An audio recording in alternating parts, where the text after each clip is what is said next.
In the beginning, there was only the quiet, suffocating darkness. Then, a single, sudden flash of light shattered the endless night. This wasn't just light, it was chaos, a storm of brilliant new existence.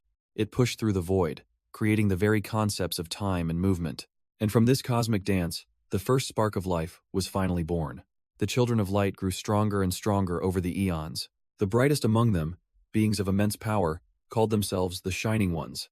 They became leaders of all life, but the darkness grew tired of their arrogant light. To oppose them, a champion was forged in the shadows, Pentaminum, a guardian of a different kind of order, and said to be the strongest of all beings. He began his crusade, hunting down the Shining Ones and shattering their forms. But Pentaminum didn't destroy them. Instead, he sealed their brilliant essence away. He had become utterly captivated by their beauty, falling in love with the light he was meant to oppose. Holding their crystallized forms in his hand, a dark obsession took root. He embedded the living jewels into his own body, hoarding their light for himself. He crowned himself the Jewels King, a tyrant who stood above all other living beings. The world trembled, calling him and his followers the ones who swallowed the light. But even in this dark age, a small cry of new life echoed through a desolate cavern. A woman who had been searching for a long time finally found him, her expression full of relief. She held up a baby with stark white hair and piercing red eyes, the new Shining One. A narrator's voice explains that this child is the only one who can stand against the tyrant, Pentaminum. He is the world's last hope, a legend born from light. His name is Urick Mazino. But as the guide holds the prophesied baby, she's suddenly blasted in the face by a powerful golden stream. She flinches back, momentarily blinded by the sheer brilliance of the infant's bodily fluids. Another woman calmly appears, offering a towel for what she calls the amniotic fluid, addressing the guide. The guide, however, just smiles, unbothered, her eyes full of hope as she looks at the child. She declares that from this day forward, this kid will make the entire world shine forever. But the scene shifts violently, cutting to a cold, desolate wasteland somewhere in the tower. There stands Urick Mazino, all grown up, utterly lost and staring at a piercing beam of light in the sky. The great hero, the world's shining hope, can only whisper to himself in defeat he lost. The wind whips across the desolate landscape as Urick stands alone, hopelessly lost.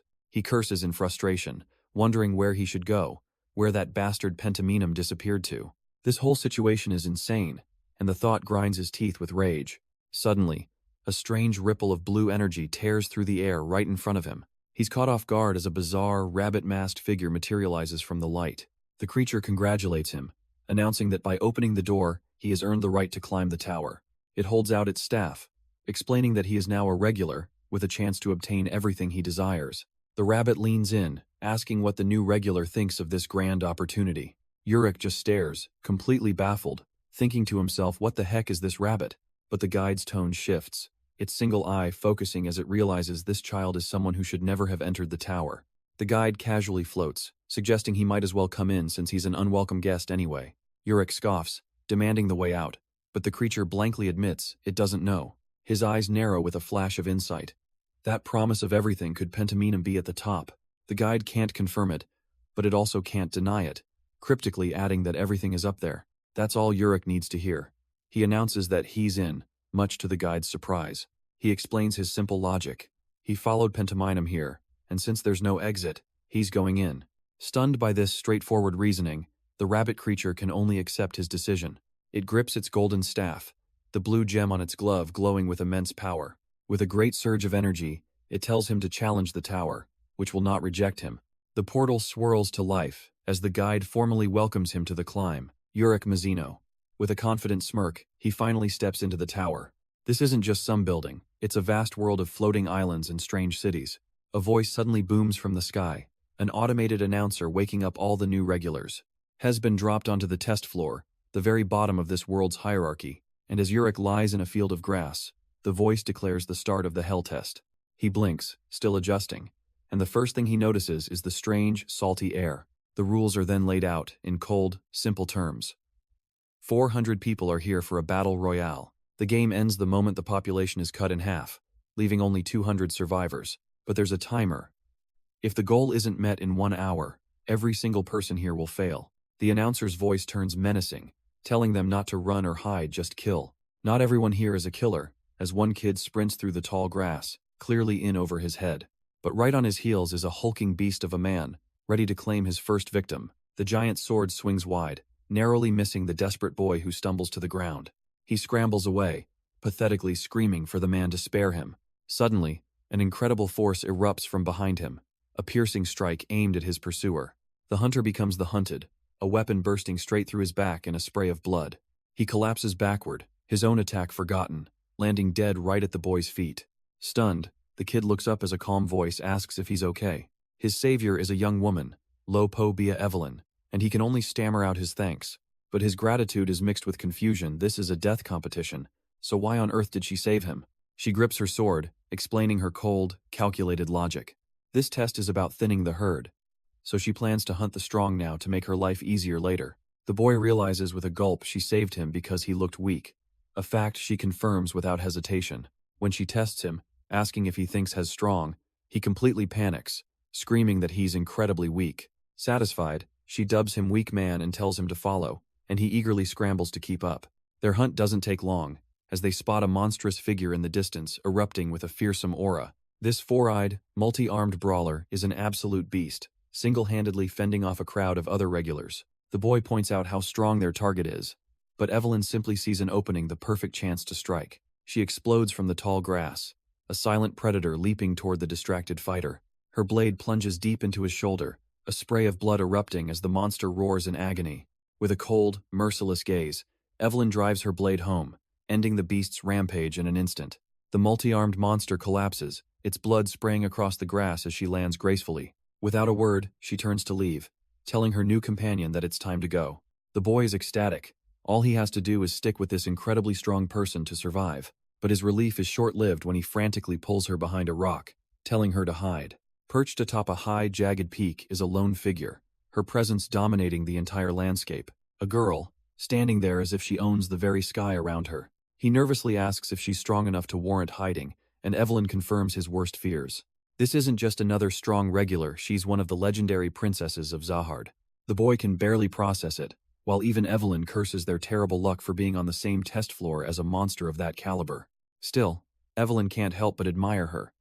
The princess really is as beautiful as the rumors say. She vents her frustration, feeling it's unfair that someone so strong can also be so pretty.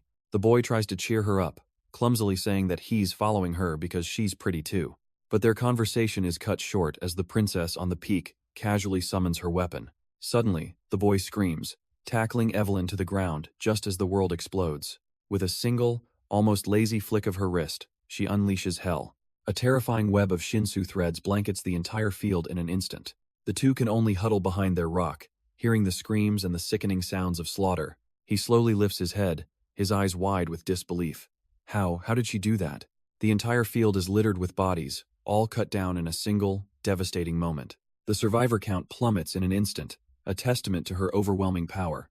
Evelyn turns to the boy, her voice dripping with bitter sarcasm, asking if he still finds that woman pretty. He can only stare up at the distant figure, realizing her beautiful eyes are now gateways to a swift death. She smacks him hard across the face, snapping that this is why men die young, getting distracted by the enemy. From her perch, the princess silently surveys the field, a queen overlooking her blood-soaked kingdom. But then, her gaze catches on something completely out of place in this massacre. Lying in the grass, utterly unbothered by the chaos, is a man sleeping? Nearby, a small group of survivors spots the easy target, deciding to team up. They close in, smug and confident, thinking this idiot will be an easy kill. But another observer watches from a distance, baffled that someone could possibly be napping in a situation like this. The leader plants a heavy boot on him, rudely demanding he wake up. He grows even angrier when the man simply mumbles that he wants to keep sleeping. The stranger doesn't even bother to open his eyes, just lets out a long, lazy yawn. This blatant disrespect makes the attacker's blood boil. His two friends move in, ready to put this crazy guy down for good. But in a flash of movement, the sleeper is up, balancing effortlessly on one hand. A single, powerful kick smashes into their faces with brutal force. And just like that, the attackers are ripped apart, their bodies sent flying into the sky. Even the princess watches the crimson rain with a flicker of genuine surprise. He lands softly on his feet, as if he'd just stretched after a particularly good nap. His eyes finally snap open, revealing a burning irritation. All he wanted was a little more sleep. But another fool steps up, yelling at him to just sleep then, if that's all he cares about. That's it. The stranger snaps, lunging forward with pure rage, screaming about how bad it is to be woken up. and a moment later, the loudmouth is on the ground, knocked out cold and foaming at the mouth.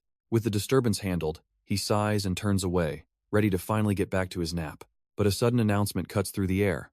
The test ends when only one person is left. He glances over his shoulder as the princess lands nearby, the countdown now at just 10 minutes. She catches his gaze and playfully asks if he's trying to ask her out on a date. But her tone turns cold as she points to the unconscious man, reminding him of the rules.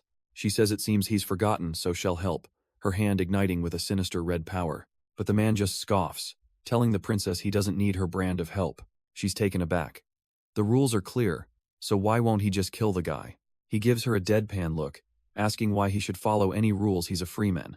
That arrogant answer is enough to make her snap, her needle flashing towards his throat. She presses the point of her weapon against his skin, threatening to kill him instead. His eyes suddenly glow red as he calmly tells her she can't do that. But his internal monologue has completely derailed, because he's just noticed she's gorgeous. The intimidating aura vanishes in an instant, replaced by a deep blush as he looks away. She watches, confused, as he starts backing up, stammering that his weakness is pretty girls. The fearsome warrior is now a flustered mess, leaving the princess wondering if he's even serious about this test. Suddenly, Urick's composure returns, and he holds up a hand, proposing a brilliant alternative. He suggests that instead of fighting each other, they should hunt down that other guy, the one who just appeared. With a confident grin, he points a finger up towards the sky. The princess follows his gesture, her eyes widening in horror as she realizes he means the test lighthouse. Urick ignores her completely, screaming up at the sky, calling out to the square guy. He genuinely wants to know if the floating box is included in the test's head count. From the darkness within, the test supervisor can only wonder what in the world is wrong with this candidate. But Urick is relentless, demanding the supervisor come down from his perch. He bellows that he's going to catch him, and this whole foolish test will finally be over. The princess panics, screaming that he's a ranker the supervisor doesn't even count towards their goal. Unimpressed, Urick gives the sky a casual thumbs down. He even tries to bargain, offering to count the supervisor as 2 people if he comes down. Up in his lighthouse, the supervisor just grins, thinking some absolute lunatic has wandered in. But in a sudden flash, the air itself seems to shift, and the princess looks on in shock. In an instant, the supervisor is no longer in the sky, but right in front of Urick, a blur of motion. Across the field, the other regulars whip around, sensing the immense pressure. The realization dawns on them: the test supervisor has personally entered the arena. The princess instinctively readies her blade, her face grim with understanding. The towering ranker looms over Urick, mocking him as some backwater fool who doesn't even know his place. He asks what Urick thinks now, facing the true supervisor of this test floor. But Urick just looks at him, almost bored, asking what this thing is supposed to be. The supervisor looms over him, his sheer presence meant to intimidate the kid into submission. Instead, Urick just lets out a little scoff, completely unimpressed. This blatant disrespect sends the supervisor into a fit of roaring laughter. And his laugh isn't just a sound, it's a tidal wave of shinsu that erupts across the arena. The princess clutches her head, struggling against the pressure. This is the power of a ranker. The supervisor gets right in Urick's face, questioning if he's insane for his defiance.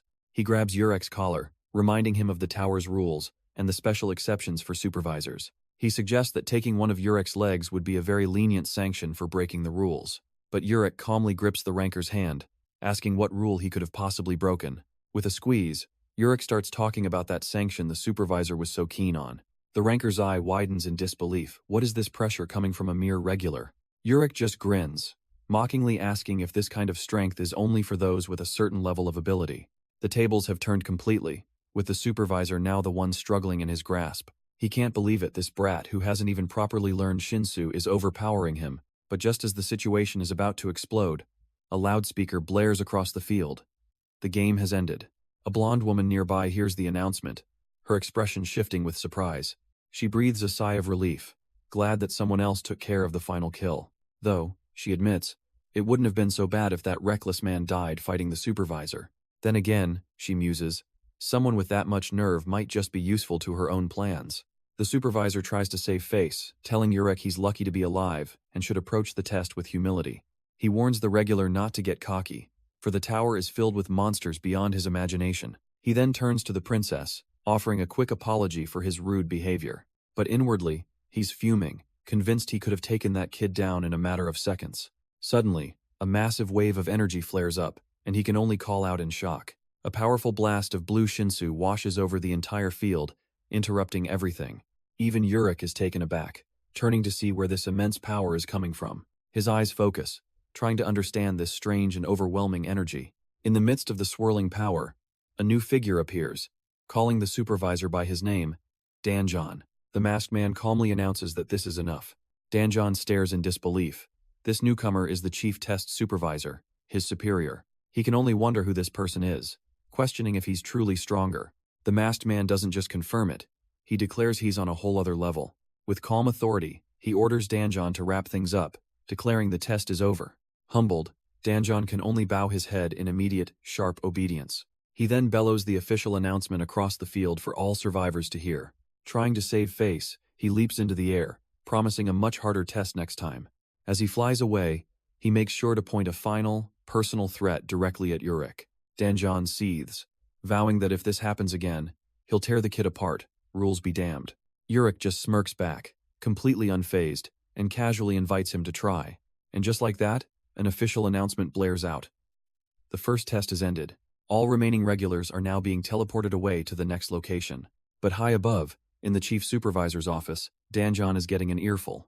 His masked superior calls his direct interference in the test a complete disgrace. Danjon can only look down in shame, admitting he let a mere regular provoke him. The masked man coldly asks if he's only acting so boldly because the floor ruler is away. Danjon frantically denies it, bowing his head and insisting he knows the terrifying rumors about his superior. The official accepts his apology but warns that this can never happen again. Then he adds a chilling new directive. If he's provoked again, he must crush the regular completely. Of course, he clarifies, he won't be cleaning up the mess. Danjon is then dismissed. Left alone, the test supervisor seethes, confused by his superior's contradictory orders. But one thing is clear. He now has permission to crush that regular if he gets the chance. Meanwhile, the masked official pulls up the file on the source of all this trouble. Urick Mazino. He muses that they've found an interesting new player for this test. But what's truly strange is that Urick's file is almost completely blank, no origin listed at all. Down in the waiting area, the hall is packed with regulars buzzing with anticipation. One loudmouth with a bandana complains about the crowd, thinking he should have called more of them. He shoves the person in front of him, angrily asking which bastard is in his way. But when Urick turns around, the man's face goes pale with shock. His aggression instantly vanishes as he recognizes the monster from before, stammering out, "Let's go, boss." The bandana-wearing regular quickly turns into a hype man, trying to clear a path for his new boss. Suddenly, a voice from the stage above congratulates all the survivors of the first test. A woman with small horns and a devious smile descends, introducing herself as Gisli, the new supervisor. Urick watches her, completely unimpressed and already annoyed by this next phase. She gestures grandly, assuring the crowd that the test they're about to take is very simple. To climb the tower, she explains, there are two essential skills they must learn: cooperation and division. After so much time spent killing each other, she tells them it's finally time to work together. They will be split into teams of 3, a structure designed to make them just close enough to betray one another. With a flash of pink energy, she emphasizes the equal importance of both concepts. Floating dramatically, she announces the start of their next trial, the traditional team game. Suddenly, a hulking demonic figure appears, roaring a simple, nonsensical command. The entire crowd, including Urick, is completely stumped. Flip what? The creature just keeps screaming the words, its eyes wide with a manic energy. All the other regulars can do is stare up in bewildered silence. But the bandana-wearing guy next to Urick just scoffs, calling them all boring for not getting it. He explains it's a simple child's game for picking teams by flipping your hand. Palms up go on one team, backs of the hand on another. It's really that easy. He then tries to get Urick to pre-plan their choice, but Urick shoots him down with a cold glare. From her position on stage, Gisli smirks, having overheard the entire exchange. Unfortunately, she purrs. While that's how the game usually works, her version has a little twist. She clarifies that they aren't playing against each other, but against the giant goat demon standing behind her. The regulars can't believe it, but Gisli just tells them to look closely at the creature's hands. Its right hand is permanently turn, while its left is flip, each marked by colored plating. She then demonstrates with her own hands, matching its pose to show them what a successful round looks like. The true rule is revealed. All 200 of them must copy the goat's hand sign simultaneously. Fail to follow, and you're out. Before anyone can even process the change, she announces the first round is starting right now, much to their horror. With a manic glint in its eyes, the GOAT administrator prepares to begin the test. Its hands begin to move, accompanied by a creepy little song about flipping and turning. But then the movements accelerate into a dizzying, impossible blur of motion. A wave of panic hits the crowd as everyone, even Urick, realizes it's moving far too fast for anyone to follow. The GOAT's hands stop, leaving the regulars utterly bewildered. They couldn't see a thing. But the proctor, Gisli, just smirks, thoroughly amused by their hopeless confusion. The results are brutal. Out of 200 challengers, only a pathetic 24 managed to keep up. Of course, Urick Mazino was one of them, coolly asking his companion how he could possibly fail. A Zahard princess also passed, and Gisli announces the reward for their success, the right to select teammates. Evelyn of the Lo-Po-Bia family is another victor, a fact that leaves the boy beside her in stunned silence. Gisli explains the twist. The 24 winners can now pick any one of the losers to challenge one-on-one. When she asks who wants to go first, Evelyn's hand shoots straight into the air without a moment's hesitation. With a grin, Gisli confirms her as the first challenger, free to pick anyone from the failed group. And with a slow, deliberate turn, Evelyn's gaze lands right on the terrified boy standing next to her. He can only stammer her name as she turns towards him, her expression unreadable. But in a surprising twist, she walks right past him to choose another regular, someone she'd noticed in a previous test. The boy with the cap exhales, a mix of relief and shame washing over him. Of course, she wouldn't team up with someone like him. Evelyn and her chosen opponent now stand ready to proceed with the next phase of the game. A strange little jingle explains the rules. A simple game of flip it or turn it. If they match, they pass as a team. But the song carries a subtle threat, a warning for those who might fail to follow the commands. And with a sudden flash of movement, the game begins, a test of pure reaction speed. Two pairs of hands blur through the air, trying to sync up in a split second. But it's over before it even began, leaving the blue-haired challenger completely bewildered. How was it so fast? Evelyn turns away, her disappointment clear. She had hoped he'd have some use, but it seems she chose poorly. She smiles, her voice dripping with contempt. She'd never team up with someone who can't even follow that. From above, the horned woman Gisli smirks. It's not cheating. It's how the great families play the game. The administrator announces their failure, and his massive robotic hand blurs towards the poor challenger. With a terrifying crunch, he snatches the boy, his goat-like face drooling in anticipation. The true rule is finally revealed. Those who fail are offered as a sacrifice. The challenger screams in pure terror, yelling that they never mentioned this part of the test. But his pleas are cut short as the GOAT administrator shoves him into its mouth and devours him whole. The other regulars can only watch in horror as Gisli explains the situation from her perch. But there's a twist. If a chosen person succeeds, they can choose to sacrifice their selector instead. Evelyn stares at the administrator's hand, a cold understanding dawning. This isn't about teams, it's survival of the fittest. Evelyn's mind races as she puts the pieces together. If you could follow the GOAT's movements, you've just been given a license to eliminate any rival you choose. Urick Mazino, who passed without breaking a sweat, looks on with utter disinterest. Gisli's voice then booms across the hall, instructing the winners to select their opponents from the failed group.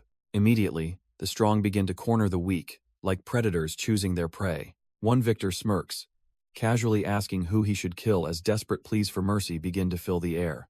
All across the floor, a brutal, one-sided culling has begun. But Urick only has eyes for one person, calling out to the very same guy who tried to team up with him earlier. He offers to play a little game, and the man's face instantly drains of all color. Urick reminds him of his earlier offer, asking if he's suddenly having second thoughts now that the tables have turned. The scarred regular stammers, unable to answer Urick's simple question. Why hesitate? Just then, Gisli's voice cuts in with a chilling reminder.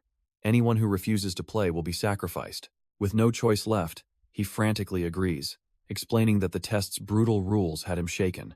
Internally, he's already given up, knowing there's no way he could ever match Urick's impossible speed. Trying to find some way out, he appeals to a sense of honor, suggesting that a real man should face forward. Urick catches his meaning immediately, questioning if that means they should both choose to flip their hands. The regular is stunned. Is this a trick? A moment of hope wars with his deep-seated paranoia. He squeezes his eyes shut, locked in a desperate internal battle should he trust this monster or not. The decision is made, a silent agreement hanging in the air between their outstretched hands. He opens his eyes to see Urick's hands are in the exact same position as his own. It's a match. But from the sidelines, another regular watches in utter disbelief, calling out to his brother. How could they trust each other? They just met in this godforsaken place. He clenches his fist, furious and confused by the life-or-death gamble his brother just took. Urick smirks, reminding the man that his life was just completely in a stranger's hands. He leans in, genuinely curious why someone so weak would bet it all on a whim. The answer? A simple hope for trust. The regular explains that since Urick showed faith first, he simply returned it because that's how a team is built. But their moment is shattered, as a colossal hand erupts from the floor, grabbing Urick without warning. The beanie-wearing brother screams in terror, pleading for it to stop, not to eat his family. The massive, goat-headed administrator has captured them both, despite his desperate cries that they're a team.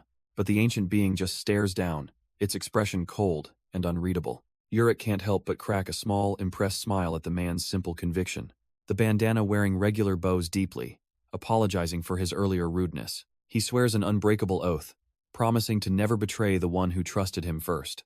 Urick just laughs it off, telling the guy he can speak casually, much to his shock. Full of hope, he declares they'll build the strongest team, but their new blonde companion silently disagrees. A horned official named Gisli suddenly appears, announcing the end of the first game. She reveals only 7 people even passed, and now, team representatives will compete. Their opponent is the imposing administrator, who starts singing a twisted little song about a coin flip. Its strange, color-coded hands begin to whirl, one red and one blue, clasping together to begin a bizarre game that will decide their fate. The administrator's hands become a blur of red and blue, the game decided in an instant. Onlookers gasp in disbelief. Urick was right in the middle of it, but a triumphant pose from the administrator reveals his trick he'd thrown in a fake move. Urick simply opens his hand, showing everyone that he lost the game. His new ally starts to freak out, but Urick calmly tells him to relax. He lost on purpose. Utterly confused, the beanie wearer asks why, and Urick points out he wasn't the only one who threw the match. The logic is simple, he explains. The first round already revealed who the real threats are. Even the goat-faced administrator admits it. Winning now just forces you into another troublesome game. His companion gets it now, no one will dare challenge them. Urick agrees that's the plan, but there are always all kinds of crazy people in the world. And right on cue, a voice cuts in from behind them. The onlookers recognize the emblem on her ear, a divine weapon, and realize she was in the earlier game. It's none other than a princess of Zahard, and she's here to challenge Urick to a game. So this is the crazy one he was just talking about. He calmly sizes her up, wondering if she's here to eliminate him. Urick tells her to give up if she thinks she can kill him, but she immediately denies that's her plan. Her true goal is revealed. She wants to team up with him, but only if he can prove his worth by winning first. The entire crowd is thrown into a frenzy. A princess wants to scout this unknown monster? His companion practically begs him to accept the golden opportunity, but Urick flatly refuses, saying he already has someone in mind. The princess can't believe it. Is there really someone here better than her? Urick just shrugs it off as a simple preference, but she's not taking no for an answer, declaring that she'll team up with him anyway and demanding the game begin. Urick smirks at her stubbornness, warning her that if she keeps this up, she'll just end up as a sacrifice. The princess' eyes narrow. She'd rather die than be made a sacrifice. She declares she'll play with all her might, warning Urick to focus if he wants to live. A rhythmic chant starts up around them, setting the stage for a simple, high-stakes game. Flip it or turn it, the crowd sings, as both Urick and the princess prepare their hands. With a flash of energy, they both make their move, locking in their choices simultaneously. The tension hangs heavy in the air for a split second, before the results are revealed. His hands are up, hers are down. His companion erupts in celebration. Urick got it right. He actually won. Urick turns to the stunned princess and states, as expected, that he still won't team up with her. The crowd gasps in disbelief. After all that, he's rejecting a princess of Zahard again? The horned administrator's eyes bulge. He can't believe it. Seriously? He looms over the defeated princess, his shadow casting a grim sentence. A princess of Zahard, eliminated on the second test? Unacceptable. Before anyone can process it, his colossal hand snatches her up. Gisli screams out his name, but she's too slow, too far away to stop him. A wave of pure terror washes over the other regulars. With a sickening crunch, the administrator shoves the princess into his maw, and the crowd shrieks, "He actually ate her!" Panic erupts as the regulars stare in disbelief. Is this really happening? Gisli is left stunned, the impossible truth echoing in her mind. A princess failed, and the administrator devoured her as punishment. The whispers begin to spread. If this is the fate of a princess, what hope is there for anyone else? From the back, his companion can only stare, wondering what in the hell that crazy bastard is thinking. He runs up to Urick, demanding to know his plan. After picking a Zahard princess, who else would he want? Urick just points towards a lone kid in a white cap, the one trying his best to look invisible. The companion is baffled that kid isn't strong. He looks weak. But Urick senses something familiar about him. It reminds him of the faint smell of salt he encountered when he first arrived in this place. His friend can't believe it. Hes throwing away a chance to team with a princess over a vague feeling. Urick just calmly confirms it, and the simple answer is enough to make the other guy go crazy. But then Urick drops a bombshell, casually asking who this Zahard everyone keeps mentioning is. The question stops his companion cold. Is this guy for real? He doesn't even know about the princesses? He whispers that Zahard is the king of the tower, and Urick is genuinely surprised that such a person exists. Suddenly, Urick has a new goal. He wants to meet this so-called king, and ask the administrator if he can revote. His companion absolutely loses it, screaming that Urick is the one going crazy, not him. But after a moment, he sighs, resigning himself to Urick's strange whims and agreeing to trust his instincts. The goat-headed administrator just grins, promising to collect another plate from those who lose. His robotic hands begin to move, glowing with an ominous light, a clear sign that the next round of this brutal game is beginning, and it's only getting harder. Another participant announces that this time, they faked the test twice, and as a result, a paltry 6 people were the only ones to succeed. Wasting no time, Urick approaches one of the other survivors, a blonde girl named Evelyn, and they form a team. She's relieved. After failing to find any partners before, she knows just how crucial this alliance will be as the game escalates. The nature of the game has shifted. Where skill once reigned supreme, now there's a new, far more difficult requirement.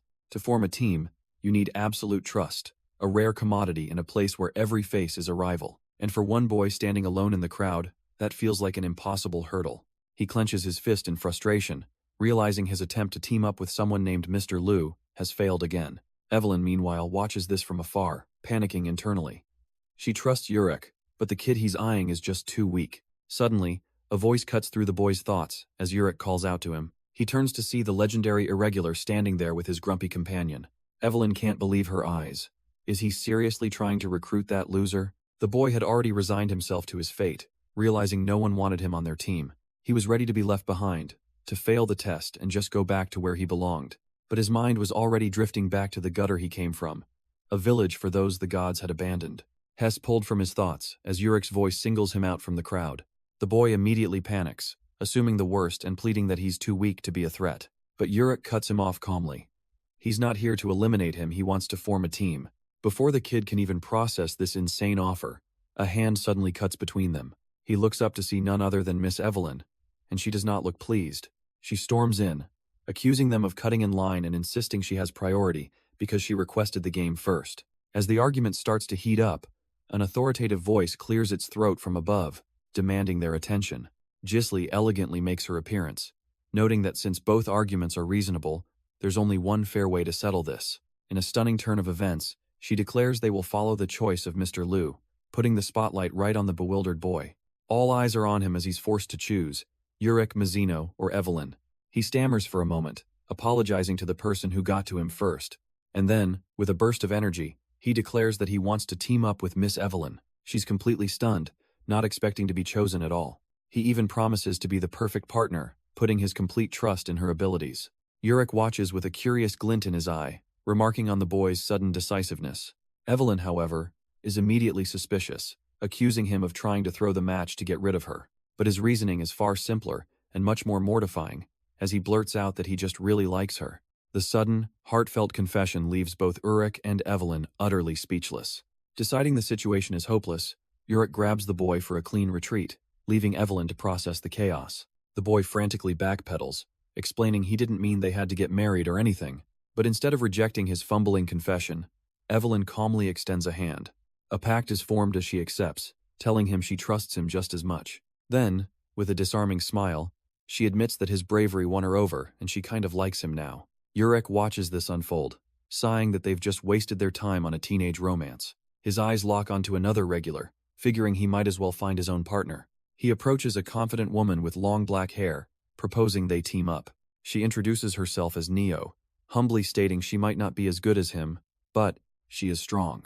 Urick's companion can't help but note her incredible confidence, and Urick agrees, figuring that among the stragglers left, she's his best bet anyway. She adds a little caveat, admitting she doesn't quite trust him yet, He readily agrees, admitting he's not trustworthy but promising to stay out of her way.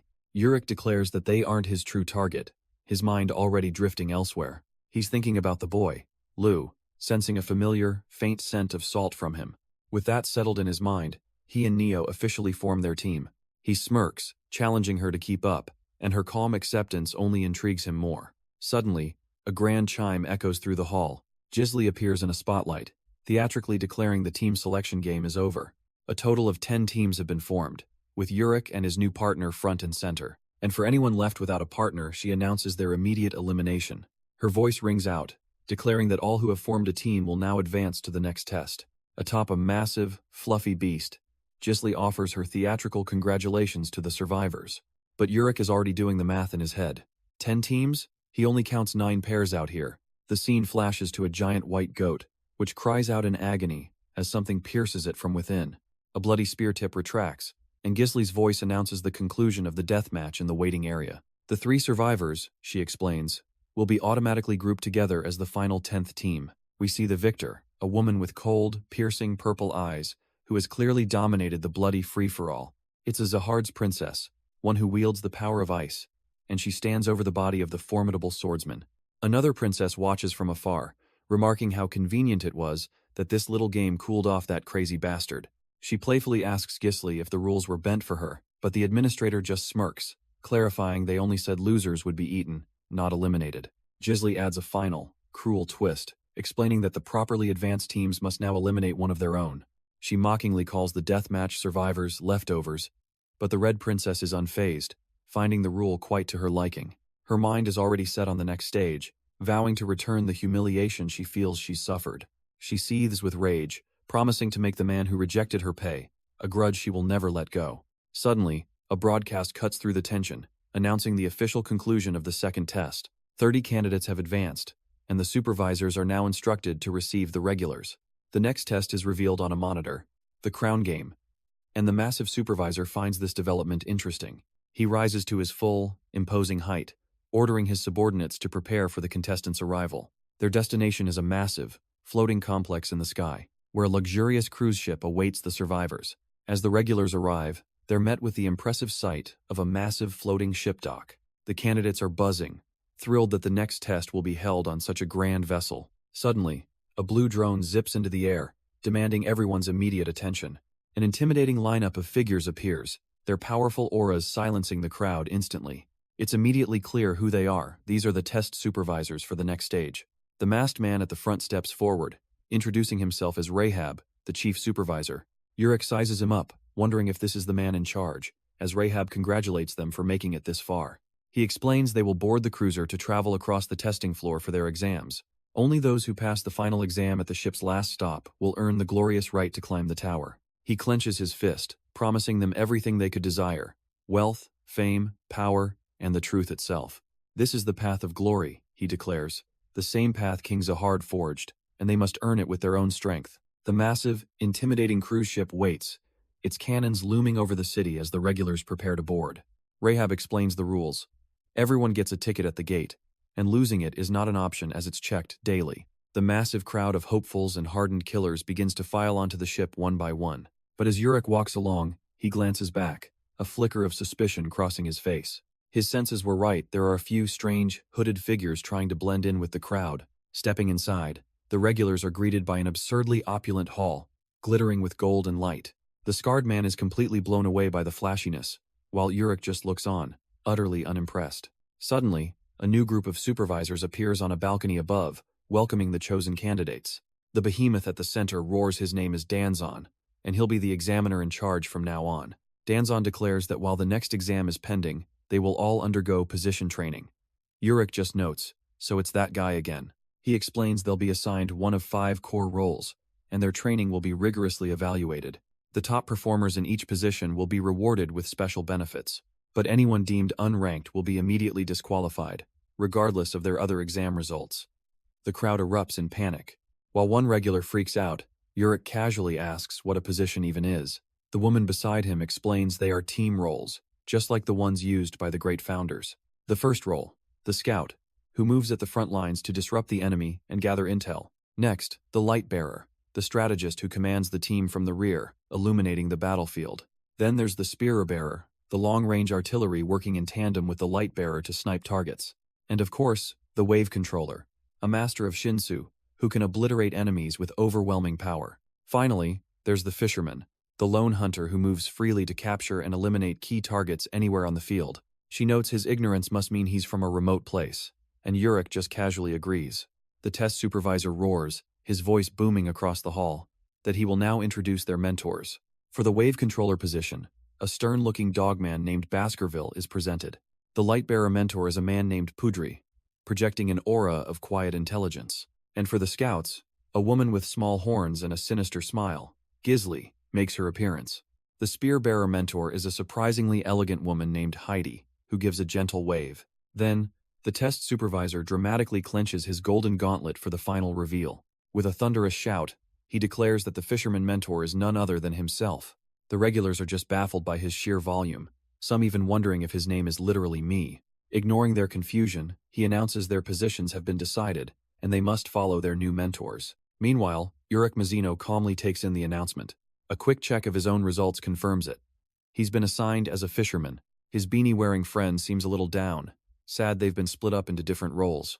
The black-haired woman reveals she's a wave controller, and Urick points out it's a good thing they don't overlap. With a confident smirk, he tells them to just focus on surviving and doing their best. The scene shifts, and the chosen fishermen gather in their massive, ornate training room. Their mentor, Danjon, stands before them on a watery battlefield, wasting no time getting to the point. With veins bulging and a face contorted in a passionate roar, he declares that fishermen are the pinnacle of all positions. That means, by his logic, this group represents the very strongest candidates gathered for the test. An intense aura erupts around him as he screams his final point. The weak have no place here. The water between them ripples as the candidates watch their imposing mentor from across the hall. He tells them their training is special. He will not tolerate a single weakling sullying the title of fisherman. To prove their worth, they'll have an entrance test right now, and failure means getting kicked off the ship for good. The other regulars are in shock and entrance test for training, but Urick just smirks. Sounds fun. With a bellowing roar, Danjon throws his arms wide, his shinsu flaring as he dares them to come at him. The candidates are just left speechless. He wants them to fight without even explaining the rules. He screams again, clearly out of patience. Forget the details. Just come at him one by one.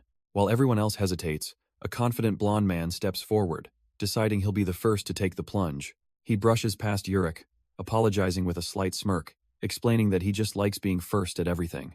Danjon is pleased to see some spirit, but points to the side, telling the candidate to pick up a harness before he begins. The blonde candidate picks up the so-called harness, confused to find it's just a simple rope. Before he can react, the sash springs to life, wrapping itself tightly around his arm.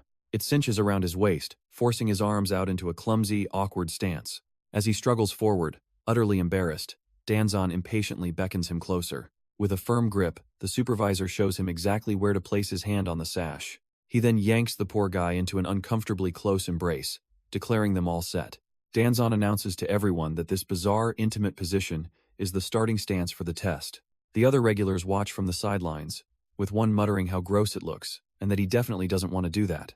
But Danjon isn't finished, telling the blonde to stop standing there so arrogantly. He needs to lower his posture and plant his feet, because a stiff, prideful stance will get him nowhere. Danjon warns the fisherman that he's about to fall, but the guy has no idea what's coming. In a blur of motion, the supervisor twists and throws him with contemptuous ease. The blonde regular hits the shinsu with a splash, his back completely submerged. With a cold, final glare, Danjon declares that if your back touches the floor, you lose. The onlookers are stunned by the sheer power of a ranker, tossing a regular like a piece of paper. Wiping his golden hands clean, Danjon seems utterly bored by the display. He bellows out, demanding to know who's next to face him. But the regulars just stand there, frozen in place, terrified by what they just witnessed. Seeing their fear, Urick Mazino speaks up, offering a second chance to the first three who volunteer.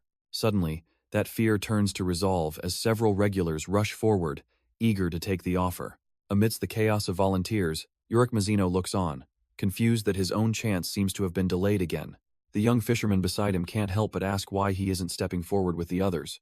Urick just smirks, explaining that he's practically allergic to being judged by such a simple ranking system, an answer that leaves the regular completely dumbfounded, thinking this guy has to be a total weirdo. But elsewhere on the ship, hidden deep within the engine room, a different plan is unfolding. A mysterious princess and her two subordinates have successfully infiltrated the vessel, their first objective complete. She lays out their mission. They must steal the cruise tickets from the chosen participants. If they can get them before midnight, ownership will transfer, and they'll take their place in the test. With the plan clear, she orders her team to split up and begin the hunt for their targets. And it seems she has a very specific person in mind, recalling that Urick Mazino is a fisherman, and she knows exactly whose ticket she'll be taking. Urick Mazino's. Back on deck, another regular is left speechless, likely one of Urick's recent, and very brief, opponents. In the main test arena, however, the supervisor Danjon has just dispatched two more challengers in a flash. They struggle in the water, completely unable to move, as if their bodies are pinned by an unseen force. Danjon, looking far too pleased with himself, eagerly calls for the next challenger, drawing Urick's attention. He then scolds the fallen blue-haired woman, who can only whimper that her legs are frozen in place. The supervisor's eyes narrow with disgust. In his mind, the weak don't even deserve to be here. But before he can continue, a calm voice offers to help the girl up, and Urick is suddenly right there beside her. Danjon's head snaps toward the man who dared to interfere with his test. Urick simply meets his gaze with a cool, confident smirk, completely unintimidated. Gently helping the paralyzed girl, Urick calmly asks if she's all right. He then effortlessly carries her out of the water, ignoring the supervisor's glare. After setting her down, he casually strips off his hoodie. With a confident smirk, he turns to Danjon and asks if he's ready for a real try. Urick thinks this little game might actually be fun for a change. But first, he needs to figure out that mysterious power the supervisor used. Danjon's eyes glow, confused by the sudden challenge. So Urick decides it's only fair to return the favor, crackling with golden energy. He's going to show him the power from outside the tower. The supervisor scoffs at the display, asking if he's supposed to be scared. The supervisor can only stare in disbelief, calling Urick a crazy bastard for this stunt. Urick just smirks, telling him his tough act is just a cover for fear, and invites him to start. He steps in, confidently taking hold of the supervisor's belt. The moment they touch, Danjon realizes the immense power hidden in this man, far beyond any candidate. Urick simply asks him not to make this boring as he declares their little game has begun. Then, with a casual, almost lazy sweep of his foot, Danjon's eyes go wide, his brain short-circuiting in absolute confusion. The towering supervisor is sent flying backwards, his center of gravity completely broken. He crashes into the water, his mind still trying to process what just happened. Urick just stands there, equally baffled. Was that really all it took? The other regulars can hardly believe their eyes, cheering for the newcomer. Word spreads like wildfire. The supervisor collapsed. That light-haired kid took him down, but Danjon scrambles to his feet, insisting the game didn't count. He spouts the most pathetic excuse imaginable, claiming he slipped while holding back his power. The other candidates openly mock him, calling out the supervisor for his childish inability to admit defeat. Absolutely furious at being humiliated, Danjon lets out a roar and charges forward. He blitzes through the water, ignoring the scattering regulars, his eyes locked on Urick. But in his mind, the supervisor admits it. This kid is holding back, making valid points despite his attitude. He hasn't seen the true power he wanted to draw out, and Urick casually agrees. Urick plays along, saying he didn't even do anything, and the supervisor just fell a complete mistake, right? Urick cheerfully agrees to a do-over, which only makes Danjon wonder if this punk is really that confident. Taking the bait completely, the supervisor tells him to get ready again, and Urick casually walks back into position. They lock up, and Danjon thinks that even with his Shinsu reinforcement suppressed, he can't possibly lose in a match of pure strength. He tells himself he was just careless before, a simple mistake. This time, he'll overpower the kid with raw force as the second match begins. But instead of feeling a push, he feels a foot plant firmly against the ground. The supervisor's eyes bulge in sheer, unadulterated shock. From the sidelines, the other regulars can't believe what they're seeing. Urick has effortlessly lifted the massive supervisor into the air. With a bored expression, he asks what's wrong, telling Danjon to stop messing around and use some real strength. Danjon's face contorts with pure hatred, his pride completely demolished. He snarls, demanding Urick use the true power he showed at their last encounter. Meanwhile, the scene shifts to the spear-bearer's training room, where another test is about to begin. An elegant supervisor named Heidi greets the regulars, who are immediately taken by her doll-like beauty. She announces a simple first test, a basic spear throw to gauge their natural talent. But as she picks up a spear, the regulars can only stare in utter shock. With just one arm, Heidi casually swings the impossibly long and heavy weapon. She winds up and then hurls it forward with breathtaking power and precision. The spear soars like a missile across the vast training ground. It lands with a massive thud, striking the bullseye for a perfect 100 point score. The regulars are completely stunned, their minds reeling from the insane display of power. With a serene smile, Heidi turns and asks who would like to go first. A few of the more confident challengers eagerly volunteer, practically fighting for the first spot. But one boy in a white cap sits off to the side, silent and completely intimidated. A muscular regular with a beanie steps up, scoffing at the others as mere amateurs. He lets out a roar and hurls the spear, managing a respectable 30 points. Flexing his muscles, he soaks in the praise from the other impressed regulars. The boy in the cap, however, can only think of his own miserable performance, how he couldn't even grip the spear. He remembers fumbling pathetically while everyone else launched their weapons with ease. Crushing despair sets in as he questions if someone so talentless even belongs here. But his self-pity is interrupted by the scarred regular, who walks over asking why he's sulking. Lou mumbles about his poor throw, but the man just gives a cheerful thumbs up, telling him not to worry. He introduces himself as Rohan, even saying he thought Lou looked cool in the last test. Surprised by the kindness, Lou accepts a firm, encouraging handshake. Rohan throws an arm around him, reminding him that their little brother chose him as a teammate for a reason. Lou still doubts himself, but Rohan's faith is absolute not in Lou, but in their leader's judgment. He decides then and there to treat Lou like a true teammate, and offers to show him how to use his strength. Grabbing a spear, Rohan tells the boy to watch him closely and learn. He demonstrates the proper form, and Lou realizes that despite the tower's dangers, there are truly good people here. With a quiet thank you, a spark of hope and determination finally returns to the young boy's eyes. Meanwhile, inside the fisherman's practice room, a thunderous roar echoes from within. The crowd is losing their minds as the newcomer effortlessly hoists the test supervisor into the air. Danjon grits his teeth in disbelief. How could a mere regular possess this monstrous strength? But the challenger seems unfazed, feeling his own power gradually returning as he tells the supervisor to get serious. He leans in, demanding Danjon use that hidden power he tried to unleash on him before. With the crowd chanting for a takedown, Danjon warns him that this is his last chance to fight back, or face utter humiliation. A confident smirk spreads across the challenger's face, as if that's exactly what he wanted to hear. The supervisor roars, finally unleashing a torrent of raw, crackling shinsu. Ah, there it is. The challenger instantly recognizes the sensation as Danzon's body hardens and grows heavy like stone. He can feel it now. An unknown force in the room is making the supervisor stronger, and he's determined to find out what it is. Danjon seethes, calling him a foolish brat who's mesmerized by a power he can't possibly comprehend. He warns that this fatal curiosity will be his end before suddenly pulling back his killing intent. The challenger just listens with a knowing smirk as Danjon lectures him on the tower's absolute laws. A ranker can't just harm a regular without permission.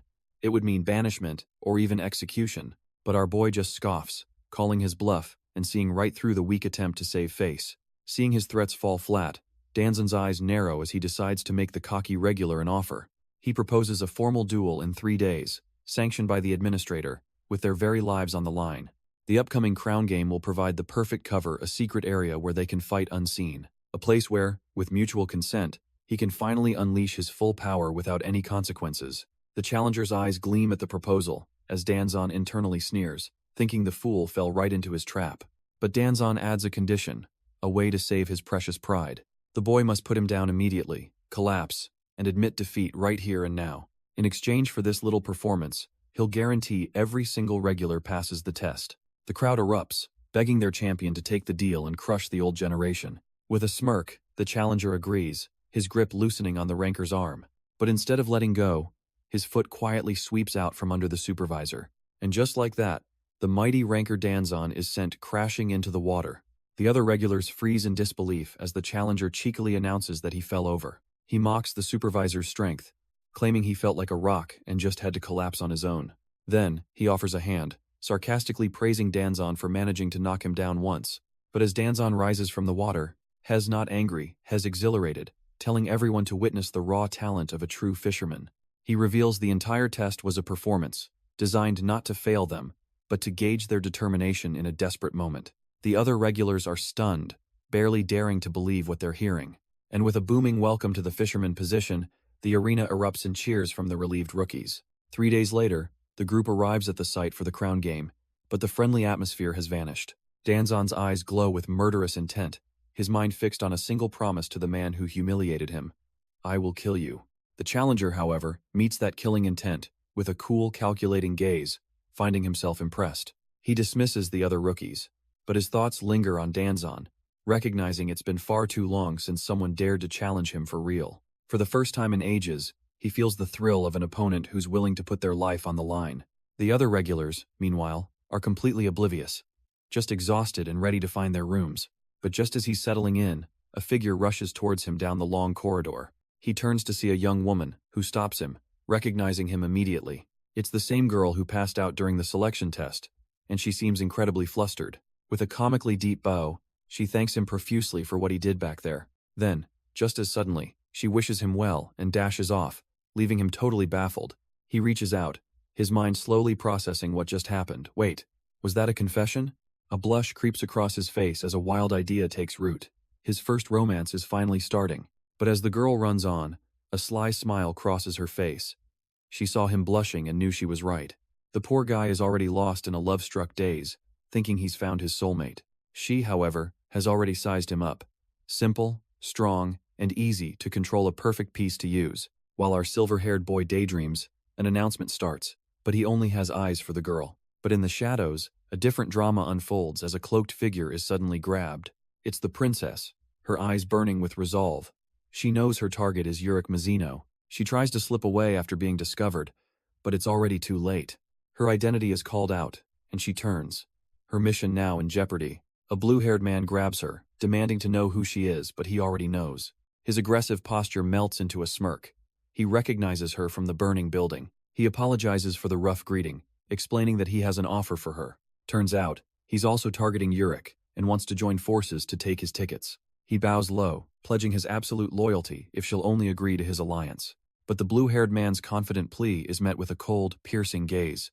The princess coolly informs him that she is very selective about who she accepts. Meanwhile, elsewhere in this luxurious waiting area, some regulars are having the time of their lives.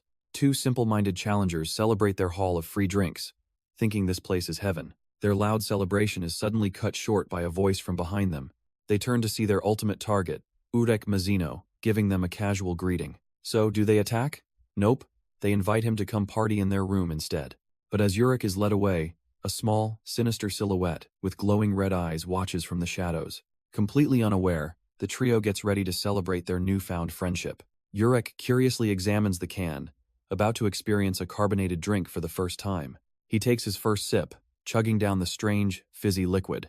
The young challenger's face flushes. It's a little bitter, but he thinks he's starting to feel good. But just as the party gets going, their door is violently kicked off its hinges. It's Evelyn, storming in like a tempest, furious they're drinking sugary soda on day one. She shoves her finger right into the boy's eye, scolding him for hanging out with bad influences. With a drop of blood on her fingertip, she reminds him that everyone here is an enemy. She descends into a crazed lecture, trying to drill it into his head while the others just watch, terrified. Unfazed by his bleeding eye, the boy just leans in close and asks about that scout position again. Her entire angry tirade grinds to a halt, her brain completely short-circuiting at his audacity. So, what's a stressed-out hypocrite to do? She grabs a can and starts chugging it herself. Her allies cheer her on, half in awe and half in fear of her sheer intensity. But lurking in the shadows, a lone figure watches them with disdain, thinking they're just clueless kids having fun. He smirks, already formulating a plan. He knows the princess will go after the silver-haired guy. He just needs to steal a ticket from their team, forcing the mighty Zahard's princess into an alliance with him. Back in the room, the boy asks Evelyn what happened, and she snarls that she was forced to do the one thing she hates most. The entire group explodes in outrage as she crushes the can, revealing it was their position instructor who did this. They demand to know what horrible, unforgivable act was forced upon their new comrade. Burning with righteous fury, the boy shouts the terrible truth for all to hear. She was made to pet a puppy. The air goes still as his own words hang there, his outrage short-circuiting into pure confusion. He drops to his knees, stammering a puppy, and Evelyn can only curl up in shame and admit it's true. Shaking, Evelyn explains the instructor assumed she had anima talent, but she truly hates touching animals. The problem is, she's from the Lopobia family, the tower's masters of anima, so her refusal was a huge insult. The boy asks gently if she just dislikes puppies, and she admits she finds them cute, but she has a deeper issue, crushing the can as she reveals her fear that anything she touches will break. Suddenly, they notice a silver-haired man has been sitting silently with them this entire time, and he's not the only one, as another figure emerges from the shadows of the doorway. A woman with long black hair calls him out for listening, but he coolly replies that he already knew she was there. As she enters the room, he asks how her test went, and she dismisses it as a simple task. To show them what she means, a perfect, swirling orb of pure blue energy forms in her palm. The entire group is stunned into silence, recognizing the incredible display of raw Shinsu control. The silver-haired man realizes her power is like a ranker's, and immediately starts begging her to teach him. Evelyn can't believe it. Irregular with no background, just one day into training, is already using Shinsu? As he pleads, the woman observes him, a small smile playing on her lips. This guy, he's definitely not ordinary. Elsewhere, a lone cloaked figure waits in a vast hall, her plan set to unfold 4 hours from now, at midnight. She's confident, having prepared for every outcome. Her moment comes 30 minutes before the ticket check. A sharp glint in her eye reveals her focus. That's the perfect time to make her move. 4 hours later, the others are waving goodbye as Urick Mazino heads out for the night. With everyone gone, the silver-haired man is right back to pestering her, but she just calmly points out the broken door. He ignores her suggestion completely, throwing a childish tantrum and kicking the wall, demanding she teach him. Finally giving in, she begins her lesson with a massive, awe-inspiring vortex of pure energy. She begins, admitting that his complete lack of basics is a little frustrating for her. Still, she explains that Shinsu can be tied into a single domain for various uses. This domain is called a room, and he immediately asks how to create one. She tells him there are 2 ways: draw it out from your own body, or compress it from your surroundings. When he asks how to pull it from his body, her answer is deceptively simple. Just imagine it. She gives him a mental image, a round sphere, a small tube connecting it to his body. Then, he just has to let the energy flow through that connection, filling the room he's made. Taking her instructions seriously, he holds out his hands and begins to concentrate. He closes his eyes, repeating the steps in his mind. Create a room, then. Fill it. And with that simple thought, an orb of pure Shinsu begins to form. A chaotic surge of energy seems to answer his call, but when he opens his eyes, nothing. His hands are completely empty. He looks over at his teacher, confused, but she just scoffs, saying no one gets it on their first try. With a smug smile, she calls herself a genius, while silently dismissing him as a talentless fool. Hez not even listening though. Hez certain he felt something flicker into existence. So he tries again, focusing on his hand, repeating the command to just fill it. And this time, a blinding pillar of golden Shinsu erupts from the very bottom of the cruise ship. The shockwave is so immense it violently wakes the test supervisor, Danjon, from a deep sleep. Ripping off his bunny sleep mask, he instantly senses the massive, unprecedented power surge. Without a second to waste, he and the other officials leap into action, racing toward the disturbance. His eyes snap open, the sheer scale of the power leaving him utterly bewildered. He rushes to the window, staring at the impossible pillar of golden energy, wondering what it could be. And the source? Just moments before, our hero's teacher was laughing at his failed attempts. But that second try wasn't a failure, it was a catastrophic success, an explosion engulfing the entire ship. A violent shockwave rips through the vessel, sending unprepared regulars tumbling through the air. A frantic emergency broadcast crackles to life, warning everyone to brace for impact. Even those resting in their rooms, like Evelyn, are jolted from their peace as the world spins around them. The protagonist and his teacher are thrown off balance, realizing something terrible is happening outside. Back in the control room, Danjon is raging, demanding to know which genius caused this disaster. But the general supervisor is gone, and with a grimace, Danjon realizes he's been left to clean up this mess alone. His staff screams orders to block the wave, anything to stop the ship from being destroyed. But even Danjon, a ranker, is struggling, shocked by a light he's never seen before.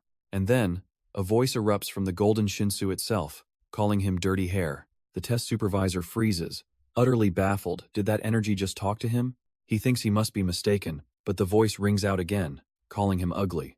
The sentient energy roars with glee, declaring itself extra as it swells in power. Screams rip through the hallways as the entire ship groans under the strain. Out among the regulars, panic sets in. They're convinced the ship is about to sink, but not everyone is panicking. A cloaked figure realizes this chaos is a perfect cover. With his target isolated, this messy situation has just become his lucky day. He doesn't know what's happening outside, and frankly, he doesn't care. As the ship trembles around him, he knows this is his one chance. His eyes narrow with murderous intent. It's time to strike. With a sudden burst of speed, he lunges and viciously impales his target. The scarred man chokes on his own blood as his friend screams his name in horror. But before a killing blow can land, a blue-haired regular drops in, thwarting the attack. This newcomer has his own ambitions, though, needing to secure a ticket at any cost. His gaze immediately falls upon the weakest link, the terrified boy in the white cap. A predatory grin spreads across his face. It's only natural to target the weak. All the while, the true prize remains completely unaware, isolated in the men's room. Urick is grumbling to himself, annoyed that he can't even make a simple Shinsu orb and now the lights are flickering. But his complaints are cut short as the bathroom door is violently kicked off its hinges. He stares in disbelief at the intruder, a woman with piercing purple eyes, and immediately points out this is the men's room. She coolly replies that she knows, since he's here, leaving him to wonder why women in this tower love breaking doors. Urick, completely misunderstanding the situation, asks if she followed him here for a date, but she shuts him down. She's here to steal his ticket. She explains that the supervisor promised her another chance at the test, if she could just seal his ticket away. He casually pulls out the cruise ticket from his pocket, asking if this is the thing she's after. Urick seems confused, wondering why it specifically has to be a ticket to board the cruise. When she admits it doesn't really matter, he jumps to another wild conclusion, accusing her of being a stalker. Then, a smug grin spreads across his face as he offers a different theory. She's after him simply because he is, as everyone knows, strong as hell. Urick tries to brush her off, saying he just wants them both to pass, so she should steal from someone else. But she's not interested, her blade already lunging as she declares she's taking his ticket and his alone. His playful demeanor vanishes. He realizes she's dead serious about this. With a confident smirk, she explains her philosophy. Whether for a comrade or prey, you always aim for the strongest. He sighs, scratching his head in mock annoyance, muttering about how troublesome this has all become. He claims that for a gentleman like him, fighting a woman is a difficult thing to do, but since she's pushing it, he cracks his knuckles with a grin, telling her to accept that he will be the winner. Just then, the entire building begins to shake violently, catching another regular completely by surprise. This woman, who had been walking through a grand hall, stops dead in her tracks, wondering what's happening outside. Peeking around a corner, she sees a tense standoff already brewing between three other challengers. Lou and his teammates stand ready, facing off against the other regulars in the hallway. But the tense standoff is interrupted by a sudden, brutal flash of violence. Meanwhile, Evelyn stirs from her sleep, weak and thirsty. She calls out for Mr. Lou, weakly asking if he could please bring her some water. Reaching a hand out toward the bedroom door, she finds only silence. She calls his name again, a little more urgently this time, but gets no response. Back in the hall, Lou and his friend are frozen in shock as a new challenger appears, a man they were sure had failed the test. The blue-haired man smirks, revealing 4 gleaming needles held between his fingers. He lunges forward, telling them he'll explain everything right now. And in a vicious, lightning-fast strike, he impales Lou, who can only watch in horror as his life ends. The bodies of Lou and his friend slump to the ground as the attacker realizes he can now take both of their tickets. He lets the corpses drop with a faint, satisfied little chuckle. His dirty work done, he casually turns to walk away from the scene, but he stops dead in his tracks, sensing a strange presence he can't explain. He whirls around in disbelief to see Evelyn and her entire team, the very people he was certain had been eaten. She greets him with a smug grin, asking how exactly he managed to crawl out of the goat's stomach. Before he can respond, her own teammates spot her, pointing and calling out her name in shock. The blue-haired man is left speechless, watching this bizarre reunion unfold. Her friends immediately start scolding her for supposedly getting drunk and passing out, but Evelyn just crosses her arms, revealing it was all an act. She only drank soda and was never in any danger. Her teammates reel back in confusion. Acting? She explains that if she was drunk on anything, it was the wonderful scent of Mr. Lou, who had given her a piggyback ride. This is too much for one of her friends, who promptly throws up a rainbow in disgust. But in an instant, Evelyn's playful demeanor vanishes, replaced by cold fury as she points at the attacker. He just scoffs back, mocking her. So what if she doesn't forgive him? With a yell, he throws a punch, intending to end this little confrontation right now. But his fist stops dead, shattering against her palm with a sickening crunch of bone and blood. He's left on the floor, completely broken, as she calls him an idiot for still not grasping the situation. She reminds them all that this isn't some safe haven.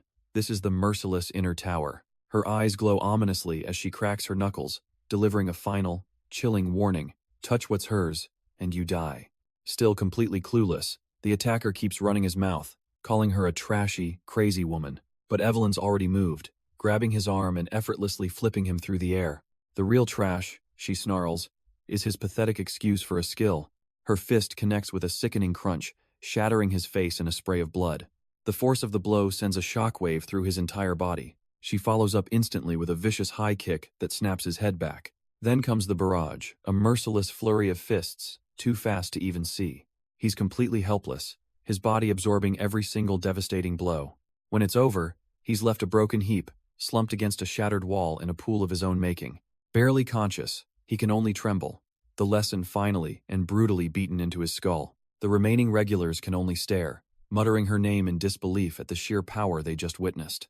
And then it clicks for them, of course. She's from one of the 10 great families. Suddenly, a siren blares through the hall, interrupting Evelyn's moment of triumph. An announcement crackles to life, informing all regulars that ticket inspections are about to begin. A tiny, ghost-like conductor appears, dutifully floating around to check everyone's pass.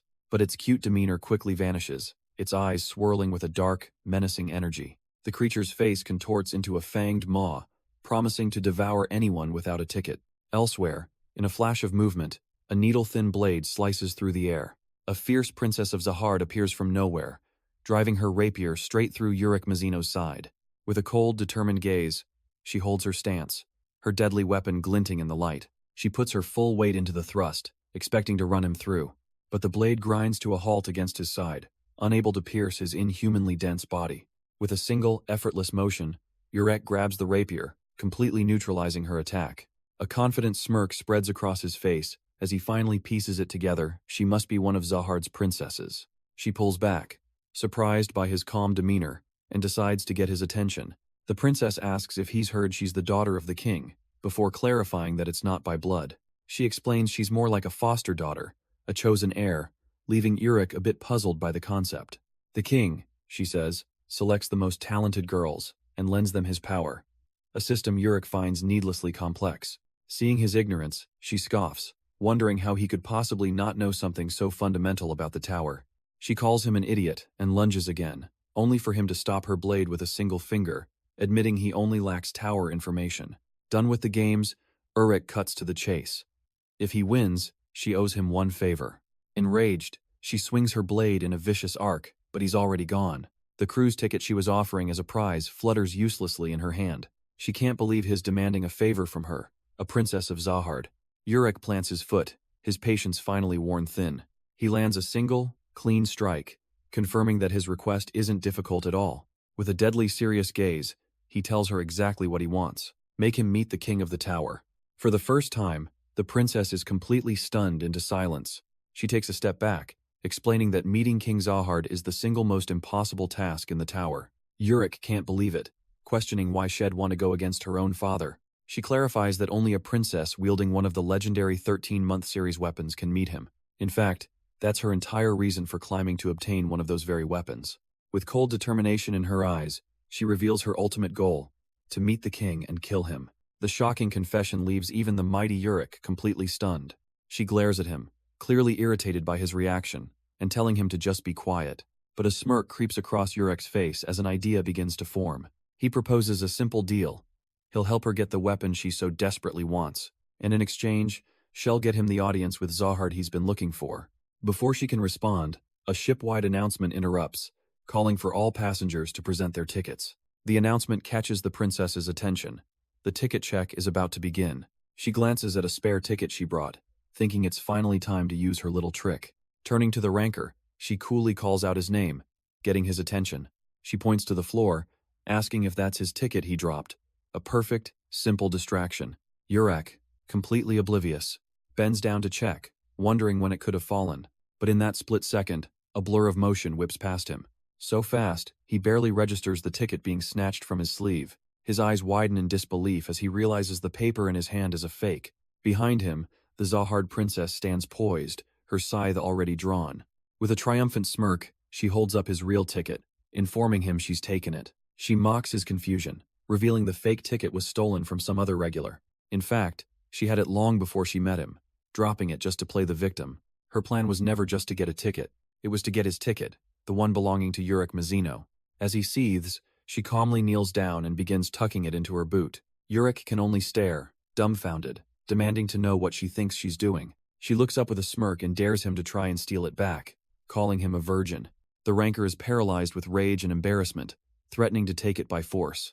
But then, the playful atmosphere shatters as she grips the handle of her scythe. Her eyes turn cold as she challenges him.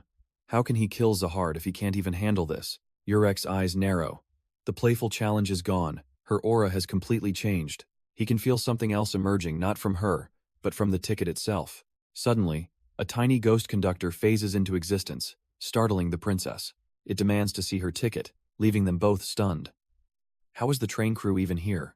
The little spirit glares, its voice echoing with an authority far beyond its tiny form. Urick can only watch as this simple theft spirals into a much bigger problem.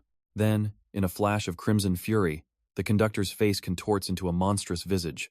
It roars that the ticket doesn't belong to them, blocking their path with its new, terrifying form. They try to explain, but their pleas are drowned out by its single, repeated decree. For this conductor, boarding without a ticket is an unforgivable sin. With a single word, illegal, the conductor unleashes a tidal wave of ghostly energy. Urick and the princess are instantly swarmed, a chorus of tiny ghosts chanting their crime. The conductor's main body reforms, declaring that because of their transgression, it's going to eat them whole. The death penalty, it screams, is the only fitting punishment for ticket fraud. But the princess has had enough, stepping forward as Urick prepares to throw down. Elsewhere, the supervisor Danjon is in a panic, desperately asking for the missing wave controller. Suddenly, a colossal wave of golden shinsu erupts outside their ship. It's acting like a living creature, a predator of pure energy chasing them down. As the ship is engulfed, a single, tiny figure is seen flying away from the chaos. And that tiny figure wasn't the only one who noticed. As a masked observer watches the golden wave rush past, another masked man arrives on the scene, wondering what in the world happened while he was away. Elsewhere, a furious voice echoes through the darkness, screaming for the little rat who escaped. Standing over a pool of blood, a blonde hunter seethes, furious that his subordinate failed to make sure the target was dead. He sighs, already dreading the lecture he's going to get from his own superior for this screw-up. A companion tries to warn him about the danger of the one who devours light, but he just scoffs. A savage grin spreads across his face. It doesn't matter where the target has gone. He'll just follow the trail of blood staining the Shinsu Sea and finish the job himself. Back at the cruise ship, a new, powerful figure descends, the chief test supervisor, demanding to know what happened. All the terrified Danjon can do is stammer that a colossal wave of Shinsu simply appeared out of nowhere. But the chief supervisor simply looks on, sensing the sudden disturbance. Before him rages the source of the panic, a colossal wave of golden Shinsu. With calm authority, he raises a hand, declaring he'll handle it and ordering everyone back. A deep purple aura begins to crackle around him, a darkness preparing to challenge the light. His power erupts a violent tide of violet energy surging forward. It's not a clash, it's an act of consumption, as the darkness begins to devour the golden wave. The two forces meet, and the purple Shinsu relentlessly erases the brilliant light. Danjon can only watch in absolute horror, his mind struggling to comprehend what he's seeing. In an instant, the entire golden phenomenon is gone, completely wiped from existence. Floating in the quiet aftermath, the chief supervisor is showered with praise for his overwhelming power. The chief supervisor is left wondering just what that immense power was, knowing Shinsu of that scale doesn't just appear. But before he can ponder it, the ghost conductor materializes, its face twisted in pure rage. It roars at the lowly regulars for breaking the law, its voice echoing with a single verdict: the death penalty. The conductor transforms into a monstrous brawler, crashing down on the group with devastating force. Suddenly, the Zahard princess steps calmly in front of Urick, presenting him with a small, ornate needle. She looks upon the enraged beast with pity, calling it a hollow and pitiful creature. With an incantation, she declares the lost one will be contained, summoning a tide of brilliant blue water. The magical current erupts around her, a vortex of pure Shinsu washing over the stunned Urick. With a serene expression, she stands amidst the swirling aquatic power, her weapon glowing softly. The water calms, leaving her cloaked in a gentle aura as she gets the attention of the still confused Urick. She tells him this is how you truly wield the power of Shinsu. The water flows like a living creature, an extension of her own will. But the monster's dark energy lashes out, refusing to be contained by her sacred water. The princess watches its defiance with a cool, almost detached gaze. Urick can't help but crack a smile, admitting to himself that she's a truly interesting woman. But his amusement fades as he realizes the monster is already starting to regenerate. He plants his foot, a spark of competitiveness igniting within him. With a wild grin, he decides he's not about to be shown up here. In a flash, he closes the distance, a streak of white aimed right at the creature's face. And Urick Mazino finally enters the fight, unleashing a devastating kick. The kick connects with a satisfying thud, a blast of pure physical power. But the monster just laughs it off, declaring the attack completely useless. Urick's foot sinks into its gelatinous body, the impact doing absolutely nothing. He pulls back, a flicker of annoyance on his face as the creature fully reforms. The monster mocks him, calling all the regulars idiots for even trying to fight it. It boasts that as a workshop creation, a shirling humanoid, they can't even lay a finger on it. Urick just sighs, irritated by this constant reliance on Shinsu. He briefly considers using his own unique power, but decides it's not worth revealing here. Instead, he cracks his knuckles, remembering what he was supposed to be doing. He begins to form a bong, the most basic unit of Shinsu manipulation. But just as he does, a blinding golden light erupts, shocking the chief test supervisor. His eyes widen in disbelief. What is this power? He recognizes this brilliant Shinsu. It's appeared once again. On the bridge, officials panic, screaming that the anomaly is back and they don't know what to do. Enraged, the supervisor's eye glows with a menacing purple light. He unleashes his own dark aura, roaring about who would dare defy his will in his territory. The entire cruise ship lurches violently, sending Evelyn and the other regulars flying. Even the scarred beanie man can't keep his footing, wondering what just happened. But Urick isn't fazed by the power he stumbles from the sheer motion of the ship. Clutching his stomach, he grumbles that this seasickness is killing him and curses the terrible driver. Amidst the chaos, Gisli leaps into action, striking at the monstrous ghost conductor. She swings her weapon, unleashing a brilliant arc of power meant to cleave him in two. But the creature just laughs, completely unfazed, mocking her pathetic attempt. With a casual backhand, it swats her out of the air like an insect. She's sent crashing into the ground, the impact shattering the floor beneath her. The conductor roars with laughter, telling them all to just give up and be eaten. Gisli grips her staff, her knuckles white with frustration at this infuriatingly rigid test. But then she finds her resolve, accepting the supervisor's proposal and declaring she got the ticket with her own skill. She screams at him to just listen to her for once, her frustration boiling over into a surge of power. And with that, an explosion of pink Shinsu erupts around her, blooming like a field of ethereal flowers. The conductor's fury is met by Urick's cold, calculating gaze, wondering what's about to happen. She reveals her true power's name, Rotola Red, the fairy of the Fifth River. The test supervisor stares in utter shock, completely baffled by this sudden surge of energy. He turns to Urick, demanding to know why the entire mood of the test just changed. But Urick's eye simply glows, a smirk forming as he realizes she's gotten much stronger. Gisli continues her incantation, her power flowing like water along a riverbank. But with the madness of the river, she intends to change that water into pure crimson. She screams that this is the name of her wrath, swinging her weapon with all her might. A devastating wave of pink and black Shinsu crashes downwards in a vertical slice. The attack slams directly into the ghost conductor, engulfing the creature completely. The ghost conductor can barely comprehend the sheer force of the blow. An overwhelming wave of crimson Shinsu cleaves right through it. And in the aftermath, Gisli stands there, looking down on the shattered ground. This kind of power from a girl who supposedly just entered the tower.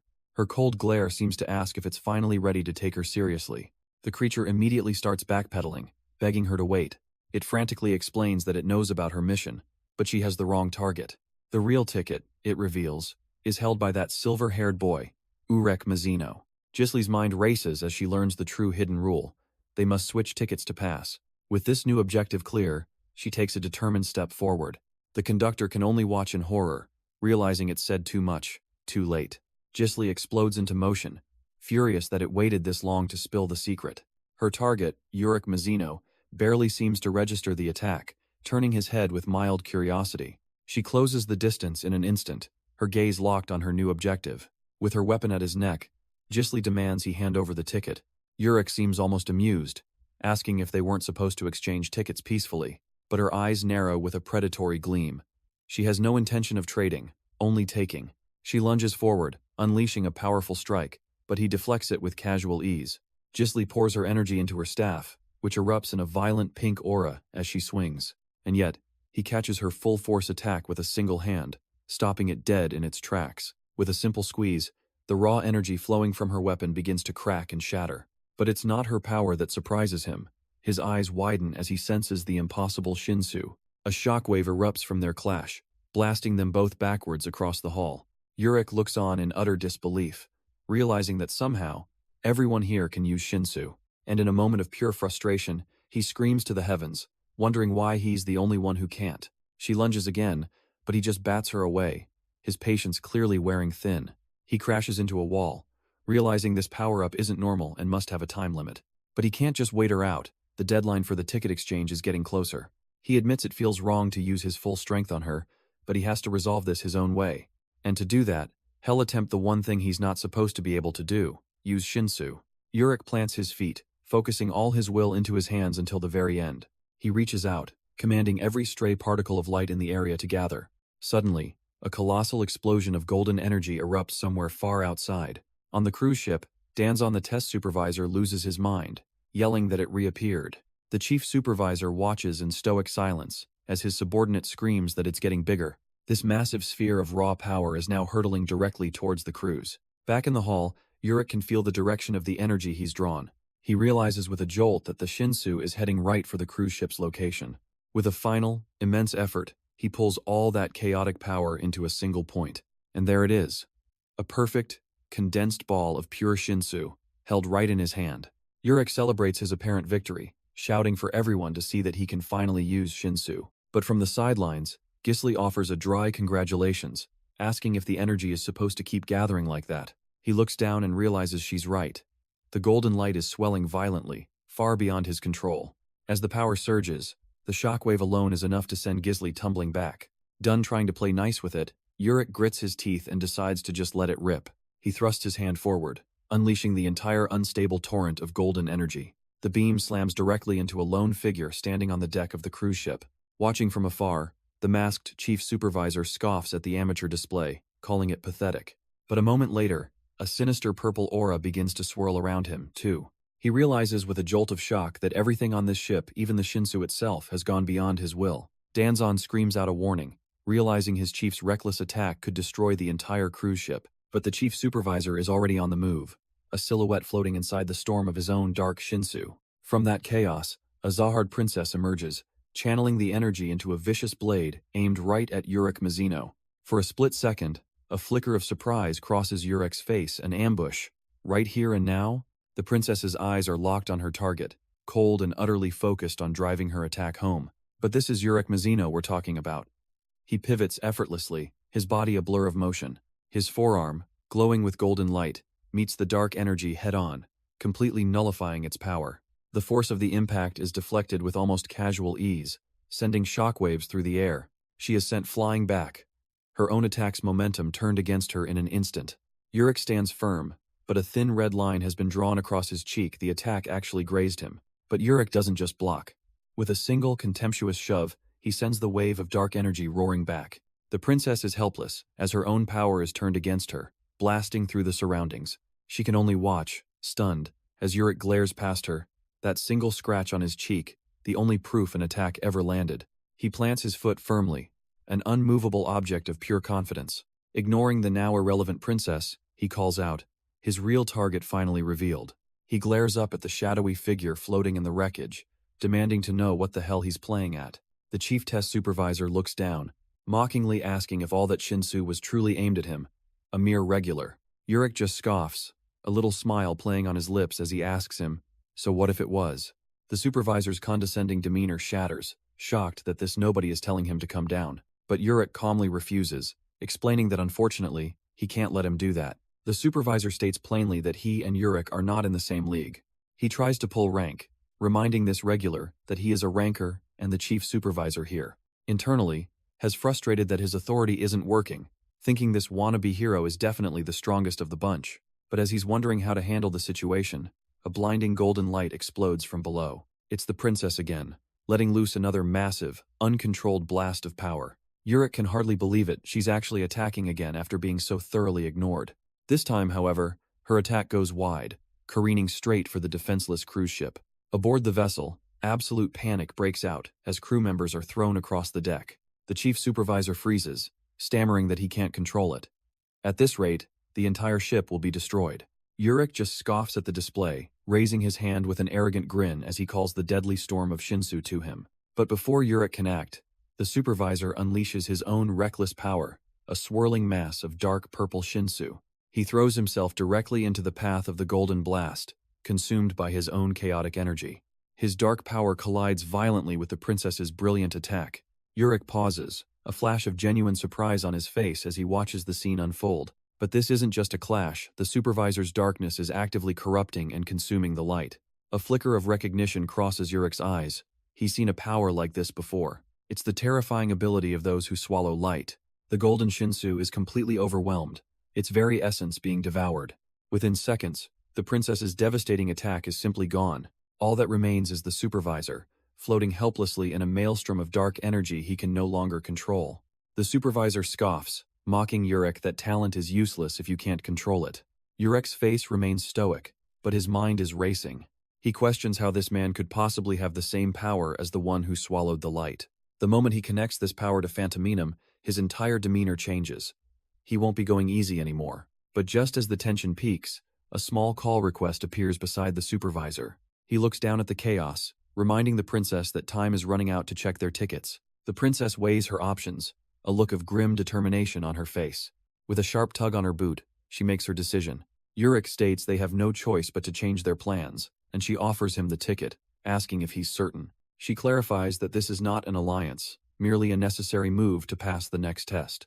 Urick agrees with a confident smirk, promising he'll make sure she fails the test. Because his real plan is to make her an ally and eventually have her meet Zahard. With their tense deal struck, he heads back inside as the door slides shut. He lets out a heavy sigh, drawing the attention of his quiet companion. She asks what's wrong, noting that such a serious look is unlike him. She even playfully asks if he's constipated, a notion he vehemently denies with pride. But the light-hearted moment passes as Urick stares at his hand, his mind on one thing, Shinsu.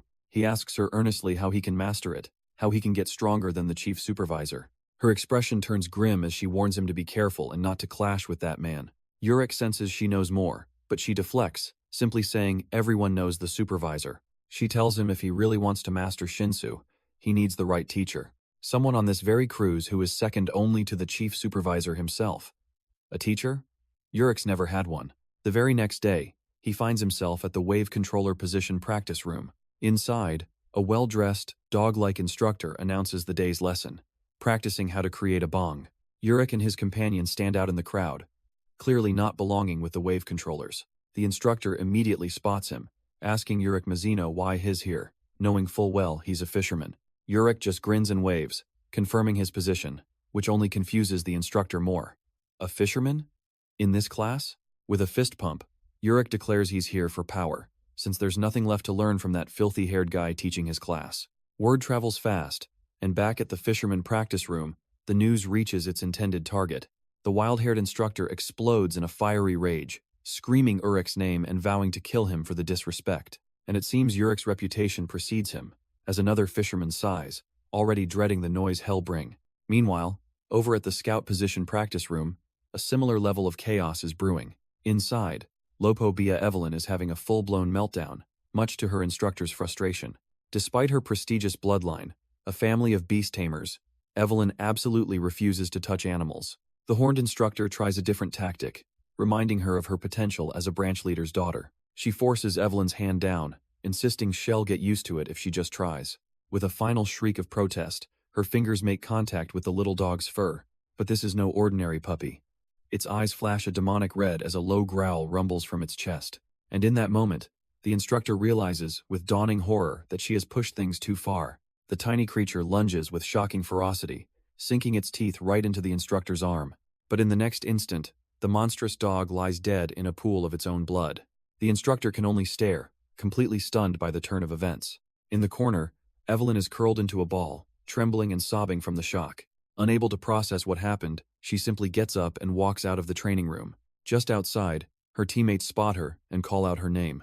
One of them cheerfully asks about her practice, but she brushes past him, too tired to speak. As she walks away, her friends are left confused, wondering what could have happened.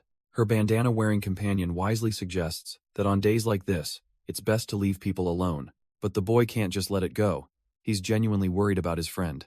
While Evelyn hides away in her room, he quietly resolves to become someone who can actually help her. The next day, it's back to business in the training rooms. Inside the Lightbearer practice area, one girl shows off an incredible aptitude for controlling the lighthouses. A fellow regular watches from the side, silently acknowledging her amazing talent. Over in the Spear Bearer room, The boy is channeling his own determination into his practice. He puts everything he has into one powerful, focused throw. The spear smashes dead center into the target with a satisfying crack. He did it. His teammates rush in to celebrate his perfect shot, a much-needed moment of triumph. Meanwhile, in the scout practice room, Evelyn continues to isolate herself, lost in her own thoughts. But over in the fisherman room, it's a completely different story as Gisli effortlessly clears the field. She stands victorious, wondering if that guy, Urick Mazino, ever even bothers to show up for class. And speaking of Urick, we head over to the wave controller practice room. The instructor and another student stop dead in their tracks, completely taken aback by what they're seeing. Urick has gathered a massive, swirling sphere of golden shinsu, a feat he's been struggling with. He lets out a triumphant laugh, ecstatic that he finally did it, while his companion stares in utter shock. How is this possible? Just 2 days ago, he couldn't even form a basic bong. The immense power then explodes outward, sending even Urick flying back from the sheer force of his own attack. As the dust settles, the dog-like instructor is left reeling from the uncontrolled power. The entire room is torn apart by the sheer scale of the golden shinsu explosion. He gets right in Urick's face, scolding him for having amazing power but absolutely zero control. But then, with a serious glint in his eye, he makes an offer. He can teach him, right now. Urick lights up like a kid on Christmas morning, ecstatic at the chance to finally learn. The instructor tries to get him to use the name Puppy, but Urick's too excited and just calls him Mr. Doggy. Watching this unfold, his companion has a stunning realization about Urick's true nature. Later that night, an announcement echoes through the ship, heralding the arrival of the crown game. All regulars are to gather in the lobby, and with that, a new test is about to begin. As regulars begin to gather, one team walks with an undeniable air of nobility. From the other side of the hall, Urick and his companions make their way towards the lobby. His eyes immediately lock onto the woman in red, a smirk playing on his lips as he recognizes a princess of Zahard. The two groups meet, a silent challenge passing between the two clear frontrunners of this test. She warns him to prepare to be crushed, but he just meets her gaze, promising her the exact same thing. But elsewhere, in the chief supervisor's office, a panicked voice rings out in protest. Danjon is furious, telling the chief that this test is not what was agreed upon, only to be calmly dismissed. The problem? The boss is a monster that requires a full team of rankers just to fight. The chief turns, his voice laced with ice, asking if he has a problem with it, and Danjon can only shrink back in fear. Danjon is reeling, convinced the chief supervisor has lost his mind putting the queen net dolphin on the board. He can only stare at the man's back, wondering if the goal here is to test the regulars or to slaughter them. Meanwhile, on the testing floor, the net dolphin habitat seems peaceful, populated by cute little creatures. But that peace is shattered as a colossal foot slams into the ground, scattering the tiny dolphins. The sheer scale is terrifying.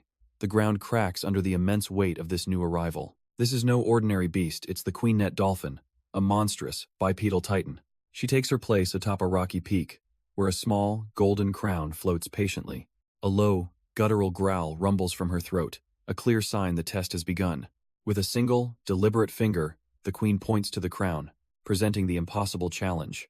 Back in the regulars' quarters, Urick Mazino is just toweling off after a shower. Suddenly, a notification sphere lights up with a personal message from Danjon. He just smirks at the blunt death threat, playfully calling it a love letter. The thought of his first fight against a ranker has him absolutely buzzing with excitement. And as if on cue, the queen lets out a deafening roar, shaking the very foundation of the test floor. But the scene shifts, cutting away to a mysterious man overlooking a bleak, jagged landscape. The sound of waves crashing on a lonely shore, as his unconscious body is carried by the tide, washing up on the sand. Battered and broken, his identity and the reason for his arrival are a complete mystery. And so begins the day of the crown game. A certain silver-haired monster, Urick Mazino, is out for his morning run, tearing through the halls. He comes to a screeching halt, but not without accidentally squashing a bystander's foot. With a casual oops, he sends a poor blue-haired girl tumbling to the floor. He rushes to check on her, and she, completely flustered by the close encounter, insists she's okay. So okay, in fact, that she nervously offers him her energy drink as a token of appreciation. Urick accepts with a grin, explaining he can't skip his runs or he gets sore. The girl is absolutely starstruck, unable to stop herself from gushing about how amazing he is. It all comes out in a rush as she yells her heartfelt confession. She loves guys who work out. And just like that, mortified, she sprints away, leaving a very confused Urick holding her drink. Urick can only watch as she sprints away, leaving him to ponder that bizarre interaction. But his moment of confusion is cut short as he catches a glimpse of someone else nearby. A jealous onlooker glares, seething with rage that Urick would dare accept a drink from his precious Aru. Completely unaware that he's just made an enemy, Urick simply shrugs it off and continues his run. He's brought to a sudden halt once again, this time by a small penguin blocking his path. The creature gives him a serious look, demanding to know just who he thinks he is. Urick's brain short-circuits for a second before he points dramatically, shouting that the penguin is talking. Insulted by the rude outburst, the penguin smacks him right across the face with a surprisingly solid flipper. It huffily declares that it's a chosen regular, and if talking alligators can qualify, why can't he? Then it promptly plops down to sunbathe, and Urick, nursing his cheek, can't help but think it's kinda cute. He continues his jog, reflecting on the bizarre creatures inside the tower, as the little penguin naps behind him. He runs with purpose, a man on a mission in the noble name of justice. But his righteous path is blocked yet again, this time by a person lying completely still on the bridge. The girl sits up, revealing she's watching anime on 3 lighthouses, a perfect surround sound setup. She's completely engrossed in a show called Super Overlord, crazy strong, and can't believe he's never heard of it. Urick, however, is not impressed, internally cringing at the ridiculously embarrassing title. On her screen, the hero of the show throws out a powerful Super Overlord punch. This somehow triggers Urick, who immediately accuses her of thinking his taste in stories is lame. Their strange, one-sided argument is cut short by a ship-wide announcement. It's time for the next test. Now fully dressed, Urick and the others make their way to the grand lobby, ready for whatever comes next. A new figure appears, an anthropomorphic dog named Baskerville, the wave controller for this test. He informs the regulars they will be disembarking to play games in an underground space. With a flourish, he announces the legendary challenge they'll be facing, the crown game. Urick and his newfound companions are caught off guard by the name. The long-haired woman explains its history, an ancient game played by Zahard himself to choose a leader. The rules are brutally simple. Everyone fights over a single crown, and the last one holding it wins. With the basic premise laid out, Baskerville orders everyone to leave the ship for the full briefing. The group follows the stream of regulars, heading down the ramp into the unknown. Watching from above is the test supervisor, a mountain of a man named Danjon, his gaze intense. Urick glances back, a smirk playing on his lips, already feeling the familiar anticipation for battle. The regulars are led to the entrance of a colossal, foreboding cave system. Urick and his new acquaintance peer down into the abyss, noting just how far the drop is. Down below, strange little creatures with glowing collars scurry about in the dark. An instructor suddenly appears, welcoming them to the Crown Game Arena, the native habitat of the net dolphin. He explains that the island is a living ecosystem, and all the data they need is in their pockets. With a dramatic flourish, the main prize is revealed, a single, ornate crown.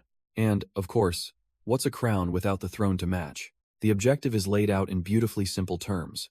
Find the crown, wear it, and sit your butt on the throne. As soon as a team claims the throne, a countdown begins, and only the top 5 teams with the longest time will pass. But there's a twist. The pug-like instructor cuts in to add that the final team holding the throne at the end wins instantly. The instructor announces the test will end in 9 hours, at 7 p.m. And for any other questions, he basically tells them to jump in and figure it out for themselves. With that, at 10 a.m., the crown game officially begins, as a few observers watch from afar. The horned woman voices her concern, pointing out that this game is usually held safely indoors. She explains that while net dolphins are weak, angering their queen would be a catastrophe. But her white-haired companion dismisses the worry with a smile, certain the supervisors have it handled. The queen's territory is supposed to be far away from the throne, keeping the contestants safe. Still, she admits the chief supervisor has a sketchy reputation, just as her friend wonders where Danjon went. Suddenly, their spiky-haired companion interrupts, having just tracked the crown's location with his lighthouse. His discovery is a shocker. The crown is located right in the middle of the Queen Net Dolphin's territory. Meanwhile, down in the arena, the regulars arrive to find a dark, cavernous, and incredibly damp cave. They're immediately soaked by the splashing water, grumbling about the miserable conditions. The light-hearted banter begins, with one guy asking for dry socks and his friend refusing, joking about his stinky feet. They share a friendly fist bump, calling each other idiots, completely unaware of what's coming. Then, the announcement echoes through the cave. The game has begun, and killing is officially permitted. The scarred man's playful expression vanishes, replaced by utter shock as the true nature of the test sinks in. And just like that, the first move is made. A deadly shuriken comes spinning through the air. It flies straight for the back of an unsuspecting regular's neck, a killing blow from the shadows. But a hand intercepts it with impossible speed, and Urick Mazino casually stops the fatal attack. His crimson eye glows with cold intensity, a silent warning to whoever just tried to start the bloodshed. The would-be assassins can only stare back, completely frozen by the deadly aura washing over them. Urick doesn't raise his voice, he just gives them a simple choice. Get lost now while he's still feeling merciful. And just like that, they're gone, scrambling into the shadows like rats fleeing a cat. Watching them vanish, the scarred man grimly reminds his companions that everyone here is now an enemy. Elsewhere, in another part of the cave, other teams are already plotting their own paths to victory. A young man named Lou and his teammate Evelyn discuss their first move. Lou's plan is simple and bold. Find the crown, go straight to the throne, and start racking up points. But Evelyn just scoffs, calling him short-sighted and boasting that she has a much better idea. Her genius strategy? Grab the crown, run and hide, then swoop in to claim the throne at the very last second. She beams with pride, imagining their flawless victory as every other team is instantly eliminated. Her teammate is completely sold, convinced they can just skip to the next floor. He even gives her brilliant strategy a name, the dirty plan to pass the test alone. Their elderly companion, Sancho, can only smile, finding their youthful energy so cute. But just as they're ready to charge off, Evelyn stops them. There's a problem. She slumps against the cave wall in defeat, realizing their team doesn't even have a light bearer. As the boy tries to cheer her up, Sancho just watches, once again amused by their antics. That's when the old man steps in, offering an alternative. He suggests they just tail another team, one with a skilled light bearer who can find the crown for them. Then, the moment it's found, they swoop in, snatch it, and execute Evelyn's original plan to run and hide. The two kids are blown away by his genius, and Sancho humbly accepts their praise, secretly loving it. The boy voices his doubt surely a light bearer would notice them, but Sancho isn't worried at all. He explains that, as scouts, their observers are specifically designed to hide their presence.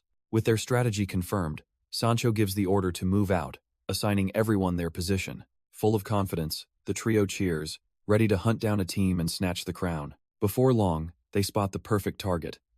A light bearer, skillfully controlling 3 lighthouses, already on the move. That's them. Sancho gives the signal, and he and Evelyn immediately break into a full sprint. Lou is ordered to stay back, keeping his distance and following their lead carefully with his spear ready. A few hours pass as their little drone silently trails the unsuspecting team. The targets finally slow down, wondering just how much further they have to go. The masked teammate whispers to his light bearer, a hint of paranoia finally setting in. The light bearer and her teammate calmly proceed, their lighthouses illuminating the path. But then, the target team suddenly splits up, a deliberate tactical maneuver. Evelyn doesn't miss a beat, telling Sancho she'll tail the light bearer herself. Lou is left behind, nervously clutching his observer, told to call if anything goes wrong. With her target locked, Evelyn sprints through the rocky labyrinth, hot on their trail. She watches from the shadows as the light bearer heads deeper and deeper into the cave. But something feels off the path. The ground, a sudden, chilling realization hits her. This wasn't a chase at all. It was always a trap. At that exact moment, the light bearer stops, her eyes flaring with a cold, blue light. She turns, and in the reflection of her glasses, Evelyn sees herself, perfectly caught. A cold voice echoes in the cavern, asking Evelyn if she finally noticed. The light bearer reveals she knew she was being followed from the start, and this wasn't about the crown. This place, she says with a chilling look, was hand-picked to be Evelyn's grave.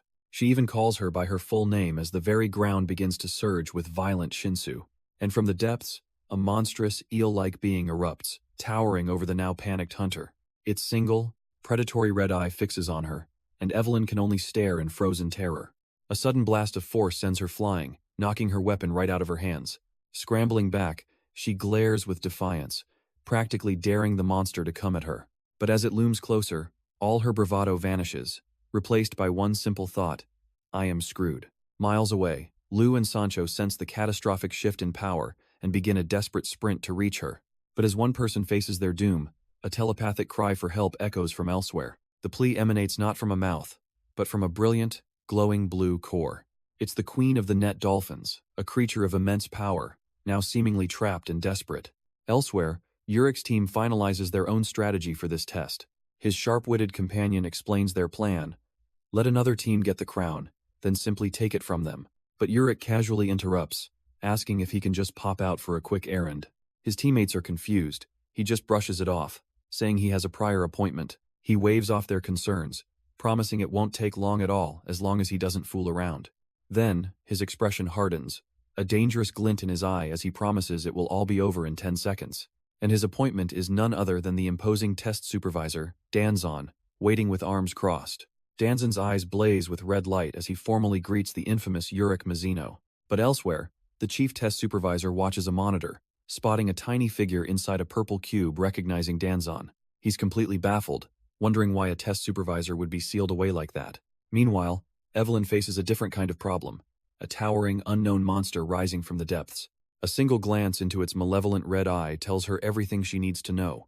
Run. She immediately turns to flee, her survival instincts kicking into overdrive. But the creature is far too quick, its shadowy form lashing out through the water. A brutal impact sends a cry of pain from her lips as she's struck down. Her consciousness begins to fade from the overwhelming force of the attack, and with a violent splash, she's dragged beneath the turbulent surface.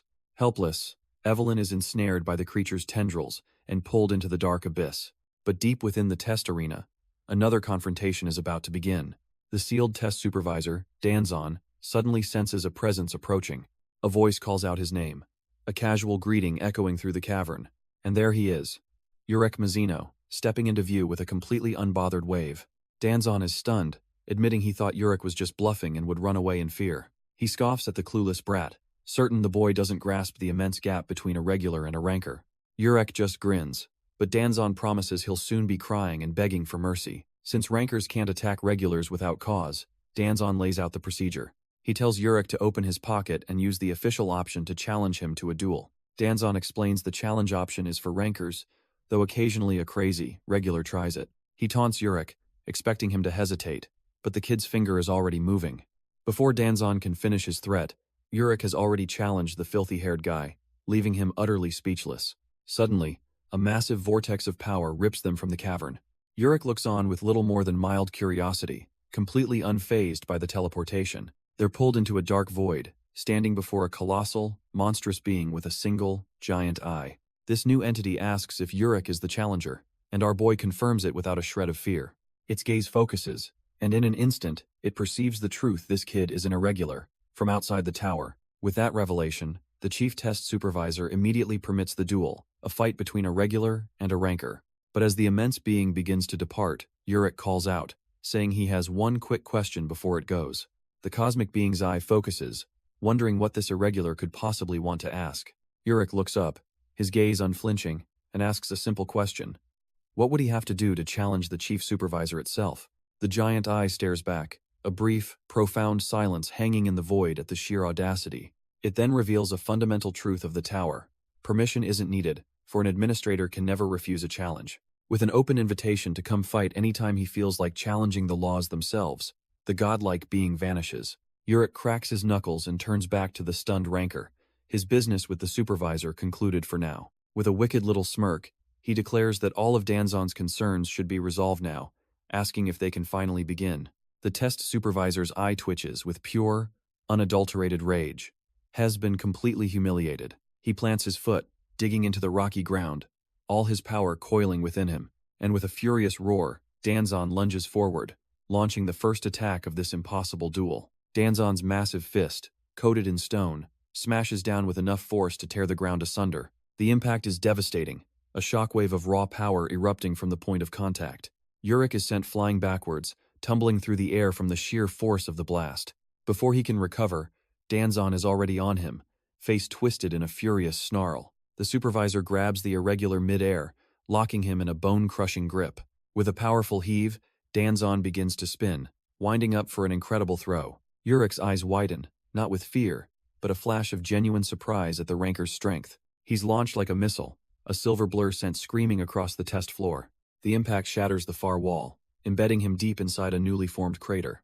Lying there completely unbothered, Urick wonders aloud if this is just payback for their last training session. Danjon admits to himself that Urick's grappling technique is on a completely different plane of existence. So he changes tactics, screaming that from now on, Urick will have to run for his life. But Urick is already moving, launching himself off the broken ground with a single push. He effortlessly weaves past the supervisor's wild attack, a blur of white and silver. And in a stunning counter, Urick pivots and smashes a powerful kick right across Danjon's face. He lands perfectly, not even breaking a sweat, the momentum of the fight now completely his. A cocky grin spreads across his face as Shinsu gathers in his fist. The real challenge is winning without his ultimate power. He realizes this whole thing feels like a game, a raw training session, and it's the most fun he's had in ages.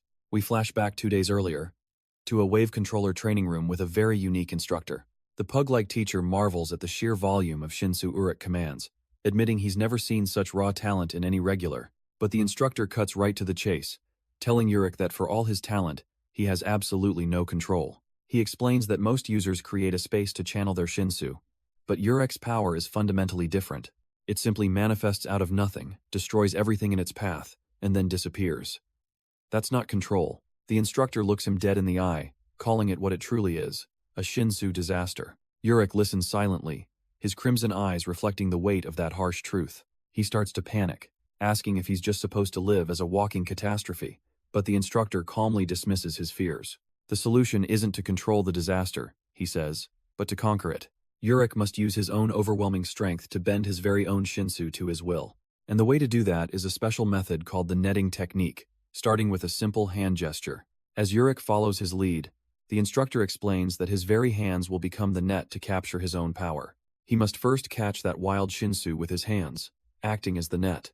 Then, with a clench of his fist, he must completely subdue it. The instructor warns him this training could take years, and Urick can hardly believe it. But with a cocky grin, Urick boasts that he'll master the entire technique in just 2 days. His teacher, completely unimpressed by the boy's legendary arrogance, simply tells him to prove it. We snap back to the present, with Danjon mocking Urick for just running away from their fight. Urick finally stops, telling the supervisor to stop rushing him. He was planning to show it off anyway. He plants his feet, a quiet focus in his eyes as he begins to gather his power. A blinding explosion of golden Shinsu erupts, stunning Danjon into silence. The supervisor's eyes widen in disbelief as he recognizes that familiar golden glow. It's from the cruise. He demands to know why the cruise ship's Shinsu is all the way out here. A horrifying thought clicks into place. Could it be him? Urick just grins, telling him to watch carefully, because this is the result of his training. He'll use both of his hands like a net to tame this massive, rampaging wave of golden energy. The entire torrent of Shinsu will be subdued right here, right now. Danjon can only stare, dumbfounded, as the power swirls. Urick flexes, and the golden energy begins to bend to his will, lashing around him. With a wild look in his eyes, he practically dares the energy to come at him. Danjon breaks into a cold sweat, realizing that impossibly massive Shinsu is being sucked directly into Urick's hands. And with a confident smirk, he compresses the entire storm into a single, blazing sphere. He clenches his fist, and the raging power goes completely silent, contained. Then, with a mighty heave, he tells the energy to be gone. The golden projectile screams past Danjon, a comet of absolute destruction. The supervisor can only stare, his mind blank with sheer, unadulterated terror. Urick watches his attack fly, the immense power carving a new landscape. A massive canyon is gouged out of the earth from that one, casual throw.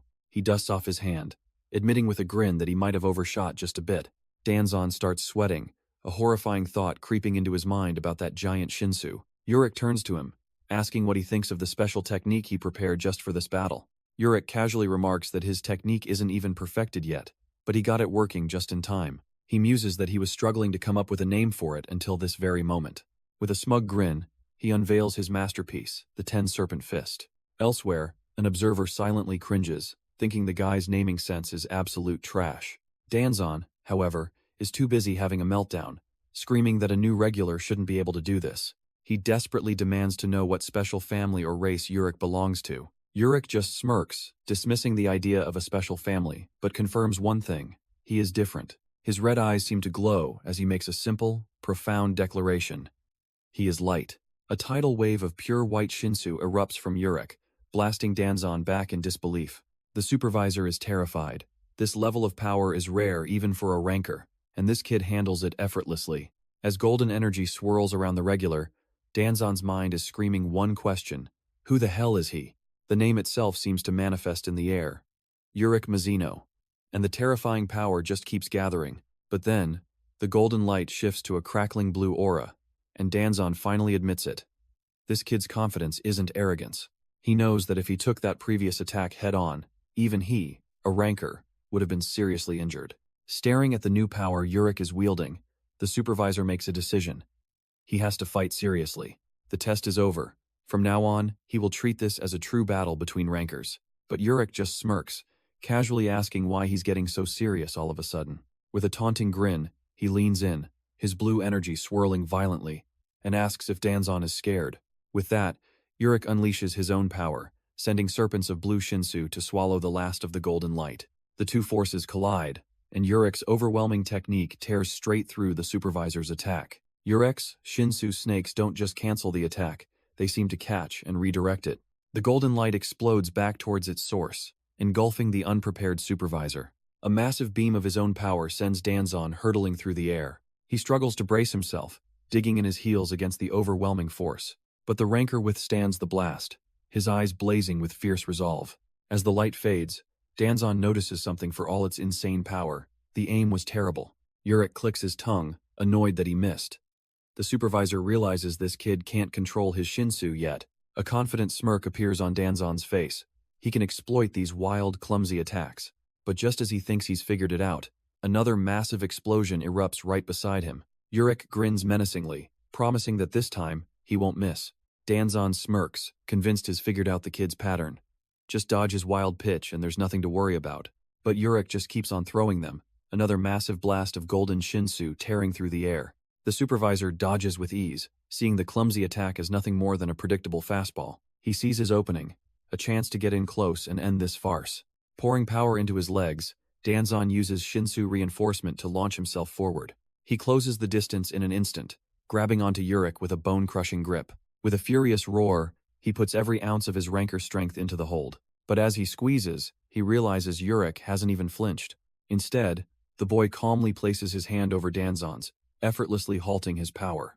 A triumphant scream rips from Danjon's throat, absolutely certain he has finally caught his prey. But Urick just stares down at him, completely unimpressed, and asks what he thinks he's doing. He even mocks the supervisor, asking if he's suddenly developed a crush on him. The fight was fun, he admits. But this hug is a bit much, and Danjon's face twists in confusion. The supervisor can't comprehend it. He's going all out, using far more power than before. He lets out another desperate roar, putting every last bit of strength into his grip, but Urick remains unmoved. Then, Urick calmly addresses the rancor by name. He tells Danjon there's been a misunderstanding as his fingers begin to pry open the metal gauntlet. With a sickening crunch, the armored hand starts to bend and deform under Urick's casual pressure. He effortlessly forces the supervisor's arms apart, revealing the absolute chasm between their strengths. And then comes the terrifying truth. Urick is actually stronger when he's not even using Shinsu. And in that moment, the supervisor's mind shatters. This isn't just a difference in power. Urick simply pushes his arms away, explaining that he's not here to fight him. With a predatory grin, he cocks his fist back, deciding he's had enough of this game. The first punch connects with a sickening crunch, rattling Danjon to his core. As he collapses, the rancor's world crumbles around one single thought. He was so wrong. He finally understands that Urick's power isn't a product of his Shinsu. The horrifying truth is much simpler than that. Urick is just stronger than him, on a level he can't even comprehend. A relentless barrage of blows follows, each one a testament to the chasm between them. And Urick doesn't even look like Hez trying, his face a mask of casual, brutal efficiency. But in the middle of the beatdown, Urick's senses catch a flicker. His eyes dart sideways. Just now was someone watching me? Elsewhere, the chief test supervisor monitors the battle from the safety of his observation room, but his arrogance turns to shock. Did that regular just look directly at him? The absolute nerve. Urick plants a foot on Danjon's chest, his message clear. You're next. He sends the supervisor flying, already finished with this little warm-up. Stepping back, he decides to add a little flair, musing that he should probably end this with Shinsu. The air itself begins to churn as he effortlessly gathers an ocean of power. Danjon can only watch, frozen in absolute terror at the sheer scale of the energy. Urick unleashes it all. A devastating blast he promises the rancor won't be able to dodge. But Urick isn't using some grand Shinsu spell. Hez just throwing a single, simple transcendent fist. The world erupts in a blinding flash of golden energy. Danjon is caught dead center, his body torn apart by the sheer force. But even as he's being erased, Urick's voice echoes in his mind, telling him he misunderstood one last thing. This was never a fight between a regular and a rancor, or even two rancors. The irregular's cold eyes stare him down, explaining the true nature of this battle. It was simply a contest between a child and an adult. The light is overwhelming, burning away Danjon's senses as his terror peaks. He doesn't even have time for a final scream before he is completely vaporized. When the light fades, All that remains is a perfectly carved hole in the world. The shockwave of Urick's power finally subsides, leaving the once mighty ranker completely broken on the ground. Urick glances away, unconcerned, just making sure no one else is watching this little display. But Danjon isn't finished yet. A groan of pure agony and disbelief escaping his lips. Struggling to even lift his head, he demands to know just who this monster really is. His mind just can't process it. Irregular beating a ranker this badly? It breaks all the rules of the tower. He smashes a fist into the stone, screaming about the years of effort it took to earn his title. Urick just looks down, bored, telling him that whatever rules he thinks are so important have nothing to do with him. Then comes the final, devastating truth. He's from outside the tower. Danjon's world shatters. Outside, the realization hits him like a bolt of lightning. This isn't a regular, he's an irregular. Danjon explains that irregulars are people from outside the tower, just like King Zahard and the 10 great families. The ranker's mind reels. Hez not the only one from the outside? He frantically asks if those legendary figures ever managed to go back. Urick looks at him like he's an idiot. Leaving the tower? He calls the idea absurd. He explains that Zahard and the others came here to escape the despair of the outside world. So why on earth would he ever want to leave this perfect sanctuary? That whole idea is just complete nonsense to him. Urick is left scratching his head, the ranker's words echoing in his mind. So they never got out? He realizes something is wrong. The outside they fled from is different from the one he knows, giving him a new reason to climb and find them. He pushes the thought aside, vowing to find his own way out, even muttering that being an irregular must explain the guy's insane power. But the cat is out of the bag. He looks down at Danjon, knowing that once his identity spreads, the whole tower will be thrown into chaos.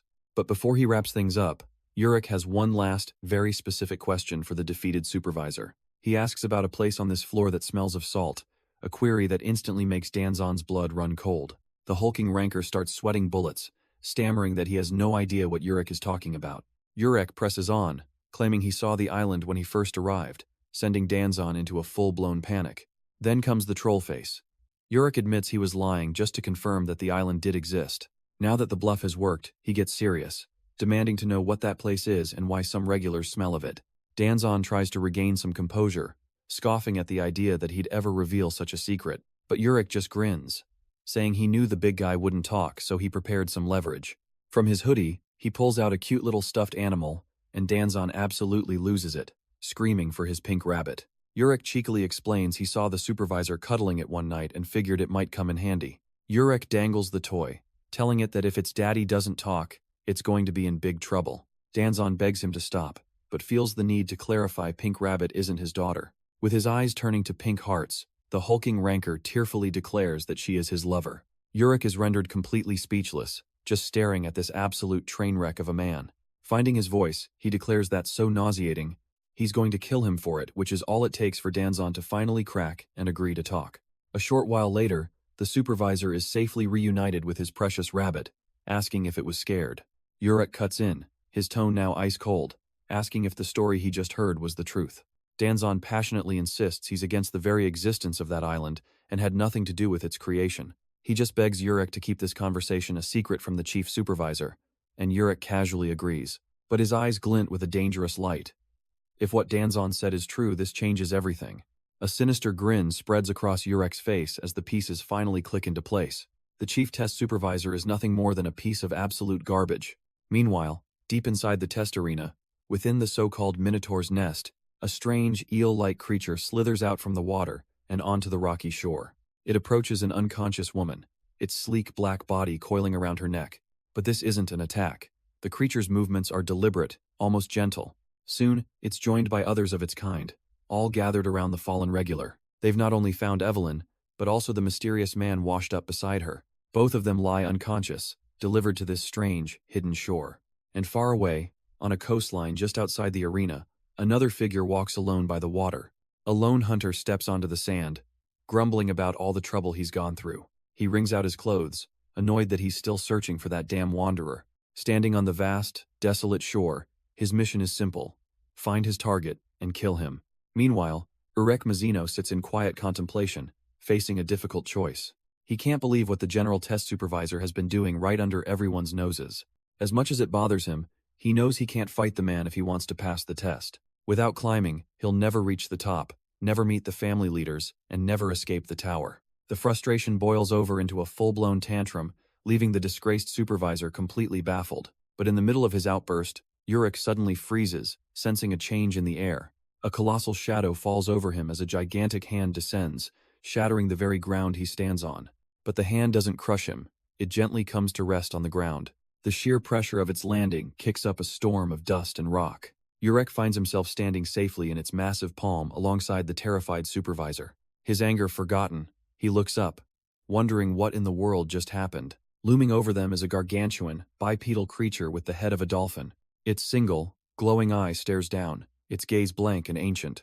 Danjon completely loses his composure, recognizing the beast as the legendary dolphin queen. He screams that they have to run, that she's the boss of this entire area and impossibly dangerous. But Urick just smirks, intrigued by the idea of meeting someone so strong.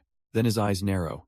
He notices something about her, something that just can't be real. His eyes lock onto a tiny, gleaming object atop the creature's head. Could that be the crown? He can't believe it.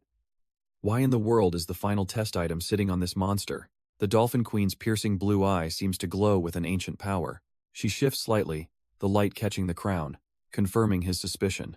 Urick excitedly grabs the supervisor by the hair, pointing up to make sure he's seeing this right.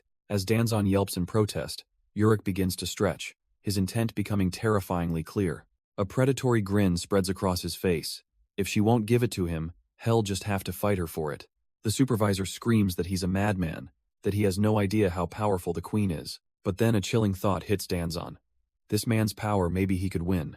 He watches Urick walk off, realizing he has to do something to prevent a catastrophe. Danjon screams for him to stop, but his warnings are just noise to a man on a mission. Urick's eyes flare red as he promises to only hit her a little bit. And by a little bit, he means launching himself like a human cannonball straight into the queen's face. The sheer force of the impact sends a shockwave through the air, knocking the supervisor off his feet.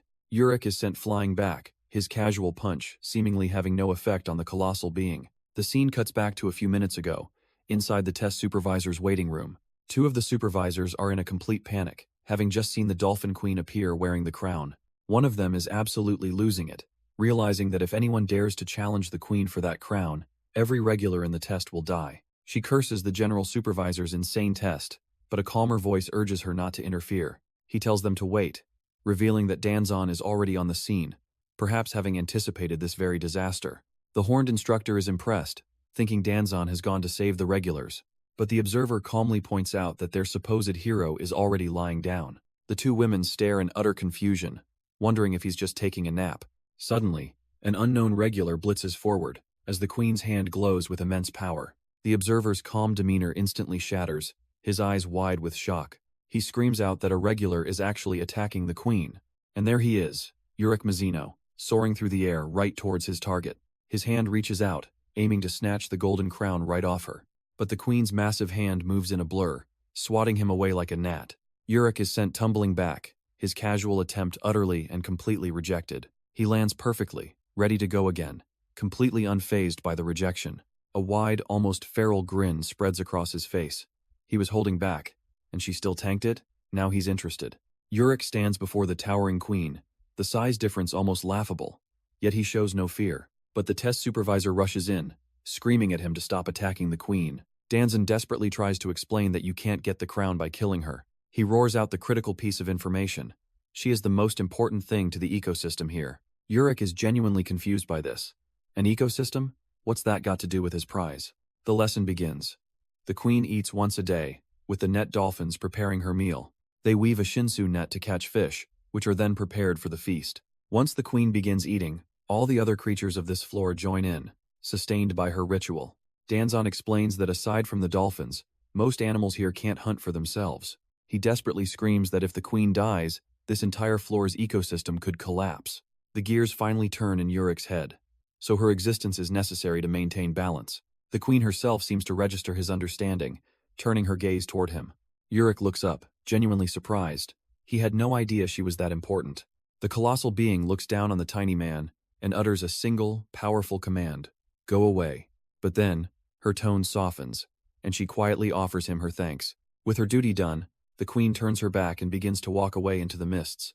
The test supervisor collapses in sheer relief, muttering that she's finally gone. And elsewhere, the two instructors observing the test erupt in cheers, celebrating their victory. The instructors can't believe it, calling that fisherman regular, Urick Mazino, completely insane. But the horned instructor finds it strange. She's heard the queen never tolerates intruders. So why did she act that way? It just doesn't add up. She explains that beasts only avoid confrontation when they face an equal or a superior.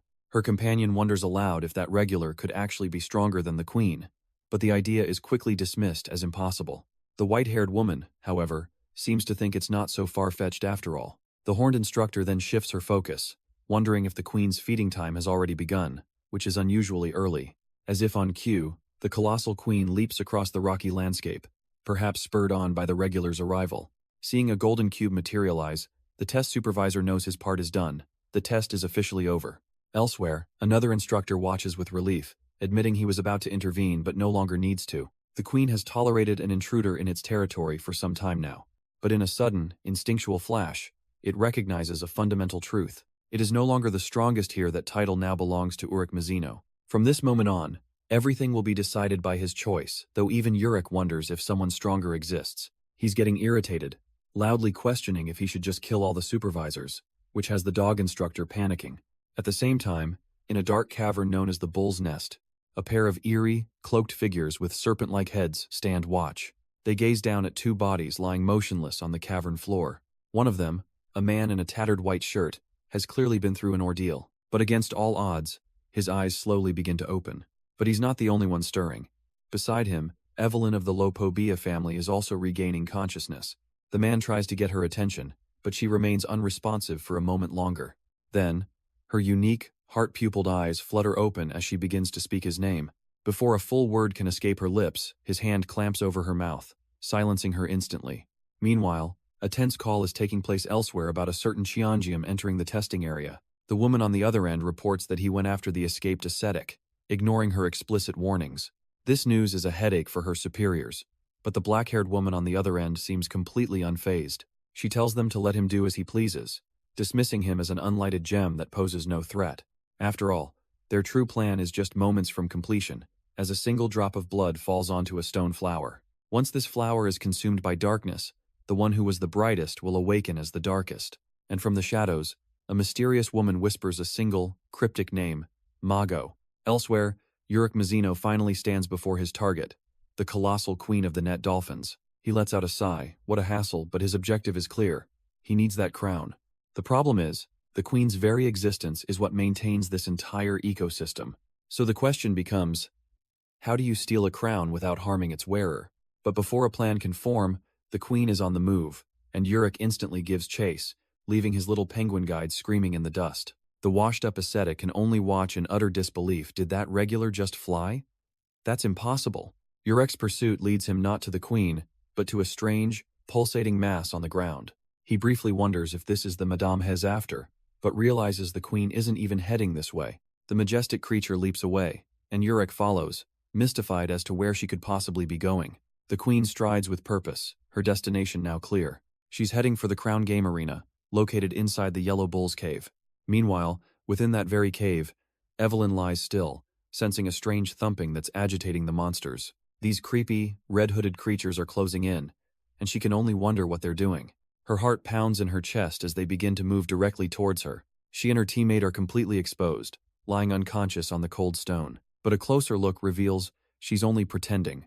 Her eyes shut tight as she plays dead. She has to keep up the act. They can't possibly find out she's awake. One of the creatures looms over her, its glowing eye studying her face for any sign of life. And then its jaw unhinges, revealing a horrifying maw of teeth, ready to see if she's really gone. Just as the lizard creatures move in for the kill, something completely unexpected happens. One of them is suddenly slammed by a powerful force. The monster is sent flying backwards, utterly blindsided by the friendly fire. Its companion turns, just as confused as Evelyn is pretending to be. A new, more imposing lizard rises from the water, clearly the one in charge. Still playing dead, Evelyn can only wonder if this new guy is some kind of idiot. The imposing creature simply looms over her, its mission clearly not to kill. The others gather around, and she realizes with a dawning horror they're taking her somewhere. Elsewhere, in another part of the cave, Sancho's team is also navigating the treacherous path.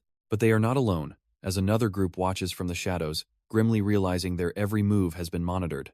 Meanwhile, on Lu's side, a growing panic sets in as he races through the cave. He hasn't been able to contact Evelyn, and his mind screams at him to hurry. But his frantic dash is cut short when a figure suddenly appears in his path. She introduces herself with unnerving calm. Pobidao Berbera, a light bearer. Berbere grabs his arm, her warning a quiet threat: if he takes one more step, she will kill him. Worse, she reveals Evelyn's fate is already sealed, which sends Lu into a rage. She coldly explains how she lured Evelyn into a trap, leading her straight to the nest of the yellow bulls. These creatures, she elaborates, are practically invincible in this watery environment. Ignoring her completely, Lu makes a desperate break for it, screaming Evelyn's name. But he's immediately struck down by a blinding flash of light, collapsing in agony. Berbere looms over him, coldly stating that even if he went now, there's nothing he could do for her. Pinned by the light, Lu grits his teeth, calling her methods shameful. She scoffs, retorting that at least she isn't trying to steal the crown, because he can't get it anyway. Her lighthouse, she reveals, has already located it in the possession of an unbelievable monster. She shows him an image of the creature, the queen-net dolphin, a being so powerful it's beyond their comprehension. Berbere confesses that the moment she saw it, she gave up all hope of getting the crown. But Lu isn't listening, his eyes burning with defiance even as the attack pins him down. He struggles against the overwhelming force, his body racked with pain. All he can think about is Evelyn, consumed by the agonizing feeling of his own powerlessness. His hand clenches into a fist, fury and frustration warring within him. Berbere coldly mocks his anguish, telling him not to worry, he'll be joining Evelyn soon enough. Her eyes are utterly devoid of emotion as she prepares to deliver the final, killing blow. But just as she's about to finish him, a sudden disturbance makes her pause in confusion. Out of nowhere, a panicked swarm of net dolphins barrels through the cavern.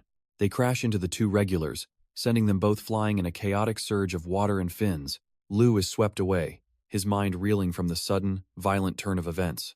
Even Berbere is caught in the stampede, screaming in shock at the swarm of creatures. She wonders why they're fleeing until a horrifying realization dawns on her. Something big must be chasing them. Elsewhere, the test is taking its toll, as Sancho leans heavily on his staff, his strength failing. He collapses before his teammates, apologizing that this is as far as his old body can take him. The chaos spreads, catching another team completely off guard as the net dolphins surge past. Two more regulars are helplessly caught in the aquatic torrent, crying out in shock. Sancho's companion can only watch in horror as his teammates are swept away into the watery chaos. Far from the immediate danger, even the elder supervising the test senses the immense disturbance. The wave of creatures is a force of nature, washing away anyone and anything in its path. But as the tide recedes, the true hunters emerge, strange, red-hooded lizards standing over the fallen. Berbere awakens to find herself ensnared by one of their tails, realizing she has to act now. She can't let them drag her away. Her friends are counting on her. She makes a difficult choice. With a silent apology, she gathers her energy, deciding there's no other way to escape this. The creature's eye flicks towards her, sensing the sudden and dangerous spike in power from its captive. But instead of an explosion, the hunter holding her captive just stops, confused by a strange disturbance. Suddenly, the entire pack of lizards erupts into a screeching, violent frenzy. They turn on each other, sinking their teeth into their own kind as green blood fills the air. A wave of pure, cannibalistic rage sweeps through them, a self-destructive chaos. In the middle of it all, Evelyn finds her fallen teammate, trying to shake him awake. She screams at him that this is their only chance. They have to run now. He finally snaps out of his daze, and together they sprint for their lives. They dash through the horrific scene, leaving the monstrous infighting behind them. But as the green mist of battle settles, one of the hunters stops its rampage. Its crimson eye narrows, locking onto the two tiny figures escaping in the distance. It's a dead sprint, the two of them pushing through the desolate landscape, their lungs on fire. Evelyn glances back, realizing her companion has suddenly stopped, unable to keep up. He collapses against the rocks, completely gassed, and can only apologize for slowing her down. She relents, figuring they've put enough distance between them and the chaos to catch their breath. As they rest, he thanks her, but there's a strange look in his eyes as he studies her. He asks if she's a regular, or maybe some kind of test staff who got lost. The boy looks genuinely confused, asking her what a regular even is. A wave of disbelief washes over Evelyn. This guy, he doesn't know the most basic term in the tower? It makes no sense. Only regulars and test staff are allowed here. Is he lying to her? She calls him out on it, but his panic denial feels disturbingly real. He keeps peppering her with frantic questions, asking where this place is, and why monsters are roaming free. The kid is spiraling, wondering aloud if he died and ended up in hell, or if he's been cursed. Evelyn just stares back, coolly telling him she has no idea what he's talking about. But she can't let it go, pressing him again to know if he's really acting this clueless. Her mind races. A person who doesn't know about regulars or the test, how could someone like that possibly be inside the test arena? She takes a moment, the sheer impossibility of his existence sinking in. Finally, she breaks the silence and explains the basics. This is a test for regulars to climb to the next floor of the tower. The word test is completely foreign to him, and seeing his genuine shock, she realizes he's not lying. Now that one mystery is settled, she has a question of her own, something that's been bothering her since they met. She points directly at his shirt, her eyes narrowed, and asks where in the world he got those clothes. She tells him the clothes look exactly like something someone she knows wears. He's confused. This is just traditional clothing from his village. A village? Evelyn demands to know where it is, but he just throws the question back at her, equally lost. He explains his strange journey. He was on the path of repentance, failed, fled into the sea, and just woke up here. The name means nothing to her, but he just confirms that everyone from his village wears this uniform. And then, it clicks. Evelyn's eyes widen with a chilling realization these clothes are worn by the cursed. But before she can say more, a desperate shout slices through the tense air, calling her name. It's her teammate, the boy in the cap, sprinting through the desolate landscape, his face a mask of panic. He escaped the earlier chaos with help from some net dolphins, but his calls to Evelyn are going completely unanswered. A cold dread sets in. If she's not picking up, something must have gone horribly wrong. He keeps running, screaming her name, desperately searching for any sign of his missing guide. The man simply states that everyone from his village wears these clothes. A chill runs down Evelyn's spine as she finishes the thought for him they're worn by the cursed ones. He has no idea what she means, but her expression is one of dawning horror. Suddenly, a heavy, clawed foot slams down nearby, interrupting the tense moment. They both whirl around to see a dark, hooded figure stalking toward them. The man's face drains of color. It's the same monster he escaped from earlier. Without a second thought, he grabs Evelyn and screams for them to run for their lives. As they sprint away, he realizes this one is far bigger and more imposing than the others. Its single, glowing red eye glares with undeniable authority. This is the boss. The two can do nothing but flee desperately across the barren, rocky wasteland. The boy spots a fork in the path, yelling that they might be able to lose their pursuer, but their fleeting hope is shattered as more figures leap down from the rocks above. They stop dead in their tracks, their only escape route suddenly swarming with new enemies. A whole pack of these red-hooded monsters now blocks the way forward, trapping them. Evelyn can only watch in horror, realizing the true gravity of their situation. These creatures weren't just chasing them down, they were hurting them. A cold dread washes over her. They're being toyed with like prey in a cage. But instead of despairing, she turns to the boy with a sudden, intense focus. If she can get them out of this alive, she needs him to explain that curse he mentioned. Hez stunned by her timing, but Evelyn's face is grim. She tells him it's important to her. She doesn't care how hard it is. She demands to know how to break the curse. Getting right in his face, she screams for his confirmation, and the terrified boy can only squeak out a yes. With his promise secured, her mind drifts, saving a prince under a curse. Her grip tightens on her sword hilt, a new resolve hardening her knuckles. This, she roars with all her might, is a girl's romance. Her cry of romance echoes through the desolate, rocky terrain. With a fire in her heart-shaped pupils, she declares she will fight for that dream. But her passionate declaration has drawn some unwanted attention from the shadows. A hulking figure begins to emerge from behind the craggy peaks. It's some kind of monstrous guardian, with a wild mane of hair and a body built for battle. Urick Mazino, one of the tower's strongest, turns to see the beast, but it's not looking at him. The colossal guardian completely ignores the irregular, its head swiveling towards a different peak. A flicker of realization crosses Urick's face. It's not just rampaging, it's searching for something. Yes, the creature's entire focus is locked onto a specific, unseen target. Then, high above the canyons, a tiny figure is seen zipping through the air. A distant group of observers stares in absolute shock. A mere regular is flying?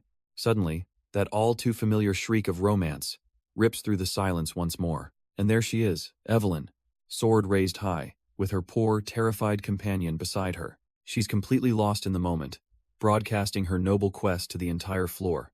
But the boy next to her can only think one thing: she's being way too loud. And just like that, her shouting catches the Guardian's undivided attention.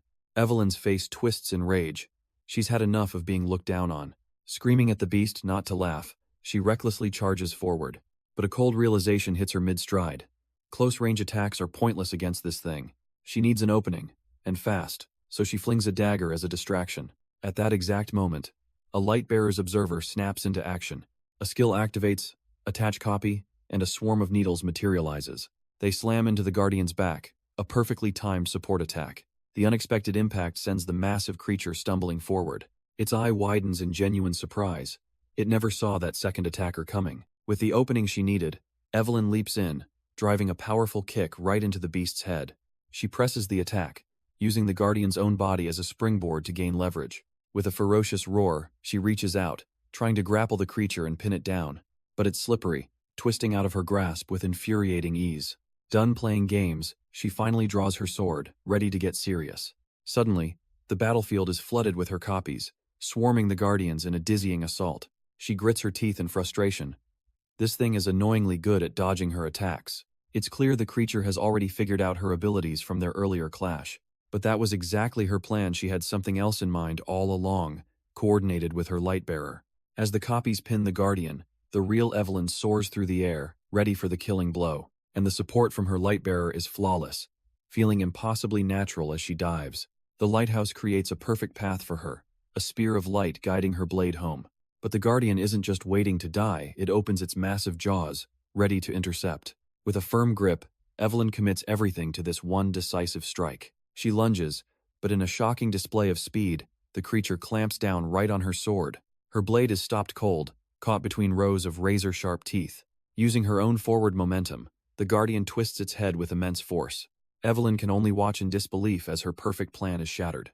Her body is flung helplessly through the air, her attack completely reversed, and she crashes violently into the ground, the hunter suddenly becoming the prey. She can only let out a sharp cry as the impact sends rocks flying. Before she can even process the pain, a dark figure looms over her, its red eyes fixed on her. The Lizard Guardian towers above, ready to end this little hunt, right here and now. But as it lunges, a strange, fibrous power suddenly manifests from Evelyn's body.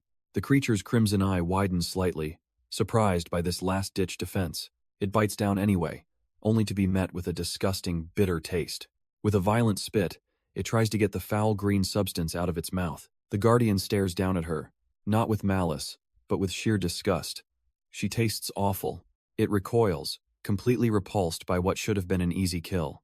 And that moment of revulsion is all the opening Evelyn needs to push herself back up, refusing to stay down. She struggles for breath as dark tendrils snake around her, pinning her in place. But the Guardian isn't done, its massive maw gaping wide to finish the job. Her eyes widen in pure terror as she's dragged into the beast's gaping mouth. Trapped inside, she screams for it to let her go, but her voice is muffled. The jaws begin to close, and her world is consumed by darkness. Suddenly, a spear of light cuts through the air, finding its mark. It's the boy in the white cap, shouting her name in desperation. He spots her, pointing frantically for his team to follow his lead. Even as she's being crushed, something inside her refuses to give up. A hand bursts forth, prying the jaws open from the inside out. With a surge of adrenaline, Evelyn lands a vicious blow right on the lizard's jaw. There's no fear in her eyes now, only the cold focus of a cornered predator. She follows up with a powerful spinning kick, sending another one of the creatures flying. But the effort costs her dearly, and she collapses onto the rocky ground, gasping for air. Her opponent stumbles but recovers instantly, stalking toward her as she tries to crawl away. Watching from a distance, the boy in the cap realizes he's in way over his head. Thinking fast, he decides to make himself a target, shouting to draw them away from her. His plan works a little too well, as the pack of lizards immediately swarms him. But the main creature simply ignores the distraction, its attention still locked on Evelyn. Its menacing red eye narrows, ready to deliver the final blow. Evelyn flinches, trapped on the ground and bracing for the inevitable. But the final blow never lands. The creature freezes mid-strike. Her eyes widen in disbelief. She knows that voice. It's the kid, screaming with everything he has from somewhere behind the beast. He grips a simple metal pipe, channeling all his courage into his hands. Launching himself through the air, he makes a desperate charge to save her. His makeshift weapon smacks squarely against the side of the lizard's head. But the attack just glances off, the impact doing absolutely nothing. The creature turns its head with an almost casual slowness, its eye locking onto him. A cold dread washes over the boy as he realizes he missed his one shot. The Lizard Guardian takes the bait, hurtling past Evelyn with terrifying speed.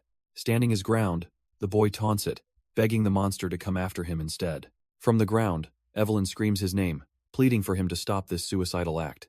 But he's fully committed, yelling at her to use this chance and run for her life.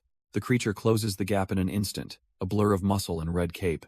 Before the boy can even react, the monster is already upon him, its shadow swallowing him whole. Its massive jaws clamp down hard right over his head. A piercing scream rips through the air as the beast thrashes him around like a rag doll. But just as it seems over, a pair of boots thuds onto the rocky ground behind the creature. It's Evelyn, her face twisted in fury, bringing her own weapon down on the crazy monster. But her desperate strike barely even registers, glancing off the creature's tough hide as its red eye swivels to face her. Before she can pull back, a thick, shadowy tail whips around, wrapping tightly around her body and squeezing the air from her lungs. The monster effortlessly yanks her off her feet, sending her weapon flying as she's tossed through the air like a doll. She's slammed against the hard rock face with bone-shattering force, the impact echoing through the desolate area. Her teammate can only watch in sheer horror, screaming out her name as he sees his protector go down. With Evelyn neutralized, the hooded lizard turns its attention back to him, and his mind races, trying to figure out how to survive. Dazed and broken, Evelyn lies on the ground, the fight knocked completely out of her. The boy lets out a desperate growl, trying to muster some courage even as all hope seems lost. But just then, a powerful voice cuts through the chaos as an old man named Sancho appears, his staff already glowing.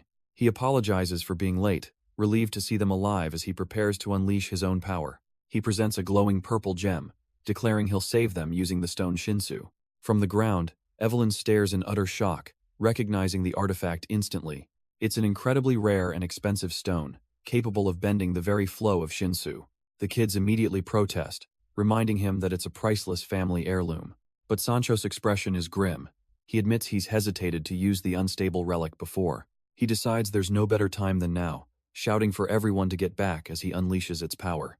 A blinding beam of purple energy erupts from his staff, aimed squarely at the monster. The blast tears through the landscape, leaving a trail of shattered rock and smoke in its wake. As the light fades, Sancho stands amidst the destruction, wondering if he actually defeated it. But his hope is shattered by Evelyn's terrified scream, her eyes locked on something horrible. The beast wasn't defeated, it was standing right behind him. Before Sancho can even turn, a monstrous fist caves his head in. Evelyn and her friend can only watch, screaming his name in pure horror. The Guardian isn't done, its claws sinking deep into the old man's torso. His hand falls limp, life fading away into the blood-soaked ground. And in a final act of desecration, the monster begins to feast on his body. Its cold, red eye glares, as if searching for its next meal. But seeing their guardian torn apart flips a dangerous switch inside the children. Fueled by a sudden surge of rage and power, Evelyn launches herself forward. A powerful presence lands, and the roles of hunter and prey are about to be reversed. Another guardian descends, this one far more regal and imposing than the last. A low, menacing growl rumbles from its throat as it surveys the scene below. But instead of attacking, it suddenly leaps away with incredible speed. Because the real action is over here, the queen-net dolphin is running for its life. Urick Mazino gives chase, momentarily confused by the monster's sudden retreat. Then it dawns on him. She's not just fleeing, she's heading straight for that place. Meanwhile, the children's rage is cut short by a blindingly fast assault. The boy is sent tumbling through the air, completely overwhelmed by the strike. Evelyn is caught in the same devastating blow before she can even react. Their attacker stands revealed. A swift, red-hooded lizard warrior, and the kids are totally outmatched. Evelyn gasps for breath, completely broken on the cold ground. The boy is in the same sorry state, barely conscious after that single devastating hit. Their entire team was wiped out in a flash, left for dead without a chance to fight back. The lizard warrior stands over its prey, a silent and deadly victor.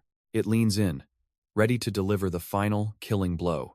But suddenly, the very earth beneath it begins to crack and splinter. The creature pauses, its crimson eye filled with confusion. What is this tremor? The ground doesn't just tremble, it explodes upwards from below. A colossal fist erupts with earth-shattering force, dwarfing everything in sight. This is no simple rescue, this is the arrival of something truly monstrous. The blow connects with the sound of splintering rock and raw, unrestrained power. Evelyn and her companion can only stare, their minds completely failing to process what's happening. The once unstoppable lizard warrior is sent tumbling through the air like a discarded toy. From the crater, a new, far larger guardian emerges, its white mane flowing as it looms over the assassin. An orb of pure, calm energy begins to glow from within the colossal being's chest. The lizard's crimson eye widens in absolute terror. It realizes it just attacked this thing's master. Before it can even react, a massive hand descends with terrifying speed. The guardian effortlessly plucks the would-be killer from the air, its grip absolute. There's a brilliant flash as the guardian's power envelops the smaller creature entirely, and with a casual toss, it hurls the defeated assassin into the sky, leaving a trail of green blood behind. Even Urick Mazino can't help but be a little surprised as the would-be assassin is sent flying. The man on the ground stares in utter disbelief that thing was taken out with just one blow. His guide is equally paralyzed, her mind struggling to comprehend the absolute gap in power. The colossal guardian then turns its attention downwards, its glowing gaze locking onto her. Towering over the terrified young woman, it calmly asks her to identify herself. But they aren't the only ones here. Another figure watches the chaos unfold from a high vantage point. His attention, however, is drawn to a different scene entirely, a lone woman standing amidst a field of bodies. He senses something impossible, a power that shouldn't exist inside a single regular. For a moment, the blonde hunter is speechless, his eyes wide with shock. But that shock quickly twists into a hungry smile, whatever that is, he wants it. To understand what happened, we need to rewind just a few minutes ago. An alliance was being proposed by a rather pushy blonde regular. His pitch was simple. If their two teams joined forces, they could easily dominate the test. But the other team was skeptical, questioning how they could possibly trust a stranger's word. The blonde leader then offered a solution, a temporary hostage exchange to ensure nobody betrays the other. Without a second thought, he points directly at his own teammate, Gojung. The poor guy freezes, thinking it's way too dangerous, but his leader silences him immediately. Seeing the hesitation, the young woman Aru is shocked they'd even consider sending him. With tears in her eyes, she steels herself, volunteering to go for the good of the team. But Gojung steps in front of her, insisting he'll be the one to go, as their leader just smirks, calling it admirable. The opposing leader smirks, yelling over that his team is ready, the only ones hesitating are them. His teammates quietly discuss the offer. They know they're the weaker team, and this alliance is a huge opportunity. Suddenly, the blue-haired girl steps forward, volunteering herself as the hostage. She argues it makes perfect sense. As a lighthouse bearer, she can relay information between the teams. With the decision made, they shout their agreement, and the blonde leader calls for his own hostage to come out. The two chosen members walk across the rocky terrain, passing each other to join their new temporary teams. The dark-haired guy awkwardly welcomes their new member, Gojung, trying to get along. But Gojung's eyes go wide, realizing his in the presence of an actual lighthouse bearer. He's absolutely ecstatic, revealing that a lighthouse bearer was the one position his team was desperately missing. His new teammates are just as thrilled, even suggesting they make the swap permanent, leaving the girl speechless. But their new teammate, Gojung, is seething. He can't believe his team replaced him with that girl. The blonde leader finalizes the rules. They'll search for the crown separately, and absolutely no betrayal. With their agreement made, the two teams turn and head off in opposite directions. Gojung tries to calm his nerves, telling himself that he has nothing to worry about. After all, he has a little insurance plan. Their former teammate, Aru, isn't getting away that easily. Hes planted a tiny, undetectable observer on her, ensuring she's always in the palm of his hand. Elsewhere, we cut to Team Princess Zahard, where Gisli is facing a rather unexpected opponent. The penguin leaps into the air, swinging its weapon down with a powerful, water-infused strike. Gisli narrowly dodges, admitting the creature is stronger than it looks, as it explains cold water is the source of its power. Because naturally, it's a water-type penguin, a statement that leaves the princess completely baffled. With a determined glare, the penguin channels its power, getting serious. Its hammer crackles with a frigid, watery aura, ready to smash.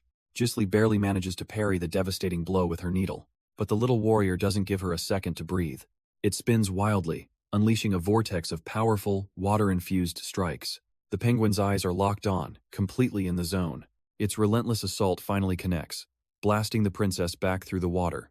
Gisli lands, genuinely impressed, remarking on its amazing agility for its chubby body. She has to ask, are all penguins of its species born this strong?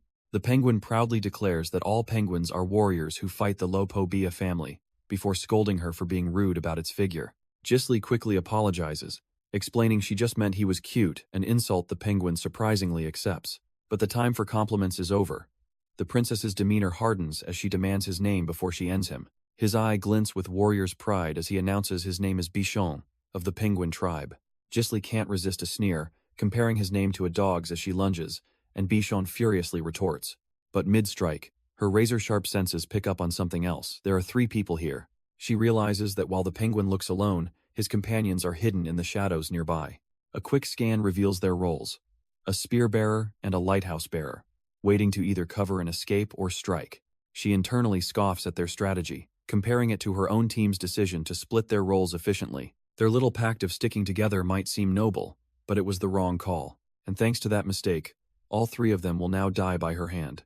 With her plan clear, Gisli lunges, her needle clashing violently against Bichon's desperate defense. She easily deflects his clumsy strike, a smirk playing on her lips as she closes the distance. A single, powerful kick sends the penguin warrior tumbling back across the rocky ground.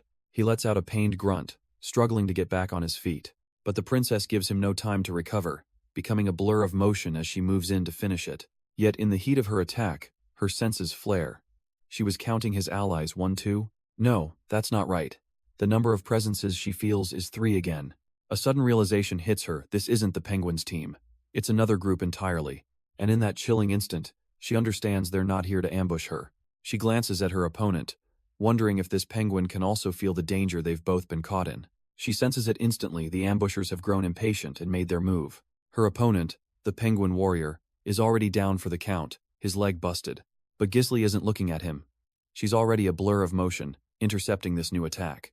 A sharp projectile, a needle meant for a killing blow, whistles through the air. Its target isn't her, but the helpless penguin. Someone is trying to steal her kill. With a flash of black leather, she pivots in midair, her boot lashing out. She expertly kicks the needle aside, yelling at her foe to get down. The projectile skips harmlessly across the water, the assassination attempt thwarted by its intended victim's enemy. Gisli lands, her expression turning from irritation to sheer disbelief as a new face appears. The newcomer proudly declares he was trying to help her, completely unaware that he was the very threat she just stopped. Gisli glances over her shoulder, her expression dripping with condescending boredom. The clueless fighter keeps shouting his offer to protect her, but she just sighs in pure exasperation. Her eyes narrow into an icy glare. She doesn't need his help, and she's wondering if he even understands what she's saying. Hess completely baffled, still trying to play the hero. Help? She scoffs, the word tasting like poison in her mouth. A cruel smirk plays on her lips as she asks what use she has for unskilled opportunists like him. Done with the fool, she turns her back on him, raising her voice to address everyone else watching. She declares her status for all to hear. She is a princess of Zahard, and she doesn't need their pity or their aid, and don't even think about being her companion. Their only choices are to fight her or flee. Leaning in close, she informs the ponytail guy that they aren't the same species. She's a predator. And before he can even react, she strikes. A blur of motion as she puts the weakling down for good. A vicious strike lands, and a spray of dark energy erupts from his chest. Her eyes burn with a feral intensity, promising to completely devour her prey. From the shore, another regular watches the bloody aftermath with a calm expression. Gisli sits atop her strange mount, noting with a hint of boredom that everyone else ran away. The boy smirks, a little disappointed he didn't get to see more of her true abilities. Still, he can't help but think there's something very strange about that woman. It's not just her power, there's an aura around her that feels completely empty. A calculating glint appears in his eye. An emptiness like that could be very useful. He muses that she might be the perfect offering for his master, Lady Mago, and as if summoned by the thought, a powerful, otherworldly being materializes nearby.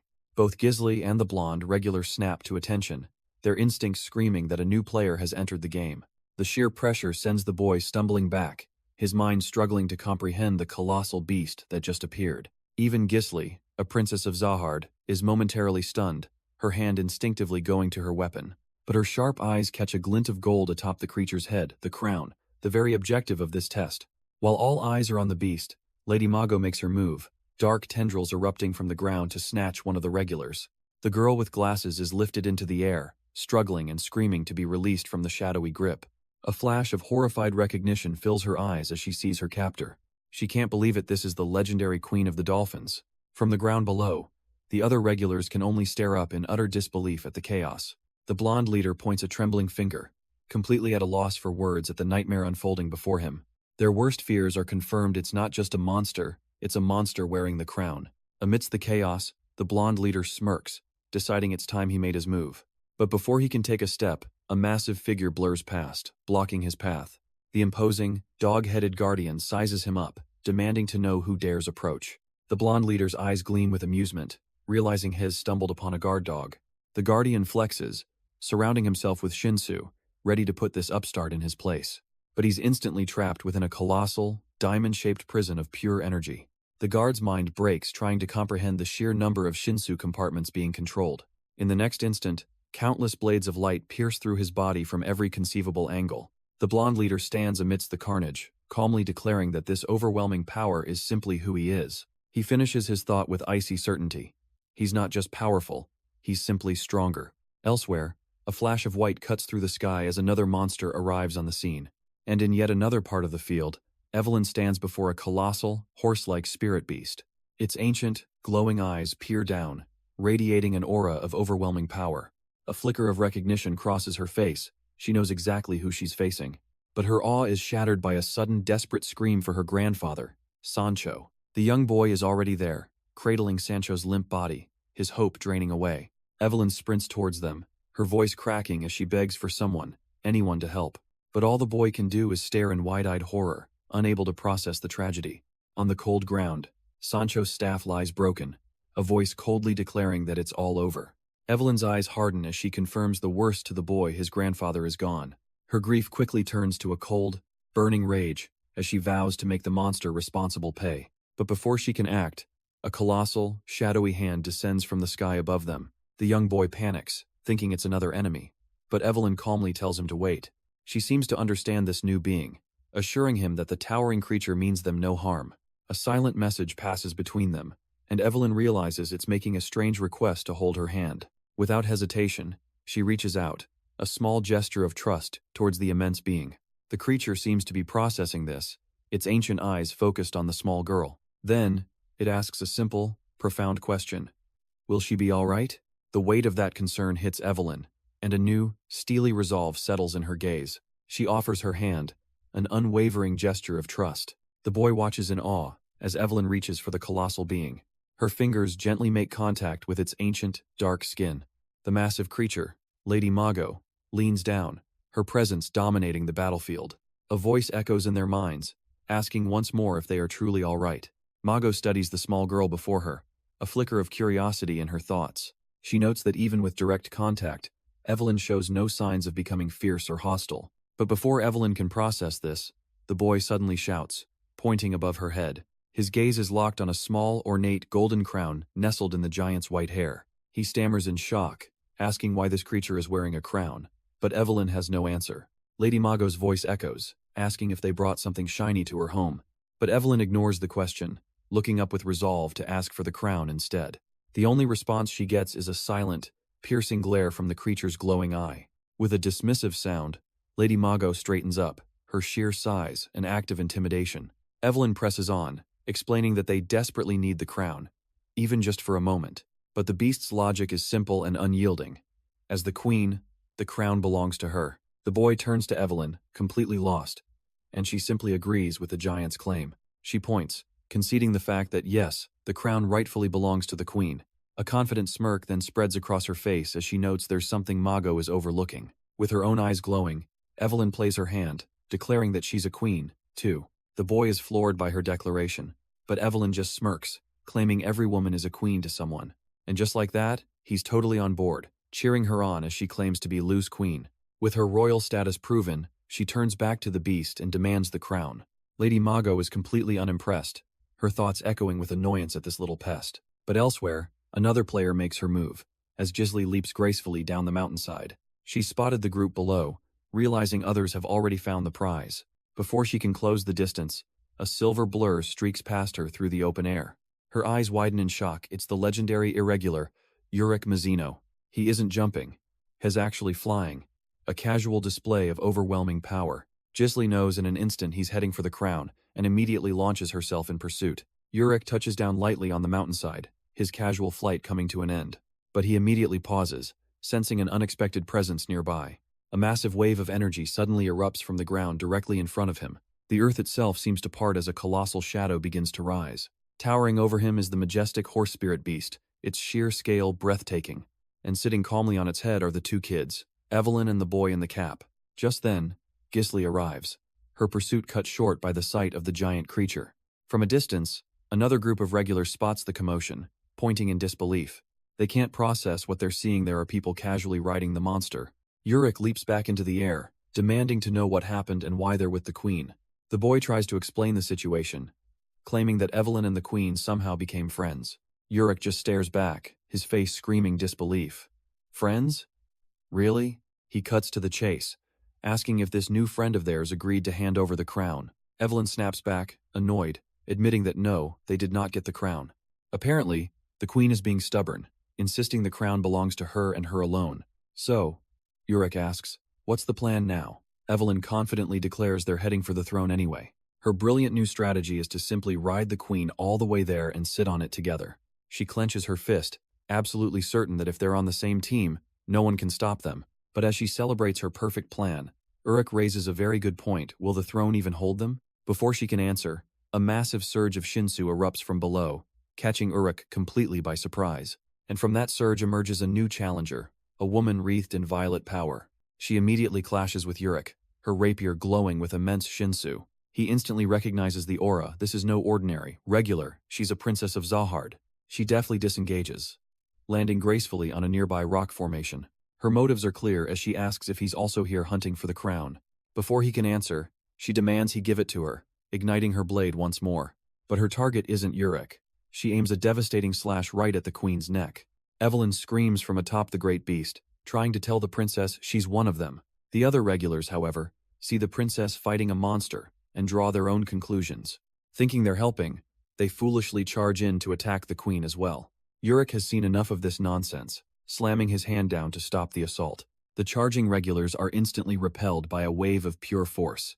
Their leader is sent sprawling, completely overpowered by the casual display. He scrambles up, furious, demanding to know why Urick is protecting the monster. But Urick just stands guard, coolly warning them that this situation is dangerous. The leader can't believe it, screaming at Urick to help them kill the beast and claim the crown.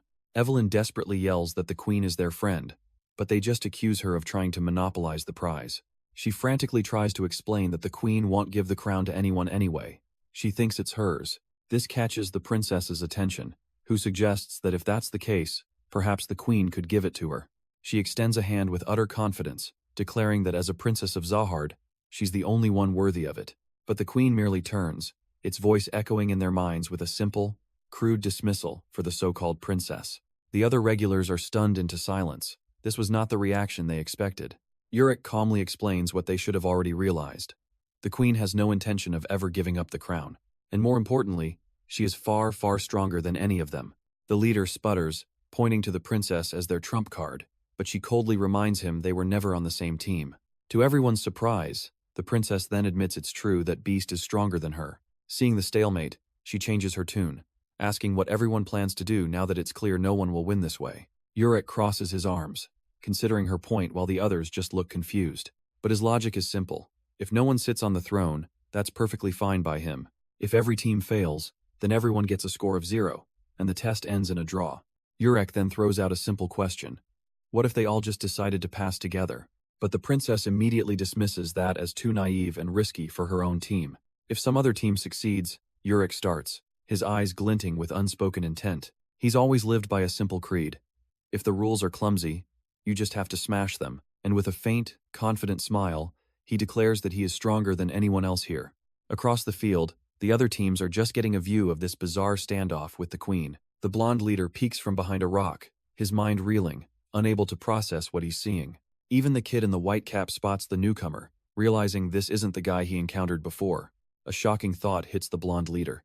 How can an ascetic, a being of immense power, be irregular? He looks up in disbelief at Urick, who is casually floating in midair, defying all logic of the test.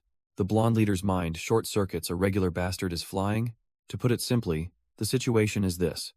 A regular who can fly, an empty Zahard princess, ready for a fight. Another ascetic, one he's never seen, with 2 regulars riding on her beast, and that monstrous queen seems to have actually befriended them. He clutches the head of his fallen guard, a cold question forming. Why did Rahab hide this? His eyes narrow with a terrible realization the administrator must know about the ascetics. To protect the island's secret, his conclusion is simple. He must eliminate both of them. Even Lady Mago seems to understand, realizing a stealthy attack is now impossible. But the blonde leader stands, a grim smile on his face. He still has one useful card to play. And from the shadows, another mysterious creature lands, looking around the desolate battlefield. Its eyes snap into focus. It recognizes him. That guy. The reptilian beast crouches, a low growl rumbling in its chest, instantly on guard. It lets out a questioning hiss, demanding to know what's going on. The blonde leader strolls into view, a smug look on his face, noting the obvious tension between the beast and the others. He extends a hand, making a simple, tempting offer. "Don't you want to join me?" The creature's eye narrows, weighing its options. Could this be an actual alliance? The leader's true goal is clear.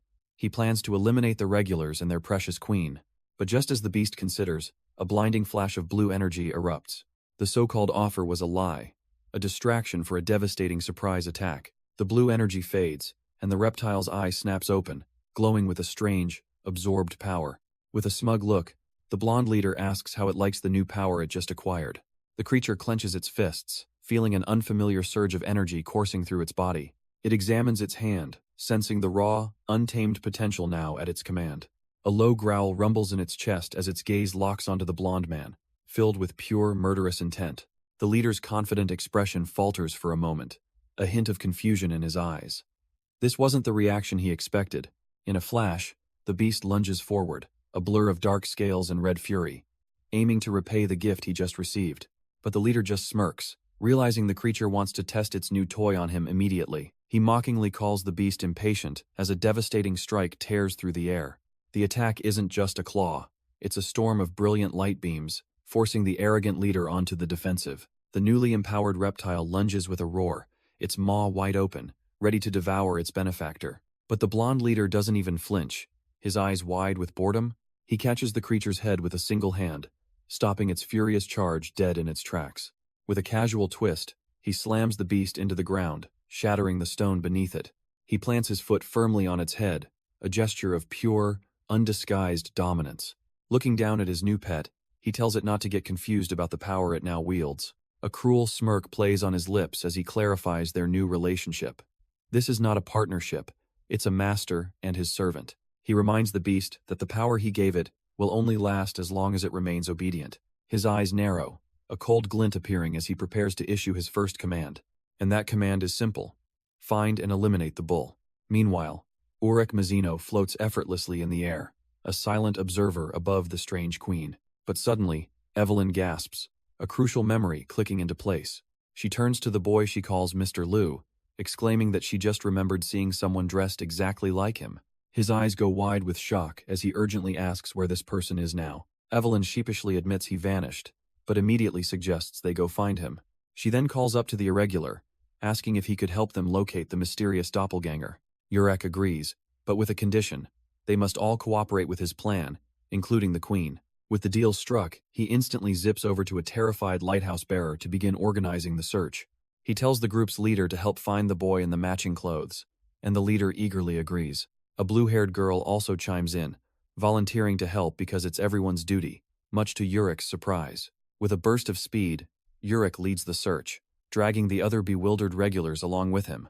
Meanwhile, Evelyn reassures the boy, Liu, that with everyone's help, they'll find his look-alike in no time. She then calls out to the queen, Lady Mago, telling her it's time to move out. But Liu stops her, a sudden, nagging thought crossing his mind. He leans in and asks quietly if by chance she heard anything from the man she saw. Evelyn beams, clapping her hands together and cheerfully denying she heard a single thing. Trying to brush it off, she points ahead, urging them to hurry up and start looking. Her overly enthusiastic denial doesn't sit right with Liu, whose expression darkens. Evelyn glances back, a flicker of concern on her face as she senses his doubt. But it's too late. His eyes narrow as suspicion takes root. He knows she's lying. Meanwhile, back in the test supervisor's waiting room, the staff is reeling from the sudden turn of events. One supervisor watches the monitor, letting out a huge sigh of relief that the queen somehow saved the regulars. His colleague is flabbergasted, questioning if that girl truly managed to befriend the fearsome queen. She's so overcome with emotion, finding the whole bizarre situation incredibly touching. But a third, more analytical supervisor cuts in to get their attention. She calmly asks why no one is addressing the elephant in the room, the fact that a regular is flying. A flying fisherman, a princess of Zahard using possession, an anima who tamed the dolphin queen. The sheer number of anomalies is staggering, and nothing like what the general supervisor prepared them for. The scene then flashes back to a time not long ago, where a lone throne sat at the bottom of a vast crater. A solitary figure gazes down into the chasm, recognizing the desolate landscape as the throne room. Her companion boasts, thinking they're the first to arrive, but she immediately shuts him down. He can't believe it, seeing no one, but she just smiles, explaining that everyone is hiding. With a knowing look, she says they're all thinking the same thing, lying in wait. The moment someone appears with the crown, the fragile peace around this empty throne will shatter. It's a waiting game now, but it will inevitably erupt into a bloodbath for that single prize. The man panics, suggesting they should strike first and eliminate the competition early. She scoffs at the idea, reminding him that if a princess of Zahard is hiding, they'd be the ones getting wiped out.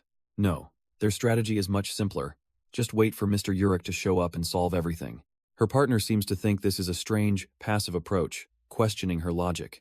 But her faith is absolute. Urick is unbelievably strong, and with him here, no situation is a problem. He seems to agree, reminding her that they both know why they teamed up in the first place. She gives a smug smile, stating the obvious. They joined because with Mr. Urick, victory is guaranteed. So, she asks, what's there to worry about? Just wait for Urick's strength to solve everything. But her partner goes quiet. She starts to question his sudden silence, when he abruptly stands up, shouting at her not to be ridiculous.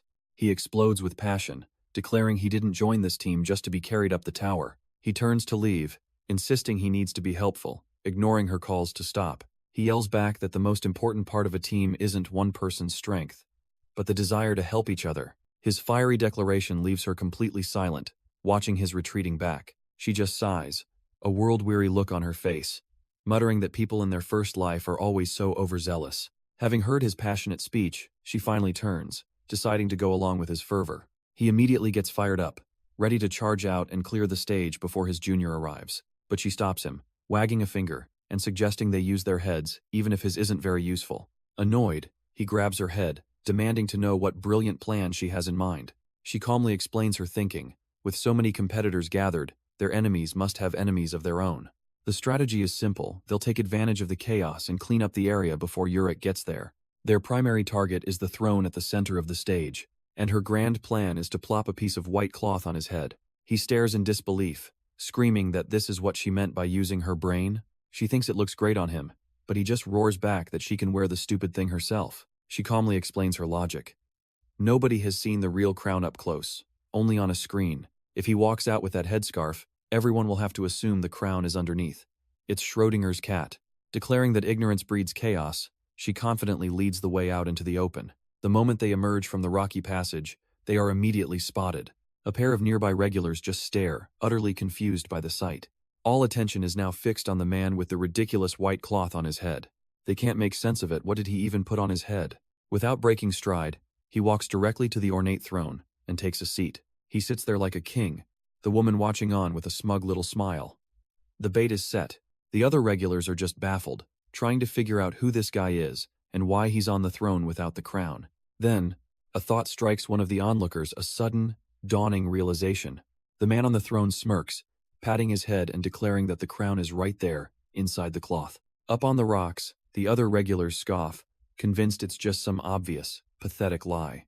But just as they decide to ignore the bait, a strange chime echoes through the cavern. They look down at the scene, completely thrown off. Where did that sound come from? The two are momentarily speechless, the unexpected noise derailing their entire focus. The green-haired guy quickly pulls out his pocket, trying to get a read on this new anomaly. He explains that he's calculating the interval, watching the seconds count up. Right as the timer hits 1 minute, the chime rings out again, perfectly on schedule. His armored companion can only stare in disbelief, her mind reeling. What is happening? A terrible thought dawns on the analyst. Is that chime not just random? Is it counting the time that guy has been sitting on the throne with the crown? His armored companion panics, realizing the crown must be inside that ridiculous headscarf.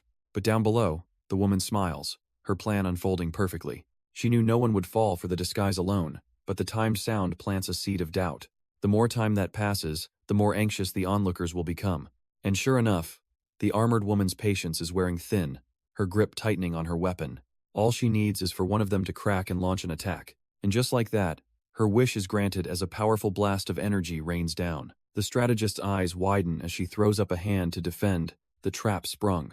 The blast wasn't a defense, but a perfectly engineered piece of chaos. The strategist holds her ground.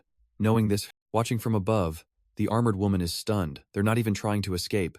Even the fake king starts to sweat, wondering if he was just disposable bait. The strategist clenches her jaw, perfectly playing the part of someone under pressure.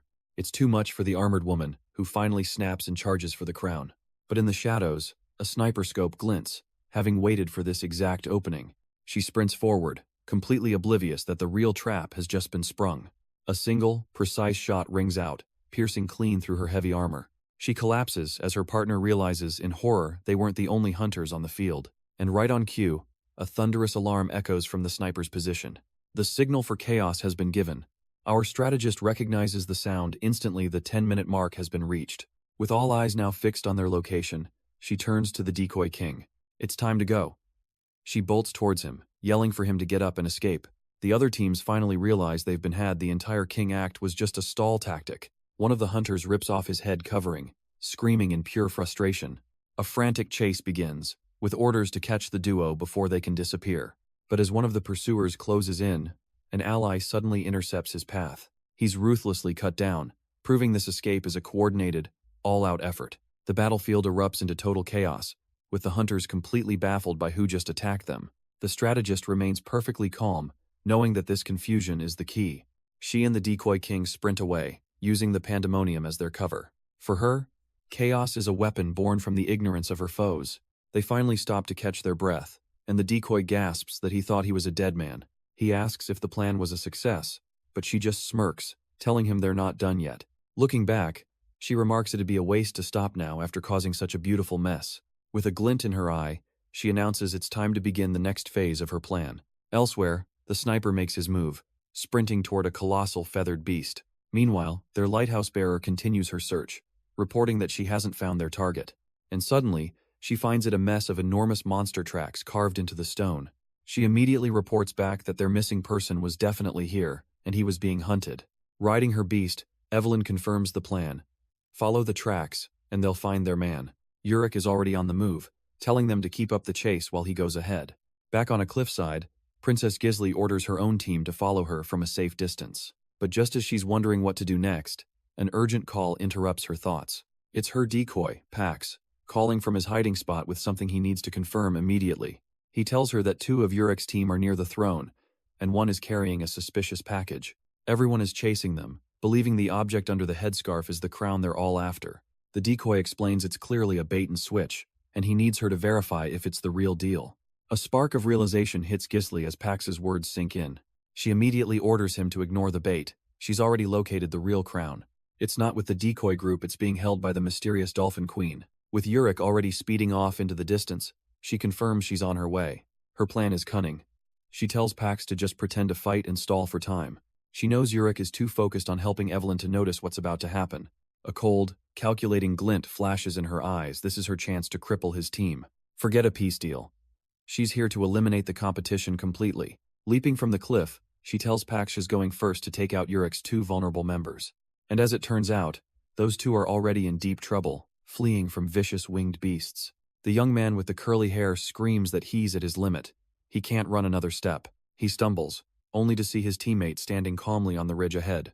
The blonde leader gives a casual, almost friendly wave, as if they're just meeting for a stroll. Utter shock and confusion flash across the exhausted boy's face. He can't understand why his partner stopped running, why his acting so nonchalant. The boy desperately calls him an angel, but the blonde leader just scoffs at the title. He sneers, thinking he'd found a coward who tried to run away, as the boy drops to his knees begging.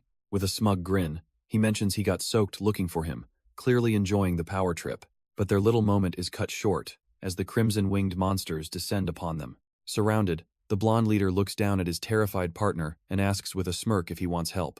And just like that, the monsters are nothing but splatters of green ichor on the ground. The boy isn't celebrating though. He's on his knees, apologizing over and over. His partner, the blonde leader, just looks down, completely unimpressed by the groveling. He reveals there's another ascetic nearby, one who's arrogantly become irregular. With a predatory grin, he makes an offer.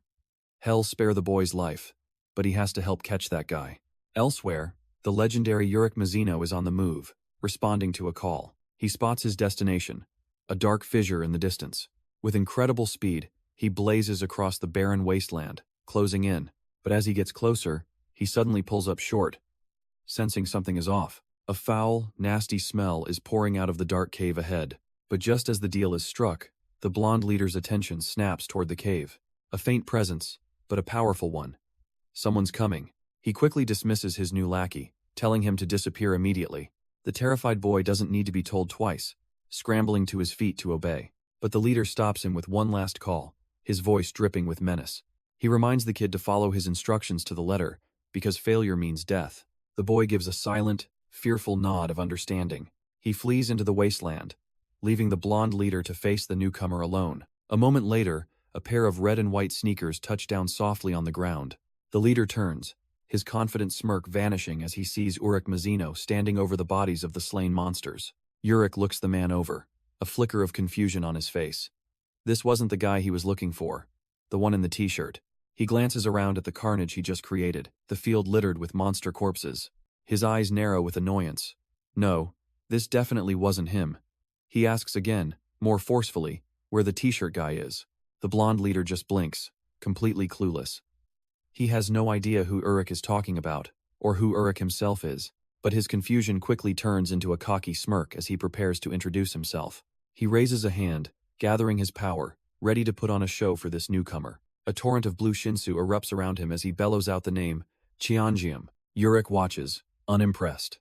He recognizes that name. It's the name of a jewel. A realization about the person he's actually looking for starts to click. Floating in his own light show, the leader mocks Urick, questioning who this regular thinks he is to be so arrogant. Unfazed by the display, Urick calmly states his own name, a name that carries legendary weight.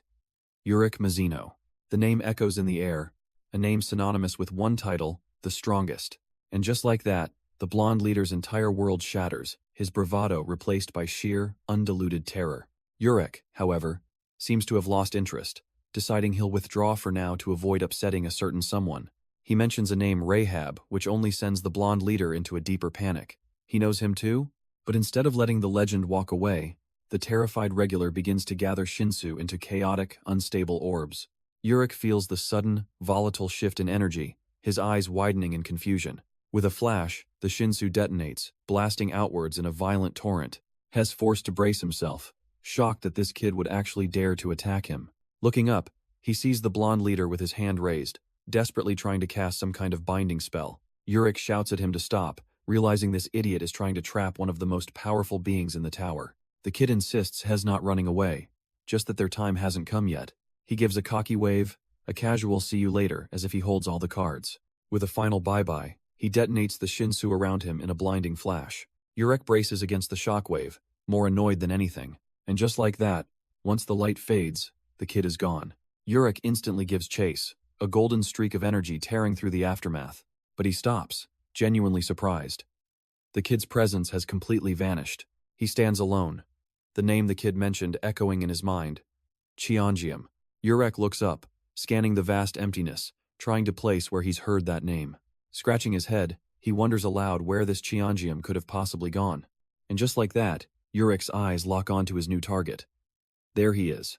He descends in a flash, an ambush so fast the air itself seems to tear apart. The blonde leader can only look up in sheer disbelief, his mind failing to catch up. Urick closes in, his expression almost apologetic for what's about to happen. But his opponent isn't going down without a fight, roaring that hell be the one to decide his own fate. He throws up a desperate block, the impact shattering the very ground beneath them. Urick just smirks, noting that the little gem powering that defense is about to crumble into dust. Just as he's about to finish it, a small black sphere suddenly pops into existence. His attention is immediately drawn to the unexpected device.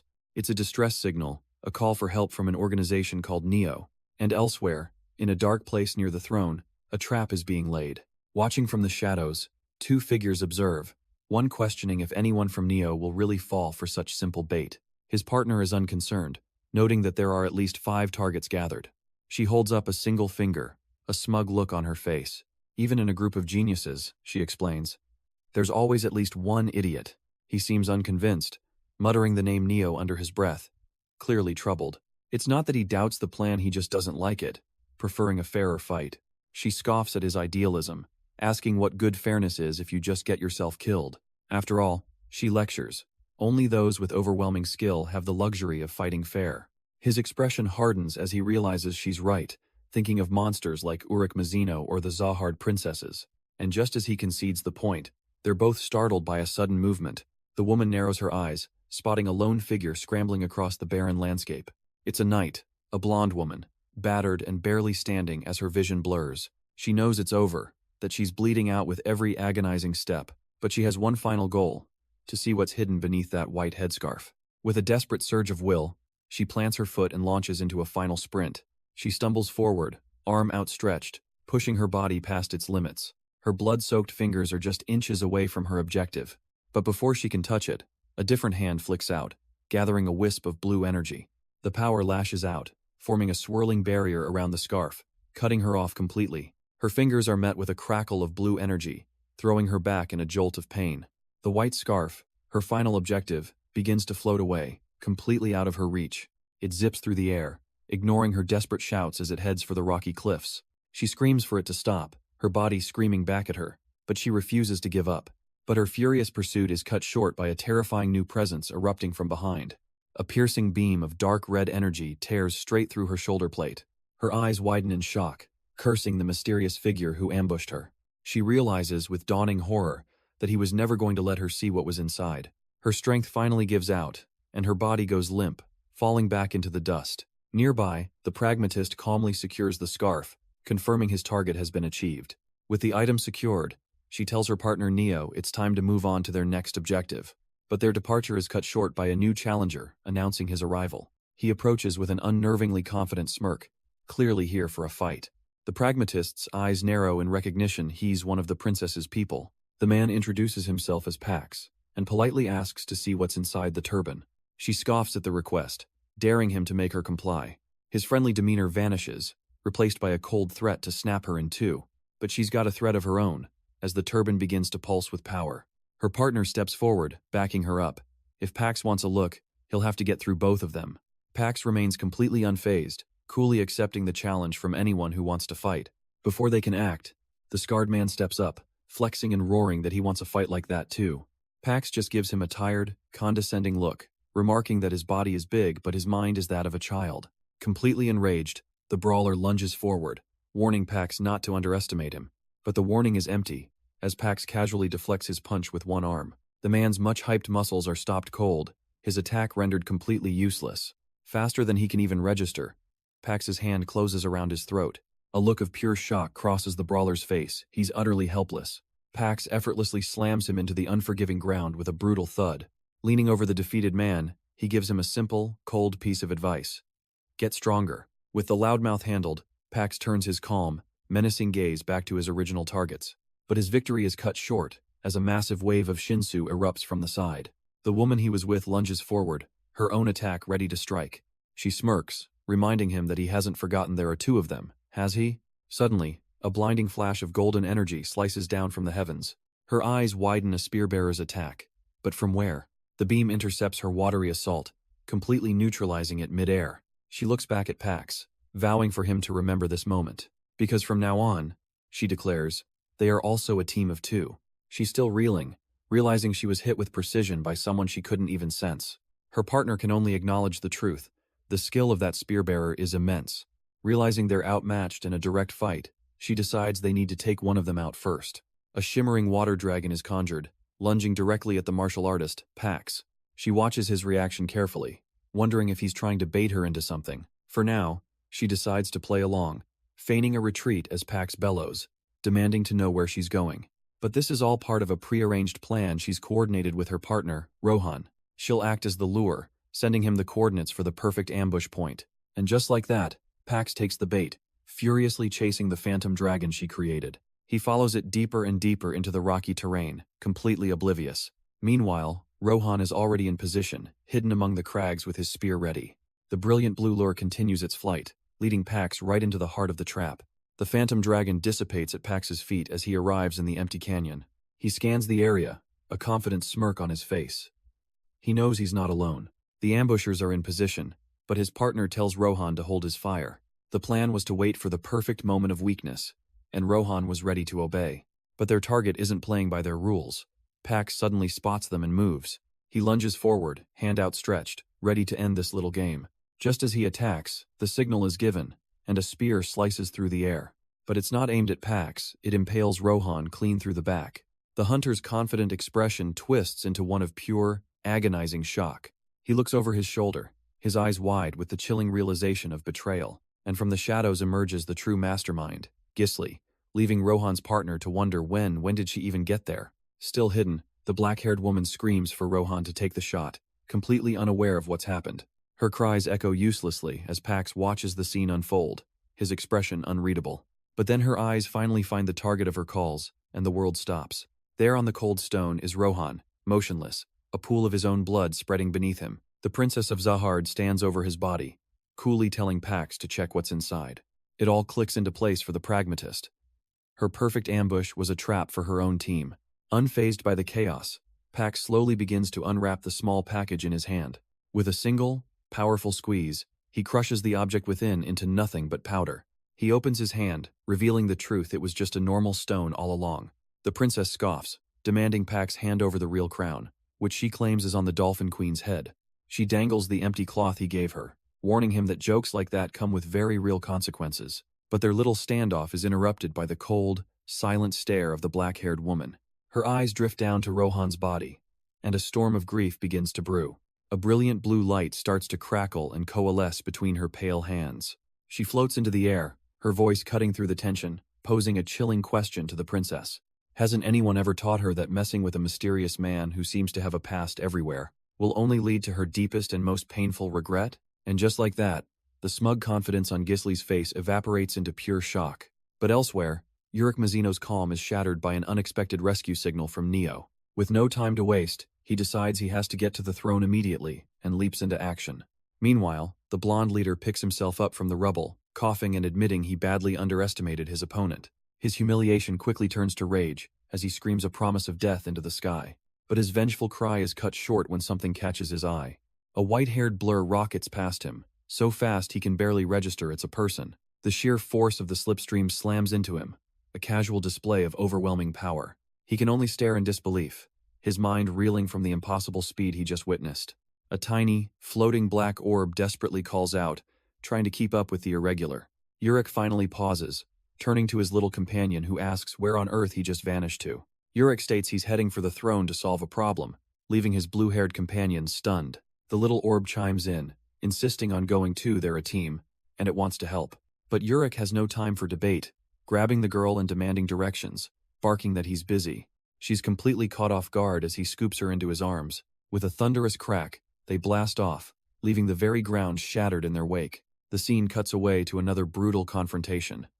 Neo's team against the forces of Princess Zahard.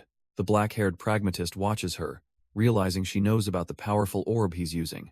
The princess, Gisli, confirms his suspicion with a smirk, admitting she's read all about it. She lectures them, explaining how some Shinsu users can create massive circles of power. But to create a true orb, she muses, is a rare feat that even masters struggle with. And right on cue, the black-haired pragmatist manifests her power, leaving the princess to wonder how a mere regular could create a dark Shinsu orb. The princess's arrogant composure shatters, and she screams at her guard, Pax, to run for his life. She knows an orb's energy is far denser than normal Shinsu. They cannot afford to be caught in its range. Without a second thought, the two of them turn and flee from the terrifying power brewing behind them. But they're nowhere near fast enough, as the orb erupts in a devastating wave of raw energy. The blast isn't a simple explosion. It's a torrent of focused attacks lashing out. The force slams into Princess Gisli, throwing her through the air like a rag doll. Seeing her struck down, Pax skids to a halt, turning to face the storm of Shinsu himself. He's instantly engulfed by the blast, and the princess can only scream his name in horror. Yet even as she falls, a chilling realization hits her. It was a single orb, but it attacked in 3 directions at once.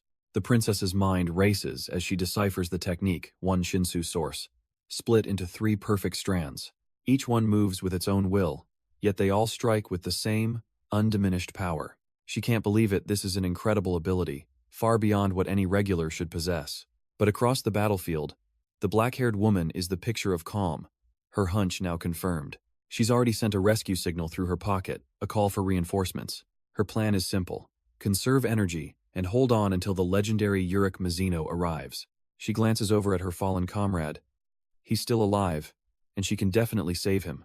With cold resolve, she vows that this time, things will be different. Gisli, however, is completely pinned down, her loyal guard Pax kneeling beside her, injured. Then it clicks. Her opponent isn't attacking to kill, they're stalling, waiting for Urick to show up. Realizing this, Gisli decides she's done playing along. Her personality is one that just pushes its way in. Unleashing a wave of pink energy, She declares she'll break through, whether her opponent wants her to or not. The black-haired woman flinches, shocked by the sudden assault, remarking what a nasty personality this princess has. But her defense is immediate, blue shinsu erupting from the ground, forcing Gisli to twist and dodge. The princess doesn't just evade, she counters, her own power slicing through the incoming attacks. Landing gracefully, a confident smirk spreads across her face. Her opponent may control shinsu, but she's still human, and after only a few exchanges, Gisli has already seen through her entire pattern. It's always the same. First, an attack from 3 directions to pin the target. If she dodges, a second attack immediately fires from the opposite side to catch her. And if she tries to charge through the gap, the shinsu just spins and comes right for her. Predictable. Gisli realizes the flaw in this predictable dance. If she can just keep closing the distance, then this entire attack pattern can be completely neutralized. And with a glint in her eye, she decides she has the perfect technique to break right through it. She faces the next swirling vortex of shinsu head-on. Instead of dodging, she flips right into the heart of the attack. The shinsu user watches in shock. Why isn't she changing her direction? Because Gisli's done playing games, she's running straight through the danger zone. Her needle becomes a blur, slicing and deflecting the raw power aimed at her. With a few deft movements, she carves a clean path through the chaos. The pragmatist's eyes widen as it dawns on her. She's not coming from behind, she's coming straight for her. The shinsu user scrambles, redirecting her attacks, but it's too late. She tries to intercept, but Gisli is already moving past her defenses. Her strategy is brilliant. Close the distance by rotating in a tight spiral. By constantly spinning, she makes her own back impossible to target. And just like that, the pragmatist's attacks become completely ineffective. The defender can only watch in disbelief, as her ultimate technique is unraveled. Gisli dances through the storm of energy, turning the battlefield into her stage. She uses the very waves of shinsu as footholds to propel herself forward. With a final, graceful leap, she closes the distance completely. She's broken through, needle poised, proving she can bypass any shinsu attack. Gisli lunges, her needle poised for the final blow, a triumphant smirk on her face. But the pragmatist's eyes gleam with cold confidence. This was her real opening. Suddenly, Gisli's own weapon begins to react violently, but not to her will. A second, massive storm of shinsu erupts from point-blank range, blasting her backwards. Her mind reels in absolute shock. How is there more shinsu? She realizes with dawning horror that her opponent's control isn't limited to a single source. The pragmatist's expression is calm, as if to say Shed already warned her that the black-haired man with a past is not someone to be trifled with.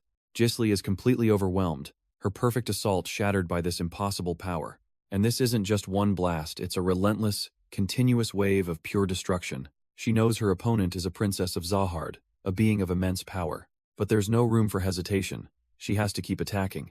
The only path to victory is to press forward until the princess is completely cornered.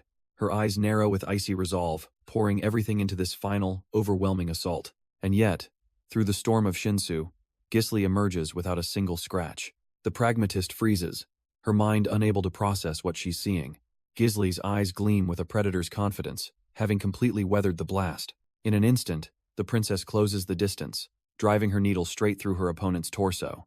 Blood spills from the pragmatist's lips as the devastating counterattack lands. She stares in disbelief, wondering how anyone could possibly withstand that attack so directly. On her knees, the pragmatist can only hiss one word for the woman who defeated her. Monster. Gisli stands over her fallen opponent, needle in hand, the undisputed victor of their duel. She even offers a bit of praise, admitting that without the inherent strength of a princess, she might have actually been in trouble. But the pragmatist knows it's over. Her strategy failed, and victory is now completely impossible. She coughs up blood, realizing she can't borrow any more power from the gem she relied on. But just as the fight seems concluded, a strange energy convulses through the pragmatist's body, startling even Gisli. A horrific transformation begins as a single, glowing eye tears through the flesh of her back. It's not a transformation, something else was inside her all along. A monstrous reptilian creature emerging from its human shell. The being stands tall, a terrifying new presence on the battlefield, as a name echoes through the air. Holding its former host's head, the creature now faces Gisli and Bichon, who can only watch this nightmare unfold from a distance. Neo watches from the sidelines, recognizing the terrifying new arrival as a bull monster. But something about it is off. A strange gem embedded in its forehead catches his eye. Has certain of it that's the same power the angels use. Did someone give it to this creature? Meanwhile, Gisli scoffs, realizing the monster was smart enough to ambush her while she was occupied. But a sharp pain shoots through her arm as her body protests. She grits her teeth. The damage from her last battle is making this far more troublesome than it should be. Still, she won't back down, bracing herself and calling out Neos' name for support. But he's no longer looking at her. His attention suddenly pulled to something behind her. A new, overwhelming presence arrives on the scene. The Irregular, Urick Mazino himself. And as he appears, we see the grim aftermath of the monster's ambush. Rohan's body, lifeless in the dirt. Urick Mazino surveys the chaos, finally understanding the reason for Rohan's desperate signal. His gaze sharpens, locking onto the creature responsible with cold, building fury. The reptilian monster feels the weight of that stare, a sudden chill running down its spine.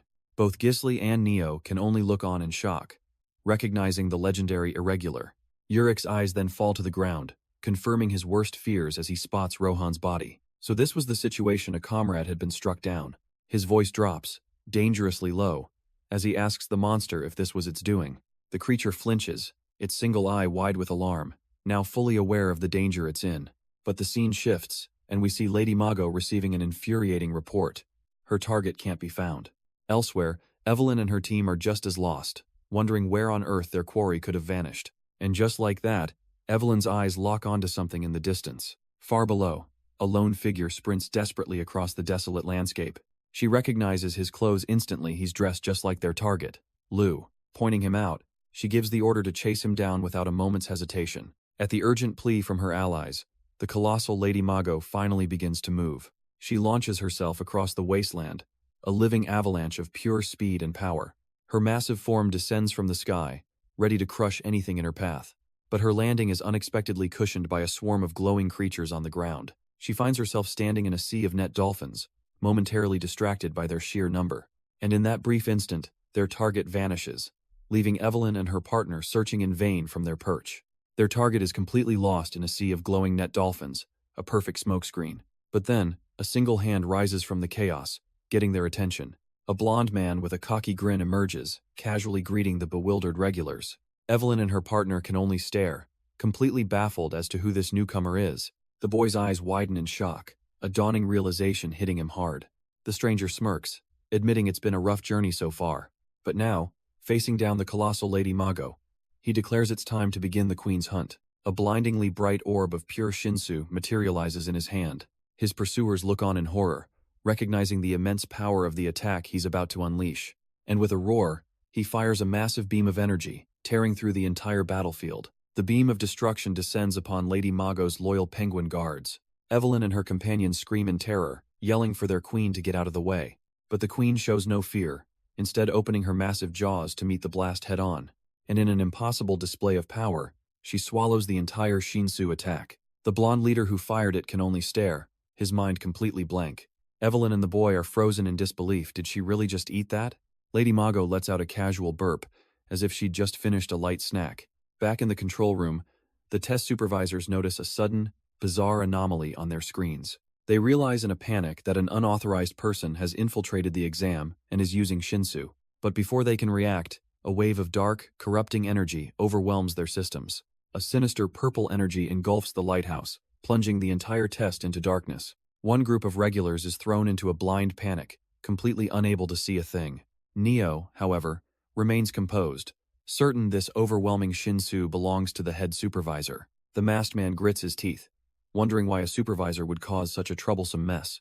On the battlefield, the blonde leader recognizes the behemoth, shocked to see such a being here. He lets out a short, hollow laugh of pure disbelief.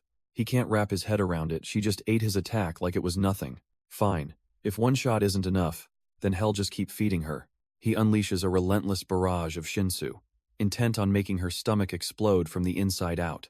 But Lady Mago just widens her jaws, a terrifying purple energy gathering for her own devastating counter. A torrent of violet energy erupts from Lady Mago's throat, a devastating answer to his barrage. The blonde leader braces himself, digging in his heels against the overwhelming power. But the beam was just a distraction. A colossal foot slams down, shattering the very ground he stands on. His eyes widen in utter disbelief and terror. She just grew? He's now a mere insect before her, a towering behemoth of pure primal power. With a terrifying grace, she lifts her other foot, preparing to simply erase him from existence.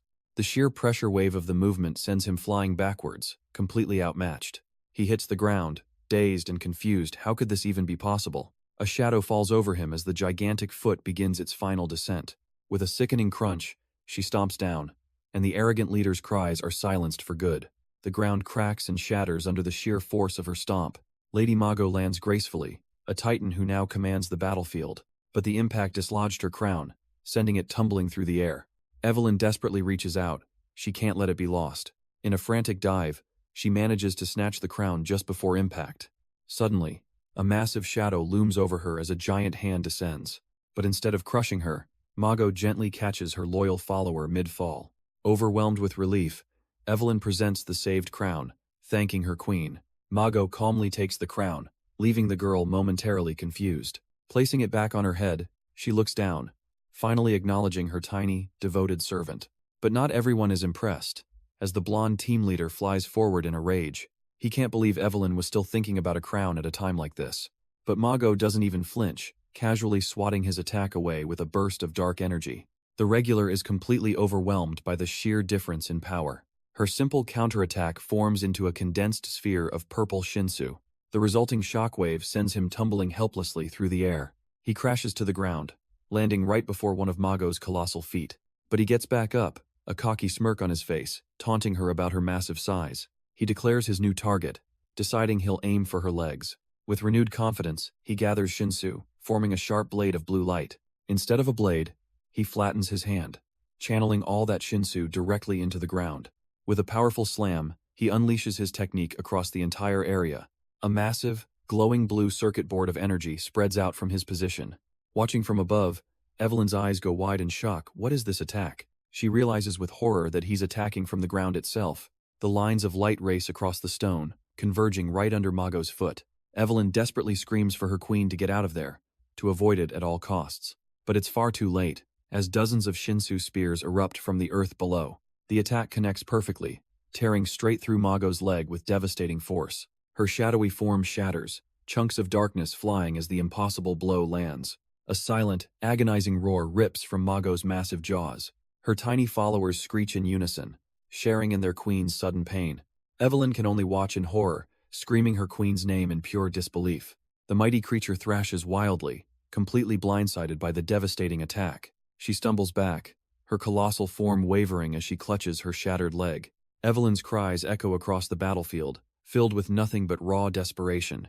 But the blonde leader just smirks, satisfied that his surprise attack worked perfectly. Then, a strange blue light begins to emanate from Mago's little minions. Their bodies shimmer with an ethereal glow, their energy pulsing in the dark. The blonde leader's confident smile vanishes, replaced by confusion. What are they doing? The tiny creatures swarm together, their shadowy forms coalescing into a much larger shape. The blonde leader can only stare in disbelief, unable to process what he's seeing. It hits him with a jolt of horror. Those things are combining to restore the queen's severed leg. In moments, a massive, perfectly formed foot materializes from their collective essence. High above, Evelyn and her companion watch in awe as Mago's body is made whole once again. The leader's mind races. He realizes the creature's errant minions. They're a colony that is one with her body. Mago's foot stomps down with renewed power, and all he can do is curse his own fatal miscalculation. Evelyn and the boy in the white cap find comfort in each other's presence, safe on their restored queen. Now, the colossal queen towers over him, a monument to his failure. He knows he chose the wrong battlefield. He thought her minions were a weakness, but now he's surrounded, realizing they're her greatest strength. And Mago doesn't waste a single moment, gathering a sphere of volatile, crackling energy. The leader's gaze falls upon those strange creatures on the ground, his mind racing. They weren't just a swarm of minions acting on her command. It finally clicks, a horrifying realization. They are all a single, unified entity. With that, she unleashes a devastating beam of pure destruction right at him. The sheer force of the blast sends him flying, completely powerless to resist. He crashes to the ground, wounded and spitting blood, his confidence shattered. All that's left is pure rage as he curses those net dolphins for cornering him. But he's not finished yet, plunging his hands towards the water to draw out his own power. A brilliant, geometric field of blue energy erupts from the depths. His last stand begins now. But his counterattack is met by a unified volley from the entire swarm. Bloodied but unbroken, the leader's eyes glow with furious resolve. He vows to kill every last one of them. On the beast's shoulder, the boy screams for everyone to get back, as Lady Mago senses the shift in power. She lets out a piercing shriek, not of pain, but of command. In an instant, the hundreds of tiny dolphins stop their assault and begin to dissolve. Their individual forms melt away like ink in water, flowing upwards into a single, terrifying mass of dark energy. It coalesces before him, a colossal effigy of destruction with Lady Mago at its heart. Raising its arms, the creature gathers all that power into one devastating, flower-like sphere. His friends can only watch in horror, realizing every single minion is fueling this final attack. But she isn't just throwing a ball of energy.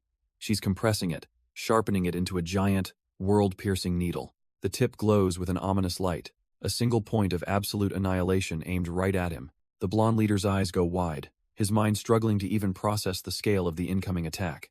But with a furious roar, he pushes forward, determined to meet this overwhelming force head-on. From the safety of their barrier, his companions can only watch, their faces a mask of pure, unadulterated shock. The two powers collide in a blinding flash, a raw explosion of energy that shakes the very air. But his desperate defense is instantly shattered, torn apart by countless tendrils of cyan light. Lady Mago stands at the center of the storm, calmly unleashing the full, devastating force of her technique. He's completely engulfed, a tiny figure swallowed by an endless, roaring river of destruction. His very existence is being erased by the overwhelming, unstoppable tide of power. A horrifying realization dawns on him. All his attacks just bounced right off her. The world explodes as her devastating power rips through the battlefield. The shockwave tears through the mountainside, a testament to her overwhelming strength. He's sent tumbling like a stone, crashing hard against the jagged rock. He coughs violently, bloodied and bruised, but miraculously still conscious. The humiliation fuels a burning rage, and he glares up with pure killing intent. He swears he'll kill her, just as a colossal, shadowy hand descends from the heavens. His threat dies in his throat, replaced by utter confusion. The hand isn't aiming for him. With a sickening impact, it smashes directly into an unsuspecting Lady Mago. She's launched across the landscape, utterly powerless against this sudden, new enemy. The blonde leader is thrown helplessly through the air, caught in the collateral damage. He's slammed into the ground at the center of the impact zone. Barely conscious, he coughs, his hand trembling as he tries to push himself up. Pain sears through him, his eyes wide with the shock of the assault. For a horrifying moment, he thinks he's dead again. The agony, a grim reminder of his past. But that memory doesn't bring fear, it brings a burning, white-hot rage. Lady Mago feels the same fury, screaming that she will never forgive this interloper. Meanwhile, a masked figure calmly observes the destruction through a glowing console. They note with cold calculation that there are far too many witnesses. But back on the battlefield, Lady Mago, atop her massive spirit beast, gathers cosmic power for her revenge. Her eye widens in absolute shock. This wasn't part of her plan. A sphere of dark, violent energy materializes from nowhere. It slams directly into her spirit beast's head with devastating force. Two small figures, Evelyn and her companion, are caught right at the point of impact. The attack tears through Lady Mago herself, a brutal purple wound erupting from her chest. The blonde leader stares, horrified, recognizing that impossible technique. It belonged to Rohan. As she's impaled by the spectral blade, even our protagonist's group can only watch in stunned disbelief. The blast sends Evelyn and the boy flying, her golden crown tumbling into the void. But just before they fall, a massive, shadowy hand plucks them safely from the air. And as the queen falls, her colossal spirit beast goes limp, its light beginning to fade. The colossal beast finally collapses, its life force extinguished by that single, impossible blow. Her golden crown clatters onto the blood-splattered ground, marking the end of her reign. But elsewhere, a new confrontation begins as a bizarre creature faces the legendary Urick Mazino. Its single, alien eye glares with what it thinks is menacing intent. A ferocious roar rips from its throat, a challenge to the man who barely seems to notice. The creature flares its hood, putting on its best intimidation display, trying so hard to look tough. Urick, however, remains completely unimpressed, almost bored by the spectacle. He takes a single, casual step, yet the very air around his foot seems to crackle with power. With a lazy flick of his fingers, he prepares to end this little encounter. And in less than an instant, his hand is on its head, the monster frozen, utterly dominated. With a contemptuous shove, Urick smashes the creature's head straight into the ground. It writhes, stunned and humiliated by the sheer gap in power. But Urick isn't nearly done playing with his new toy. He effortlessly dodges a clumsy swipe, twisting his body into a devastating kick. Another punch connects, and he almost looks amused by how easy this is. The monster can only screech in fury, its maw wide with impotent rage. Urick flows around its wild attacks like water, seeing every move before it even begins. His fist clenches, the casual air finally fading as he decides to get a little more serious. A single, powerful blow sends the reptilian beast flying across the battlefield. All right, playtime's over. He begins to gather a sphere of crackling energy to end this for good. Instead of a simple sphere, he unleashes a blinding wave of golden energy. He lands with a heavy thud, the ground itself cracking under the sheer force. But before the beast can even process the hit, Urick is already on it again. His follow-up attack slams into its midsection, the sound of snapping bone echoing through the air. A secondary explosion rips through the battlefield as the monster is sent flying. And just to make a point, Urick gathers another, even more terrifying concentration of power. This time, he fires it as a colossal beam of pure destruction. The golden light screams across the arena, a comet of absolute power. But its target isn't the monster, it's Gisli, who can only grunt in shock as the blast hits her head-on. At the same time, the reptilian beast meets a different fate, dissolving into a strange, green mist. Even Gisli, a princess of Zahard, is left stunned, realizing this is Urick's true power. And Urick's only concern? Hess finding it difficult to hold back enough not to kill his foe. But the reptilian beast isn't quite done yet, its body beginning to glow ominously. A strange crystalline jewel suddenly bursts forth from its shattered remains. The sudden surge of Shinsu catches even the Irregular off guard. A massive wave of untamed energy erupts from the crystal, flooding the arena. Gisli and Neo can only watch, completely bewildered by this sudden turn of events. The monster's very form begins to warp and twist, changing right in front of them. It reforms into a far more menacing creature, its body now covered in glowing red eyes.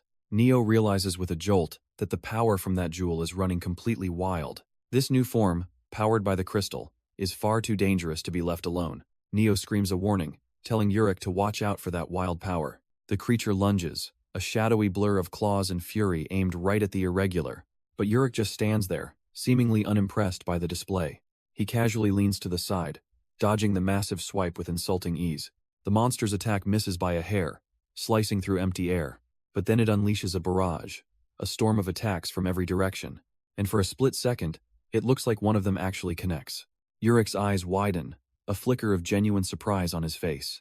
Neo can't believe it, the creature's attack actually grazed him for the very first time. His eye narrows as he finally recognizes the source of this familiar, tainted energy. He realizes it must be the power of a contaminated jewel, a cheap imitation. The creature lunges forward, jaws agape, trying to finish what it started.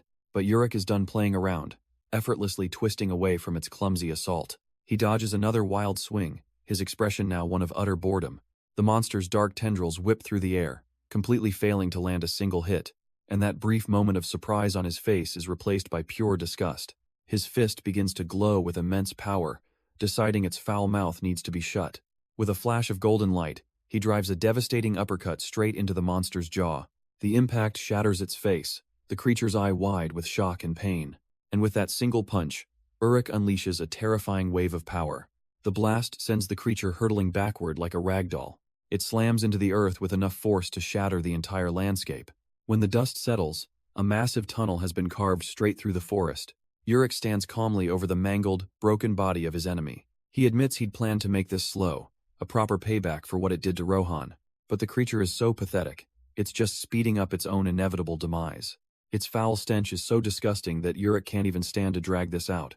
Kneeling down, he gently places a hand on the monster's head, his intentions shifting. He pries its eye open, demanding it to show him what he needs to know. His gaze falls upon a rotting jewel embedded in the creature's flesh. Urick demands to know who gave it such a foul, corrupted item. Elsewhere, as the blonde leader rushes forward, another figure suddenly blocks his path. He skids to a halt, furious, recognizing the man before him. He yells out the man's name, Rahab, demanding to know why the test supervisor is interfering. Rahab calmly explains his actions, claiming he was forced to kill the queen to protect the regulars. He then declares that for their safety, he must also eliminate the suspicious rancor who has appeared in his test area. A sinister purple energy gathers in his palm, confident this power can cover up all the problems he's caused. But Urick is far away from this little power play, his own eyes glowing with crimson intensity. He peers into the monster's mind, demanding it show him the one who turned it into this disgusting blob. Rahab stands his ground, smugly explaining that he had to kill the queen to protect everyone. And now, for that same reason, he must also eliminate the suspicious rancor who has appeared. A swirling vortex of dark purple energy erupts in his hand, a power he believes can bury any problem. The blonde leader's eyes narrow with contempt. This bastard is actually picking a fight. He confirms it with a cold glare, his own dark aura flaring to life. The supervisor taunts him, saying he should have expected this the moment he stepped into his territory. But nearby, screams of pure terror cut through the tension as Evelyn and her companion watch in horror. The colossal body of the spirit beast queen begins to collapse, her life fading. They can only cry out her name, begging for her not to die as her eyes go dark. Back at the standoff, the blonde leader desperately tries to make Rahab see reason, warning him of what will happen if they truly fight. But Rahab is done talking, his eyes glowing as he tells Cheonjiam to just die. The blonde leader roars back in defiance, refusing to go down without a fight. The two opposing energies collide in a cataclysmic explosion of light and shadow. The other supervisors can only watch in shock, questioning if the intruder has finally fallen. His colleague is actually impressed, admitting she thought Cheonjiam was just some psychopath. The pale-haired woman, however, just finds the entire display troublesome. Elsewhere, in the quiet aftermath of a different battle, a voice breaks the silence. Urick Mazino stands atop the defeated reptile, demanding to know who gave it that rotting jewel. He grabs its head, insisting that if it can't speak, it can at least point with its eyes. The monster responds with a terrifying, silent shriek, its maw gaping wide. But the creature's eye glares back, filled with a final, desperate burst of defiance. It unleashes a torrent of corrosive green energy, its last-ditch attack. Yet Urick simply smothers the blast with a casual wave of his hand, a display of absolute power. Gisli, a princess of Zahard, watches from a distance, her usual confidence completely gone. Her companion is just as stunned, unable to comprehend the sheer gap in strength. The flashback ends, revealing how effortlessly Urick had crushed the monstrous guardian. Back in the present, he puts more pressure on its head, his patience clearly wearing thin. His voice is calm, but his eyes burn with an intensity that demands obedience. Under that immense pressure, the reptile's massive eye begins to tremble. Slowly, painfully, its gaze begins to shift, forced to point towards the one responsible. With his foot still planted firmly on the creature's head, Urick gazes into the dark cavern. He finally has his answer, a simple direction. Annoyed, he wonders why it wasted so much of his time just to give in at the end. With a final, crushing stomp, he puts an end to the charade. The sheer force of the impact pulverizes the guardian and shatters the very ground beneath it. From a distance, Neo and Rohan can only watch as the shockwave rips through the cave. Having gotten what he came for, Urick turns and calls out to Neo. He tells her he's leaving Rohan in her care, his part in this little drama now over. With a casual stride, the Irregular begins to walk away, mission accomplished. But the moment he leaves, a blinding slash of energy descends upon the remaining two. Before the attack can land, Neo and Gisli are stunned by a blur of motion. It's Urick Mazino, moving at a speed that defies belief, leaving Neo to wonder what he truly is. Meanwhile, on another battlefield, desperate cries echo for a fallen queen. Her loyal knight clings to her side, pleading for her not to die. But their attacker, Pax, stands over them, ready to deliver the final, merciless blow. He unleashes a devastating blast, a wave of pure, destructive energy. Yet from the smoke emerges a calm figure, a mysterious rancor in a dark suit. He holds a tiny, condensed orb of Shinsu, the source of an immense power. It erupts into a massive, star-shaped barrier, effortlessly absorbing the impact. The newcomer, Rahab, stands untouched, having completely nullified the deadly assault. The air between Rahab and the blonde leader crackles with raw, untamed Shinsu. The blonde man scoffs, annoyed that Rahab simply entered his zone. But a predatory grin spreads across his face. He's wanted to fight this guy from the start. His eyes flare with power as he calls out his opponent's name, reminding Rahab that he's the one who intervened. Rahab's purple aura swells menacingly. Head offered a peaceful death, but his opponent is just too stubborn. He raises a hand, gathering a storm of dark energy, intending to erase the man from existence. The devastating attack surges forward, a wave of purple destruction meant to leave nothing behind. Yet from within the blast, the blonde leader stands defiant, shielded by a barrier of glowing blue cubes. The two opposing forces collide, tearing the very ground apart in a cataclysmic explosion. His smile is one of pure exhilaration. Finally, a chance to fight someone just as crazy as himself. The blonde leader retaliates with his own brilliant wave of blue energy, but Rahab effortlessly condenses a sphere of pure, crackling darkness. The young fighter can only watch as this sinister power manifests before him. Their attacks collide, a raw detonation of light against shadow. Standing amidst the chaos, Rahab's voice cuts through the din, laced with menace. He warns the boy that if this continues, he'll put hundreds of holes in his empty head. But the leader just grins, shouting back that his head already has plenty of holes. "You idiot." He launches another attack, and the battlefield erupts in a violent storm. The very air shrieks as their immense powers clash once more. Yet in that split second, Rahab feels a chill, a warning to check behind him, and just as he turns, the blonde leader is already there, his hand outstretched, believing he's won. But in a flash of light, an unseen force blasts them both apart. A third figure appears from nowhere, moving with impossible speed to intercept the masked rancor. Both fighters freeze in utter shock, their battle brought to a dead halt. Before Rahab can even react, his arm is twisted behind his back with bone-snapping force.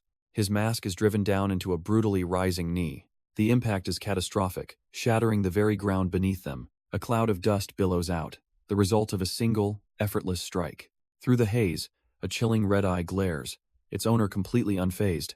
Urick Mazino looks down on them both and poses a simple, terrifying question. Who wants to die first? Urick hovers above the destruction, a silent god looking down on the chaos he just interrupted. On the ground, the masked rancor and the blonde leader struggle to their knees, completely overwhelmed. But the blonde leader, filled with more courage than sense, actually screams up at him, demanding to know who he is.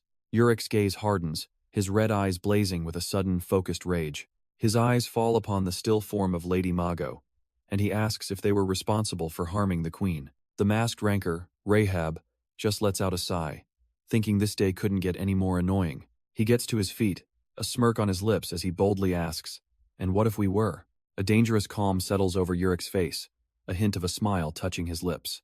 He explains that in this situation, there really is only one possible outcome. His eyes glow with absolute authority as he delivers his sentence. When you do wrong, you must be punished. A sudden dread washes over the masked rancor, Rahab, as he realizes what's about to happen. He can only mutter that the blonde leader is a crazy kid, but the fool is still demanding to know what he's talking about. Because Hez associated with that rotting jewel, Urick declares he won't be holding back anymore. The blonde leader finally feels the crushing pressure, cursing the madman as golden energy floods the area. Urick calmly announces that it's time for the light to shine, unleashing an attack that dwarfs them all. He floats effortlessly at the center of a miniature sun, a being of absolute, terrifying power. But elsewhere, in a place untouched by this fight, something dark drips from a massive crystal. A woman named Neo watches it, a quiet intensity in her eyes as she whispers her own name. It won't be long, she thinks, before the flower that grants wishes finally blooms.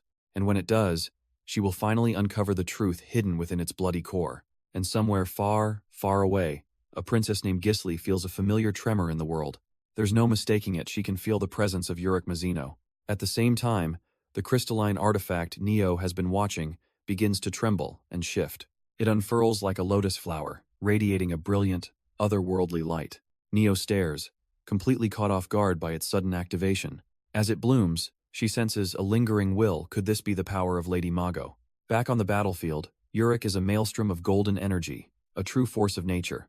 The masked rancor can only stare in awe, wondering how anyone could possess such mastery over Shinsu. But the blonde leader, too arrogant to back down, channels his own power with a furious roar. He unleashes his Cheonjium technique, a desperate final attack against a living god.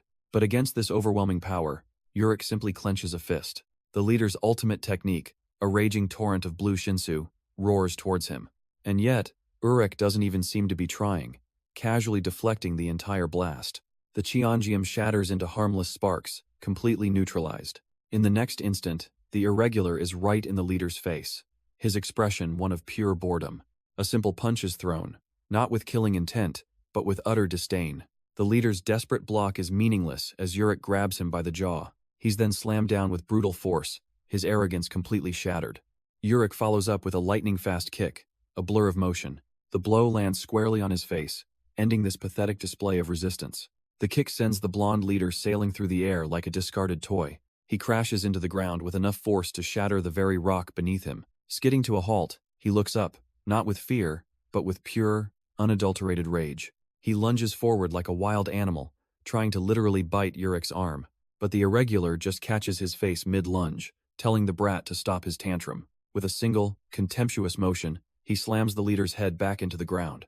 Pinning him there, Urick's tone suddenly shifts, asking where he got a certain item. He knows about the gem, the one given to Bull, and he even knows it's a defective one from Pentaminum. The leader's mind goes blank. How could this random monster possibly know about that? Urick's energy suddenly explodes, swirling around him in a vortex of ominous purple light. His power erupts, a terrifying shockwave of pure, condensed Shinsu. The blast is so intense it sends one of the regulars flying, while the masked ranker has to restrain his own leader. The leader sputters his subordinate's name, Rahab, completely out of his depth. Urick just sighs, annoyed he has to deal with this mess on a testing ground. But Rahab is no fool. He can see the power radiating from Urick is nothing like Irregular's. And more importantly, he tells his leader the most chilling fact.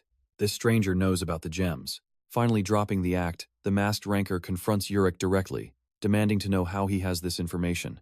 Urick's eyes flare with contempt. That's his question. How did pathetic frogs in a well get something they shouldn't touch? He confirms he knows the gems well, explaining they are not what they seem, they're artifacts that have lost their light. In fact, they are corrupted relics designed for one purpose: to turn the world's light into absolute darkness. These gems twist the very hope of a people into absolute despair. Urick's eyes narrow, a flicker of a painful past in his gaze. He warns them plainly, he has no idea how these gems got into the tower, but they're playing with fire. This is a darkness far beyond their control, a power that will devour their entire world. A chilling confession hangs in the air just as it once devoured his. But after hearing this dire warning, Rahab's response is a cold, simple dismissal. He couldn't care less if this miserable world is swallowed whole. In fact, as purple energy begins to crackle around him, he declares it would be even better. He would welcome this twisted tower being consumed by an even greater darkness. And with that nihilistic roar, he unleashes a massive wave of destructive energy right at Urick. Urick simply scoffs at the display, mocking this ranker's excessive Chunabu syndrome. He throws a single punch, a golden comet of pure power meant to shatter that strange shell of his. The wave of force sends Rahab reeling, his dark energy completely outmatched.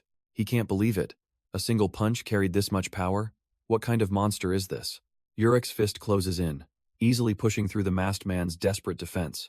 The golden light tears apart the purple Shinsu, a clear and undeniable difference in their level. With a predator's gaze, Urick promises to smash that thin shell of his. He even calls him baby, as the golden energy begins to crack the very air around Rahab. With a final, deafening crack, Urick's fist makes contact, shattering whatever stood in its way. But the impact doesn't just end there. It unleashes a blinding beam of brilliant blue energy. But the blast wasn't from Urick's punch, it was an ambush aimed directly at him. A colossal beam of crackling blue energy surges forward, shaking the very foundation of the test floor. The blonde-haired leader puts everything he has into this one desperate attack. His eyes blaze with conviction as he tells Urick Mazino to go to hell. He pushes the technique forward, riding the wave of pure destructive power. This, he proudly declares, is his ultimate move, a heavenly punishment. Urick, completely unimpressed by the light show, just casually pulls back a fist, and with one simple punch, he shatters the entire energy beam into nothing. But the blonde's shock instantly melts into a smug, triumphant grin. The beam explodes into countless fragments. A storm of light he boasts is impossible to dodge. But Urick doesn't dodge. He simply meets the first deadly shard with his fist. Then he meets the next, and the next, moving like a blur through the storm of light. The air fills with the sound of his fists connecting, shattering the blonde's confidence. Urick considers just tanking the hits, knowing they wouldn't really hurt him. But a wicked grin spreads across his face, catching them all would be far more entertaining. His hands flash out, plucking the energy projectiles right out of the air. The blonde leader watches, his jaw hanging open in disbelief. He can't even form the words, what in the world is he witnessing? Urick becomes a phantom, a storm of afterimages effortlessly catching every single attack. His ultimate technique, his final trump card, is being dismantled like a child's toy. Urick catches the last of the smaller projectiles with a casual flick of his wrist. He turns his back on the now distant, insignificant leader. The blonde can only stare up, his spirit utterly broken by the display. A smirk plays on Urick's lips. He has to admit, this kid's got some real power. He glances up, noticing the final, truly massive attack taking shape. A complex array of energy weaves itself into a colossal, final shot. The world is consumed by blue light, as it all hurtles down towards him. But Urick just raises a single hand, a warm, golden energy flaring to life. He calmly reaches out to meet the overwhelming torrent of power. And with a simple touch, the devastating attack is brought to a dead halt. The golden energy doesn't just stop the beam, it shatters it from the inside out. The blonde's mind goes blank, unable to comprehend the sheer difference in power. His ultimate attack is neutralized, erupting into a harmless burst of light. As the smoke and residual energy clear, the outcome is undeniable. Urick glances back over his shoulder, annoyed at the kid's useless muttering. But a new voice cuts through the silence. A masked man who knows exactly who he's facing. He boldly orders Urick Mazino to come down and open his pocket. A slow smile spreads across Urick's face. This kid's got guts. He agrees to a duel. A dangerous glint appears in his eyes as he accepts the challenge on his own terms. He lays down his first condition. Their fight won't affect the test, so he can't be disqualified for winning. Then comes his second condition. If nobody manages to use the crown, everyone passes with a tie. But there's a little catch, he smirks, declaring he won't let anyone touch it anyway. The masked challenger agrees, still convinced there's no way this high ranker can win. Without a second thought, he presses a button on his pocket, initiating the duel. The signal is sent, and the one-on-one fight is officially on. Before the kid can even process it, Urick explodes forward in a blur of pure speed. A wide, excited grin spreads across Urick's face as he tells him to make it fun. For the first time, the challenger freezes, realizing he's facing a complete madman. Urick is suddenly right in his face, and the kid asks if he thinks this is all just a game. Looking down at the stunned regular, Urick confirms with absolute certainty yes, it is. Urick leans in, asking if he really thought he was taking any of this seriously. The challenger's eye goes wide, the horrifying realization finally dawning on him. With a mocking grin, Urick tells him to do his best, just so he can be entertained for even a moment. But while that one-sided beatdown unfolds, the main game is in chaos as Evelyn cries out in defeat. Her teammates try to support her, but she seems completely broken. From a safe distance, another team of regulars spots their chance.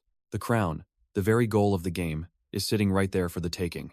They realize that in all the confusion, no one seems to care about the objective anymore. One of them urges the team forward. This is their chance to steal the win, but the fear of that Lopo Bia girl is palpable.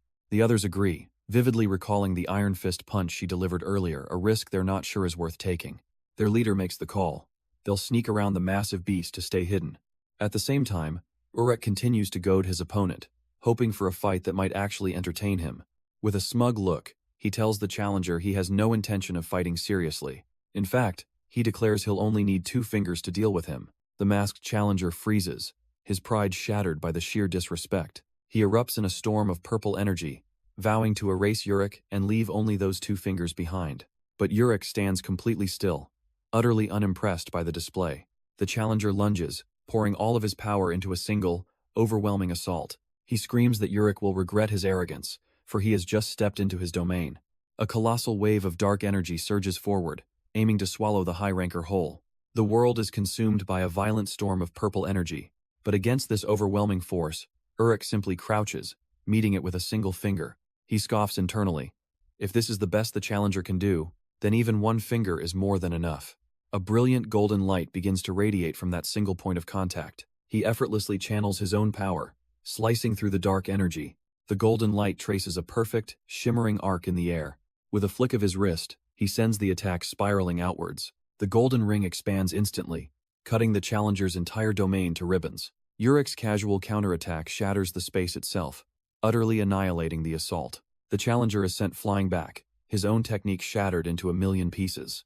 His eyes widen in utter disbelief. How could this be happening? Urick just smirks, holding up that same index finger, casually explaining that it was easy. Enraged by the mockery, the challenger screams that he's done being played with and lunges forward. Urick doesn't even bother to raise a proper guard, simply dropping his hand to his side.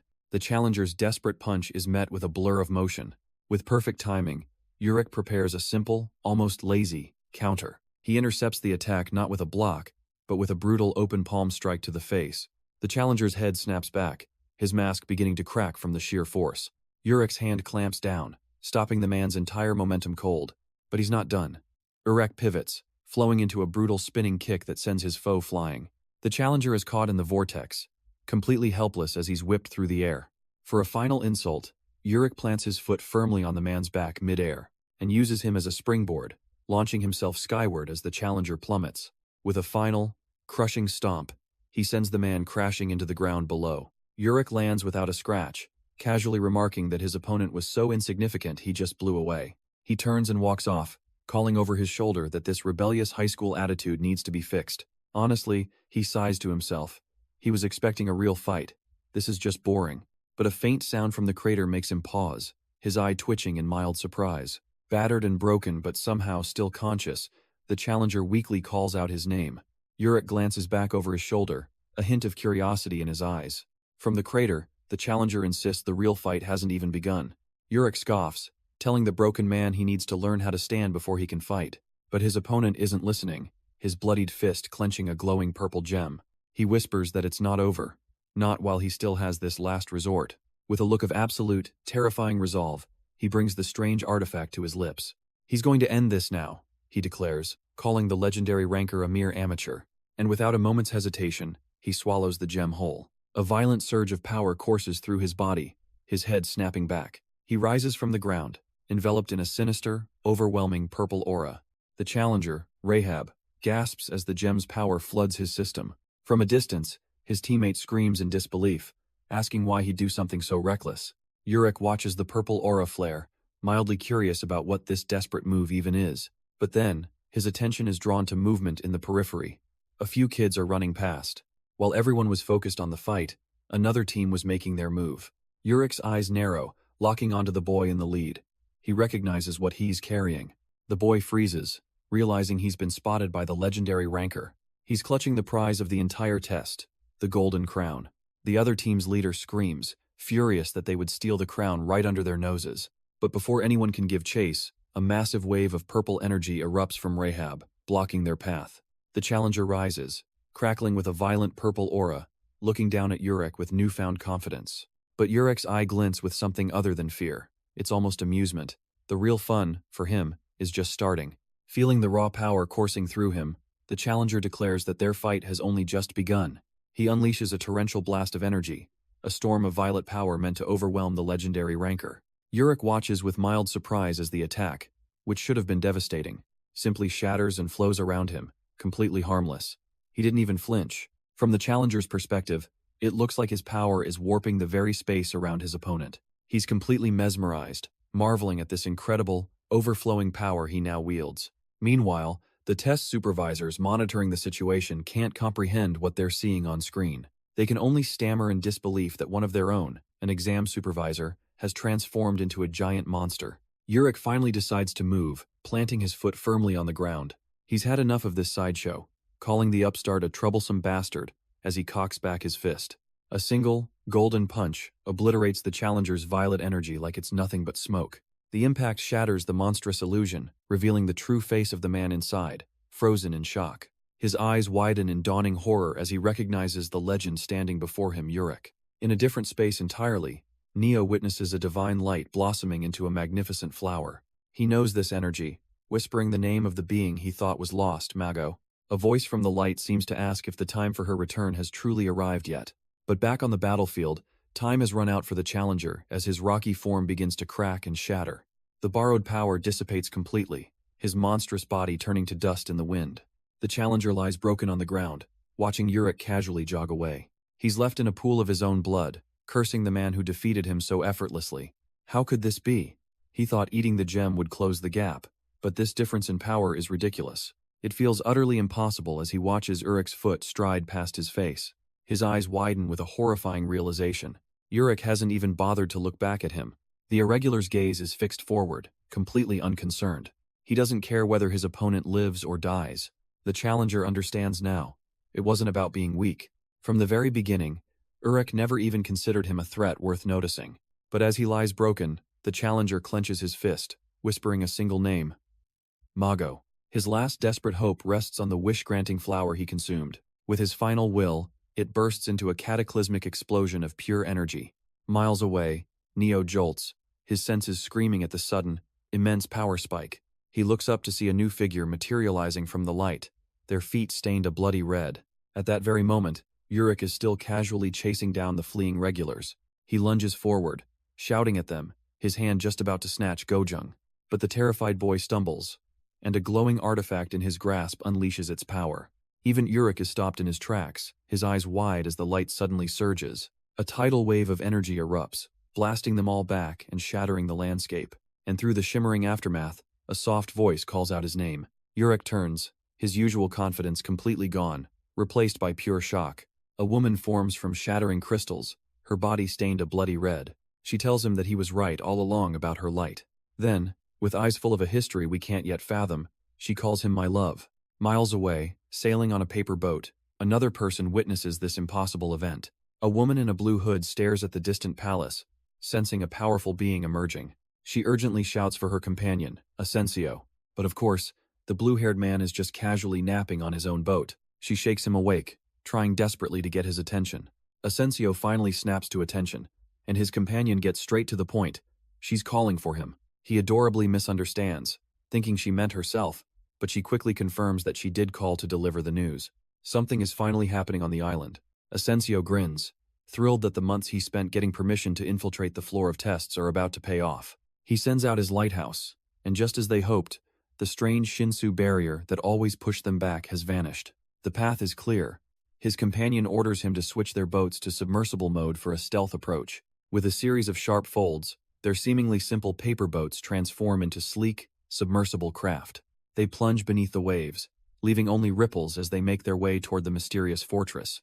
But on the island itself, chaos is erupting as a frantic Neo runs for his life, screaming that Mago has awakened. An alert flashes across his Aru orb, a call he wasn't expecting. This is all wrong. It wasn't supposed to be time yet. Neo races forward, shouting that he doesn't know what's happening. But as a brilliant pillar of light erupts, he knows one thing for sure. He has to chase after her. The blonde leader and his team arrive on the scene to find Urick Mazino already there. And before him stands a woman, her body covered in strange red stains, whom Urick recognizes immediately Mago. She turns to him with a faint smile, greeting Urick and saying it's been a while. She muses that they haven't seen each other since the Suba battle. The blonde leader clutches his precious item, completely out of his depth as he watches the two titans. Urick's expression darkens. This is the worst possible outcome. He knew a shining one was involved, but he was desperately hoping it wouldn't be this woman, Mago. His dread is so palpable that the blonde leader wonders why he looks like he just drew the losing hand. Urick admits he was really hoping it wouldn't be her, but Mago just smiles. She claims she knew it was him the second she sensed his presence, reaching out a crystalline hand. The thought of seeing him again made her so happy, and her touch lands on his cheek, because in her eyes, he is her most brilliant, shining jewel. Urick lets out a dry, unimpressed laugh. He grabs her hand, his expression hardening. Even after everything that's happened, she's still the same. Shoving her aside, he tells her he's not falling for her act anymore, and orders her to get lost. Besides, he points out, she doesn't even seem to be in a complete state. Mago is flabbergasted. Incomplete? How could he say that when she's so perfect? But Urick just deadpans it small. She stares down in disbelief, as he clarifies much smaller than usual. Mago flies into a rage, demanding to know what's so small, but Urick just mocks her for jumping to conclusions. Suddenly, something clicks in his mind. He's been wasting time. The crown!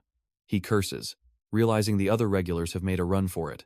And sure enough, the small group is seen tumbling down a hill, clutching the prize. The one holding it desperately yells back, trying to remind Urick of their agreement to pass together.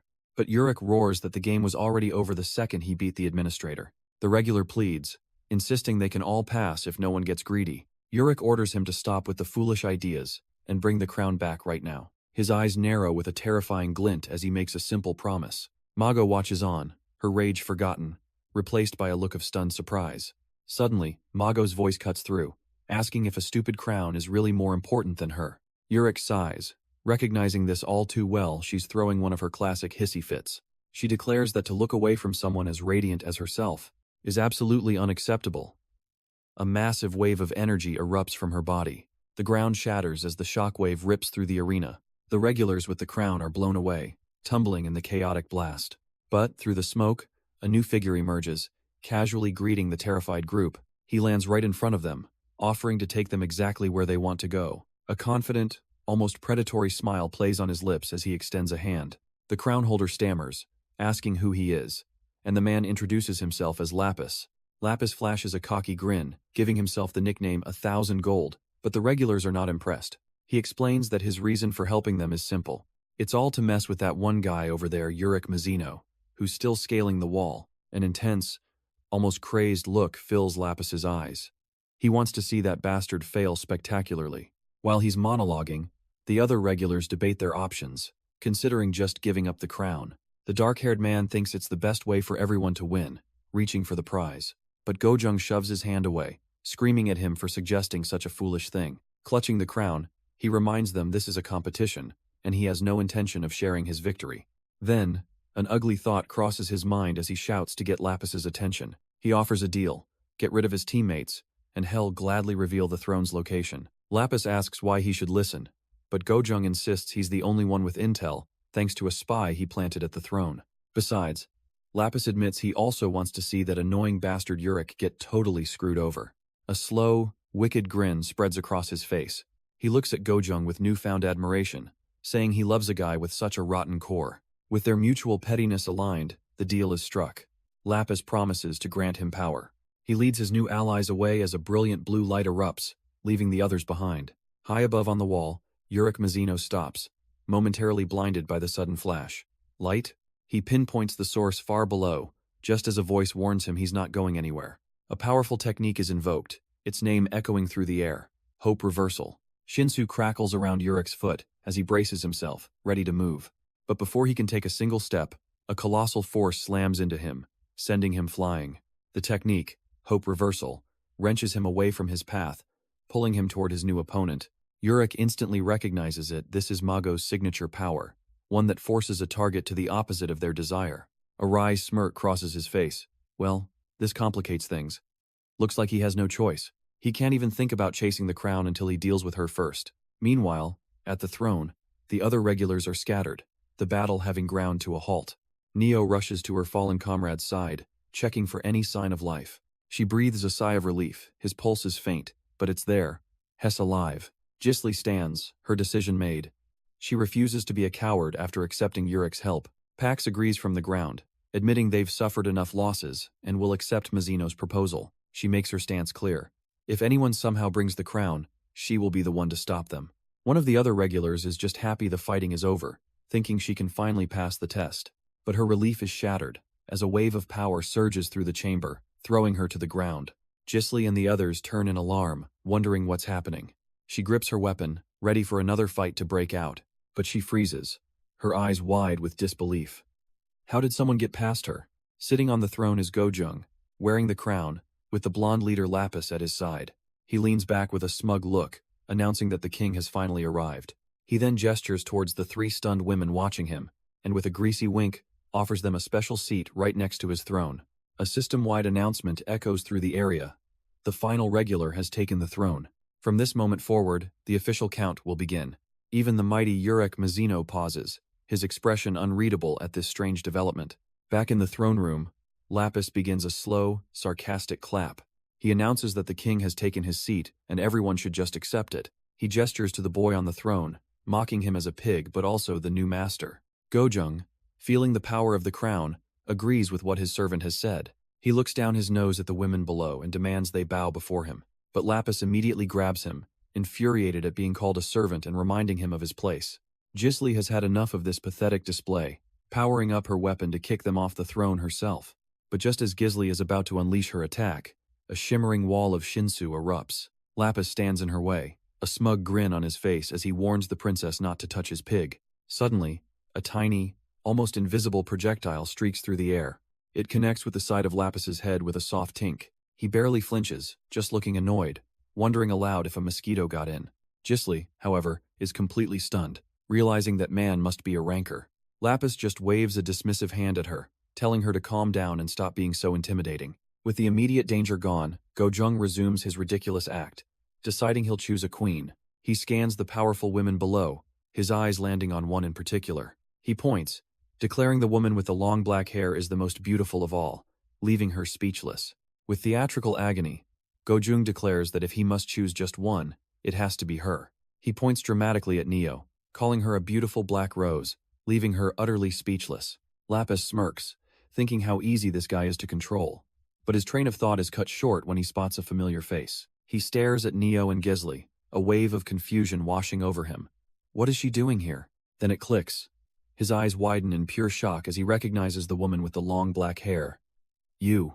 Neo can barely contain her rage, muttering under her breath about that idiot, Leo, and wondering what he's doing here. Gisli immediately catches her slip, asking if she knows him, but Neo quickly denies it, feigning mistaken identity. Lapis, however, sees right through the lie, a sly grin forming as he calls out her deception, a host pretending to be a guest. Gisli's suspicion grows, pointing out that he seems to know her quite well, but Neo just snaps at her to be quiet. The blonde man then calmly addresses her, saying she's mistaken. His name isn't Leo, it's Neo, and he's never seen her before. Neo gives him one last, chilling glare, demanding to know if he understands the situation. Lapis just stares back, taking a moment before a smirk plays on his lips. He casually agrees, then gestures to the fool on the throne, telling everyone to cooperate with their new king, Gojung. Gisli isn't amused, identifying him as a rancor and asking why he's interfering, warning him that if he gets caught, he dies.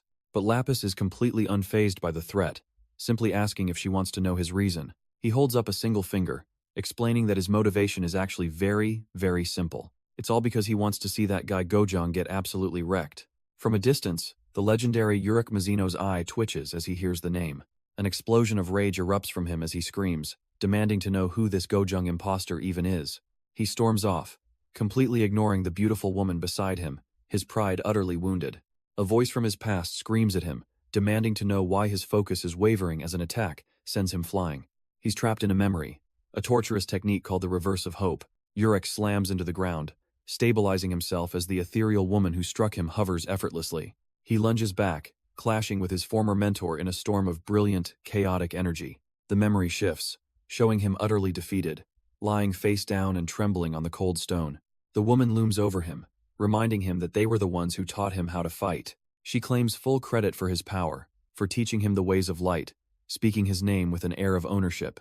Urick's hand clenches into a fist, his voice dripping with bitter sarcasm as he agrees they taught him a lot. Pushing himself up, he recalls the lessons they gave him on how to trust and rely on others. But the most important lesson, he reveals with a glare, was how to utterly and completely hate someone. She grips his face, a possessive command in her eyes, telling him to only look at her.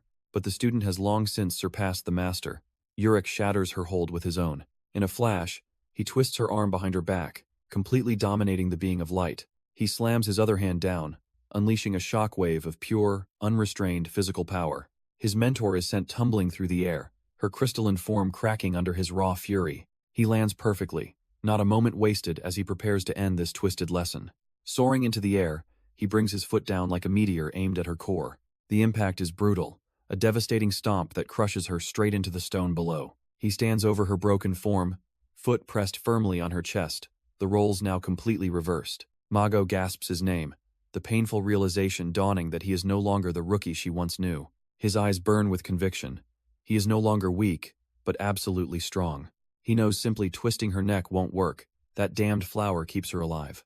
Mago looks up, still trying to exert control, calling him the greatest jewel they ever raised. Urick's gaze hardens, acknowledging that they did, in fact, raise him. But he reminds her that at his brightest moment, they were the ones who stole his light. She has the nerve to ask if he resents them for that betrayal. His answer is a single, sharp, and undeniable yes. Once again, his hand moves towards her, a dark intent returning. He confesses an uncontrollable, burning urge to finally kill her. But just as his rage peaks, a new voice commands him to let go of that hand. Urick leans in, his red eyes burning, while a stunned Mago looks up, wondering who dared to interrupt. The answer arrives in a blur of motion and golden light, as the newcomer sends Urick flying. This mysterious man now stands over the shattered, shadowy remains of Mago, his arrival completely changing the game. A young regular in the background can only stare, his mind reeling from the impossible sight. With long hair flowing like a dark river, the man stands there, radiating an aura of absolute authority. Urick picks himself up, his previous rage replaced by a cold, calculating curiosity. His eyes narrow, demanding to know just who this person is that could stop him so easily. The man turns, his expression serene, and introduces himself simply as an angel. Meanwhile, the test supervisors are in chaos, completely blindsided by this variable they never saw coming. The female supervisor makes a move to enter the arena herself, but her colleague quickly stops her, urging her to wait.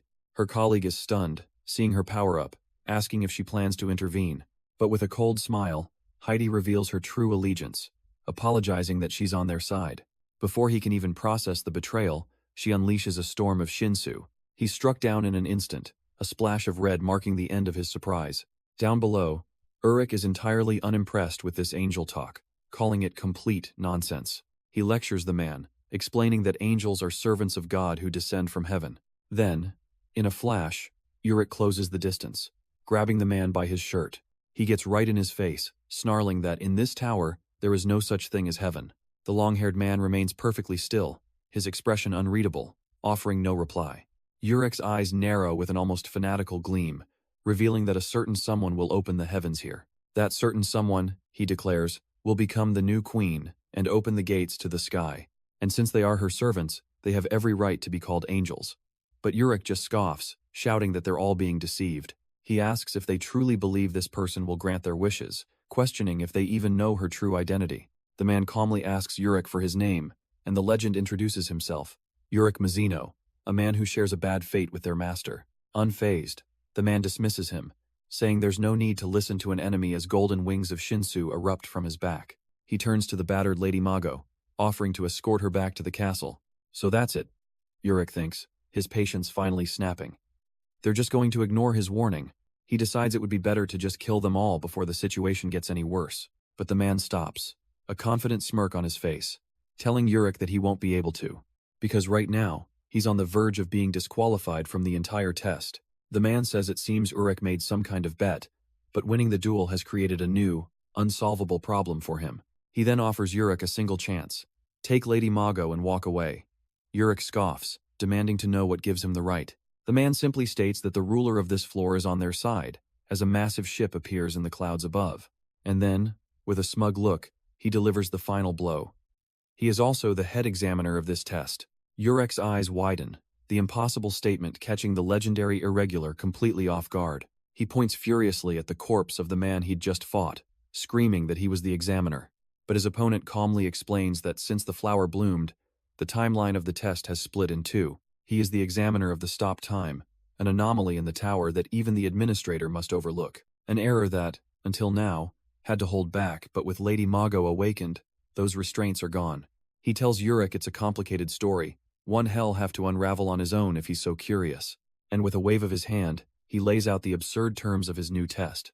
The stakes are simple: pass, and you can climb. Fail, and you become an animal. He warns that this challenge might even be difficult for a ranker to overcome, because from this moment on, he and his allies will be the ones supervising everything.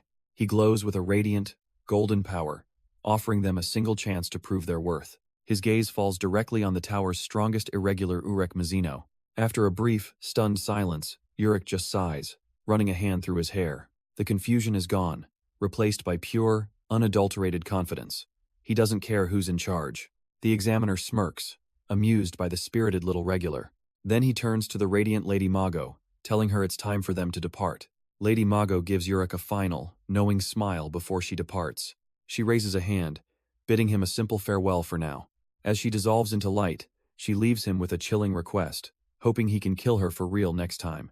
Elsewhere, a new voice cuts through the chaos, commanding the attention of all the survivors. Standing beside the new king, Lapis announces that the crown game is officially over. The voice broadcasts from strange floating megaphones that appear across the battlefield. The message echoes through the sky, catching every regular by surprise. From this moment forward, a completely new test is beginning. A colossal airship descends from the clouds as the voice roars for the start. Urick narrows his eyes in utter contempt. A new test? More like a new pile of bullshit.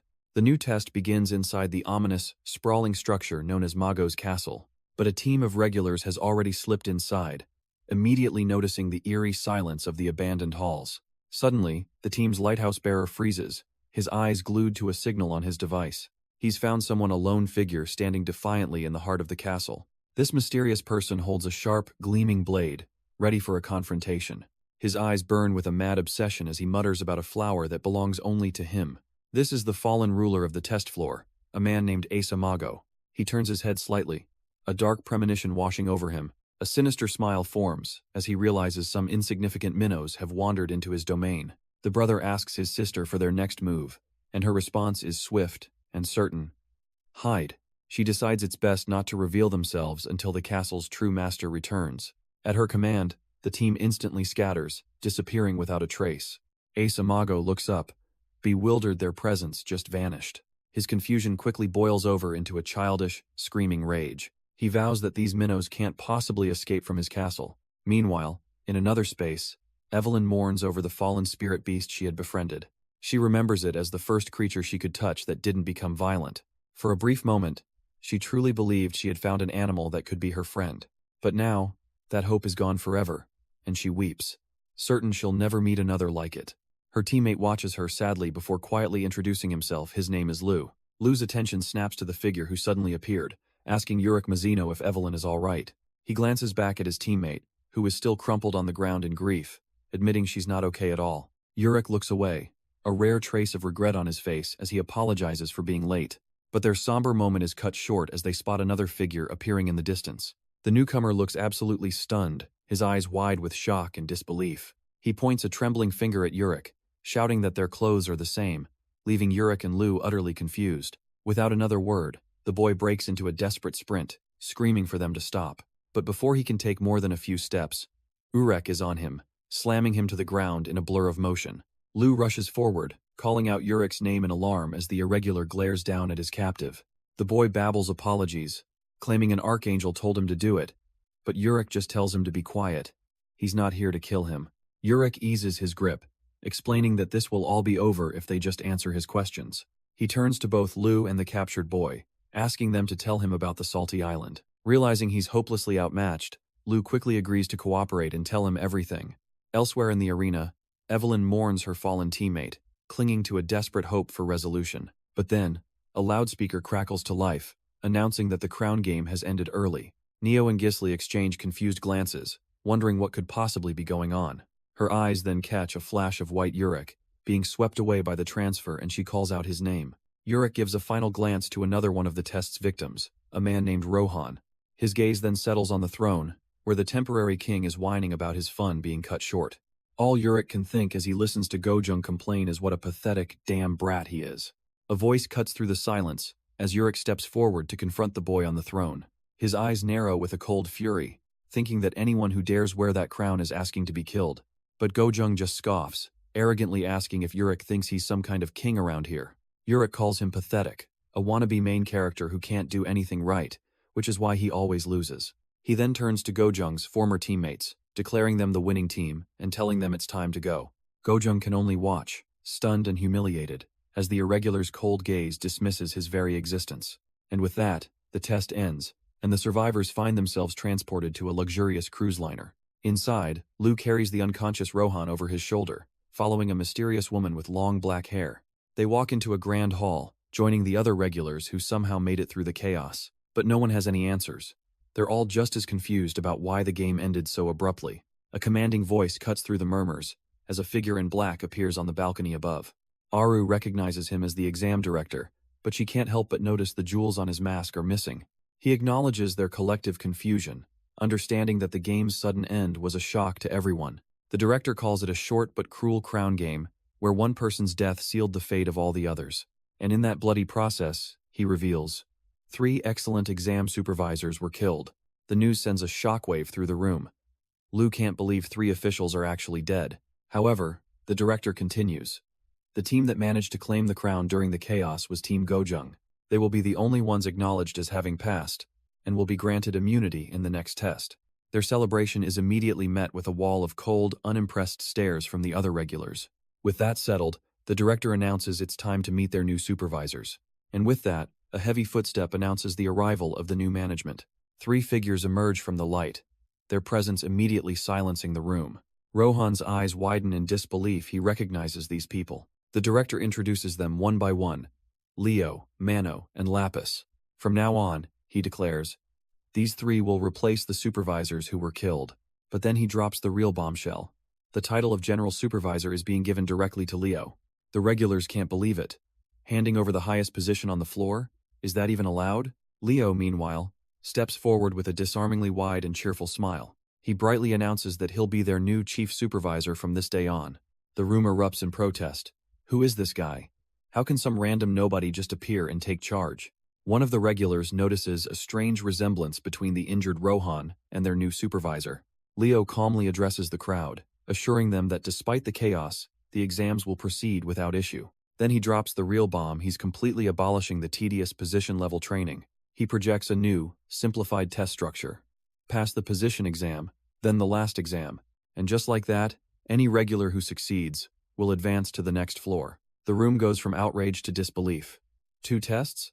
That's all it takes to move on? Suddenly, the mood flips. The once furious crowd erupts in cheers, fully backing this new, faster path. Rohan watches the scene unfold, a little disturbed by how easily everyone was swayed by such a simple promise. A faint, Knowing smirk spreads across Leo's face. His gamble paid off perfectly. Taking their agreement as a given, he turns with his team to finally begin the exams. With the crowd now completely on his side, Rohan simply tells everyone to go and rest. The scene then shifts, taking us to a private room somewhere on the cruise. Inside, Urick and Evelyn sit across from the boy they rescued, ready for answers. They press him for the truth about the mysterious island that smells of salt. The boy, Louis, begins to speak, his story starting the day he woke up on a small island. It was a strange place, filled with people wearing identical X-marked shirts called pilgrims. These pilgrims had one purpose: to walk a sacred path that stretched across the water. Their goal was a massive structure on the horizon, a place they believed offered salvation. But this holy path was guarded by powerful beings they called angels. These angels administered a brutal trial of death, a trial Louis admits he faced and failed. Louis explains that as he lay dying, he felt a strange sense of peace. It was as if he was returning home until he suddenly opened his eyes again. Before him stood the very same pilgrims who had died right alongside him. Urick and Evelyn can hardly believe it. The dead came back to life?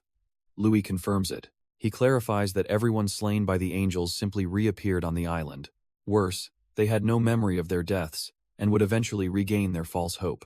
This hope would drive them back to the path, only to be slaughtered once more. And after they died, they would simply resurrect and return to the island again. Louis was forced to watch this horrifying, endless cycle of death and rebirth. Evelyn zeroes in on the key detail. He was the only one who remembered everything. The pain of remembering it all made him question his own sanity. Was he the one who was wrong? But then, as time passed, a strange creature appeared before him, calling itself an administrator of the tower. Urick and Evelyn's eyes go wide. That rabbit brat? They've met that guide too. The administrator then revealed the truth of Louis's prison. This island wasn't a normal part of the tower at all, but a space created by an external power. And within this anomaly, the tower gave birth to a countermeasure, an axis. A natural axis, born to resist the foreign power, and that axis was Louis himself. The administrator gave him a mission. If he could withstand the tower's rules and pass the trials, if he could just climb to the next floor, a balance would finally be struck against the invaders. And with that, the very restrictions binding the island could finally be shattered for good. Urick puts the pieces together, asking if Louis's immunity to the memory wipes is because he's this prophesied axis. Louis quietly confirms it, admitting that's exactly why the administrator chose him as a candidate. With the whole story laid bare, Louis suddenly breaks down, shouting that he can't understand why it had to be him. He clenches his fist, crying out that he's just a weak, pitiful person, completely overwhelmed by the task. He feels worthless, unable to comprehend why such an important role was given to someone so powerless. But before he can spiral further, Urick suddenly grabs him, forcing him to listen. He tells Louis to stop losing confidence, reminding him that he is the man chosen by the tower itself. And with a confident grin, Urick adds that he's also the man that he chose to back. He reveals he knows the cause of this curse, and if they remove it, the island's nightmare will end for good. So Urick makes a promise. Don't worry, because hell makes sure Louis climbs to the next floor, and Evelyn quickly vows to help too. Completely overwhelmed by the promise of help, Louis clings to Evelyn, tearfully thanking her for her support. And Urick, the legendary powerhouse who just gave the big hero speech, is hilariously left out of the emotional moment. Evelyn uses this newfound resolve to rally her team, vowing that they will reach the next floor and get revenge on the supervisors, who she calls demons. But another voice cuts in, a quiet woman with long black hair, dryly reminding everyone that she's here too. Her focus seems to be elsewhere, though, as her mind drifts back to someone named Lou, and a memory of another person from her past, a boy named Neo, surfaces. We see her sitting all alone in a dark, blood-stained hallway, completely lost in her somber thoughts. The scene then violently shifts to the next day, with an enraged Urick storming into the building, demanding to know who killed a puppy. His furious hunt comes to a dead stop, his eyes widening in pure shock at the person he finds waiting for him. Standing there is Lapis, and in an instant, the tense confrontation melts away into a powerful, unspoken alliance. With a cold, unwavering gaze, Lapis calmly admits that he was the one who killed the puppy. The confession hits Urick like a physical blow, freezing him right where he stands. All the righteous fury drains from his face, leaving only stunned, wide-eyed silence.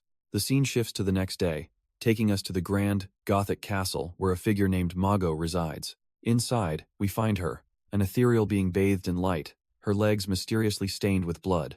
A man with long, dark hair named Leo appears before her, a gentle smile on his face. He stands on the floor of a massive hall, looking up at her as another girl with silver hair watches them from a distance. This observer turns away with a look of stern determination, declaring that they'll be making their move shortly. Mago, meanwhile, seems to be putting the pieces together, wondering if the ruler of this floor is the one who brought her here. Leo confirms it, explaining that the ruler moved her to the floor of test, and is about to reveal their name. And that ruler's name is Asha, a man who lived a life of leisure that most rankers could only dream of. Like many who sit at the top for too long, he grew arrogant, drowning in his own wealth and power. His narcissism spiraled, forcing regulars to take tests surrounded by statues of his own face. Mago listens intently as Leo confirms it. Yes, Asha was an absolute narcissist. During his travels, he stumbled upon a very particular island floating in the tower's seas. It was a sacred land, a place where locals would make long pilgrimages to pray. They would approach the castle with pure humility, kneeling to an unknown god. But Asha, watching them, was moved by a sick fantasy picturing himself as the object of their worship. So on a whim, he decided to just take it, ripping the entire island from the ocean. And that is how Asha, in his infinite ego, brought their sacred land to the floor of test. He'd stolen the island without even knowing she was inside the castle. Asha's grand plan was to turn the sacred land into an exam arena, but his arrogance finally pushed the head examiner too far. Fed up, the original examiner simply walked away, leaving Leo to step in as his replacement. And that's when, by a stroke of fate, he found her hidden inside. From that moment on, their story truly began. It was the start of a destiny that bound the two of them together. Mago doesn't understand, questioning what he means by two. Leo simply confirms it. In the past, they were indeed two.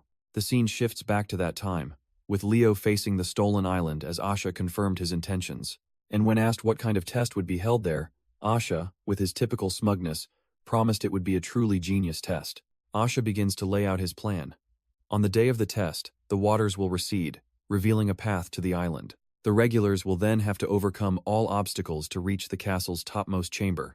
There, he'll be waiting on a throne, imagining himself as a god announcing their fate. He smugly asks Leo if it isn't an impressive scene, a memory they'll cherish forever, and Leo can only agree. But as Asha laughs, pleased with himself, Leo's inner thoughts are sharp and clear. This guy is insane. He tells Asha he's heading off to prepare for the test and turns to leave. But the ranker yells after him, demanding his waiting room be decorated luxuriously, and Leo finally gets it. This is why the last examiner quit. Later that night, he sits alone atop the castle wall, taking in the quiet view. He muses that the ruler is far weirder than he expected, but at least he's back on the test floor. This is his chance, he thinks, to leave everything behind and finally start fresh. He decides to recapture that feeling, the mindset he had when he first started climbing. With that new resolve, he hops down from the castle wall. If the ruler is going to be that eccentric, he might as well prepare thoroughly. He strides through the castle's halls, ready to get to work.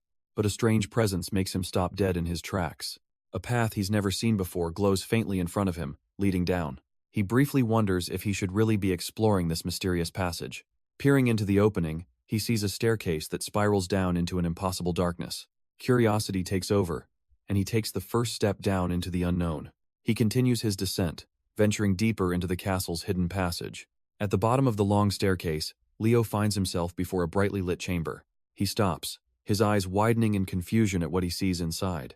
In the center of the dark room, a single, crystalline lotus flower floats, glowing with an ethereal light. It's an impossible sight, a beautiful and mysterious object resting on an altar. He's completely baffled. He never knew something like this was hidden in the castle. Drawn by an inexplicable urge, he slowly reaches out his hand toward the petals. But the moment he gets close, the flower erupts in a blinding flash. A powerful, unseen force suddenly grabs him, yanking him off his feet. He's dragged through the air, completely helpless against its overwhelming pull. With a look of pure shock, he's pulled directly into the heart of the glowing artifact. He finds himself standing in a strange, shimmering void, staring up at the flower that had just swallowed him. The experience ends as quickly as it began, leaving him to wonder what in the world he just saw. The next day, he reports his bizarre discovery to his lord, a flower made entirely of jewels.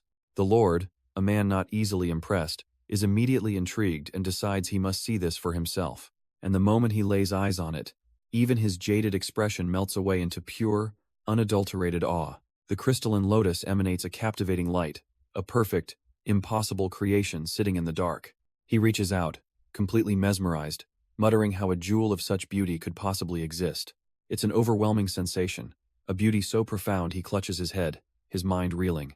Wanting to be alone with his new obsession, he quickly dismisses his subordinate. The subordinate can only watch in shock as his lord, a man who cared for nothing, falls completely under the artifact's spell. She reflects on that moment, trying to make sense of her lord's sudden obsession. The jewel was beautiful, sure, but his reaction felt extreme. A few days later, the tests begin, and a man with long, dark hair welcomes the regulars. He introduces himself to the crowd as their head examiner, a man named Leo. But for her, the world suddenly grinds to a halt. A shocking realization washes over her as she stares at him. This man, he looks exactly like her, a perfect male counterpart. At first, she dismissed it, but his clothes, his style, it was all identical to her own. So stunned by the resemblance, she immediately pulled him aside after the test. His story was even more chilling. His age, his history, it all matched hers perfectly. This impossible situation, it all started with a single, desperate wish. A wish that somehow brought my past and present selves into the same reality. The being who granted it, a woman named Mago, found my shock quite amusing. She asked if I had perhaps made a wish to her, and I had to admit that I did. The moment I first saw her, a deep yearning to return to who I used to be must have reached her, bringing this impossible version of me into existence. But that was then. Now, I needed to understand exactly what she was. Back in the test, I started noticing strange things about my male counterpart. He knew the test's contents in advance and wielded Shinsu with impossible expertise. A deep sense of unease led me to pull him aside, demanding he tell me the truth. He confessed the unbelievable truth. He had taken this exact test before and found a glowing jewel flower. But the moment he touched it, he was annihilated only to somehow return to the test grounds. There, he met the man he always wanted to be his future self, now a powerful ranker and the test examiner. And that, she explains, is where their dilemma began after meeting the wish granter. She had wished to return to her past self from her selection days, while he wished to become that ranker of the future. Two souls from the same origin, one yearning to go back, the other desperately pushing forward. The question hung heavy in the air, which one of them actually had their wish granted? Mago's voice seemed to whisper in her mind, asking who, between the two of them, was the real one. And with that, the horrifying reality of their situation finally began to sink in. Mago pauses, a thoughtful silence hanging in the air as she considers their desperate plea. Suddenly, she erupts in laughter, finding their existential crisis to be a wonderfully tricky question. The man looks up, a flicker of hope in his eyes. She's actually going to tell him the truth? Her expression hardens. Oh, she'll tell him all right, but only if he grants a wish for her in return. And her wish is nothing short of audacious. She wants him to bring her the legendary Urick Mazino. A brilliant, golden jewel materializes in her hand, pulsing with an unseen power. Her true motive finally comes to light to use this jewel to force Urick Mazino to obey her every command. Elsewhere, a man in a black turtleneck speaks quietly into his comms, reporting that his target is in position. His partner, crouched on a high ledge, acknowledges the message. The plan is moving forward. The silver-haired girl closes in, convinced she's perfectly sealed off all their escape routes. With a flash of her eyes, she strikes, believing she's finally caught her target. But her prey simply screams out a single, bizarre word, eel. Her victorious expression instantly vanishes, replaced by utter confusion. A massive shockwave erupts, sending everyone flying as the entire area is torn apart. In the blast, Mago's crystalline form begins to crack and disintegrate into glittering shards. The long-haired subordinate can only watch in horror as her only hope shatters before her. Even the attacker is caught off guard, stunned by the sudden, violent turn of events. A demented grin spreads across the blonde lord's face as he announces the hunt for the eel has officially begun. And just like that, the throne room erupts into a chaotic blur of motion.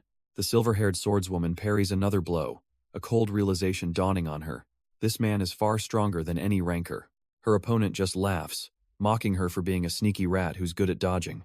Suddenly, her comrades appear, and she whips around in surprise as her brother calls out to her. The long-haired swordsman takes his position, realizing they're not just dealing with one intruder. She grits her teeth, desperately telling them not to get involved, that this is a fight they can't win.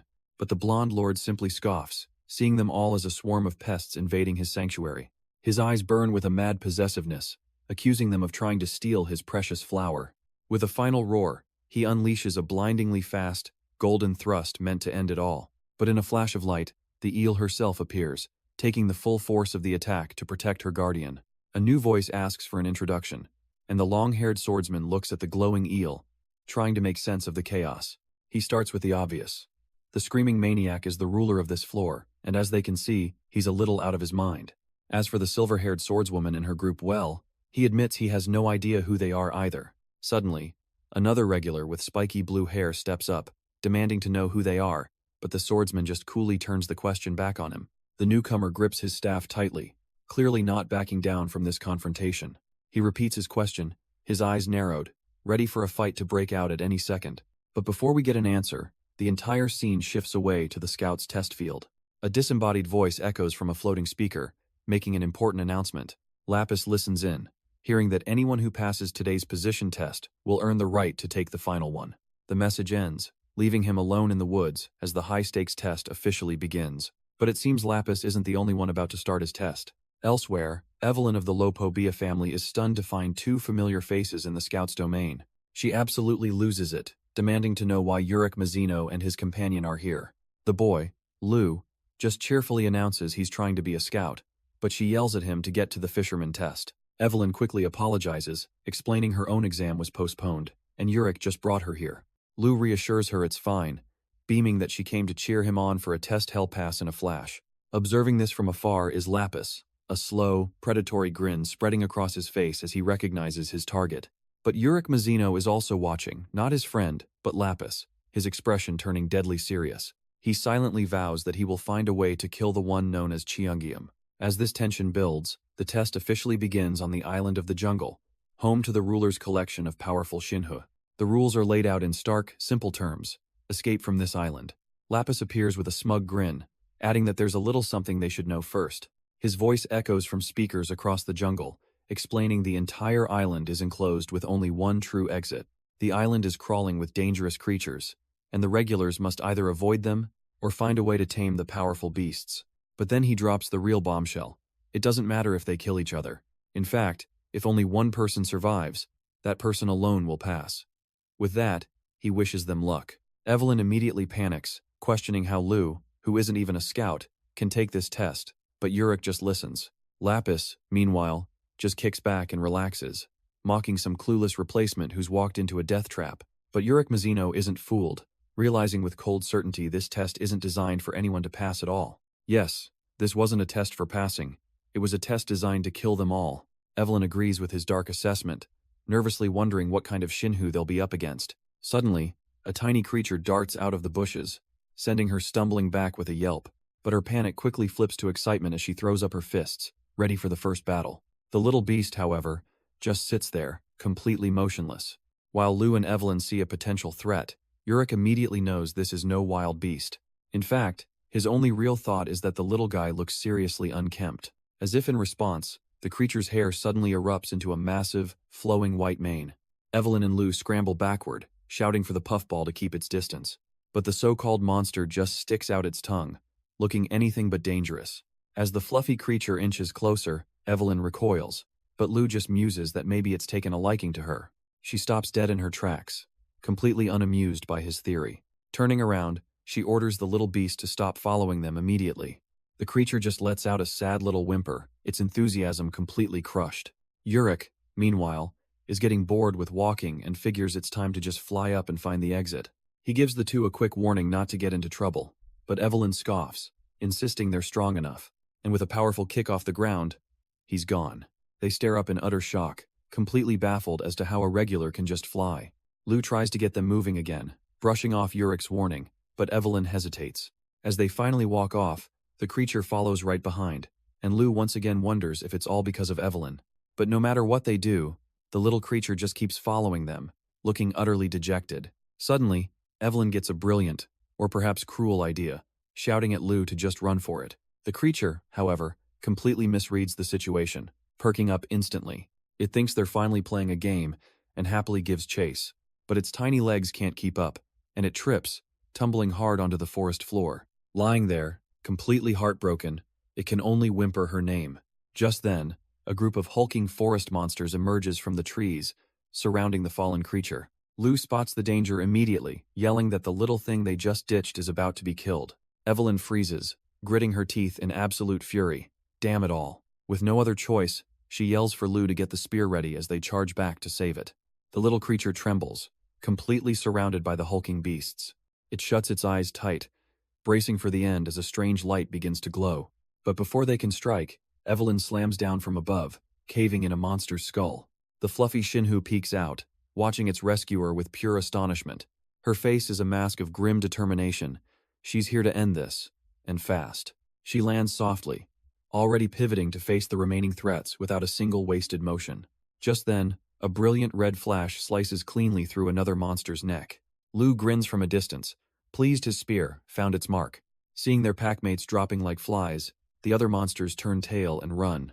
Evelyn stands guard, yelling at the cowards to get lost and never come back. Having witnessed her power, the fluffy Shinhu looks up at its savior with total adoration. It happily floats over to Evelyn, who seems less than thrilled by the sudden affection. When Lu tries to approach, she instinctively puts herself between them, warning him to stay back. He calmly suggests they should probably take the little creature with them, since it's all alone. Evelyn scoffs but agrees, telling him to do whatever he wants as she turns to leave. A grateful Lu kneels down, offering his hand to their new, tiny companion. But the Shinhu completely ignores his friendly gesture, leaving him hanging. It has already chosen its favorite, and happily toddles off after Evelyn into the forest. Lu can only watch with a wry smile, realizing the creature only has eyes for her. Yet as it follows, a strange feeling surfaces has seen this Shinhu somewhere before. Elsewhere, Urick Mazino rockets through the sky, determined to map out this island. But from the shadows, Lapis watches him with a smug, mocking laugh. He sneers that Urick can search all he wants. No one is finding the way out of this place. Because, quite simply, there is no exit. He explains to himself that he teleported in, leaving everyone else trapped within the dome. Their only options are to die or fail the test. It was designed to be impossible from the start. Urick pauses mid-air, the faint sound of that arrogant laughter finally reaching him. What a creep. Lapis then turns his attention to the odd little Shinhu he saw with the others. He pulls out his observer to scan it, but his eyes widen in shock. There's no data. Back on the ground, Evelyn and Lu are also realizing the terrible truth. They're completely sealed in. Just as they realize they're trapped, the little Shinhu suddenly bolts into the grass. Lu doesn't hesitate for a second, shouting after it as he gives chase. He and Evelyn both feel it, a strange presence emanating from deeper in the forest. The furry creature isn't just running. It seems to be leading them somewhere specific. Evelyn has no choice but to follow, yelling at Lu that it's a dangerous trap. She can't believe this kid's recklessness, running headfirst into the unknown. A sudden, violent sound rips through the air. The brutal crunch of a monster's jaw clamping down echoes from the trees. Evelyn is already in combat, driving her weapon through the skull of another beast. She's furious, screaming at Lu for causing trouble, and chasing after someone who's probably already dead. But the little furry Shinhu wasn't running from danger. It was burrowing through the dense undergrowth with a clear destination in mind. Suddenly, it stops, revealing a hidden opening in the rocks. Lu's head whips around, his eyes wide with disbelief as he calls out to Evelyn. He'd found it. The creature had led him right to an exit. Evelyn rushes over, her anger turning to pure shock as Lu waves his arms, yelling that he found a way out. He proudly points to the small creature, explaining this little furball showed him the path. Stunned, Evelyn approaches the Shinhu, cautiously asking if it really guided them to safety. The creature lets out a happy little squeak, looking up at her with an innocent smile. All her frustration melts away, replaced by a quiet, heartfelt moment of gratitude. But Lu quietly admits to Evelyn that this exit will separate them, and he doesn't want friends he might lose again. The tender moment is shattered as someone calls out to Urick, who was idly playing nearby, announcing they'd found a way out. In a literal flash, Urick appears, leaving Lu to wonder how Irregular could possibly move that fast. He peers down at the glowing portal, confirming that it is, in fact, a real exit. He asks how they found it, and Lu proudly points to the little Shinhu, who gets a grateful pat on the head. Urick leans in, his expression turning serious as he scrutinizes the fluffy creature. His gaze sharpens, as if he's peering into its very soul. But after all that tension, he just remarks on how unkempt it looks, shocking the little guy. Suddenly, Lapis sprints into view, screaming at them to stop, that it's all wrong. Urick can only stare in confusion as his friend frantically warns them that this is not the right exit. Urick scoffs at the warning, asking if Lapis got hit in the head. The exit is clearly right in front of them. But Lapis frantically insists this portal isn't the one they had prepared for the test. He suddenly turns on the fluffy creature, accusing it of being the one who opened this strange gateway. Before he can do anything, Evelyn and Lu jump in to defend their little guide, telling him to back off. The tiny Shinhu just lets out a soft coo, completely oblivious to the chaos it's at the center of. Urick's patience wears thin as he confronts Lapis, questioning if there was ever a real exit to begin with.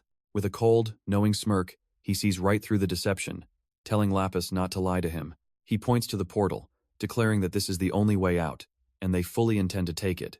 Getting right in Lapis's face, he dares him to try and stop them, asking if he really wants to fight. The ultimatum is laid bare. Show them the prepared exit and they'll leave, but if not, it's time to throw down. Urick's eyes gleam with absolute confidence, the unspoken threat hanging in the air. The pressure is immense, and Lapis can barely get a word out, his bravado completely shattered. He grits his teeth, forced to accept a reality where he holds zero power. Finally, he breaks, throwing his hands up in surrender, declaring he'll make an exception and pass them. He desperately tells them to just get out of here, but Urick simply smirks at the pathetic display. The Irregular's eyes glow with amusement, mockingly asking if Lapis finally chickened out. But that single taunt was a step too far, and something inside Lapis snaps. Raw, blue energy crackles to life around him as he seethes, convinced Urick is asking to be killed. He clenches his fist, calling the high ranker an idiot for his arrogance. With a furious scream, Lapis throws a punch right at Urick's face, demanding to know if he wants to die. But his furious punch meets an unmoving wall, stopped effortlessly by a single, casual hand. Lapis's eyes widen in shock, realizing the Irregular has completely neutralized his attack. Urick just grins, mockingly asking him what's wrong, now that he's clearly chickened out. He then pulls rank, lecturing the fuming Regular that he's only forgiving this because he's the test supervisor. With a stern look, he warns Lapis that a stunt like this won't be overlooked a second time. As the blonde walks away, Urick's voice follows him with one final, chilling piece of advice. Keep this behavior up, he warns, and you're going to get yourself killed. Meanwhile, back at the fisherman test site, the official proceedings are about to begin. But the supervisor, a massive man named Danjon, is screaming for Urick Mazino. Gisli and the others watch on, wondering if the guy is a no-show, and if that means he's already disqualified. One of the Regulars mutters that the idiot brought this on himself. Urick's finished. The others agree, demanding his disqualification, but Danjon shuts them down. They will wait. The supervisor's decision is absolute. 30 more minutes. Not a second less. Outrage erupts from the crowd. Why is this guy getting special treatment? It's completely unfair. But then Gisli, a princess of Zahard, calmly announces that she will wait as well. Suddenly, the protesters change their tune, eagerly agreeing with whatever the princess wants. And just like that, the matter is settled. They will wait for Urick's bus to arrive. Elsewhere, Urick and his team finally emerge from a hidden tunnel, cheering that they've escaped. But on a nearby cliff, someone is already there, casually taking a bite out of an apple. It's Lopo, Bia, Evelyn, and Urick's group can only stare, stunned that they weren't the first ones out. Another Regular tosses an apple, casually remarking that she thought meeting Urick would be much harder. She introduces herself as Shine, another scout, noting they missed each other since he skipped the previous classes. With a welcoming gesture, she suggests they get along as peers who have both passed the test. Urick is momentarily stunned, the realization dawning on him she actually beat his team to the exit, but he recovers instantly, announcing that with this done, he's heading to the Lighthouse Bearer test site next. Evelyn can't believe it, demanding to know why he keeps crashing other people's tests instead of focusing on his own. Ignoring her completely, Urick simply says thanks for the advice and blasts off into the distance. Shine and Evelyn are left behind, utterly bewildered by his bizarre and chaotic behavior. As they stand there, Evelyn feels a sudden tug at her leg. She looks down to find the fluffy little Shinhu clinging on, wondering what she's supposed to do with this kid now. Meanwhile, aboard the massive cruiser hosting the Lighthouse Bearer position test, a lone, glowing pink lighthouse hangs silently in the air, the centerpiece of the challenge. But on the ground, one of the Regulars has already collapsed, his spirit broken. He grits his teeth, realizing this entire test was nothing but a trap from the very start. A cruel challenge designed to be absolutely impossible for anyone to pass. But let's rewind just 20 minutes to when the test administrator, a woman named Mano, first appeared. She breezily informed the group of hopefuls that she dislikes complicated things, so this would be simple. With a dramatic flourish, she held up her phone, its screen flashing brightly. Their task, she announced with a confident pose, was simply to take an aerial shot. The Regulars just stare back in blank confusion. An aerial what, exactly? After striking a few poses, as if for a selfie, Mano explains that an aerial shot is just a picture taken from above, capturing the top of someone's head. The core rule is deviously simple. Use your lighthouse to take one of these shots of another person, and just like that, the person you photographed is instantly eliminated from the test. The last one standing in this deadly photo op is the only one who gets to pass. Simple, right? With a grin, she declares the test has begun, vanishing into the air with a flash of purple light. The horrifying implication dawns on every Regular at once. Only one of them can possibly succeed. In a split second, any pretense of teamwork shatters as lighthouses blink to life all around. There's no hesitation, no time to think, just the cold, immediate need to survive. Alliances are dead, and every single person is now both hunter and prey. A single lighthouse flashes, its shutter sound cutting through the sudden mayhem, and just like that, one regular stands amidst a field of fading opponents, a cold apology on her lips. She adjusts her glasses with a smug grin, already certain of her victory. But another pair of eyes, belonging to the supervisor, calmly observes that the result is already out. The last of her rivals cry out in disbelief as they're forcibly removed from the test. She stands alone in a shower of digital light, the apparent sole survivor of the slaughter. She turns to the supervisor, Mano, boasting that things turned out just as she wanted. After all, the approved one was decided quickly, and simply it's her. But Mano floats down from above, calmly telling her she's mistaken. The winner hasn't been chosen yet. The girl's cocky expression freezes as Mano's words hit her. She's not the last one standing. Her eyes widen in dawning horror as she realizes the implication. Mano confirms it with a smirk, her dark aura flaring. She's still here, isn't she? The girl sputters that it's impossible. Mano is a ranker, the examiner. But the supervisor simply asks if she ever said anything about fighting. The true objective is revealed, as simple as it is absurd. All she has to do is take one single picture.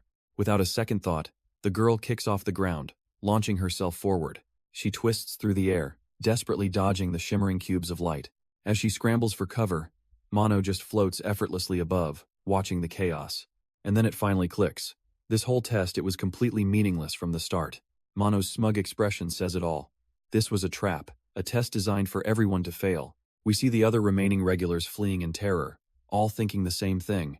How can they take a picture when they can barely survive? The remaining regulars can only scramble, cursing the unfairness of facing a ranker. He clenches his teeth in frustration, knowing this is an impossible situation.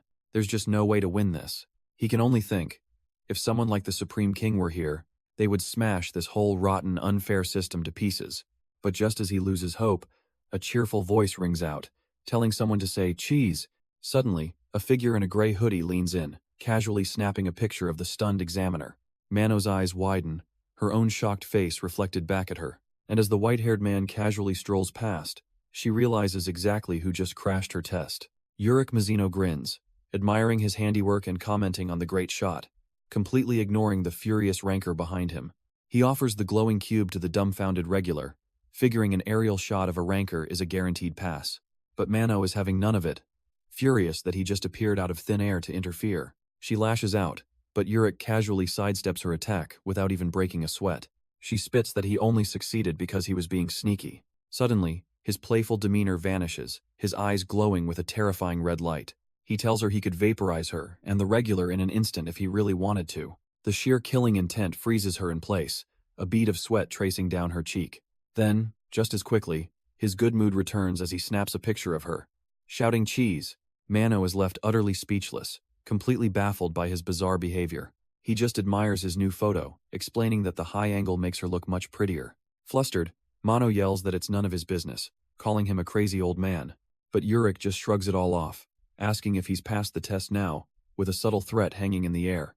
Absolutely defeated, she relents, screaming for him to get lost and never come back. He gives her a cheeky grin, and a very clear one-fingered salute as a parting gift. Then, in a brilliant flash of light, Urick and the regular he saved vanish from the stage. The young woman is left staring into the empty space, completely stunned by the power she just witnessed.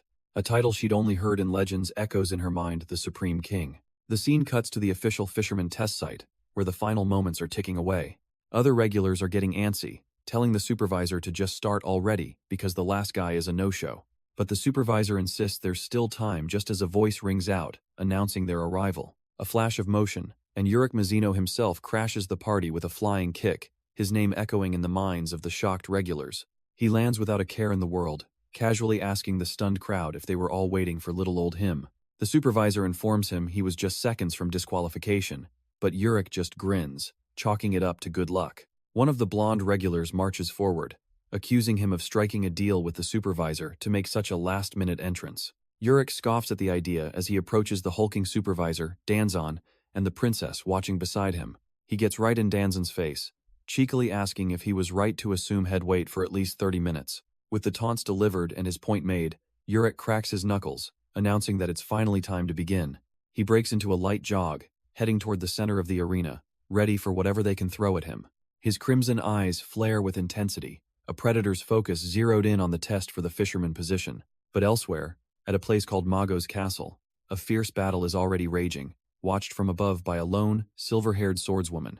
A man with silver hair smirks, announcing the start of his sound check. Next, a silent swordsman with long black hair, his presence described as a sad ballad. Then comes a flamboyant lord, radiating pure, hardcore energy. And finally, a quiet girl sits huddled, her own unique rhythm pulsing faintly. The silver-haired man pauses, sensing a strange sound. He realizes it's the heartbeat of that woman. But a new challenger appears, confronting the swordsman, who calmly reveals he is a test supervisor. The blue-haired intruder scoffs, mocking a supervisor for sneaking around his own test floor. The supervisor's hand rests on his weapon, agreeing that yes, things have certainly changed. He draws a unique, curved blade, warning the boy to keep up with the times or get out of his sight. Insulted by the blatant disrespect, the young spearman furiously charges forward to attack, but the supervisor meets his charge with a calm, practiced block, his blade glowing with energy. A flurry of strikes erupts as the two are locked in a high-speed stalemate, sparks flying from their clash. Smirking mid-fight, the spearman proposes a bet. First to draw blood has to reveal their identity. The supervisor finds this amusing, casually deflecting while saying the offer doesn't appeal to him. He claims he already has a pretty good idea of who this reckless challenger is. And with a condescending point, he calls it, "The boy is from the great Coon family." The supervisor mocks him, saying it's painfully obvious with that signature hair and eye color. But then his tone darkens, questioning why people like him are so desperate to seem special. He grips his blade, his voice dripping with venom, as he condemns their disgusting sense of privilege. The young Coon is completely thrown, wondering what on earth this supervisor is going on about. The blue-haired spearman simply states he's living as he was born, a fact he won't apologize for. Suddenly, the scene explodes elsewhere, as a powerful lord screams about a sneaky rat invading his territory. A silver-haired swordswoman lands amidst the chaos. She thinks to herself it all makes sense now. The man she's facing, crackling with golden lightning, is the infamous ruler of the second floor.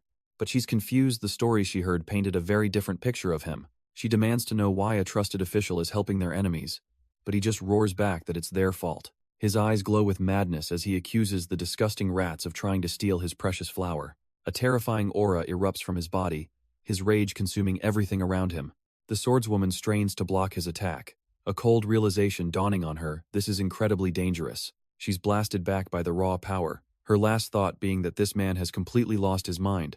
As her teammates watch in horror, the blue-haired spearman desperately calls out to his leader. But she's already tumbling through the air, battered by the ruler's overwhelming power. As she regains her focus, she knows that just being skillful isn't going to cut it here. Her only chance, her one glimmer of hope, is that the ruler is not in his right mind. His insanity is a double-edged sword, making him so consumed by rage he hasn't noticed the other fighter hiding nearby.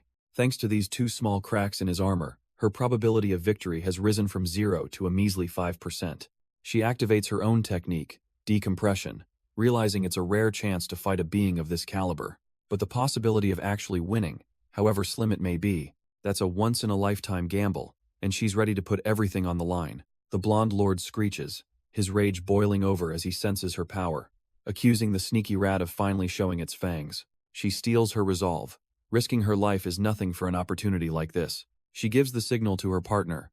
It's time to hunt down Sleeman, the ruler of the test floor. With a burst of power, she lunges at the blonde lord, dreaming of becoming a high ranker in one glorious fight. Meanwhile, her ally intercepts his own target, meeting steel with a resounding clash. But this opponent, Sleeman, is full of tricks, unleashing a strange void technique with his spear. The long-haired swordsman can only watch in shock as the tip of the spear completely separates. The glowing spearheads multiply, transforming into a swarm of deadly projectiles. He's thrown onto the back foot, forced to desperately parry the unexpected barrage. Sleeman closes the distance in an instant, but his follow-up kick is deftly blocked. A smug grin spreads across his face, mocking the swordsman's surprise at his sudden change in style. But the swordsman just smirks, reminding him that the test floor supervisor is a position for the super elite.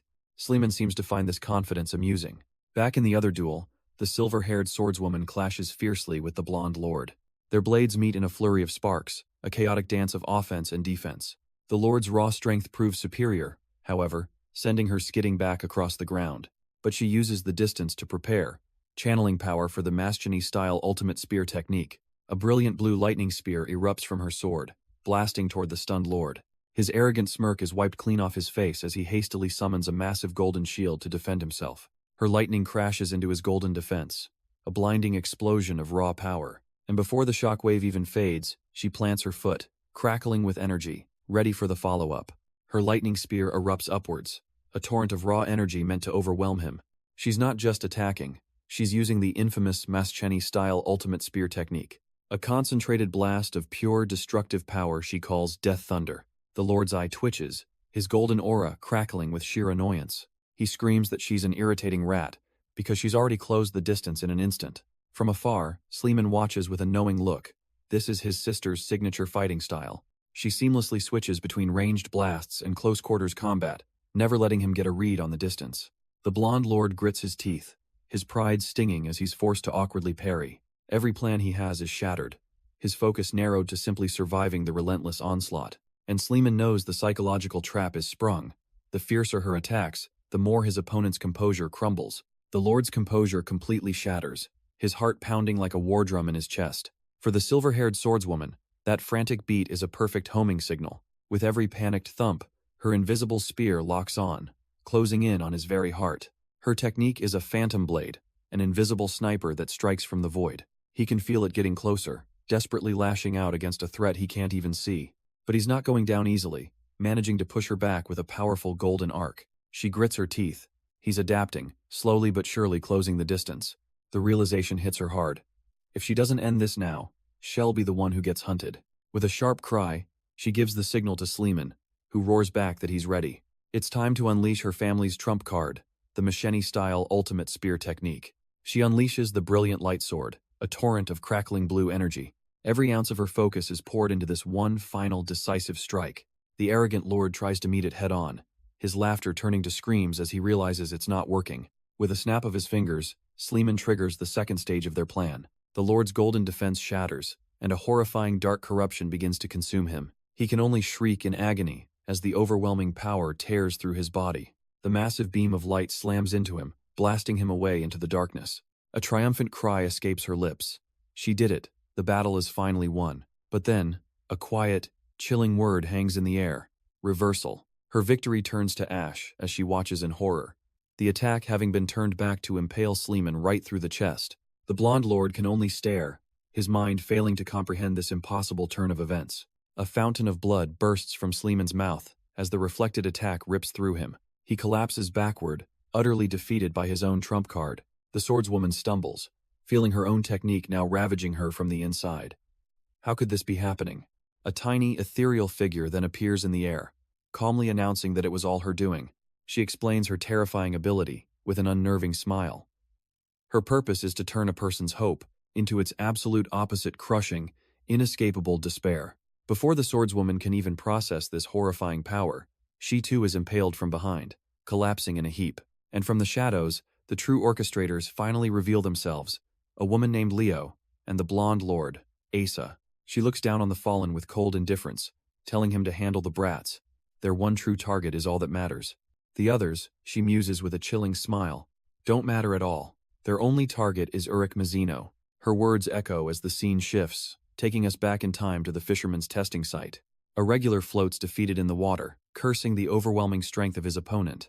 And that victor is none other than Urick, who offers a hand to his foe, announced as the winner. He and the princess of Zahard beside him are told they will advance to the next test. Now, with the lesser trials complete, only one challenge remains, the final test on a foreboding island. Later that evening, Urick gathers his newly formed team inside their private quarters. He congratulates them on passing the grueling position test, but he didn't call them for pleasantries. It's time to brief them on the enemies they'll face, and the grim reality of their current situation. And finally, he declares, he's going to tell them all about what kind of being Lu truly is. Urick's face is stone cold as he finally names the opponent for their final test. He explains their target is Mago, a cosmic entity that literally devours planets, leaving his teammates speechless. He raises a single finger, laying out the one and only condition for their success. The plan is simple. No matter what happens, they must trust him and do absolutely nothing. His eye glows with crimson intensity as he gives his final command. Stay out of his way, and they will win.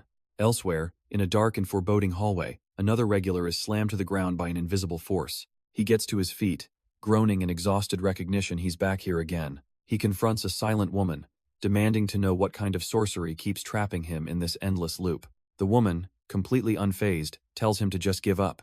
The system is impossible to break. And she's not wrong, as another trapped soul cries out in frustration, knowing that so many others have tried and failed. The horned woman confronts Heidi, demanding to know why she's cooperating with the enemy. Heidi calmly explains that she has no choice. Her master, the ruler of this floor, is on their side. A flashback confirms it. She once served that crazy blonde lord as a maid. The trapped man urges her to abandon the lunatic, but she coldly tells him to watch his words. A flicker of sadness crosses her face as she remembers he used to be a wonderful person. But when she returned to him, she found a man utterly changed, lost in a sea of treasure. She whispers her deepest regret, wishing she could somehow turn back time. The scene shifts to the next day, aboard a cruise ship, where a hand reaches for a white cap. It's Lou, preparing himself for the challenge ahead, his face set with purpose. With a clenched fist and a fiery gaze, he steels his resolve, ready to prove himself. Lou runs into his teammates, calling out happily to a man named Rohan. Rohan checks if he's recovered, but Urick chimes in, teasing that even a tiny scratch seems to bother him. With a confident smirk, Urick wishes them both luck in the upcoming test. The scene shifts to the spear-bearer testing ground, where an elegant woman waits patiently on her throne. Rohan and Lou stare out in disbelief, asking if they're really supposed to hit the target. All the way out there, at a distance that seems completely impossible, the woman confirms it with a placid smile. 3 chances, 1 hit is all it takes to pass. Rohan protests, saying none of them have ever managed a shot past 80, let alone 100. But she just scoffs, asking if he's bragging about being useless. She explains that for real climbers, hitting a target at 100 is just the bare minimum.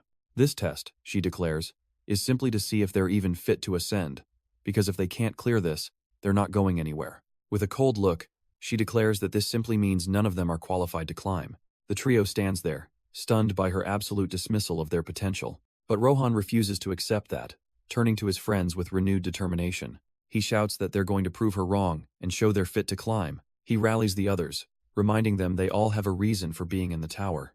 Lou looks on, his own spirit ignited by Rohan's passionate words. Fired up, the 2 boys pump their fists, ready to take on the impossible challenge. Leo, however, remains unconvinced, quietly admitting to herself that she can't do it.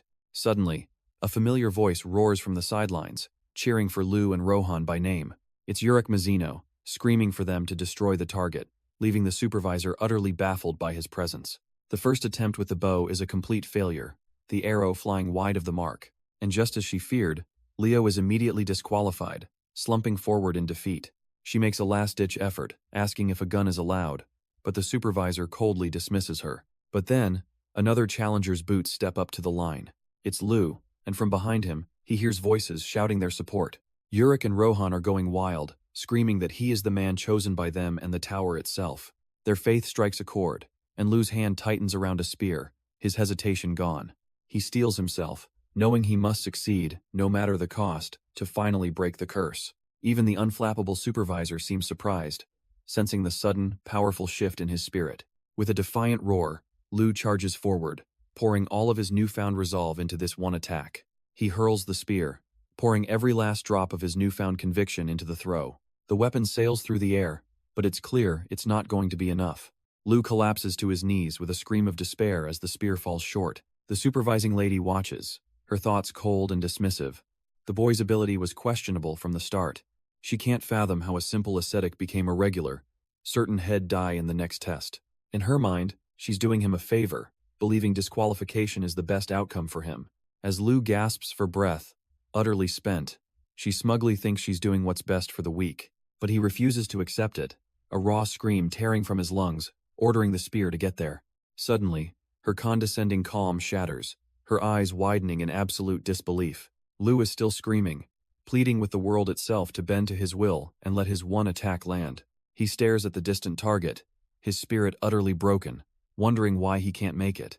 But from the crowd, his friends roar with support, believing in him when he can't believe in himself. The supervisor's eyes narrow, a memory flashing through her mind, a command to destroy her own limits. She was once a simple maid, kneeling before her master who refused to let her waste her talent. He saw her potential, urging her to climb the tower and become a ranker, to not give up. She remembers how amazing her young master was, how his belief changed her entire world. And in the present, as if answering Lu's desperate will, the spear begins to move again. It soars through the air, only to thud into the ground just inches from her feet, a failure. She clenches her teeth in frustration, yet she has to admit he threw it farther than anyone else. Her gaze shifts to the boy, still screaming, pouring his soul into this one act, and she finally sees it. Pure, untamed resolve. She remembers her master telling her to fight for those who believed in her. And now she sees Lu doing the exact same thing, pushing his limits just like she once did. A quiet realization dawns on her: this struggle. This is the right path for them. Back in the present, his friends roar with encouragement for his last chance. Lu gathers all his focus, all his will, for one final, desperate throw. He lets out a primal scream, pouring every ounce of his being into the spear. Bolstered by his friends' cheers, he convinces himself that he can do this. Even the supervisor, watching from her chair, finds herself silently cheering him on. Her knuckles turn white as she clutches her dress, praying he can reach the target. With his friends screaming his name, Lu puts everything on the line. He takes his first step, then the second, building momentum. Each footfall is a hammer blow, a declaration of his intent. His eyes are locked on the distant target, the supervisor watching his approach. He rears back, the spear groaning under the strain of his condensed power. He plants his foot, a final pivot to unleash everything he has left. With a silent roar, his eyes blazing, he hurls the spear forward. His hand hangs in the air. The throw is complete now, he can only watch. The supervisor's calm facade shatters, her eyes widening in disbelief. Even Urick and Rohan are left speechless, their jaws hanging open. Lu himself looks up, stunned by the impossible trajectory of his own spear. The spear vanishes into the heavens, leaving only a tense silence behind. The supervisor finally breaks it, announcing the end of the test and its result.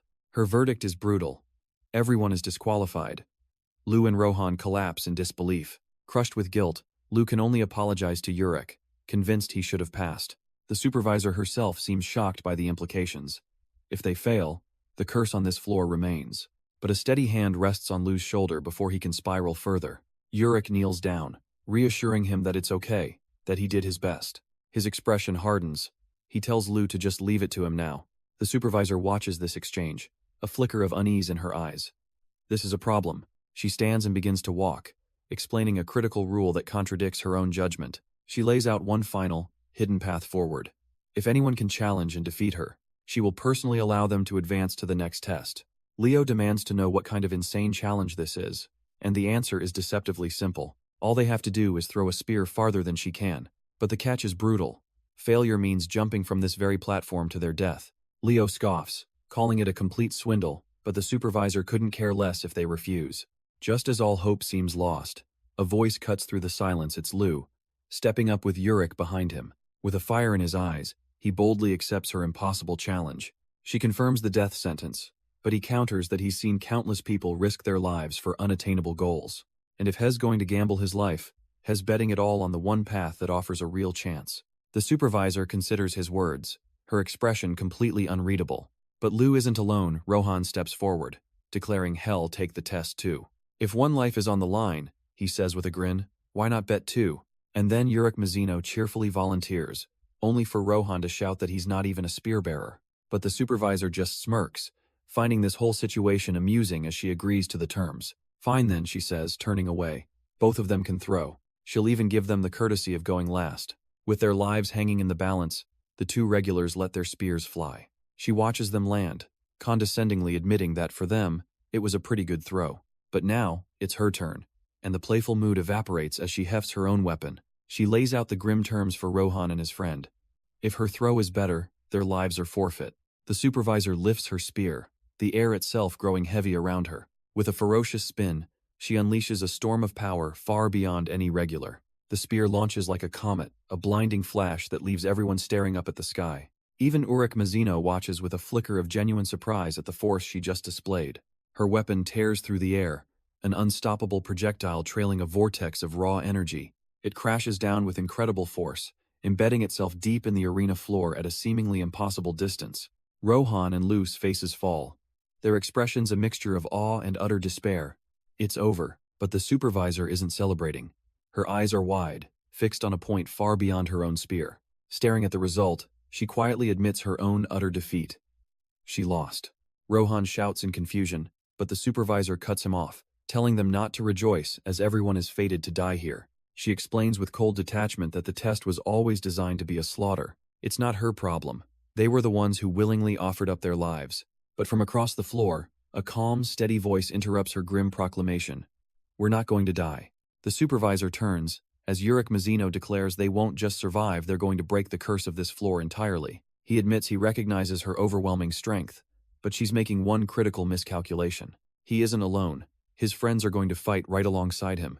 Urick looks her dead in the eye, promising that these children she approved of will ascend to the next floor. A confident smirk spreads across his face as he challenges her to simply watch and see who wins this game. With a flick of her hair, she turns away, dismissing his words as nonsense, but she's listening. She leaves him with one final, chilling promise. When they meet at the final test site, they will be enemies. Elsewhere, an operative named Shine confirms her suspicions that something is terribly wrong. The princess isn't responding, but thankfully, she's already placed a marker for reinforcements from the family. In a quiet alleyway, a mysterious girl with pale blue hair steals her resolve. She makes a silent vow to her father that she will be there soon. Her long-haired guardian explains her curse. She is tied to the island's despair. Every time the resident's hope was crushed, she fed on that despair, gaining a little more power. It is a cruel existence, one that has twisted her into something she bitterly accepts. From the ground below, a young woman in a red hood looks up, wondering who this ethereal girl is. She's informed that this is Lady Mago, an immortal phantom who simply reappears, no matter how many times they kill her. Her guardian speculates she might be a bug that appeared when Mago awoke, just like them. But across the shimmering water, the phantom seems to hear him, the word echoing in her mind. She rejects the label, they are the bugs. She has always been a part of this place, or has she? He's taken aback, his theory instantly challenged by her sharp retort.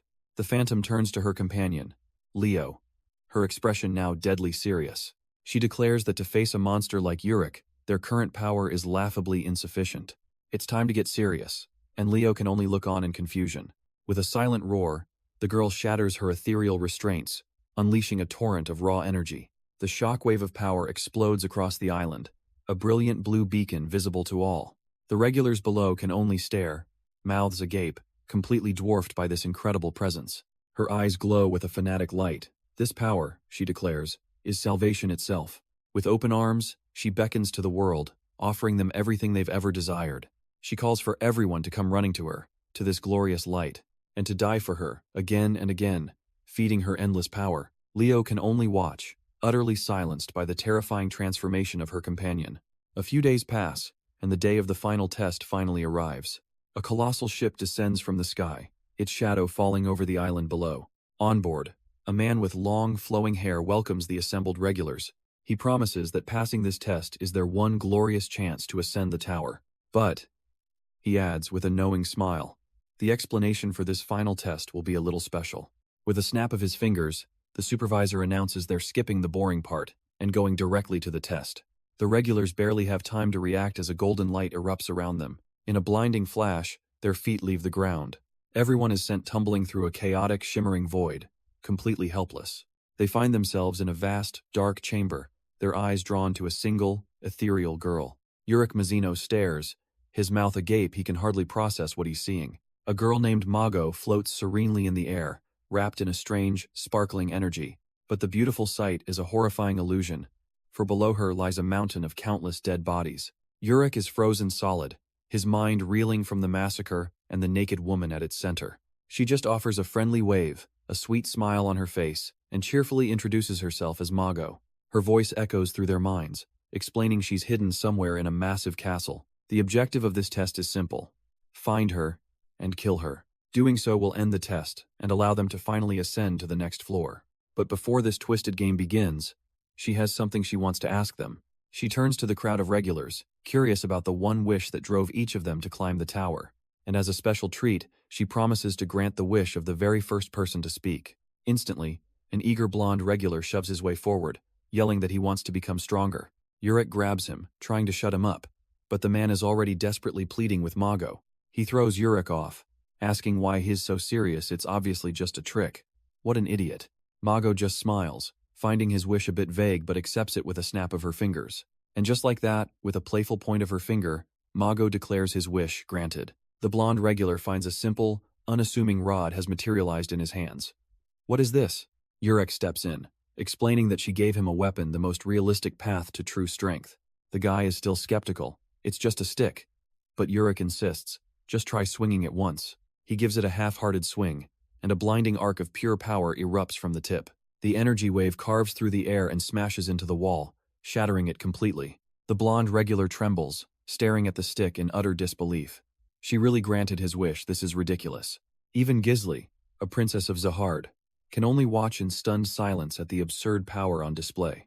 Immediately, the other regulars are on their knees, begging Mago to grant their wishes too, but she simply reminds them of her promise. Seeing their disappointment, she offers a new, cryptic challenge. From this moment forward, everyone should make a wish in their hearts. She smiles, promising that something good might just happen, but a voice cries out, warning everyone not to be fooled. It's Urick, shouting that this woman is a swindler who only brings despair, though Mago seems entirely unbothered. He demands she prove she isn't a fraud, but Mago already has her counter ready. She tells him to stop playing games and simply look behind him to see the truth. While Urick was busy shouting, every other regular is already standing with their eyes closed, deep in concentration. He even turns to his companion Leo, frustrated, but she calmly tells him to just focus on his wish for the next 5 minutes. Mago's voice rings out once more, announcing that the time is now up, and as she gives the signal, a girl in a red hood suddenly dashes into the arena, surrounded by ethereal energy. The newcomer looks up, her eyes wide with wonder at the scene before her. Even Urick is stunned into silence, utterly baffled as to who this mysterious woman could possibly be. Mago's eyes narrow with an all-knowing look. Her grand test has finally begun. The girl in the red hood arrives, only to be horrified by a mountain of corpses, but her gaze snaps upwards, recognizing the ethereal being as her long-awaited savior, the Great Ark. Mago smiles, acknowledging that while the name is a bit off, she is indeed the savior this girl seeks. Landing firmly, the girl introduces herself with conviction. She is Jean, and she came here just for this moment. Overcome with emotion, Jean falls to her knees, honored to finally be in her savior's presence. She turns, revealing her one desperate wish, to erase the horrible, X-shaped scars branded on her back. These wounds, she explains, were given to her by those who condemned her as a witch. A memory surfaces of her as a child, ostracized by her village for a mysterious power she couldn't explain. She could always sense the savior, and she bitterly thinks of how her tormentors were blaspheming against a goddess. She begs for a miracle not just to heal her wounds, but to grant her a heart that can forgive her abusers. Mago looks down with a semblance of pity, acknowledging her pain and agreeing to grant the wish. But of course, there's a catch, a single, crucial condition. Mago explains that there are others watching, and if all of them choose her wish over their own, it will be granted. Suddenly, Urick's eyes widen in dawning horror. He recognizes this twisted game and its master. Mago continues, her voice dripping with malice, laying out the alternative. If even one person selfishly chooses their own wish, Jean's scars will ignite and burn her to ash. Mago smirks, clarifying that this is the only kind of salvation she knows how to give. Realizing her fate is in the hands of strangers, Jean turns her desperate pleas to the unseen audience. She begs for their mercy, revealing that healing her wounds would free her entire village from a curse. Other regulars listen, their faces a mixture of pity and calculation. But her plea is cut short by a sudden, violent burst of fire. The curse ignites across Johnny's back, and she lets out a pained scream. Urick and Leo watch in disbelief. Someone had already made their selfish choice. Engulfed in flames, Jean collapses, her desperate cries for mercy echoing. The searing pain is unimaginable as she thrashes on the ground. Her final, agonized plea is choked out by the inferno. She curls into a ball, consumed by the cruel, magical fire. The flames roar with a sinister glow, leaving nothing but darkness in their wake. And in moments, all that remains of the girl and her village's hope is fading ash. The ethereal test administrator muses that while unfortunate, this outcome was always obvious. It coldly explains that of course their own selfish desires outweighed the life of a stranger. The regulars can only look down, the weight of their collective choice pressing on them. A voice announces that their wishes have been heard, and the test's prologue is now complete. The long-haired swordsman snaps his fingers, getting everyone's attention with a sharp call to Leo. With a wide, theatrical gesture, he declares that the warm-up is over.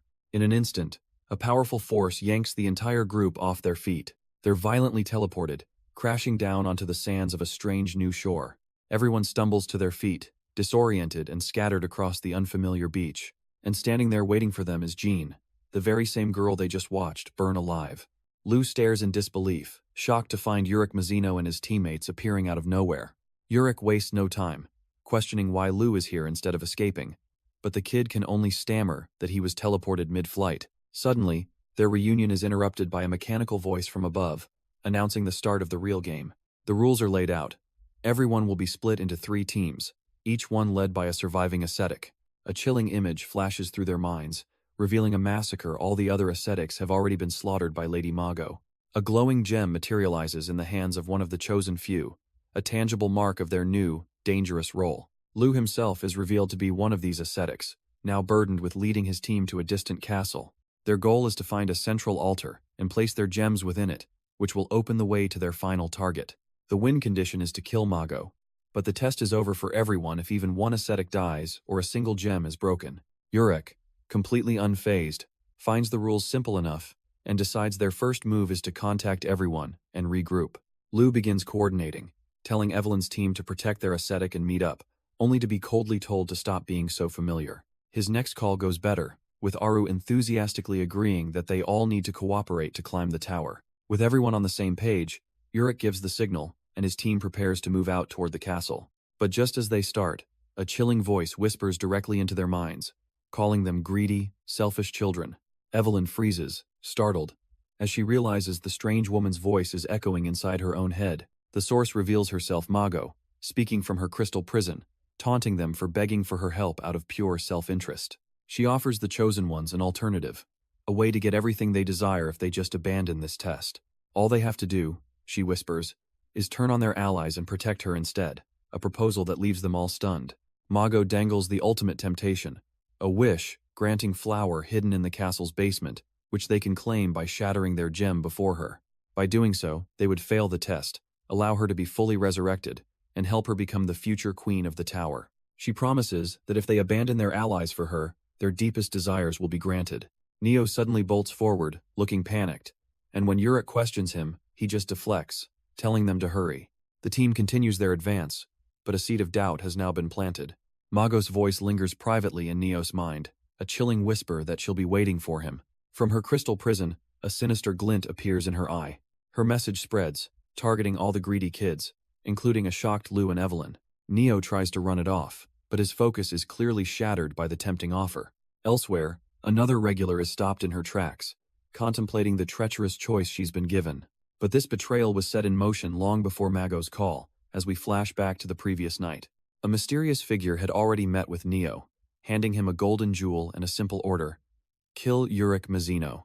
One of the blonde regulars tries to play the hero, insisting his bravery isn't just from his new weapon. But his grandstanding is immediately cut short when Urick steps in, telling him to wait. He then holds out his hand with a single, stunning demand: give me all of your gems. With a casual flick of his thumb, he dismisses the entire team, ordering them all to go hide. He cracks his knuckles with a smirk, promising to finish this fight and come right back. But his eyes burn with a chilling focus, revealing the terrifying truth of his plan. He will face Mago alone. The blonde regular sputters in protest. This is supposed to be their test, but Urick just holds out his hand again. And this time, there's no hint of a joke in his expression, only cold, hard resolve. A heavy silence crushes the team as they finally understand the absolute authority in his voice. And deep within the stage, their target waits patiently inside her crystalline cage, the center of the storm he's about to unleash. Her eyes slowly open as the chamber doors grind apart. Urick Mazino steps through, his gaze locked on his solitary target. A voice echoes in his mind, taunting him with the test's trivial rules. She muses that he's still as impatient as ever, and he doesn't even bother to deny it. He has no time to waste on some childish game with an altar and jewels. His eyes flare with crimson light as he makes his true intention clear. He's here to kill her, but his deadly promise only earns him a confident, knowing smirk. In fact, she seems almost pleased by the pure killing intent directed at her. Floating high above, she goads him, challenging him to try harder this time so he can actually finish the job. Meanwhile, far outside the castle walls, his team has found refuge in an underground bunker. Gojung voices everyone's concern, asking if this place is truly safe, but Jine guarantees it with unwavering confidence. He immediately questions how she knows the castle so well, and she drops a bombshell. She used to live here. This revelation sends a ripple of shock through the team, as she explains that many people lived here before they were all cursed. The others immediately suspect she's just a game NPC, given that she was resurrected and has insider knowledge. But Jean's mind is on someone else, another person like her, wondering where Lord Ark could be. Lu presses her for more information, asking what kind of curse she's talking about, but she hesitates to answer.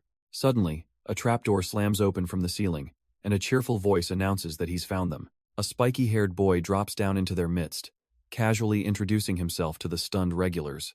With a confident grin, he announces his name is Lapis, but some people know him as Cheongyam. He lands lightly on the floor, his unexpected arrival completely derailing their conversation. The others immediately go on the defensive, with Evelyn warning the smug intruder not to take another step. Jean demands to know how he found this secret place, but Lapis just grins, saying one of them told him. Evelyn's head whips around, her accusation landing squarely on Gojung, who frantically denies it was him this time. But just as she lunges, a calm voice cuts through the chaos, admitting he was the one. Everyone freezes, turning to see Neo, his expression unreadable as he confesses to the betrayal. The team is in utter disbelief, demanding to know why he would do such a thing, but he simply says it's too difficult to explain. All he can offer is a cryptic reason that there's something he absolutely has to reverse. Lapis then speaks up, reminding Neo of their promise. He won't harm the others because Leo already told him everything. Instead, he explains, a woman named Mano is waiting upstairs to escort them all to a safe prison. Evelyn snaps, asking who made that decision, only for Lapis to effortlessly grab her arm, smirking as he declares that he did. Lapis casually asks if self-defense is on the table, but Neo shuts him down immediately. As Neo walks away, Leo desperately calls out his name, pleading for him to stop. One of Neo's men holds Lu back, telling him to pass a message on to Urick. The message is chilling. Neo is leaving to change the past. With a casual see you later, the man leaves Lu utterly bewildered by the cryptic farewell. Suddenly, we're thrust into that very past, watching an enraged Urick Mazino wind up a punch. His target is the ethereal Mago, who faces the Irregular's fury with an unnerving calm. Urick moves like a storm, unleashing a blindingly fast combination of attacks. A devastating strike smashes the ground to pieces right beside Mago. Urick presses his hand down with incredible force, pinning his opponent in place. But the force of his attack seems to rebound, shaking the very foundations of the building. Suddenly, Urick finds himself thrown off balance, his own momentum twisting against him. The tables have turned in an instant, and he is the one being repelled by a mysterious, swirling energy. An ability activates, a power known as the reversal of hope. For the first time, a flicker of genuine shock crosses Urick's face. He's sent rocketing backwards, completely caught off guard by this bizarre counter. Yet even while flying, the Irregular effortlessly rights himself, digging his feet into the ground. Mago lies there with a smug look, pointing out that he must be just like her, not yet at full strength. Urick calmly concedes her point, as a brilliant golden light begins to emanate from his hand. He then unleashes a devastating beam of power, blasting her with an attack of his own. Mago's smug confidence shatters as the golden light engulfs her completely. The blast tears through the arena, a raw display of overwhelming power. Unfazed, Urick looks down at the smoking crater he just created. He finds her sprawled on the ground, battered and broken from the single attack. He coolly tells her to count herself lucky. At full strength, not even a trace of her would remain. But she just smirks through the pain, retorting that his power doesn't matter, she's already won. Urick's expression darkens. Won? What is this woman talking about? She reveals the truth. His fight was just a diversion so one of his supposed teammates could reach the test's central altar and begin removing the power source. With a simple touch, Neo takes the gem that allowed Urick to enter this space. The trap is sprung. She explains that once all 3 gems are taken, the rules state he will be forcefully expelled. Urick is stunned. A traitor? How could there be a traitor on his team? But she just scoffs, asking since when he ever truly considered anyone a teammate. The taunt hits home, a bitter reminder of his past mistakes. She tells him he's always been more perfect, more complete, when he's utterly alone. If he really wanted her dead, he should have eliminated the obstacles he called his allies first. And because he didn't, he's failed to kill her yet again, as a second gem is secured. Urick grits his teeth, the realization crashing down there's no more time. He lunges forward in one last desperate attempt to finish her before it's too late. But in that same instant, the final gem is taken. The game is over. A wave of shimmering energy washes over him as he comes to a dead stop. Too late. He can only grit his teeth in pure, unadulterated fury. From across the chasm, Mago's eyes narrow, savoring the look on his face. The distance between them feels immense, a testament to his utter failure. A strange, sparkling energy begins to gather around her, a power born from his defeat. She reminds him of a simple, terrible truth about her abilities. The stronger the individual, the more power she gains when she turns their hope into despair. Elsewhere, Lapis triumphantly holds up the 3 gems, a cheeky grin on his face. But as he celebrates, Neo is already walking away, her purpose fulfilled here. He asks where she's going, but she simply states it's time to return to where it all began. Her destination is clear in her mind. She has to go where the flower is. Lapis is completely baffled by her cryptic words, demanding to know what she's talking about. He doesn't get it, but decides to follow her anyway, muttering a final curse at Urick's expense. Meanwhile, back at the now empty altar, a brilliant flash of light erupts from the platform. Urick Mazino himself materializes, having been teleported right back to his starting point. He clenches his fist in frustration, realizing he's been played, and his mind immediately snaps to the gems. He looks down at the pedestal, his fears confirmed the slots are empty. They took them all. As he vows to hunt them down, a calm voice cuts through his anger, remarking on how quickly he found the place. Urick spins around, his eyes locking onto the figure. He recognizes the face, it's Neo. But then he hesitates, a flicker of confusion crossing his face. No, that's not right, it's Leo. Leo stands across the grand hall, sword in hand, facing down the legendary Urick Mazino. With a smug grin, he declares that Urick will never be allowed to return to Lady Mago. But before the words can even settle, Urick vanishes, reappearing in a flash of red and a spray of blood. He stands over Leo's fallen body, having cut him down in less than a second. But as Urick turns to leave, Leo speaks from the floor, admitting he's been blessed by Mago. He rises to his feet without a single scratch, revealing the nature of that blessing: he can never die. The word never echoes in the chamber. Urick's confident smirk completely shatters into disbelief. What did he just say? Leo's expression is calm, almost serene, as the impossible reality sinks in. Suddenly, the entire hall begins to tremble and shake violently around them. The entire test chamber groans and shatters, collapsing in on itself. Amid the chaos, Urick ignores everything but Leo, gathering a storm of golden energy. He doesn't strike the man. He rips a colossal stone pillar straight from the architecture. Eyes glowing with raw disbelief, he demands Leo repeat his impossible claim. Lying on the floor, Leo looks up with an almost peaceful expression. He reaffirms it one last time he will never die as the pillar descends upon him. Urick smashes him into a crimson paste, leaving nothing but a stain on the rubble. Problem solved. He turns his back on the gruesome scene, ready to move on. Taking a single step away, he doesn't even bother to look back. But behind him, the blood and scattered flesh begin to writhe and pull back together. A chilling sound makes Urick freeze in his tracks. He glances back, his expression shifting from confidence to pure disbelief. The puddle of blood and gore is coalescing, rapidly reforming into a human figure. And just like that, Leo is standing there again, completely unharmed. He flexes his hand, marveling at his own truly incredible power. Running a hand through his perfect hair, he muses that even a crushed skull is no big deal. With a smug little laugh, he figures this must mean he's an angel, while Urick just sighs in defeat. Fine, he'll play along. Urick admits the power is impressive, for a cockroach. Since killing him is clearly not an option, he changes tactics, asking about his relationship with Neo. Suddenly, the smugness vanishes from Leo's face, replaced by a flicker of stunned silence.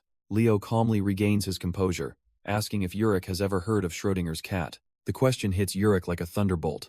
How could he possibly know a concept from Earth? He explains that after they found Mago's flower, a mysterious man came looking for them. Urick is floored. This stranger apparently knew all about gems and the world outside the tower. Cursing, Leo admits he doesn't know who the man was. He only stayed a few days before leaving. But before he left, the man looked at both him and Neo, comparing them to that very cat. He taught them about the poor animal, trapped forever in a box. How the cat could be considered both alive and dead, until someone dared to look inside. Then, the man gave them a chilling prophecy about a lid of truth. He told them that when their truth is finally revealed, one of them must disappear from the world. Leo explains their relationship is a paradox. If one is true, the other is false. One of them is the dead cat. He looks at Urick, confirming that this is the strange truth of their existence. As long as that box of truth remains sealed, both he and Neo can continue to coexist. Urick is completely lost, unable to process what he's even hearing anymore. And that's why, Leo continues, they had two wishes to ask Lady Mago. The first was to finally open the box of truth and discover which one of them was real.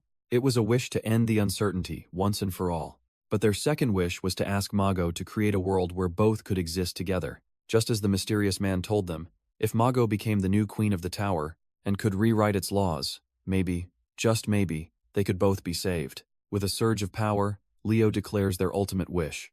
It's to create a world where both Neo the Regular and Leo the Ranker can exist together. He reaches out to Urick, his voice filled with desperate conviction, insisting that this is why they must fight. But Urick is completely unmoved, snatching Leo by the collar in an instant. His crimson eyes stare coldly, dismissing the entire heartfelt plea as utter nonsense, and with a single, effortless motion, he slams Leo into the ground, ending the debate. The scene shifts abruptly, deep within the walls of an underground dungeon. A man named Rohan goes flying as a young companion cries out his name in alarm. He picks himself up, furious and disoriented, growling that every escape attempt leads him back to this same spot. Just then, a woman's voice cuts through the air, telling him to give up, revealing that they're in a place even rankers can't escape.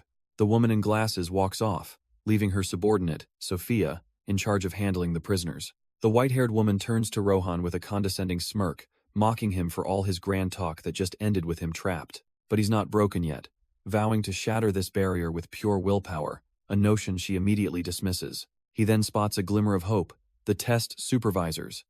But his relief dies when they admit they got trapped here too. The woman's taunts continue, guessing Urick Mazino wasn't caught, asking if he simply abandoned his supposed little brother. She looks down on him, claiming this was inevitable to a monster like Urick. They're just obstacles in his way. Rohan can't believe what he's hearing, but she presses on, insisting that's the real reason he left them all behind. With a final, chilling piece of advice, she tells him to accept his fate and stay put if he wants to live. Hess left utterly defeated, while his young companion can only watch, knowing Rohan can't just give up like this. This feeling of helplessness isn't unique, as we see Evelyn elsewhere, vowing to give it her all before clumsily falling flat on her face. But just as Rohan spirals, Lou grabs him, insisting they have to do something. The young boy takes a determined step forward. Then, in a blur, he dashes right past a stunned Rohan. Rohan's mind reels in confusion. Lou? How did he just do that? The other trapped regulars can only stare, completely dumbfounded. Incredibly, the boy has phased right through the barrier, now standing on the other side. A jolt of pure hope hits him. He realizes he can escape. This moment of defiance brings a flashback to the monster who inspired it, Urick Mazino. We see him in the midst of a violent, bloody confrontation. He's absolutely pummeling an unseen foe, tearing them apart with overwhelming power. His target is revealed, drenched in blood but still holding her blade steady. It's a woman with flowing black hair and brilliant golden wings, meeting Urick's power head-on. She stands her ground, completely unfazed by the Irregular's assault. With a calm, almost mocking expression, she tells him that his power isn't enough to kill her. Urick responds instantly, blasting her backwards with a furious wave of energy. But she recovers in a flash, now brandishing two daggers crackling with Shinsu. Her eyes glow with fierce concentration as she prepares to return the favor. She dashes forward, her shimmering blade crashing against Urick's defense. Their clash becomes a maelstrom of light and steel, a dance of unbelievable speed and power. Done playing games, Urick unleashes a massive, focused beam of pure destructive force. But his attack is met with a cage of brilliant golden energy, locking him in place. The mysterious woman grips her blade, a new power surging through her. She launches herself forward, her golden wings of energy propelling her at blinding speed. Their clash erupts, a maelstrom of light and steel as she presses her advantage. A confident smirk spreads across her face as she feels the new ability she just gained. She realizes her attacks can now leave behind wounds not on his body, but in the Shinsu itself. These are scars in reality that she can tear apart and make explode on command. Urick looks down to see he's caught in a massive web of these glowing fissures. With cold, focused eyes, she gives the silent order for him to be torn apart. And for the first time, a flicker of genuine shock crosses Urick Mazino's face. A cataclysmic explosion of light rips through the air, sending a shockwave in all directions. The blast is so intense it tears Urick's shoe clean off his foot. He's sent tumbling through the sky, completely caught off guard by her devastating attack. He reaches out, desperately trying to regain some semblance of control amidst the chaos. But she's already on him, blade flashing as she closes the distance in an instant. A relentless flurry of strikes rains down, forcing the mighty Irregular onto the defensive. A smirk plays on her lips. This overwhelming power feels absolutely incredible. Looking down at his stunned face, she declares internally that the fight is over. But then, his crimson eye flares with an unbelievable pressure, a silent, defiant question. And with a blinding flash, Urick Mazino finally decides to show her what a real monster looks like. She stares in utter disbelief at the blinding golden energy. Light? It's radiating from Urick himself, his every step a sunbeam of raw, untamed power. He looks down at her, not with anger, but with a chilling calm, telling her he's killed countless creatures just like her. He begins to explain a simple truth. Darkness is an ancient, undying force, and there is only one way to truly stand against it. You must relentlessly shine an infinite, brilliant light upon it. The sheer force of his aura crashes down, a tidal wave of energy that overwhelms her completely. All her confidence shatters into a desperate plea for this monster to just go away. Her mind breaks under the pressure of a power she can't even comprehend. Urick towers over her, dismissing her struggle. That deep, vast darkness she's so proud of, it's not even hers. He tells her that this darkness is just a shadow, cast by her own small light. She scoffs at the very idea, screaming that she isn't light, she's nothing but an illusion. The woman insists that she has become darkness itself, a being who can only exist by denying who she once was. She confesses her tragic dream, to one day find the person called Mago and climb the tower again. In complete despair, she cries out that he could never understand the reality she witnessed. But he cuts her off, his grip firm but not violent, silencing her frantic words. He gently touches her head, telling the Son of Light that it's time to go back now. With unshakable confidence, Urick then makes a simple declaration: I am the light. The word echoes in her mind, a concept she'd long forgotten, and her eyes widen. A profound change begins to wash over her as his light starts to purify the shadow within. The darkness clinging to her evaporates into motes of light, her eyes wide with disbelief. He kneels before her, his aura a brilliant sun, as she wonders why this salvation arrived only now. In a final, blinding flash of golden energy, the purification is complete. Urick stands alone in the aftermath, the ground shattered where she once stood. His expression is placid, but his senses are still on high alert. Suddenly, his eyes sharpen. He's detected another presence, realizing Neo is also inside this tower. At that very same moment, the scene shifts to another location entirely. We arrive at the test field for the scout position, where raw energy surges across the ground. Crackling blue Shinsu begins to writhe and gather with immense pressure. The lightning coalesces, forming a strange, almost musical symbol in the air. And with a deafening crash, a massive pillar of blue Shinsu slams into the ground. The entire test field fractures, sending shockwaves of energy and debris flying. Chunks of the arena are torn from their foundations, floating in the electrical storm. And in the middle of it all, the regulars find themselves surrounded by monstrous stone statues. A new figure stands among them, a brawler whose aura alone crackles with oppressive force. The others can barely withstand the pressure, their eyes wide with shock and exertion. When the light fades, they find themselves transported to a desolate, monster-filled coastline. Meanwhile, Urick Mazino finally connects the dots, realizing it wasn't Mago who granted that wish. No, there's definitely one more powerful entity hiding somewhere in this tower. At that very moment, a mysterious man in robes walks with purpose, a single name on his mind: Aubryon. A bystander is nearly knocked off their feet by a sudden gust of wind. It's Urick Mazino, sprinting through a grand hall at impossible speeds. He's furious, convinced someone named Neo stole the jewels and promising to make him pay. Unbeknownst to him, his little tantrum is being secretly recorded. The filmer, a girl with glasses, tries to slip away unnoticed, but in an instant, Urick slams down right in front of her, blocking her escape. She freezes on the spot, the shock evident in her eyes. He looks down, more confused than angry, asking why she's photographing him. She recoils in fear as he reaches for her phone, casually asking if the shot was good. With a quick flick of his wrist, the device is no longer hers. He crushes the phone in his fist as if it were made of paper. The sheer force of the casual act echoes down the hall, making her flinch. Before she can even react, he's right behind her, his red eyes glowing intently. He leans in close, asking if she's planning to take any more photos. She's frozen solid as he gives her a simple piece of advice: listen to him if she wants to live.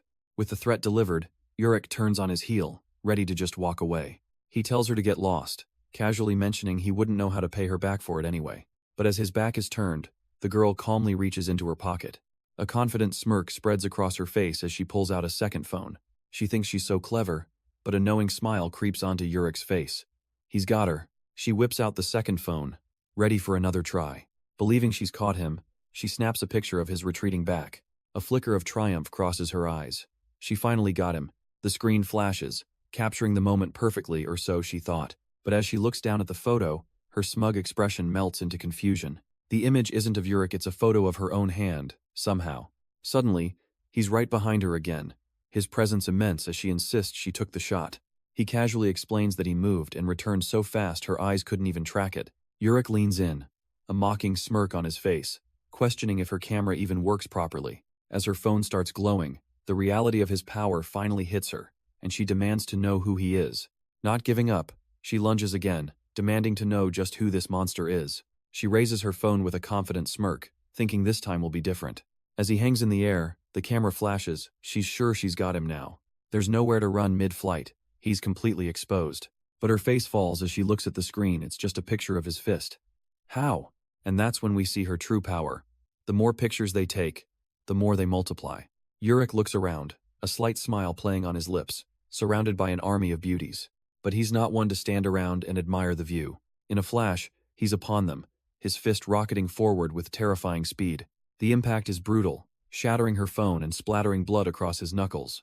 But he's a whirlwind of motion, a blur of fists and feet, tearing through the sea of clones. She scoffs from a distance, thinking his efforts are completely pointless.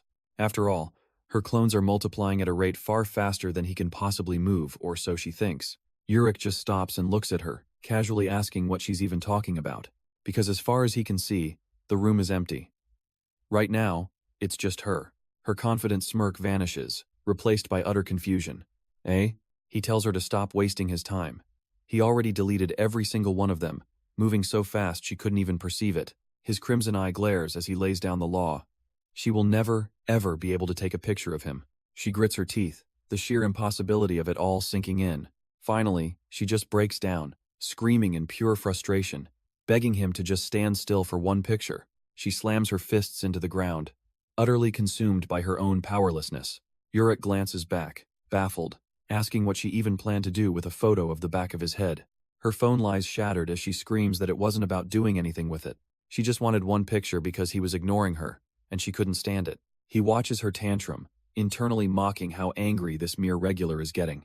A strange thought crosses his mind. Maybe she just has an unexpectedly tender side. The girl recoils in disgust, finding it humiliating to hear such a thing from an ugly man. That's the last straw for Urick. He announces he's leaving as she flips him off, wishing him ill. But elsewhere, a nobleman with a rapier prowls through the halls, sensing sneaky rats nearby.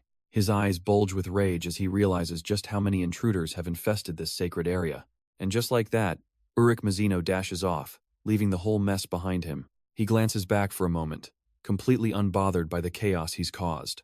But his departure doesn't go unnoticed, as the nobleman freezes, his rapier clattering to the floor. His eyes widen in disbelief and alarm. A shark, he thinks. A true monster has entered the castle. Meanwhile, in a different part of this vast complex, two figures stand in a quiet, cavernous chamber. Before them floats a magnificent, crystalline flower, shimmering with an ethereal light. The mysterious swordswoman stares at it, her gaze fixed with an almost reverent intensity. Her hand reaches out, closing around a piece of the crystal that seems to be a hilt. This legendary item, this sacred weapon, is Mago. Suddenly, Urick is stopped in his tracks as the blonde man from before confronts him, calling out the name Neo. The mysterious swordswoman turns, her eyes wide with shock at the sudden confrontation. Urick, however, just seems mildly annoyed, recognizing the man in front of him. The blonde man grits his teeth, calling Urick Tongium again and clutching three colored jewels. With a casual shove, Urick pushes past him, reaching for the woman and the jewels she holds. He reminds the kid he was told to hand them over, his calm voice carrying an immense pressure. But just as his hand is about to connect, another hand darts out, intercepting him. It's the swordswoman, her hands wrapped firmly around the crystalline weapon, Mago. She stops the legendary Irregular cold, much to Urick's visible surprise. His crimson eye widens, a flicker of genuine shock crossing his features for the first time. Because in her hands, the sacred weapon begins to unleash a brilliant, blinding golden light. Her eyes gleam with absolute resolve. She's sorry, but she has a wish to make. Mago responds, erupting with a cataclysmic torrent of golden energy. Urick can only watch, feeling the sheer, overflowing power of pure light. The woman is engulfed in the blast, channeling an ancient, reality-bending force. This isn't an attack, it's a phenomenon that tears through the very fabric of the test floor. In a flash, their surroundings change, placing them all on a vast sea before a lone island. A white-haired regular looks around, completely baffled by the sudden change in scenery. The stoic brawler simply tells his horned companion to go and see what's happened. The blonde nobleman's eyes dart around, his initial shock turning to wary alertness. And Urick, he closes his eyes, processing this utterly unexpected and troublesome turn of events. The mysterious island they landed on holds a magnificent, almost cathedral-like structure.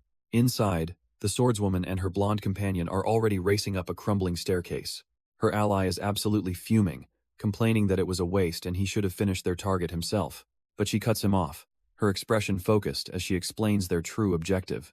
They weren't there for a kill. They were after a gemstone containing Urick's power, a key to force a wish from Mago. The scene then cuts to a different part of the building, where an ornate dagger lies on the floor. The one who placed it there is the glasses girl, kneeling as if her task is finally done. Standing over her is none other than that pompous-looking nobleman from before. He looks down at her, his flamboyant demeanor completely gone, replaced by a cold, appraising stare. But their private meeting is about to be interrupted, as Urick Mazino's presence descends upon them, and in a sudden flash of memory, we see Urick's eyes burning with intense focus. He was facing some kind of colossal, sealed container, a challenge that now finds its echo in the present, as a high ranker from the Kun family faces a similar test. A massive wave of crackling energy erupts from his body, aimed at the distant island. He pours his power into the assault, a storm of Shinsu meant to break through any barrier. But it's no use at all. The invisible wall simply doesn't budge. His partner watches on, explaining that the island reflects everything, even his lighthouse scans. Kunuzman Ari, a high ranker scout, can't believe he's being so easily blocked. His partner reminds him to hurry it up. The family head is watching, and they can't afford to fail. Meanwhile, deep within a prison, Lu sees an opportunity as a mysterious woman walks away, thinking this might be his chance. Not wasting a second, Lu bolts down the corridor, sprinting for freedom. He stumbles out, catching his breath as Rohan rushes over, demanding to know how he escaped. Lu can't explain it. The path just opened for him, but he despairs, knowing he can't save anyone else alone. A spark of an idea hits Rohan, who extends a hand and tells Lu to try and bring him along. Lu glances back at the mysterious white-haired woman, who simply continues to walk away. Making a decision, Rohan grabs the boy's hand, and they run for the exit together. It actually worked!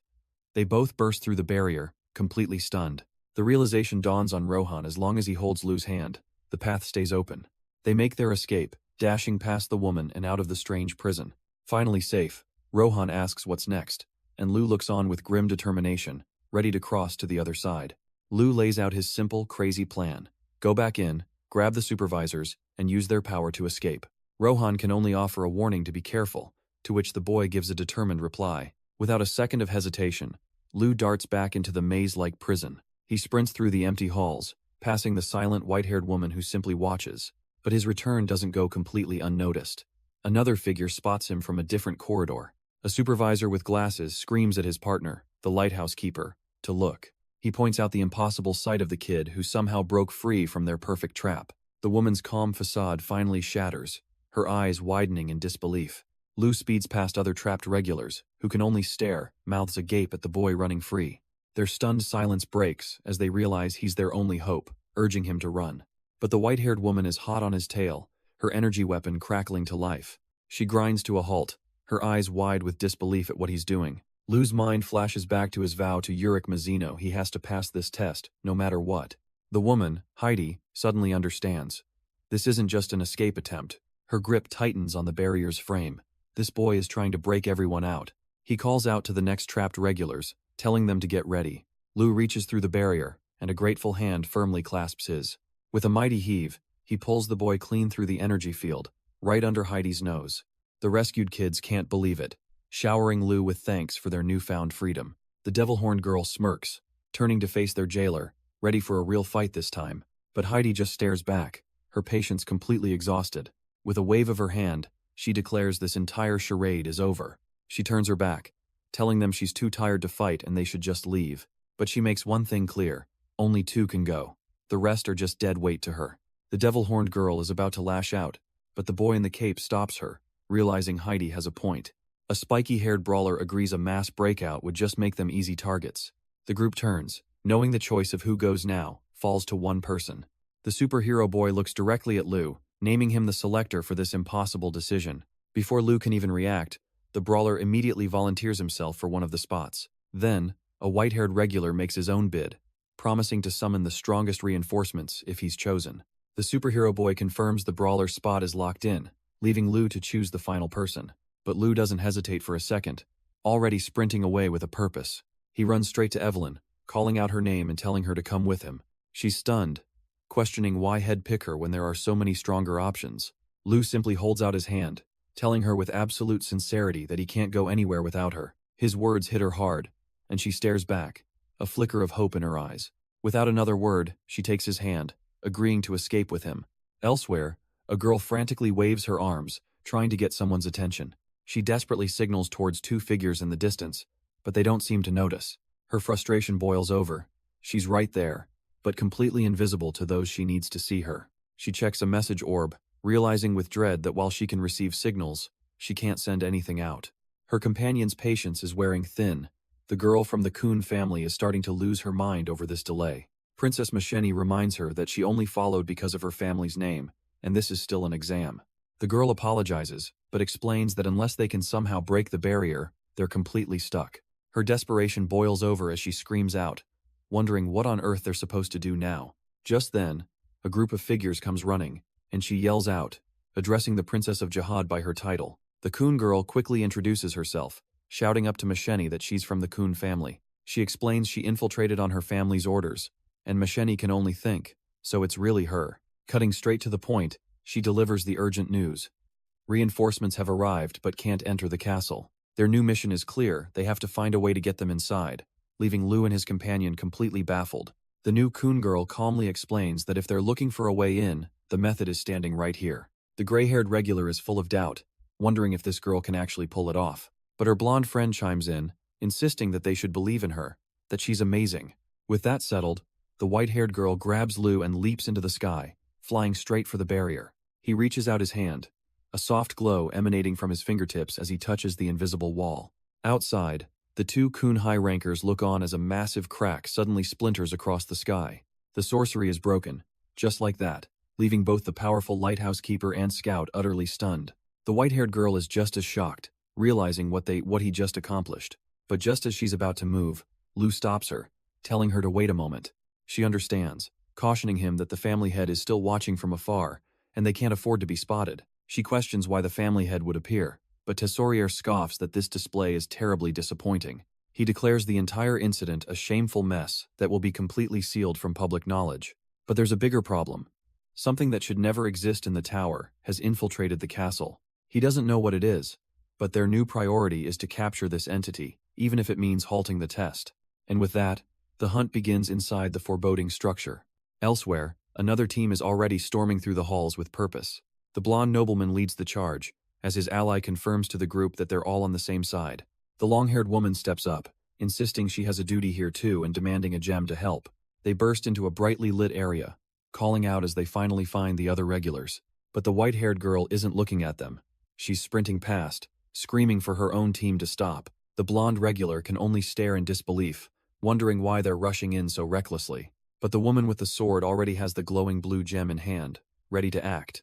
Across the hall, Kun Ausman Ari knows they have to stop that gemstone at all costs. The blonde nobleman roars in fury, cursing these slippery rats for swarming his territory. With a flash of blue Shinsu, Usman Ari meets the nobleman's rapier head-on, sparks flying. He's momentarily stunned by the sheer force of the block. How did he stop that? A warning suddenly rings out. That man is Asaya, the floor's ruler, though his current state makes no sense. But Ausman Ari couldn't care less about titles like ruler or supervisor. He unleashes a storm of lightning, declaring he'll take them all down right here and now. And deep within the castle's quiet halls, a lone figure waits in the shadows. A crimson eye snaps open, a memory from a time long past beginning to surface. The man, Urick Mazino, grips a strange, crystalline object in his hands. A voice from his past echoes, begging him to wait just a little longer. Her eyes held a desperate wish, asking him to endure until the very end. His hands tightened around the object, the weight of her plea settling in. The final part of her request was simple.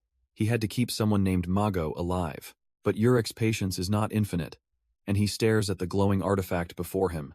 The memory shifts, showing her grabbing a glowing blue core, a sudden urgency in her actions. She moved like lightning, rushing to complete her task, leaving others in her wake. And in the present, another figure sits before a sealed stone, waiting for the promise to unfold. The seal hums, its ancient power finally stirring. A pale hand reaches out, breaking the stillness. The mysterious white-haired warrior emerges, his wait finally at an end. He grips the long spear, a weapon dormant for ages. With a single, powerful slam, he cracks the very ground beneath his feet. The weapon's tip ignites, releasing a torrent of raw Shinzu. A blinding wave of blue energy surges outwards, a crackling tide of destruction. It crashes directly into the Kun family members, who were completely unprepared. They can only stare in disbelief, caught completely off guard by the sudden assault. The immense electrical blast engulfs them all, a swirling vortex of pure power. The warrior emerges from the storm of his own making, his eyes glowing with ancient power. He glances back at the supposedly elite Kun family members, now scattered and defeated. With a look of utter disdain, he dismisses them all as nothing more than insects in his path. But one woman, seemingly immune to the pressure, demands to know who this upstart is. The others, however, are forced to their knees, their pride shattered and their weapons dropped. She looks around, baffled, as the mysterious man floats before them, an aura of absolute authority. She can't understand it. Why is everyone, even the high rankers, kneeling before him? He takes a single, deliberate step, and in an instant, a savage blow sends her hurtling across the floor in a spray of blood. The blond man watches, frozen in shock, as the mysterious warrior stands over his fallen victim. A dark-haired woman screams at her companion, urging him to use the jewel immediately. Without a second thought, he slams the green artifact into the ground.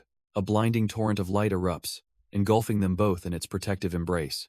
But their attacker simply smirks, unimpressed by their desperate gambit. He casually forms a spear of pure energy, not about to let his prey escape. The deadly bolt streaks through the air, aimed directly at the woman's back. But the teleportation magic flares up, a massive shield of light detonating outwards to intercept. The entire hall is consumed by the brilliant green explosion. When the light finally fades, the room is silent and empty. They're gone. The pair reappears in a strange, dark space, only to find a mysterious woman already waiting. They find themselves before a floating, ethereal being, the golden jewel ready in hand. The woman recognizes her instantly, a name whispered in disbelief, Mago. Mago herself seems pleased, confirming she was expecting them all along. With a simple, direct command, she tells them to hurry up and hand over the jewel. The woman agrees readily enough, but she has one condition. Before Mago gets the prize, she needs her to grant a wish first. Mago scoffs, claiming she already knows the wish and will fulfill it once the jewel is hers. But the woman refuses, her voice hardening as she demands her wish be granted now. For the first time, Mago's smug confidence wavers, caught off guard by the sheer audacity. A torrent of blue energy erupts, binding Mago in a crackling Shinsu hold. A white-haired warrior descends from above, his attack aimed squarely at the bound Mago. He smirks, mocking her for having such good eyesight yet failing to see her own doom. But Mago's eyes widen in sheer terror, recognizing the true nature of the trap. Reversal. With a blinding flash, the man unleashes a devastating wave of Shinsu. His hand tears straight through her chest, in a brutal, bloody display of power. She lets out a final, choked gasp as the fatal blow lands. But the attacker suddenly recoils, confused as his own hand erupts in a spray of blood. Her allies shout her name, realizing with horror that the reversal was activated on him. The spear-bearer stumbles backward, coughing up blood as Mago's wound reflects onto his own body. He glares down at the scene, the chilling realization dawning on him this was a trap, and he is dangerous. He senses it immediately. This woman is on a completely different level from the others. The dark-haired woman can only scream Mago's name in panic. Mago crashes to the ground, twitching in a pool of her own blood as residual energy crackles around her. The spear-bearer watches, intrigued. A direct hit to the heart, and yet she's somehow still alive. A faint smile plays on his lips. Perfect. This means he can still interrogate her to find out who she really is. But Mago is cursing her own carelessness, reeling from the shock that her reversal ability simply didn't work. She realizes with dawning horror that this man is an anomaly. It'll take time to understand him before she can use her power again. As her ally rushes to her side, Mago's eyes fixate on the glowing jewel she's holding. With her last ounce of strength, she screams for her to hand over the jewel containing Urick's power. The spear-bearer overhears this, his cold expression shifting to one of mild confusion. Mago, bleeding and broken, desperately reaches out, pleading for her ally to grant her wish and give her the jewel. The spear-bearer scoffs at the idea. So she thinks that little trinket will be enough to defeat him? How interesting.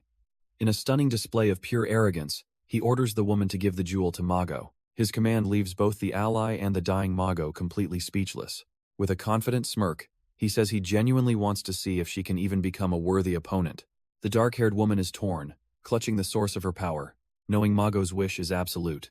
But her hesitation lasts only a moment before her eyes harden with grim determination. Mago's body begins to shatter into particles of light as she screams for her to hurry. With a firm grip on the golden crystal, the woman makes her choice.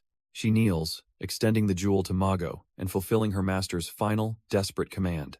Mago's hand closes over the golden jewel, a final, desperate touch. The instant contact is made. A cataclysmic explosion of light erupts from his body. His entire form shatters into a storm of golden crystals and raw energy. The blast throws the woman and her ally back, forcing them to witness his complete annihilation. From a distance, the arrogant spear-bearer watches the spectacle, utterly unfazed. As the blinding light subsides, the two companions stare in disbelief at what remains. But it's not Mago who emerges from the fading light, it's the captive girl, now free and whole. She turns to the dark-haired woman, declaring that since the jewel was given, a promise must be kept. Before they can even process this, a surge of brilliant golden power begins to envelop them both. She's not taking anything from them, she's granting them a portion of her own immense power. Her wish now granted, she quietly thanks her allies for waiting so long for her. But her attention then snaps to the spear-bearer, offering him a reward of his own. Death. Crackling with his own power, the spear-bearer just smirks, dismissing her threat as utter nonsense. He goads her to stop talking, and just come at him already. And she is more than happy to oblige, flipping gracefully as crimson energy gathers in her hands. She condenses the brilliant red light into a devastating attack. He barely manages to block the blast as it erupts, shattering the stone floor beneath him. His arrogant expression vanishes, replaced by pure shock. She's already right behind him. A confident smile plays on her lips as she confirms his fears. She's much, much faster now. A jolt of pure shock runs through him, his eyes crackling with a faint blue light. But she gives him no time to process, channeling that same crimson power into her leg. In a flash, she twists in the air, bringing down a devastatingly powerful kick. The blow connects squarely with his neck, sending a shockwave through his entire body. He can only look back, a stunned, almost disbelieving chuckle escaping his lips. He then falls to his knees, not in pain, but in a fit of wild, ecstatic laughter. It's been so long since he's felt it, this sharp, electrifying feeling of true pain. She looks on, unimpressed, as he declares that this, right here, is a real fight. With a grin, he rises and conjures a blade of pure shinsu, ready to finally take a drink. He grips the massive shinsu blade, but not to swing it. She can only stare in disbelief. Is he seriously about to drink alcohol mid-fight? But it's not alcohol. He tips the weapon back and chugs the raw energy from its core. With a satisfied sigh, he thinks that he should thank this nameless woman. His hand drops away as the last of the power is absorbed. The colossal weapon dissolves into nothing but glittering particles of light. He stands renewed, telling her she's made him feel a pain he had long forgotten. His eyes crackle with blue lightning as he roars for them to fight and shed each other's blood. She smirks, accepting his challenge and promising that next time she'll make him remember the fear of death. He grips his spear, lightning coursing through his fingers, fully accepting her terms. She grins with feral excitement, declaring this is exactly the kind of fight she wanted. With a roar, he demands they begin their battle. A true deathmatch, where only one will walk away. But the scene shifts to a memory, where a younger Urick is stopped by a familiar voice chiding his impatience. He pauses, recognizing the presence behind him after all this time. A blond man in priest robes, Aubryon, calmly greets him by name. Aubryon looks him over, noting that he seems to have weakened considerably. The observation lands, leaving the young, powerful Urick completely stunned. And so the deathmatch begins, a chaotic dance of blue energy and deadly weapons. But our white-haired warrior seems unimpressed, easily parrying her attacks. 3 weapons in rotation? How ordinary. He decides it's time to show her what a real weapon feels like, gripping a single, crackling blue hilt. The girl looks up, her confidence shattering as a colossal shadow suddenly looms over her. The hilt has erupted into a gigantic spiked mace, growing to an impossible size. Yet he holds it with one hand, a look of utter calm on his face as he prepares to swing. The impact is catastrophic, shaking the very foundations of the arena. But he isn't finished. 2 more massive armaments materialize from the swirling energy. He floats at the center of his own personal artillery, ready to rain down absolute destruction. And his opponent can only watch, her leg already pinned and crushed by the debris from the first attack alone. His summoned weapon plummets downwards, a shadow of impending doom. But just before impact, a violent surge of crimson energy erupts from below. He turns, watching with mild interest as the strange power takes form. The red aura coalesces around the girl, who has somehow broken free from the rubble. She lunges forward in a desperate counterattack, throwing everything she has into a single punch. It connects right on his cheek, a flicker of defiance against impossible odds. But he doesn't even flinch, effortlessly catching her fist like it was nothing. With a look of sheer contempt, he shoves her back by the face, directly into the path of his other colossal weapon, swinging in from the side. The impact is absolute, a brutal crush of steel and a final, sickening splatter.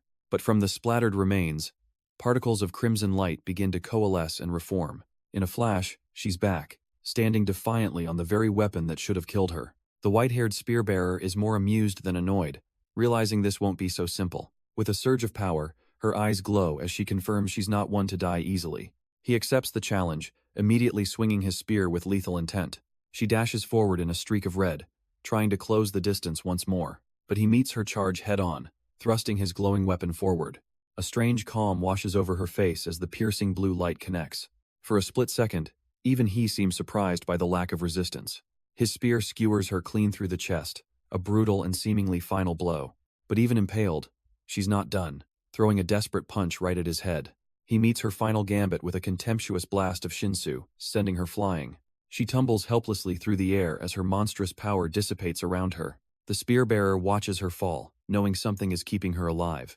He decides to see what's really going on, his eye glowing with crackling blue lightning. He forms a lens with his hand, activating a special Kun family technique. The penetrating electron goggles grant him sight beyond the physical realm. And there, nestled in her chest, he finally sees it, a shining, brilliant jewel. She smirks from afar, realizing he's finally discovered her secret core, and he calmly confirms it. To truly kill her, he'll have to shatter that jewel. With his special sight active, he states the obvious: she isn't human. And she casually agrees, confirming she's something far beyond that. For a moment, he's almost mesmerized by the sheer beauty of her power, but he quickly steels himself, channeling his own energy into his spear. The weapon begins to morph and crackle, preparing for a decisive blow. He understands now. The jewel's physical location doesn't matter.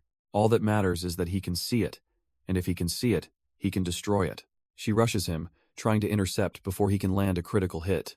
But it's too late as his transformed mace smashes directly against her core. The impact is solid, yet he's stunned. The jewel is unbelievably tough.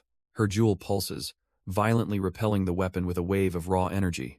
The spiked mace is sent flying, the direct assault a complete failure. But she's not just defending. Her bloodied feet barely touch the ground as she launches a counter. With a brutal, spinning kick, she smashes into him with overwhelming force. He's sent stumbling backward as she lands, a look of contempt on her face. She scoffs, asking if just swinging that thing around noisily actually changes anything. He simply smiles back, informing her that yes, it absolutely does. With a calm gaze, he explains that the more he spins it, the stronger it becomes. An entire vortex of spiked maces materializes, swirling around him in a shield of destruction. Her condescending smirk vanishes, replaced by alarm as she prepares to face his real power. He calmly reaches into the storm of blue energy he's created. The entire vortex of spiked weapons surges forward to crush her completely. His eyes flare as his Shinsu weapon grabs hold of her desperate defense, her confidence shattering. With a final surge of power, the spiked mace smashes through. Her crystal barrier, her last line of defense, explodes into dust. The shockwave sends her stumbling backward, utterly defeated. Or so it seems. She looks up, not with fear, but with a cold, calculating fury. In a shocking reversal, her hand lashes out with blinding speed. She clamps down on his arm, and for the first time, he's the one who looks surprised. Using his own momentum against him, she swings around and lands a devastating kick. Her foot, glowing with crimson energy, slams directly into his chest. The sheer force of the blow sends him hurtling through the air, completely stunned. He manages to land on his feet, but the impact has clearly rattled him. A flicker of irritation crosses his face. This girl was more trouble than he'd expected. She smirks, mockingly asking if he thought he was the only one analyzing the fight. Her eye glows with a strange light, its squared pupil locking onto him, confirming his true nature. With all his secrets laid bare, she declares him finished, nothing more than an amateur. He says nothing, instead conjuring a sharp blade of pure, flowing Shinsu. But instead of attacking, he brings the blade to his lips, as if drinking its power. Now powered up, the two warriors stand apart, ready for the real battle to begin. He lets out a sharp breath, a wild smile on his face as blue energy flares from his eye. The taste of his own power fills him with a thrilling excitement. This whole situation, he thinks, just keeps getting more and more interesting. He glances at her, trying to puzzle out her strange ability. It wasn't a simple reflection. It couldn't have been physical, or his own spear would have struck him down. He realizes she must have reflected his very intent to attack, and asks if he's right. She condescendingly confirms his sharp analysis is correct. To be precise, she explains, what she truly returned to him was his hope. He finds the concept poetic, his fascination with this woman growing by the second. Done with the pleasantries, he condenses his shinsu into a crackling blade of pure energy. All right then, he thinks, his eyes glowing as blue lightning crackles violently around him. He unleashes a Kunidan-style lightning spear art, forming a colossal marlin of pure energy.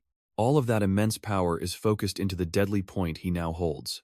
He challenges her, eager to see if she can possibly return an attack of this magnitude. This, he declares, is the fastest lightning spear he is capable of throwing. She looks back, unimpressed, wondering if he really intends to try again. She scoffs, realizing he's even more foolish than she first thought. But his focus is absolute, the storm in his eyes growing more intense. She reminds him that speed is irrelevant. His hope to attack is all she needs to reverse it. Unfazed, he holds his ground, the lightning arcing across the floor, ready to test her theory. And with a roar, he unleashes the storm he's been gathering. Her reversal ability kicks in, twisting the lightning back on its caster. A brutal impact. A spray of blood. It seems her power worked perfectly. A massive dragon of pure energy forms from the attack, ready to devour its target. But it's her, not him, who's left coughing up blood in utter disbelief. How could this be? Her perfect defense, the core of her strength, just failed. She's slammed to the ground, her body smoking from the raw electrical power. He looks down at her, finally ready to explain the flaw in her perfect logic. This attack, he reveals, wasn't just physically fast, it was faster than his own intent. Her mind reels, completely unable to process the impossible truth she's just heard. He explains that this attack isn't born from will. It moves faster than his own conscious thought. It is a spear of pure instinct, and it pierces her before her ability can even register an intent to block. She can't believe it, calling it nonsense, but he simply states that the impossible is right here before her. With a flick of his wrist, he summons the very power that defeated her. He calls it a spear that moves faster than his own intent, a concept that shatters her reality. The force of the blow tears through her body, a brutal, undeniable impact. She chokes on her own blood, the shock and pain overwhelming her senses. A torrent of raw energy rips through the battlefield, a testament to his absolute control. And as she's flung back, she finally understands the gap between them. The man was right. This is a loss that can never be reversed. Her mind finally catches up. The problem was never about his speed. The attack that pierced her had no killing intent, leaving her ability completely useless. She's thrown back, the pure force of the blow undeniable. But as her wounds begin to smolder and heal, a desperate new strategy forms. So, instead of running, she charges straight at him. She gets right up in his face, closing the distance in an instant. Her thinking is simple. If she sticks to him like glue, he can't possibly use his spear. She looks up at him, a flicker of hope in her eyes, asking if he's out of tricks now. He glances down, utterly unimpressed, and wonders if she really believes that. Then, with a catastrophic burst of energy, he proves that his power has no blind spot. Her brilliant strategy fails, and she can only look on in utter confusion, because he just rammed his own lightning spear straight through his body to impale her. The sheer madness of it hits her. He stabbed himself just to land a blow. But he sneers, explaining that a spear guided by pure will doesn't just stop. Besides, she's the one out of stamina, so why on earth should he be the one to back down? His glowing eye locks onto hers as he asks if he really looks like a coward. And in her mind, there's only one thought. This man is an absolute lunatic. With a swift kick, he sends her flying, her mind reeling at how badly she misjudged him. She laments that she wanted to savor the power she received from Urick. But it seems the time for games is over. It's time for a change of plans. Done playing around, she shatters a crystal, unleashing a torrent of golden energy. The spearbearer's eyes widen. What is this sudden, immense power? Blazing light erupts from her body, pushing her to her very limits. She channels the raw power of Urick, aiming it with both hands. His own lightning spear, a beast of pure shinsu, roars towards her, but she meets it head-on, releasing a blinding beam of golden light. The two colossal attacks collide in a cataclysmic explosion. Her golden wave completely swallows his blue lightning. He's thrown back, caught in the overwhelming force of her blast. His mind can barely process it. She destroyed his spear in a single instant. He can't believe it after everything. She still had this much strength left, but she's more than strong. She's reveling in the surge, a crazed bliss on her face. She licks her lips, savoring a taste she claims to have craved for so long. This, she declares, is the power of the one she loves most, a man named Urick. Unlike a gem that merely reflects, this light is different, something born from within. It's a pure, eternal source of energy, shining entirely on its own. In this moment, bathed in a golden inferno, she believes she has become the light itself. The spear-bearer is left completely stunned, wondering who on earth Urick is. He doesn't understand what's happening, what any of this means. But as he grips his weapon, one thing is terrifyingly clear. That light is dangerous. With a snap of her fingers, she gathers that brilliant golden energy. And in a flash, she's on him, a brutal kick powered by that stolen light. He barely gets his spear up to block, but the force of the blow is staggering. The shockwave sends him tumbling back. His mind reeling this level of power is totally different. But instead of finishing him, she just smirks, summoning something with a golden glow. Is she serious? She's pulling out a random jewelry box in the middle of a life-or-death battle. Casually, she pops it open, wondering what little prize awaits her this time. Oh, a rose quartz. That's a pretty good find, she muses, completely ignoring her opponent.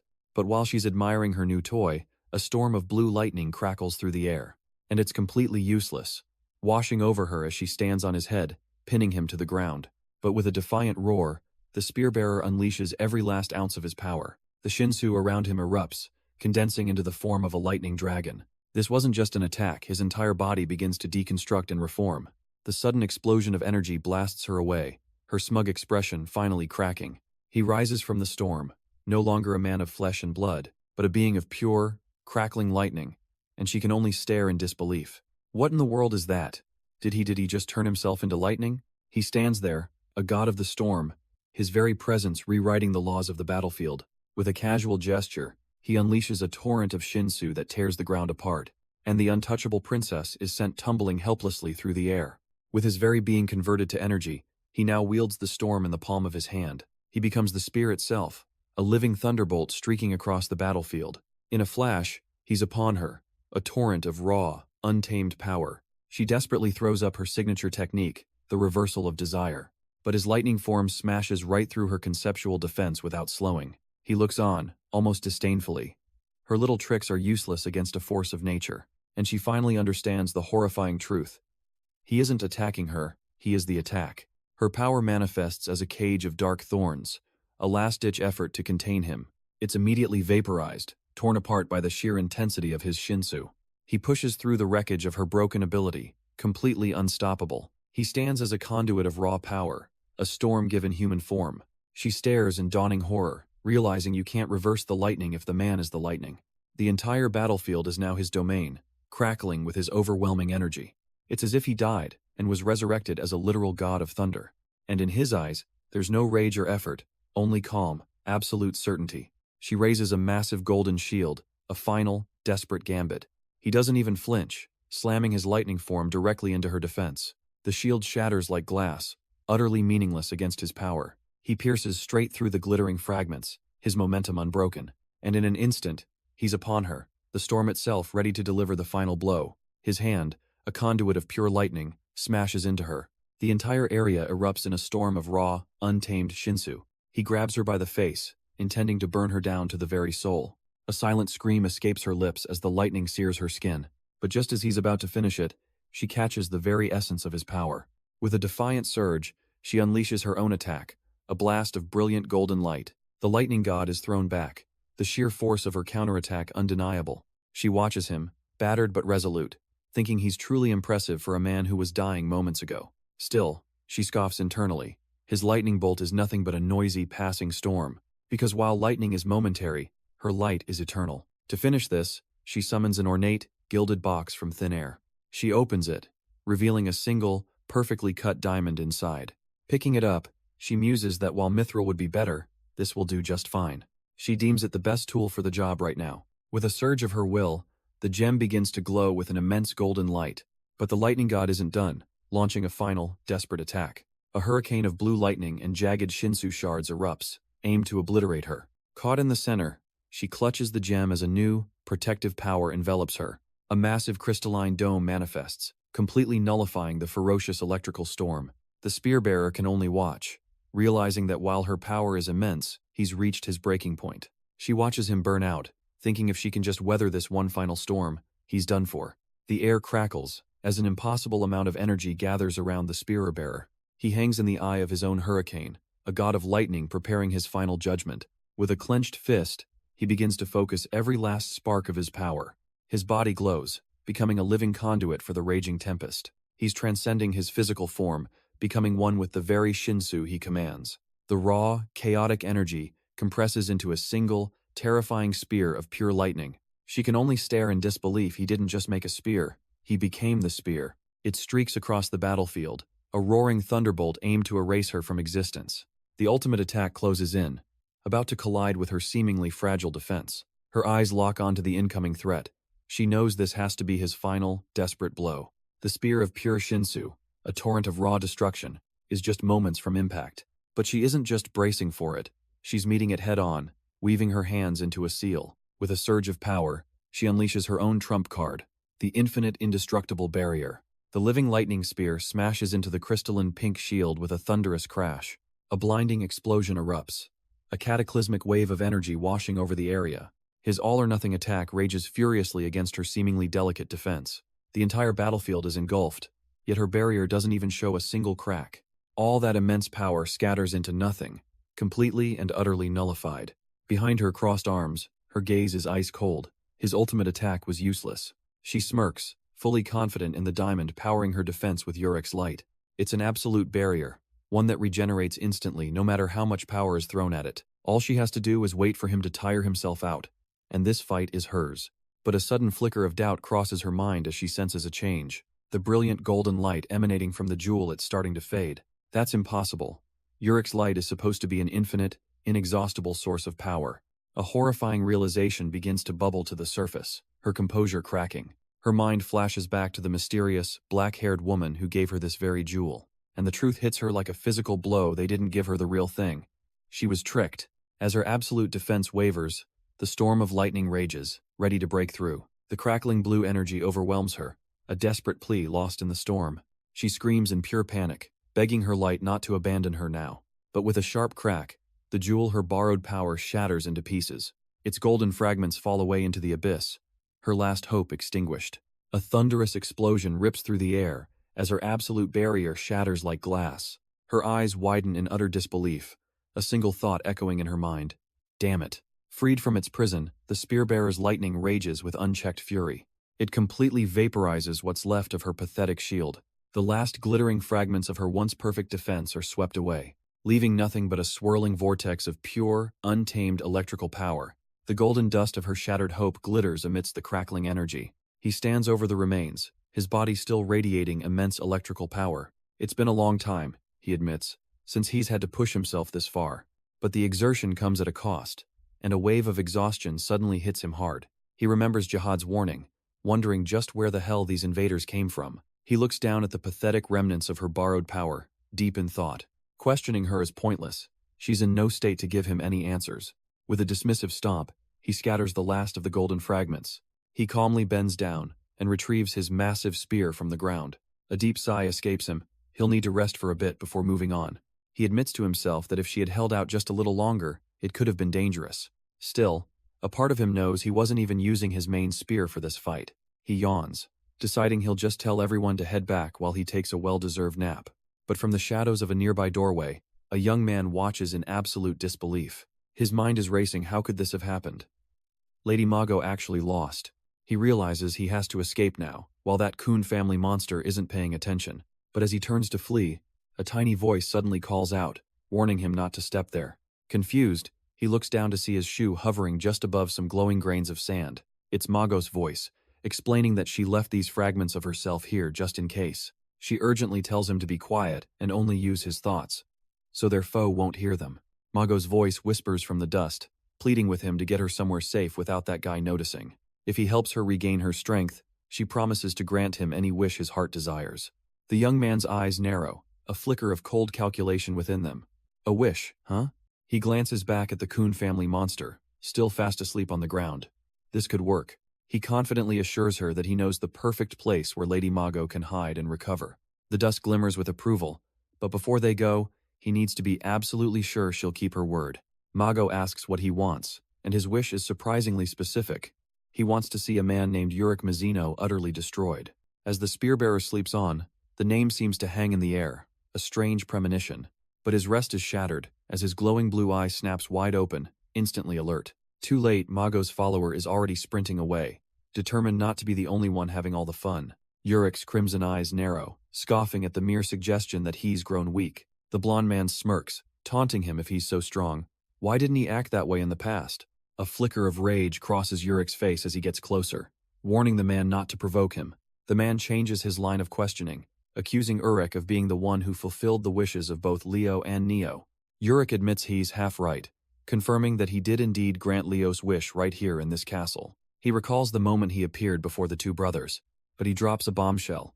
He only ever granted a wish for Leo, just one of the two. It turns out, there was another god in this place, and Neo made his wish to that other entity entirely.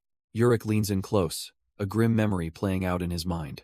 He reminds the man that it's never a god that attracts disaster, but the insatiable greed of a human being. Urick recalls that day on the test floor, the day Neo made a wish that immediately bound him to a terrible curse. The scene shifts, revealing Urick confronting the man, calling him out as Oberion, a devourer of light for the Pentaminum. He accuses Oberion of orchestrating the entire disaster, but the man calmly denies it, saying he never planned for the castle to move. He clarifies his role. He didn't grant Leo's wish. He just stopped Mago from interfering with it. And as for Neo, Oberion smirks, saying he knew from the very first moment he laid eyes on him, the boy was a fake, possessing Leo's memories when he should have had none. Neo was nothing more than a phantom born from a wish, doomed to repeat the tests on this floor for eternity. And because Neo knew exactly what he was, his own wish was fundamentally different from his brother's. The memory then snaps back to that very day, in the heat of the final test. During the test, Neo is suddenly stopped in his tracks by two other regulars running towards him. He has no memory of ever seeing them before. How could the three of them have met like this? The boy with the cap looks at him with recognition. He eagerly introduces himself as Ru, then points at Neo, already knowing his name. Neo is stunned, but Ru just laughs it off, saying everyone knows the prodigy who mastered Shinsu the fastest. The boy then introduces his quiet companion, Miss Jean. But as Neo turns to leave, Ru suddenly grabs his arm, pleading for him to wait. Jean watches on, a desperate hope in her eyes as Ru holds him back. She's the one who speaks next, humbly asking if Neo could lend them his strength. They're searching for a god called Ark, she explains, to lift a terrible curse that's been placed upon her. Neo listens, piecing it all together, a curse, burning wounds, and a suffering girl named Jean. And the only way to break it is by finding a god called Ark? Ru nods eagerly. The boy pleads for his help, but Neo stops him, a cold analysis already forming in his mind. He drops the harsh truth that girl, Jean, isn't real. She's a phantom, he explains, a ghost lingering in the test area, and should just be ignored. But Ru looks over at her, thinking how cruel it would be to just abandon her to suffer forever. He thanks Neo for the advice but respectfully refuses it, his resolve hardening. A promise is a promise, he declares with conviction, phantom or not. Waving a quick goodbye, Ru takes Jean's hand and dashes off, leaving Neo standing alone. The boy's determination is clear as he leads the ghostly girl forward on their quest. Neo watches them leave, a flicker of intrigue crossing his face at the boy's naive conviction. Together, Lu and the phantom girl race down the long, shimmering corridor. But their journey is cut short as stone guardians suddenly erupt from the ground around them. The boy grits his teeth. They're completely surrounded with no hope of escape. Suddenly, a blast of pure energy obliterates one of the golems in a shower of rock and light. Lu spins around in shock, catching a glimpse of a figure effortlessly weaving through the chaos. It's Neo, the very man who told him to abandon this quest, now reaching out a hand. Before Lu can even process it, Neo pulls him aside, claiming he simply had a change of heart. He declares that he will join them on their mission to break the Phantom's curse. A wave of relief washes over Lu as his new, unbelievably powerful ally gets back to work. And so the three of them, Neo, Lu, and Jean, set out on a brand new quest. Forgetting entirely about the final test, they descended into the unknown to find Ark and save Jean. Because this was a path not etched into Neo's memories, something inside him began to stir. For the first time, he felt the exhilarating, unpredictable thrill of a true adventure. He experienced the warmth of companionship, a bond he'd never known he was missing. With a fierce drive to achieve their goal, they raced towards a glowing doorway. Overcoming every obstacle, pushing forward together, it was all surprisingly enjoyable. The emotions he had suppressed for so long began to finally spill out. A holographic map appears before them. Their destination is almost within reach. Lu points to a glowing red dot, confirming that's the location where they can find Ark. As they walk, Lu turns to Neo with something important on his mind. He confesses that he used to regret coming to the tower, feeling lost and surrounded by rivals. But now, for the first time, he's having fun because being with Neo feels like a real adventure. With a hopeful look, he asks if Neo would climb the tower with him, even if he might just be a burden. Neo's eyes show a flicker of surprise, taking in the weight of the heartfelt request. After a quiet moment, he gives his answer. All right. Lu can hardly believe it. Neo clarifies that if they both truly manage to ascend, then yes, they will climb it together. Overjoyed, Lu suggests they drop the formalities, since they're friends now, and Neo agrees with a smile. Their journey continues, leading them towards a massive, isolated structure sitting in the middle of a vast ocean. After their long trek, Lu declares with excitement that they finally arrived. He confirms with Neo that this is the place if they pray here, they can summon Ark. Relieved they made it in time, Lu eagerly asks if they should begin, and Neo gives a firm yes. Neo directs Jean to step into the center of the large, runic circle on the floor. Without hesitation, Jean kneels and begins her prayer, addressing the great savior, Lord Ark. She pleads with him to hear her, explaining she's here to absolve the sins of those who cursed her. Her prayer reaches its climax as she begs him to reveal himself and lift the curse he placed on her. As she speaks, an immense pillar of golden energy erupts from the circle, engulfing her. Through the blinding light, a towering, muscular figure emerges, holding a massive staff. The being opens its striking green eyes, its voice echoing as it confirms it has heard the young girl's wish. The mighty Ark turns his gaze upon the group, asking if they are the ones who wish to lift the girl's curse. Lu, practically bouncing with excitement, shouts that they are, and Ark agrees to heed their prayer.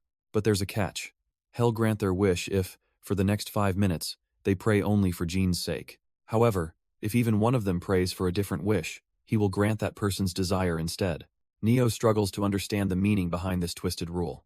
Ark simply declares himself the savior, the one who grants salvation to anyone who prays.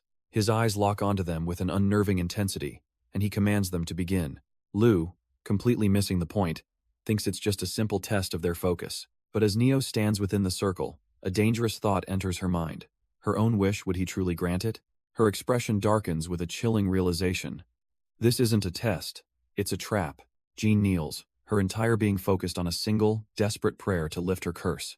But Neo is completely lost in her own thoughts, a selfish desire echoing in her mind. The temptation is just too great.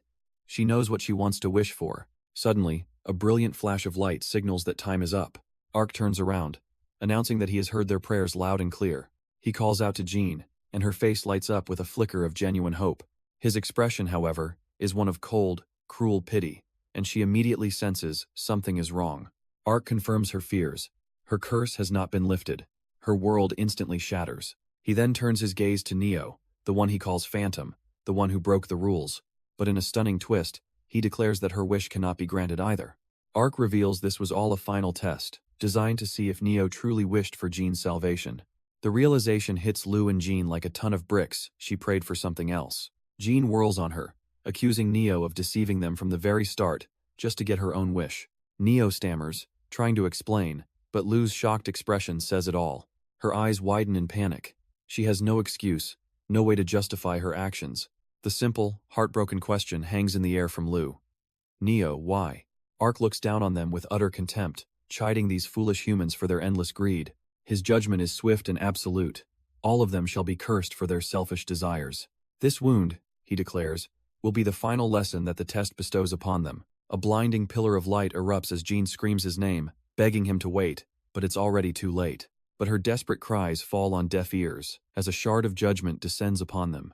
The curse, a searing flame, finds its first target in the greedy knight. Jean screams as the fire latches onto her, igniting the very wound Ark had promised. She turns, her eyes wide with terror, begging Neo to save her. A final, desperate plea for help echoes as she is completely overwhelmed. Then, the curse leaps from her burning form, engulfing Lu and Neo in the same agonizing fire. And just like that, Jeannie is gone, leaving only the smoldering tatters of her cloak behind. A silent, brutal testament to the administrator's merciless judgment. The flames on Lu and Neo finally subside, leaving them standing, marked but alive. Lu turns, his voice hollowed by betrayal, asking Neo one more time why. Neo stammers, the shock and the curse stealing the words right from his mouth. But Lu gives him no time to explain, launching a savage kick that sends him sprawling across the floor. As Neo gets up to run, Lu's desperate screams echo behind him, begging him not to go. But he does, fleeing without a single glance back. He grits his teeth against the searing agony now coursing through his body. A glowing, cross-shaped brand burns itself onto his back, the permanent mark of the curse. He stumbles onward, alone in the vast, shimmering darkness of the hall. Suddenly, a calm voice cuts through the silence. remarking on his terrible state.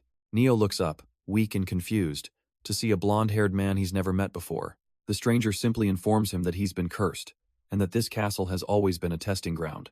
This stranger remarks on the truly vile tastes of whoever designed such a cruel test. He turns to Neo, asking if he really thought that chaotic being would grant his wish.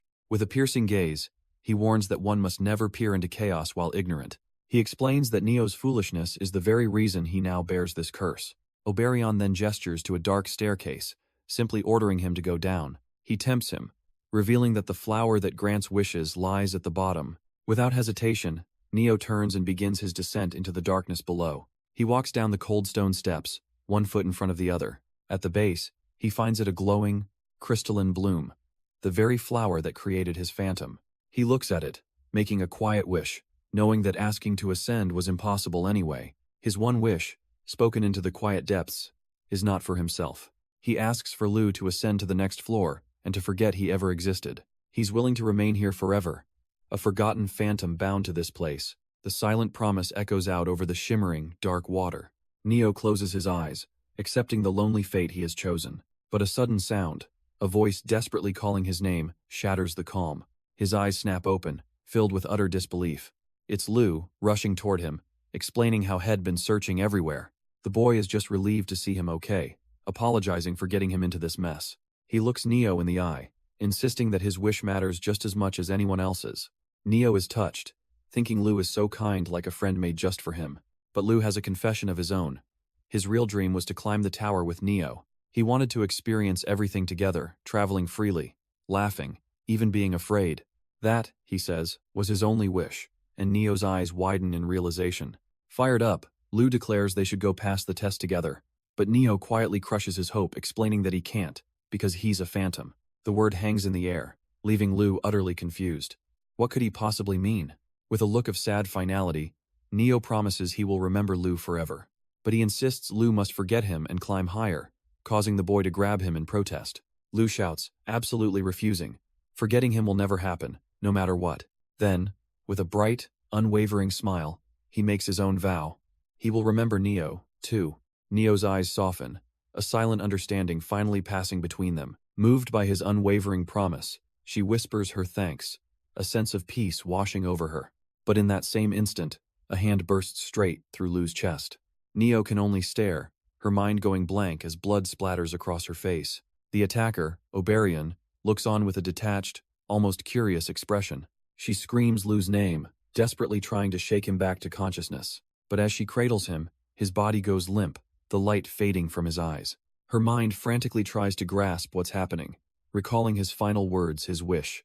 Oberion calmly wipes the blood from his hand, revealing a crucial detail he'd left out. That flower they found, it doesn't grant wishes. It does the exact opposite. The horrifying truth crashes down on Neo. The wish was fulfilled in reverse. Blinded by rage and grief, she screams that she'll kill him, lunging forward.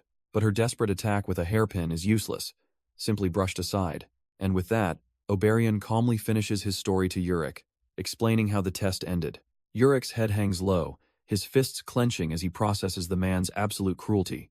Oberion continues, telling him how Neo learned her friend Ru was cursed on the Island of Exiles.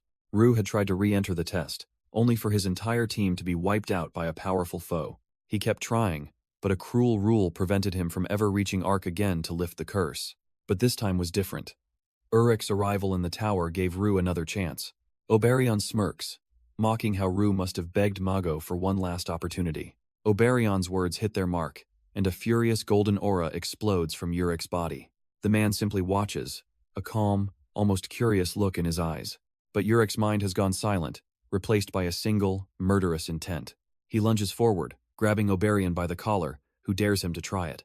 With a grip like steel, Urick makes it clear this is no idle threat. The sheer force yanks Oberion off his feet, his arrogant composure finally cracking. Without a word, Urick hurls him through the air like a rag doll. He scoffs, wondering how Oberion could be so foolish after the beating he already gave him once before. But from the crater in the wall, Oberion just smirks, asking what he's even talking about. His eyes flare with a chilling blue light as he declares that back then, he wasn't even in good shape. Urick's eyes burn with red fury. He doesn't care about excuses, he's just going to crush this idiot. He plants his foot, ready to end this farce once and for all. But Oberyon simply adopts a relaxed stance, a faint, mocking smile playing on his lips. Urick mirrors him, clenching his fists, ready to unleash hell. In an instant, they both vanish, their movements becoming a chaotic blur. What follows is a furious exchange of strikes, each blow met with a precise, calculated block. Their hands lock together, a tense battle of pure strength and technique. Urick's fist finally breaks through, landing a solid punch right across Oberyon's face. But Oberyon retaliates instantly, a sharp counterstrike catching Urick just as hard. Meanwhile, somewhere else within the vast castle, other events are unfolding. Lopobia Evelyn stares at a monitor, completely bewildered by the events unfolding at the altar. Lou explains what he saw. The moment Neo placed the gem, the blue-haired man vanished, leaving everyone else in a bizarre standstill. Evelyn grits her teeth in frustration, regretting they didn't go there themselves, but Lou reminds her they had to protect the prisoners. Suddenly, a figure materializes right behind them with a silent flash. It's Neo, her expression cold and determined, her sudden appearance branding her a traitor in Evelyn's eyes. She simply tells them it's time to go, leaving the two completely stunned and on guard. Extending a hand, Neo reveals her impossible goal. They are going to reverse the past. The world shifts to a memory of a desolate island, a place Neo says appeared from nowhere along with Lady Mago. Leo explains that the island endlessly spawned specters, all marching toward Mago's castle, forcing them to seal it off. Back in the present, Neo's hand ignites with a strange, powerful purple energy, ready to unleash a technique Lou has never seen. We're pulled back into the memory, where Leo gave Oberyon a grim directive: kill them all. He explained that the more of these illusions they slaughtered on their way to the castle, the faster Lady Mago would be reborn, and their perfect world would finally arrive. But back in the present, Oberyon is facing a reality he can't erase: the fist of Urick Mazino. His desperate strike is intercepted with almost insulting ease by the Irregular's bare hand. Urick's counter is so fast, Oberyon can barely even register the impact. A thin cut appears on Urick's face, but his cold, red eyes show he's completely unfazed. Yet, Oberyon begins to lecture, a smug look on his face as he talks about power. He boasts that while most unknown powers are impractical, he is a different story. As a true wielder, he claims the destructive force he's about to unleash is simply astonishing. He lunges forward, a blur of motion wrapped in a vortex of raw power. The two clash in an instant, a flurry of strikes too fast for the eye to follow. But Urick's hand shoots out, intercepting the blow with a resounding crack. He catches Oberyon's fist, and for a moment, the Devourer's confidence freezes. With a sickening crunch, Urick's grip tightens, shattering the bones in Oberyon's hand.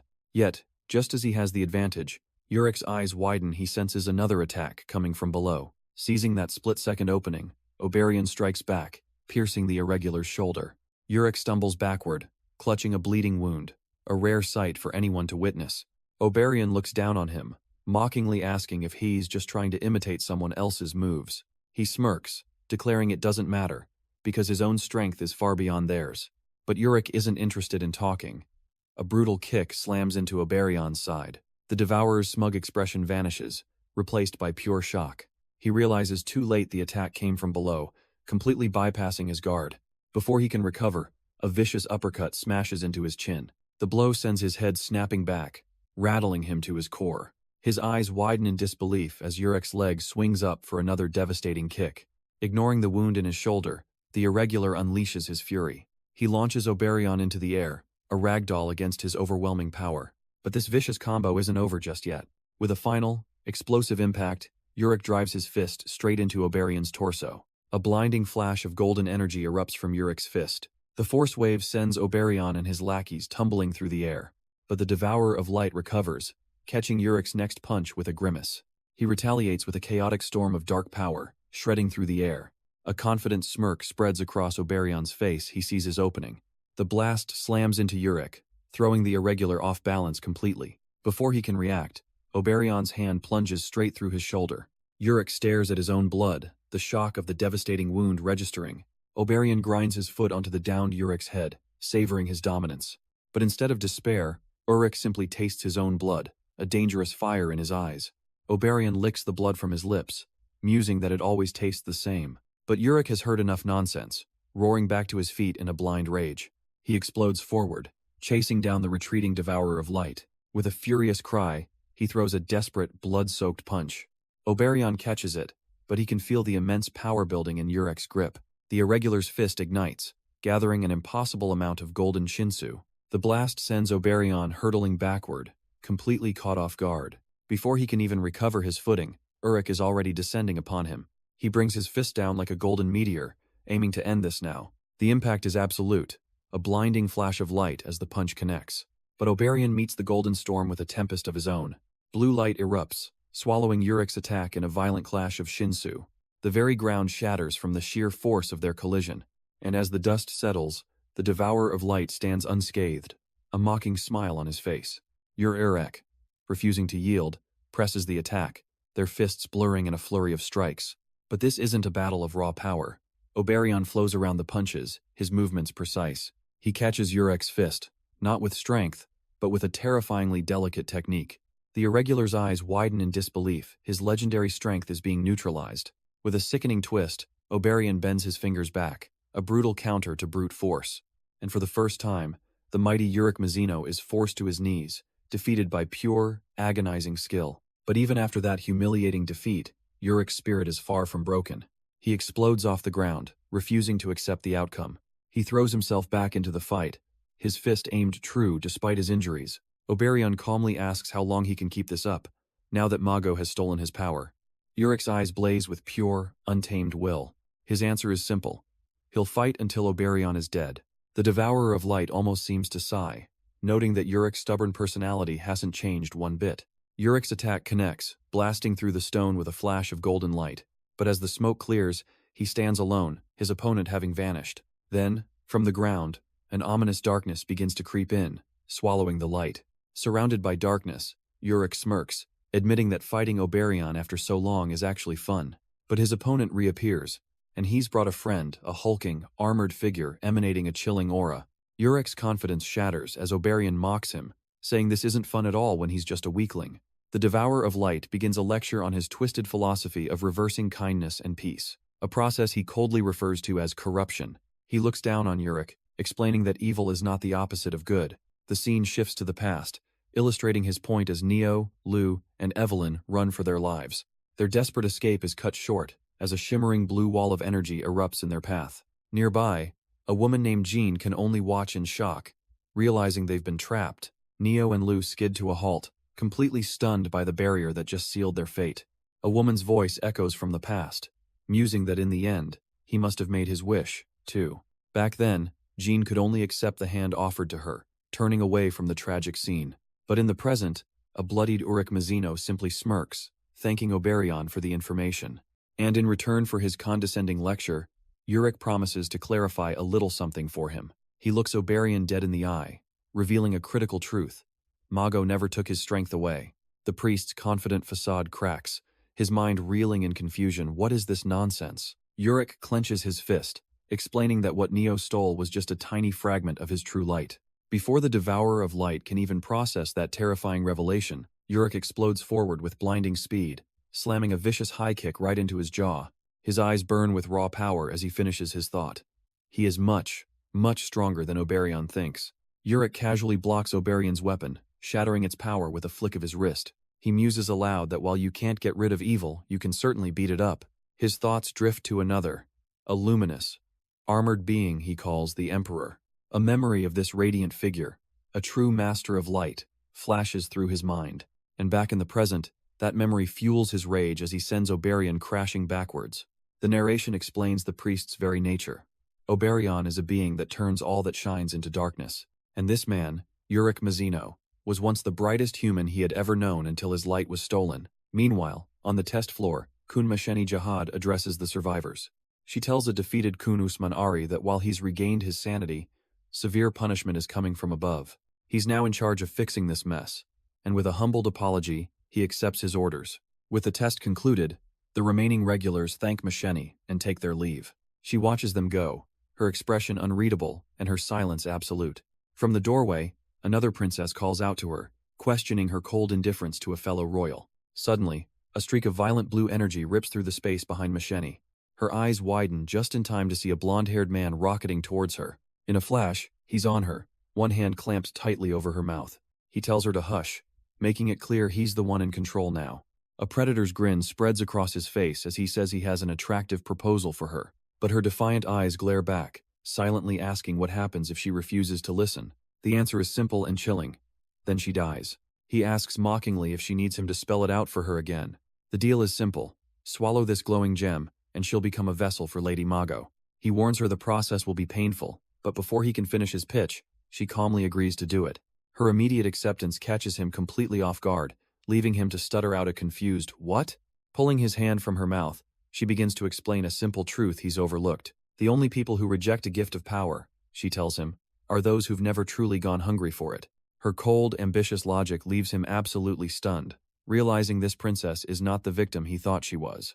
And with that, she consumes the gem, instantly unleashing a catastrophic wave of raw energy.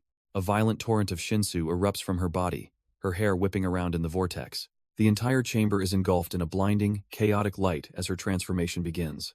The raw, untamed power courses through Misheni's very being. Her captor can only stare in disbelief, recognizing the swirling motes of light, the essence of Lady Mago. A sinister smile creeps across her face as she feels the power settle into its new home.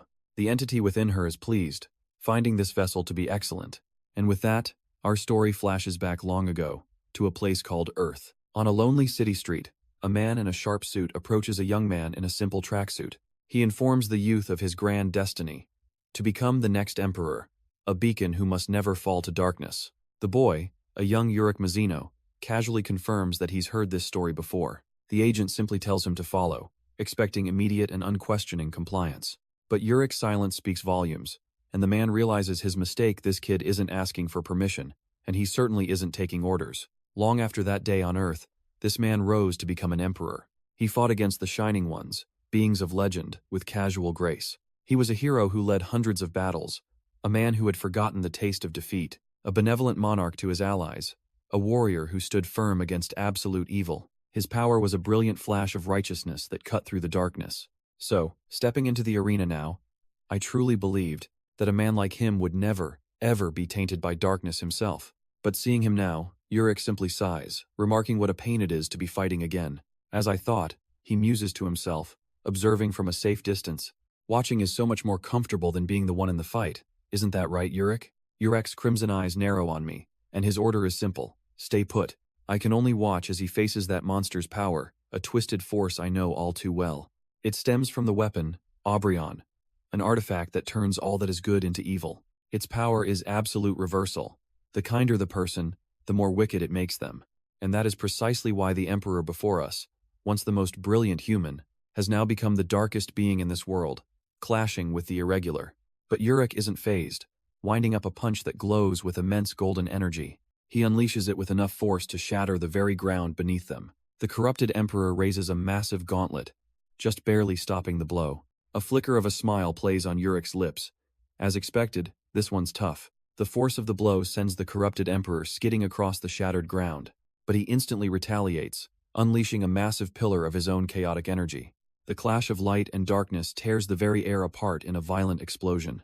This time, it's Urick, who's blown back, launched high into the sky by the ferocious counter. And watching this all unfold from a safe distance is the Devourer of Light, Oberion. He seems completely unbothered, calmly analyzing the power of this strange Irregular. Even the Emperor is impressed, admitting that this is the first time anyone has ever pushed him this hard. He gathers his power, spinning like a dark cyclone before rocketing towards his opponent. Urick is forced onto the defensive, bracing himself as a massive beam of energy slams into his guard. But he's not just defending. His own golden aura begins to flare, ready to answer power with power. His golden fist meets the warrior's glowing blue sword in a deafening crash. Urick doesn't let up, hammering away with blows that crackle with raw power. He lands gracefully, already pivoting for his next move, a smirk playing on his lips. This guy is strong, he admits, but there's a flaw in his style. The two energies erupt, a torrent of gold versus a storm of cyan. Urick's eyes narrow in calculation. A giant sword like that should be slow and cumbersome. But his opponent's footwork is anything but. He's surprisingly fast on his feet. The armored being stands firm, its ethereal blade humming with immense pressure. For the first time, Urick seems to be taking this enemy seriously, his gaze fixed upwards. The Shining One tightens its grip, ready to unleash its true power. And with a roar, the being brings its massive blade down with cataclysmic force. The ground shatters instantly, unable to withstand the sheer pressure. A shockwave of pure energy tears through the battlefield, ripping everything apart. But as the blinding light and dust begin to settle, the scene suddenly shifts. Elsewhere, Oberion casually deflects an attack, pinning a corrupted being with one hand. He moves with an unsettling grace, effortlessly dodging Urick Mazino's furious blows. A mocking smile plays on his lips as he asks if Urick is angry to see an old friend so changed. He lectures that those who overcome despair by embracing darkness are destined to sink deeper. Urick freezes, the chilling words hitting him just like the supervisors he saw. Oberion confirms his worst fears. He personally sought out those broken souls for this test. He promised them a new future, bringing them to this place under Heidi's watch. A masked man named Rahab appears, his eyes burning with vengeful purpose. He confronts Heidi, mentioning intruders, but she seems unconcerned, almost arrogant. Rahab calls her a liar, reminding her that Lou and Evelyn already got out of this prison. With blinding speed, he moves in, deflecting her energy weapon with his bare hand, and in an instant, he slams her to the ground, twisting her long white hair in his fist. He knew this would happen, he hisses, because she never truly believed in the power of the gem. But Heidi retorts from the floor, asking why she'd ever covet a power so rotten. Rahab leans in close, explaining that the gem's light is one that corrupts everyone it touches. Then he drops the bombshell. Maybe she didn't care because she was already corrupted, the one who killed her old team. Rahab slams Heidi's face into the stone floor, demanding she not speak so lightly of the dead. But she screams back, spitting blood, insisting they were comrades in name only. They were incompetent, mediocre, weak pieces of trash who deserved to die for holding her back. Lying broken on the ground, Heidi can only listen as Rahab's cold voice cuts through her rage. He tells her she's forgotten a fundamental truth. No one in this world is born deserving death, and the fact that she can no longer remember that is the ultimate proof of her corruption. Elsewhere, Oberion calmly informs Urick about the absurdly dangerous person he brought with him, a true psychopath whose hobby is murdering regulars, something that's finally legal in this prison. Two blood-soaked blades flash into view as Oberion continues his chilling monologue. He reveals that this very person is, at this moment, on their way to Urick's companions. Wounded and bleeding, Urick stumbles as Oberion coldly tells him there's no point in rushing to help. He demands to know what he means, but Oberion's expression is chillingly calm. The reason? Because they're all already dead, slaughtered by the very killer Head just warned Urick about. A flash of pure, unadulterated rage ignites in Urick's eyes. He turns on Oberion, remembering they're just illusions, but still demanding to know what the hell he's playing at. But Oberion just shrugs, comparing this entire gruesome spectacle to simply burning firewood. He poetically explains it's like adding fuel to a fire, even knowing it's dangerous, all for the simple pleasure of watching it burn more beautifully, more vigorously. Because the more dangerous a light is, the more beautiful it seems, and Urick begins to blaze with golden energy. A mysterious eye watches on as a command echoes. Keep burning, Urick. Burn even more. Done with the games, Urick throws a punch right at Oberion's smug face. But his fist connects with nothing, shattering the illusion into 1,000 pieces. He can only stare in disbelief, realizing this man truly is a crazy bastard. Oberion's voice echoes, admitting he's crazy for Urick's light, wishing only to see it burn. Meanwhile, Rahab rants over a beaten Heidi, denying his own corruption. He insists it was his victims who were the real problem, that some people just deserve to die. A calm voice agrees from behind him, and Rahab's monologue comes to a dead stop. A blade erupts from his chest, driven through by a blonde man who appeared from nowhere. The attacker looks down with pure contempt, calling the masked killer a piece of scum. And from the floor, Heidi looks up, her eyes wide with shock, recognizing her young master. Stunned, Rahab can only utter a single name as his life fades. The young master yanks his blade free, and Rahab's body collapses. He catches Heidi just before she hits the ground, his only concern for her safety. She clings to him, overcome with relief, whispering that her young master has finally returned. With tears in her eyes, she tells him just how happy she is. He holds her close, Rahab's corpse forgotten at their feet. Looking at the blood in her hair, he's flooded with regret, wondering how he missed it. How could he have been such an idiot, not realizing this dazzling light was so close all along? Elsewhere, the illusion is broken, with Urick Mazino standing over the kneeling form of Oberion. His knuckles are bloody, and he coldly declares that for a madman, a club is the best medicine. Oberion casually brushes himself off, a smug grin on his face as he says it was all just a little joke. After all, he reveals, Urick's companions are still alive, they're just being hunted down. The Irregular freezes, the news catching him completely off guard. But Oberion isn't finished, adding that they've likely already been caught. And indeed they have, bound and helpless, awaiting a death sentence that only he can give. Urick's expression hardens, his silence more threatening than any shout. He finally speaks, accusing the man of taking hostages because he's too afraid to fight him head-on. Oberian simply chuckles, admitting that fighting Urick is terrifying, but a thrill he's enjoying far too much. This was never about a simple fight. It was about harvesting desperation to empower the being known as Mago. The whole island was a stage for this ritual, and Urick's despair is the key ingredient to bring her back. Oberion begins his lecture, asking Urick if he truly understands the nature of this place. He points out the tower's established rules, its laws, the very power of Shinsu. None of it is a coincidence. The entire structure, he claims, is a crucible. It was designed to test and nurture a single, chosen individual. Urick listens, his face unreadable, as Oberion speaks of a being created by the world's sheer necessity. A being on the same level as an irregular like Urick, or even the dreaded Pentaminum. The implication dawns on Urick. Oberion is talking about the birth of a new, godlike Exus. And that's exactly why they're here to act before that prophesied being can appear. Urick's eye narrows, his silence a coiled spring of fury.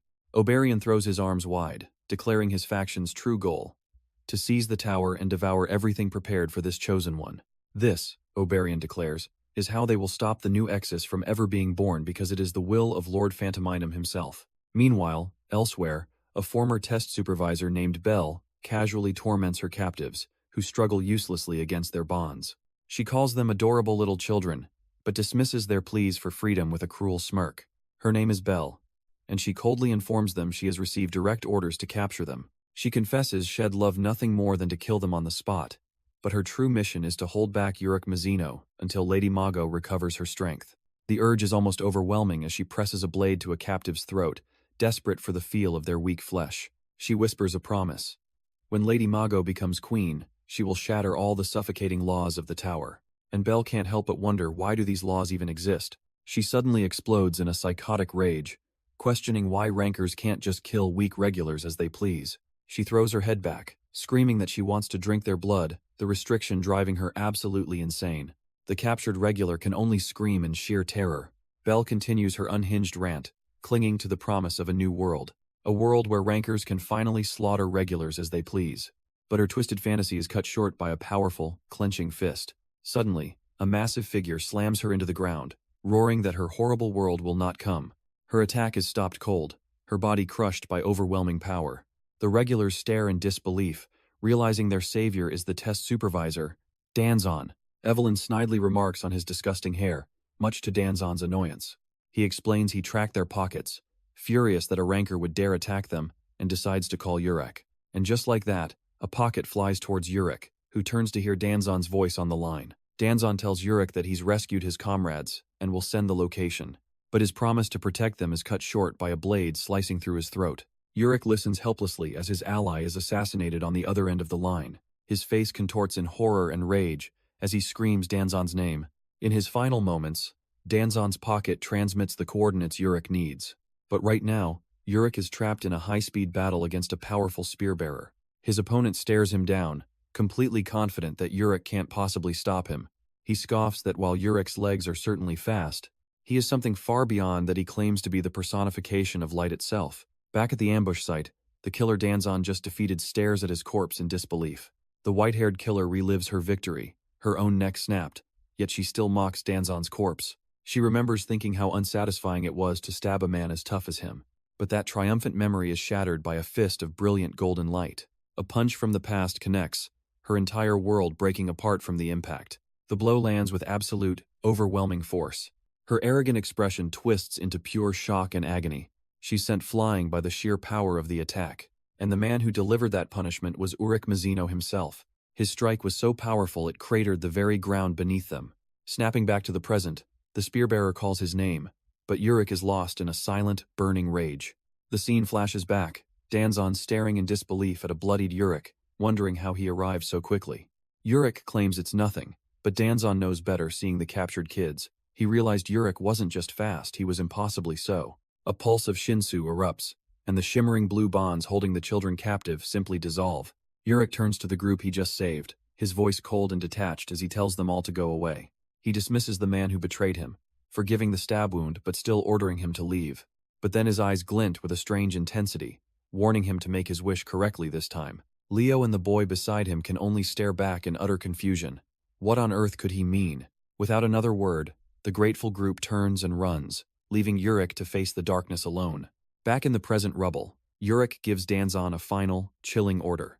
Use his Shinsu and run for his life. His face is a mask of grim resolve, because the real enemy is about to arrive. He knew it was coming. Soon, the real demon would finally appear. With the creak of a door, the air grows heavy. Urick stands his ground, bloodied but waiting patiently for the guest of honor. Unsettling purple feet touch the stone floor, stepping out from the shadows. And there he is, a man in a crisp suit, walking past Urick, as if he's nothing. He stops, glancing down at the body of the gray-haired girl, remarking on how pathetically she died. With a final look of disgust, he turns his back on the fallen warrior. Then, raising a hand, he calls upon his power, giving the order for his emperor to go. A monstrous wave of turquoise Shinsu erupts, roaring towards its target. But Urick doesn't back down an inch, his own power flaring gold as he clenches his fists for battle. A spear of pure turquoise Shinsu clashes against Urick's golden-clad fist. The energy blade splinters, unable to pierce the skin of an irregular. And with a single, contemptuous punch, Urick utterly shatters the attack. The Emperor construct recoils, its head exploding from the sheer force of the blow. Urick calmly wipes his mouth, a strange clarity finally washing over him. He admits that when he first got here, his mind was a mess of questions. But after that little exchange, he's realized he no longer needs any annoying conversations. The blond man watches, sensing the dangerous shift in the air. Urick's golden aura flares as he declares he can now focus on only one thing: fighting. With a furious roar, he challenges the man, promising to tear him to pieces. Unfazed by the challenge, the blond man makes a condescending gesture, as if toying with a child. But Urick is already in motion, his golden kick streaking past the armored guardian like a meteor. The man attempts to catch Urick's follow-up punch, a fatal miscalculation. Urick's fist blows straight through his defense, burying itself deep into his side. He stares at his own bloody, trembling hands, a flicker of disbelief in his eyes. Leaning in close, Urick's voice is low and menacing. He announces it's time for the light. With a devastating uppercut, he clarifies what he means. It's time for his opponent to get beaten up. The blow shatters his composure, and a vile, dark energy begins to erupt from the man's face. His human features melt away, replaced by a monstrous jaw lined with razor-sharp teeth. The transformation completes, revealing a hideous demonic form as Urick squares up, ready for round 2. The demon towers over Urick, its voice dripping with condescension, questioning his faith in humanity. It sneers his name, remarking that his foolish belief in saving people hasn't changed one bit. But Urick's expression softens into a knowing smile. He agrees, musing that humanity's beauty lies precisely in its foolishness. The creature elaborates, describing them as moths to a flame, always chasing shiny baubles to their own destruction. And that, it argues, that very self-destructive nature, is the true shine of humanity. To deny this fundamental flaw, it preaches, is to deny humanity's very existence. But Urick has heard enough of this twisted lecture. He explodes forward, shattering the ground beneath him. He's tired of hearing the same old garbage, the same stale argument from beings like this. With a final, powerful push, he closes the distance in an instant. The philosophical debate ends abruptly with a fist crashing straight into the demon's jaw. A blinding flash of gold as Urick's fist connects, the impact rippling through the air. The shadowy creature is sent flying back, its form flickering under the sheer force of the blow. For a moment, the scene shifts, a memory of another armored giant clashing with a powerful foe. Back in the present, the energy from Urick's punch erupts in a massive golden explosion. But the creature retaliates instantly, its tendrils hardening into blades that pierce straight through Urick's arm. He barely seems to notice, simply driving another fist forward and shattering its dark defenses. As Urick prepares another attack, his gaze shifts. A third party has just crashed the fight. It's one of the shining ones, materializing a massive sword of pure, crackling blue Shinsu.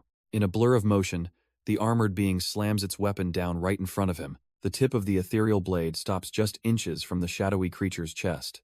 A silent, deadly ultimatum. The ethereal blade vibrates with an unimaginable pressure, holding both titans in a fragile stalemate.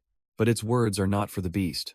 They are for Urick, a cold and final judgment. It declares that if Urick is now a blunted sword, unable to cut the darkness, then he should disappear with it. With that, a blinding explosion of pure energy erupts, engulfing both Urick and the shadow creature. The force is so immense that even the Shining One's own divine armor begins to crack and splinter. In a brilliant flash, the entire suit shatters, unable to contain the power it just unleashed. From within the light, a new face emerges, impossibly calm after causing such destruction. The true warrior stands revealed, his long white hair flowing, coolly asking what happens now. Elsewhere, Kun Masheni and her companion are making their way through a darkened corridor. She suddenly pauses, sensing the distant shockwave, and knows that the light itself is furious. Far below the epic battle, Neo's team is rocked by the tremors, struggling to stay on their feet. Evelyn looks up in shock, wondering what in the world is going on up there. She turns on Neo, completely fed up with his secrecy after she followed him here on a whim. He calmly apologizes, explaining that if he told them the truth, they wouldn't be able to take this test again. She'll understand soon, he says, just asking her to wait a little longer, much to her frustration. Ignoring her, Neo turns to the boy in the red cloak, Jean, and tells him to begin the prayer. Jeannie obediently steps into the circle and kneels, praying for a divine presence to release them from their curse. As he prays, a brilliant pillar of golden energy erupts from the ground right in front of him. A powerful figure emerges from the light, its voice booming that it has heard the girl's wish. The being's piercing green eyes lock onto them, asking if they are the ones seeking to lift the curse from Evelyn. Evelyn and Lou stare in disbelief, realizing Neo orchestrated this entire summoning. The divine being is unfazed by her protests, calmly agreeing to listen to their prayers. It gives Jean a condition: pray for 5 minutes, focusing only on breaking Evelyn's curse. But here's the catch: if anyone else makes a different wish, that person's desire will be granted instead. Evelyn and Lou instantly recognize the game, a cruel test of trust, just like the one they faced before. With golden energy flaring around it, the being grandly announces itself as Ark, the savior. Its eyes lock onto the group, and with a single command, the test begins: pray. Suddenly, the scene shifts to a desolate, shattered landscape, where a pair of sneakers touches down. A shadowy hand grips the rubble as a dark voice mocks Urick's misplaced faith in humanity. From the darkness, countless demonic forms begin to rise as the entity proposes a little bet for old time's sake. The dark entity continues its taunt, claiming that in the end, they will all betray each other. It's simply human nature, it sneers, to prioritize their own selfish wishes above all else. But Urick just smirks, his own golden shinsu beginning to blaze around him. He declares that he doesn't care what they choose to do, because whatever choice they make is their freedom. With that, he unleashes a concussive blast of power, obliterating the shadowy fodder. He clenches his fist, gathering his light into a devastating weapon, and then releases it in a massive explosion that consumes the entire battlefield. The world is utterly consumed by a torrent of golden, purifying energy. When the light fades, Urick is somewhere else, standing before an ancient, armored giant. But the giant's words echo through the space, clashing with the sound of battle. It claims the test is too cruel for humans, who will always choose to save themselves, a taunt that they are no different from the ones who fell before him. But Urick swiftly dodges another lethal strike, ready with a comeback. He thinks the giant is wrong. He doesn't have high expectations for humans, he admits, as he lands a radiant punch. What he truly despises is the hypocrisy of those who tempt others and then mock them for falling. He finds it absolutely disgusting, punctuating his point with a devastating, light-infused kick. To him, the fallen shining ones and the weak humans they tempt are exactly the same. They are all just dust in this vast, uncaring world. So he gives them a final warning: don't you dare meddle in the lives they choose to live. The corrupted being roars back, spitting Urick's own insult: disgusting trash dust. But the scene shifts, focusing on Evelyn, who's just been offered a wish. She's immediately skeptical, thinking this has to be a scam, just like that other woman's offer. Her hand clenches. She knows there's no way they'd grant her wish so easily. Still, the temptation lingers. What is it that she truly wants right now? Her mind flashes to an image of an X, the symbol of Lou's terrible curse. If only his curse could finally disappear, that would be her one true desire. But before she can speak, a hand gently takes hers, pulling her from her thoughts. It's Lou, looking at her with wide, concerned eyes, asking if she's okay. He offers a gentle, reassuring smile, telling her that he's fine. Looking down, Evelyn's resolve hardens, and she finally agrees. Instantly, a brilliant golden light erupts, binding her and Lou together as the wish takes hold. Their hands are clasped tight, a beacon of power in the swirling magic. The scene shifts, showing a similar prayer from the past, as a boy named Jean kneels before a towering savior. The figure, Ark, meets his gaze, announcing that his desperate pleas have been heard. With a divine declaration, he tells Jean that his wish has been granted. A woman named Leo watches in horror as the boy begins to transform right before her eyes. Meanwhile, Urick Mazino blasts through a stone wall like it's nothing. He lands with earth-shattering force, a man on a mission with no time for obstacles, and his target comes into view, a monstrous, horned warrior charging straight for him. But the charging beast is gone, replaced by a far more ominous, slender figure just floating there. In another place, a different horned creature watches a pillar of light descend, wondering what's happening to the island. Back in the past, a voice declares that Jean's wish has been granted, saving him and all the inhabitants. The boy's form begins to dissolve, consumed by a blinding white energy. He whispers a final thank you as his sacrifice is fulfilled. Leo and the other boy, Lu, are frozen, watching their friend fade away into nothingness. A cataclysmic beam of power then slams into the ocean, completely obliterating the landmass. The observing creature notes with satisfaction that the cursed island has finally vanished. In the present, the demonic entity smirks at Urick, asking if he was wrong, glad they didn't make a bet. Urick stands unfazed on the bridge, staring down the powerful being that stands between him and his goal. The demon's voice drips with condescension, reminding Urick he didn't expect anything from humans. A small, knowing smirk spreads across Urick's face. He admits it freely. That's exactly what Head thought. But witnessing that sacrifice, it honestly felt pretty good. Pentaminum sighs, deciding it's time to end this little game. But Urick is having a breakthrough, realizing he's had trouble drawing out his true power here. Hez figured it out. The Shinsu of this space is the power of a new Exus, and Hez learned to use it. He looks to the sky, calling out to this unknown entity to lend him its strength for just a moment.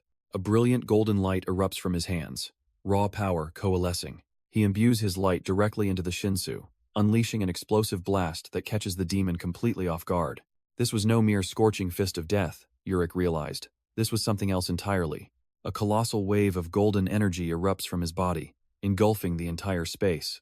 Even in a distant memory, Rohan and the other regulars are sent staggering back by the sheer force. The divine power of Ark the Savior flows through him, answering his desperate call for aid. This attack utterly transcends his old signature move, evolving it into a divine judgment. He channels the immense light, focusing it all into his clasped hands. This is the Supreme King's transcendental, scorching fist. The blow connects, and for the first time, Pentaminum's dark form registers pure shock. Of death. The demon is instantly annihilated, shattering into nothingness under the overwhelming light. The divine explosion tears through the darkness, an unstoppable wave of golden light. Tendrils of pure energy lash out, scouring the very fabric of existence. The power finally converges, imploding on itself, and wiping the battlefield clean.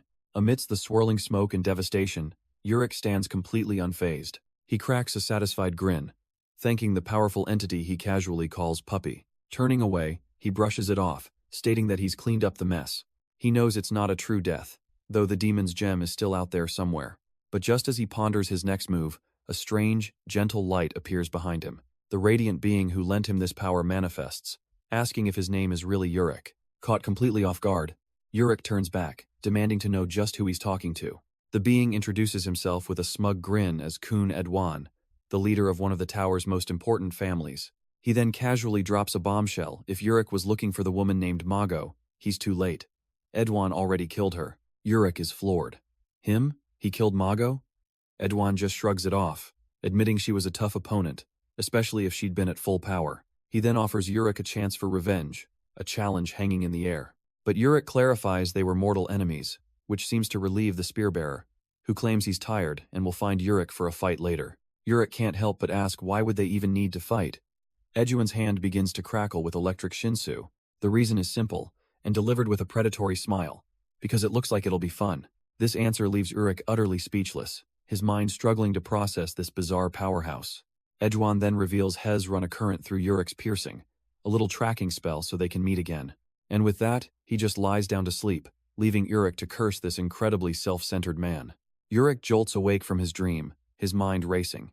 He doesn't know the details, but if what that spearbearer said is true, then he has to get to Neo. Now, he sprints through the darkness, screaming their names, a knot of dread tightening in his chest. Finally, he finds them, or at least, he thinks he has. But it's not Neo or Lu. It's just a small, huddled figure on the ground. It's Evelyn. He rushes over to find her weeping uncontrollably, and he can only ask why. His eyes widen in confusion and dawning horror. Then he sees it lying on the cold stone floor Lu's cap. It all clicks into place. Evelyn would later explain that the curse was broken and Jean vanished. But shortly after, Neo and Lu, they also began to disappear. She recalls how Neo and Lu simply looked at each other, not with shock, but with a serene acceptance. Evelyn screamed his name, desperately reaching out to him. But Lu's face, as he began to dissolve into particles of light, was unnervingly calm, as if this was always his destiny. She lunged forward, trying to embrace him, to hold him back from the disappearing light. But he simply faded away, slipping right through her desperate grasp. She fell to her knees, his cap tumbling to the ground as the last of him vanished forever. All that remained was a single piece of him, a final, heartbreaking memory. In that moment of utter loss, something within her snapped, her eyes turning a stark, empty white. And this is how she was found, a broken girl huddled over the memory of her lost friends. This is the story of that island, a place that, as it turns out, was cursed long before they arrived. A long time ago, during a brutal invasion, a single young woman rose to lead the defense. Her name was Jean, a warrior who claimed to wield the power of a transcendent being called Arc. She won every battle, saving everyone, but once the war ended, the people she protected began to doubt her. They captured their savior, branded her a witch, and in their fear, they burned her alive. When the transcendent being learned of this betrayal, its judgment was swift and absolute. It cursed them all, banishing them to face an impossible test of greed. In the end, not a single one could pass, and they became cursed spirits, forever wandering the castle grounds. Future generations would make pilgrimages there to remember the curse, wearing its mark on their shirts. But with time, the truth was forgotten, leaving only a rumor that a man named Aubryon would use for his own dark plan. This is the story of a boy named Lou, who prayed for salvation as the island around him shook, but a disaster left him crushed beneath the rubble, slowly dying all alone. In his final moments, a truly transcendental being appeared before him, a guide. Evelyn reveals that for Lou to finally pass his test, he was destined to disappear from the world. She looks out at the fiery sky, wondering if the curse binding him was something they should have never broken. Urick tries to comfort her, saying that if Lou looked at peace in the end, then that's all that matters. For both Lou and his companion Neo, he's sure this was an acceptable end to their journey. He muses that they're probably off traveling somewhere exciting right now, but his words do nothing to soothe her grief. For Evelyn, it's not the same at all. She screams in frustration, unable to accept that she can't go on without that stupid fool. Her cries echo across the water, a final, bitter farewell to the fool she lost. Urick turns to her, stretching as he tells her to cheer up already. He walks away, leaving her in the care of a small, winged creature he calls Queen. The little being toddles over to the heartbroken Evelyn, who remains staring out at the horizon. And in a small, simple act of kindness, Queen offers a comforting hug. The waves crash against the shore of the cursed castle, a final punctuation mark on this tragic story. And that is how the chaotic final exam finally came to an end. The few regulars who survived were allowed to pass, but only if they swore to never speak of what happened. If word leaked out, the consequence was simple: execution for everyone involved. With the test floor activities concluded, the group walks away, ready to climb once more. As they ascended to the next floor, a single item remained: a glowing white cap. Evelyn presents it to Urick, reluctantly admitting he's the one most likely to reach the tower's peak. She asks him to take it, to break the curse and climb to the top for Lou. Left alone with this simple memento, Urick kneels in a moment of quiet contemplation. Placing a hand on the cap, he makes a solemn vow to see her request through. Sometime later, he finally rejoins the waiting survivors, apologizing for being late. The group is taken aback, not by his arrival, but by the familiar cap now perched on his head.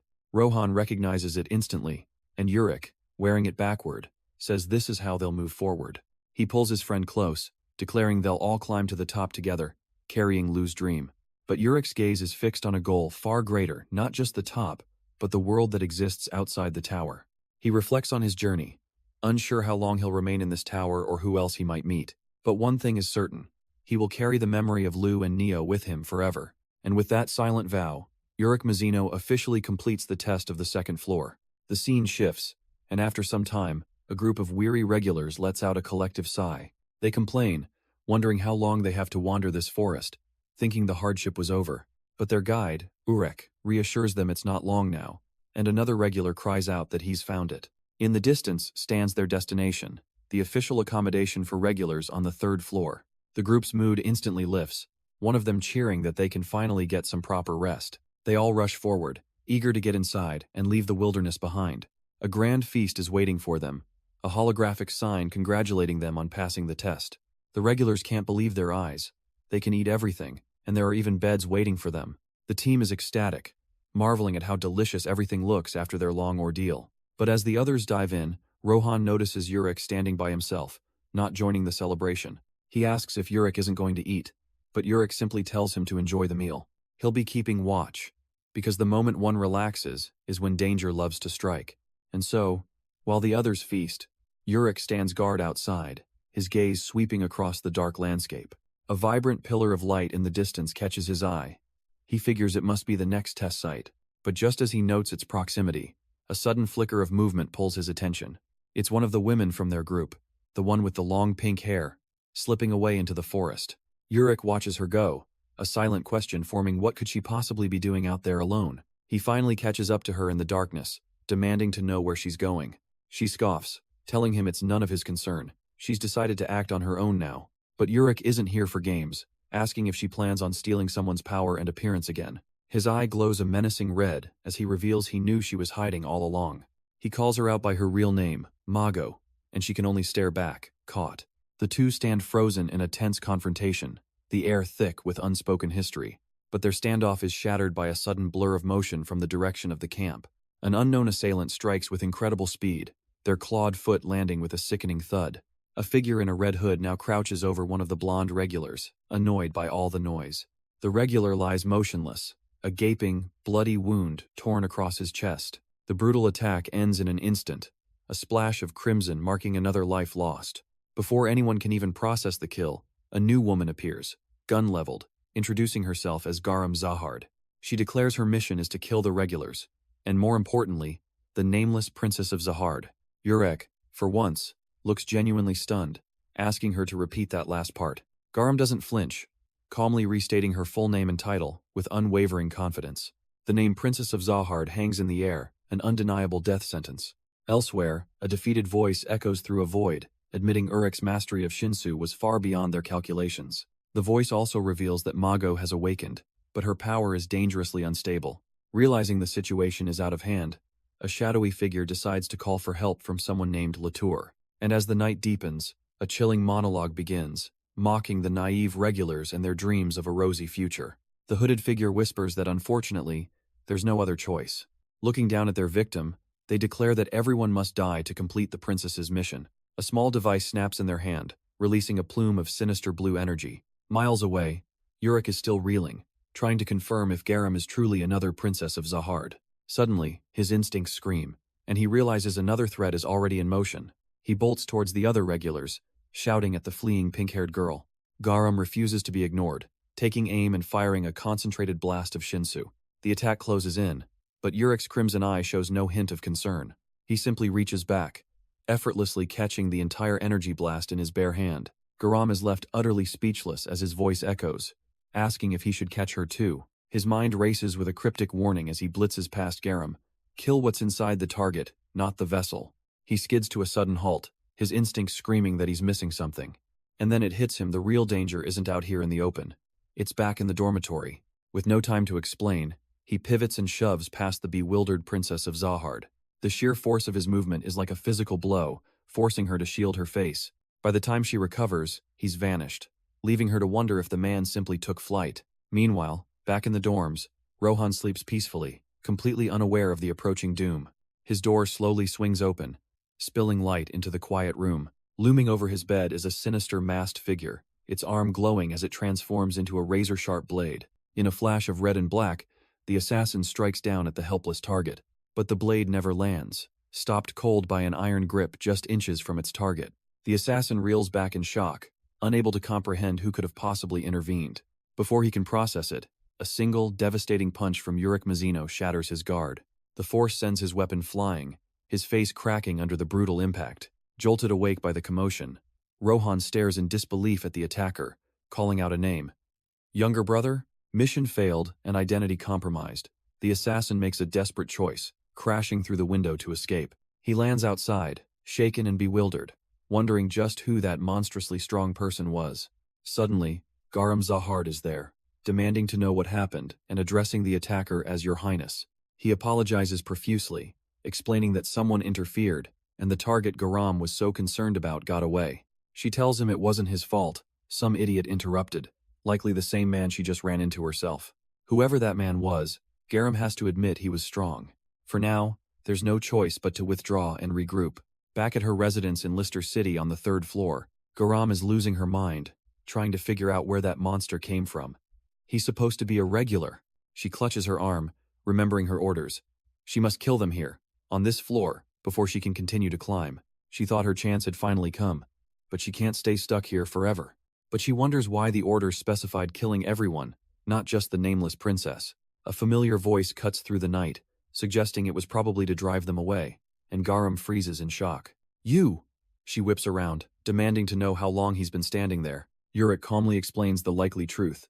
They were added to the hit list to cover up the last test, and to keep the princess's death a secret. He admits he's been listening since she mentioned her mission to kill the nameless princess. Without a word, she lunges, blade ready, declaring she has to kill him right now. But Urick gives her a simple choice. If she can't kill him, she'll have to listen. And just like that, the fight is over, with Garam completely bound and immobilized. She struggles, demanding to be let go, but he refuses, knowing she'll just attack again. Her guard rushes in to help, only to be stopped by Urick's cold threat to split his princess head in two. Garam is in shock, realizing the overwhelming gap in their power. This man is no ordinary regular. With the situation under his complete control, Urick finally asks the real question. Why is she so determined to kill the nameless princess? What crime did she even commit?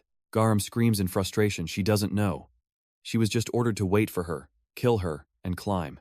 She wails in pure agony. She's been waiting 150 long years for this.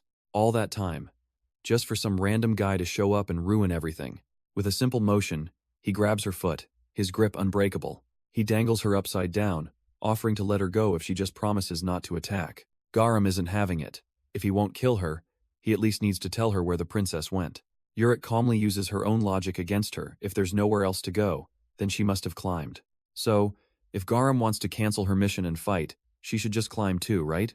She tries to pull rank, but he just mockingly introduces himself as the incredible Urick Mazino. He then cuts to the chase, proposing they make a deal and go after the princess together. His ultimatum is simple: cooperate or die. Her pride finally shatters, and she screams for him to let her go. An uneasy truce is formed, but Garam makes one thing clear. The moment she finds that princess, it's over. As they walk through a dimly lit town, Urick explains this is the home of the so-called left behinds.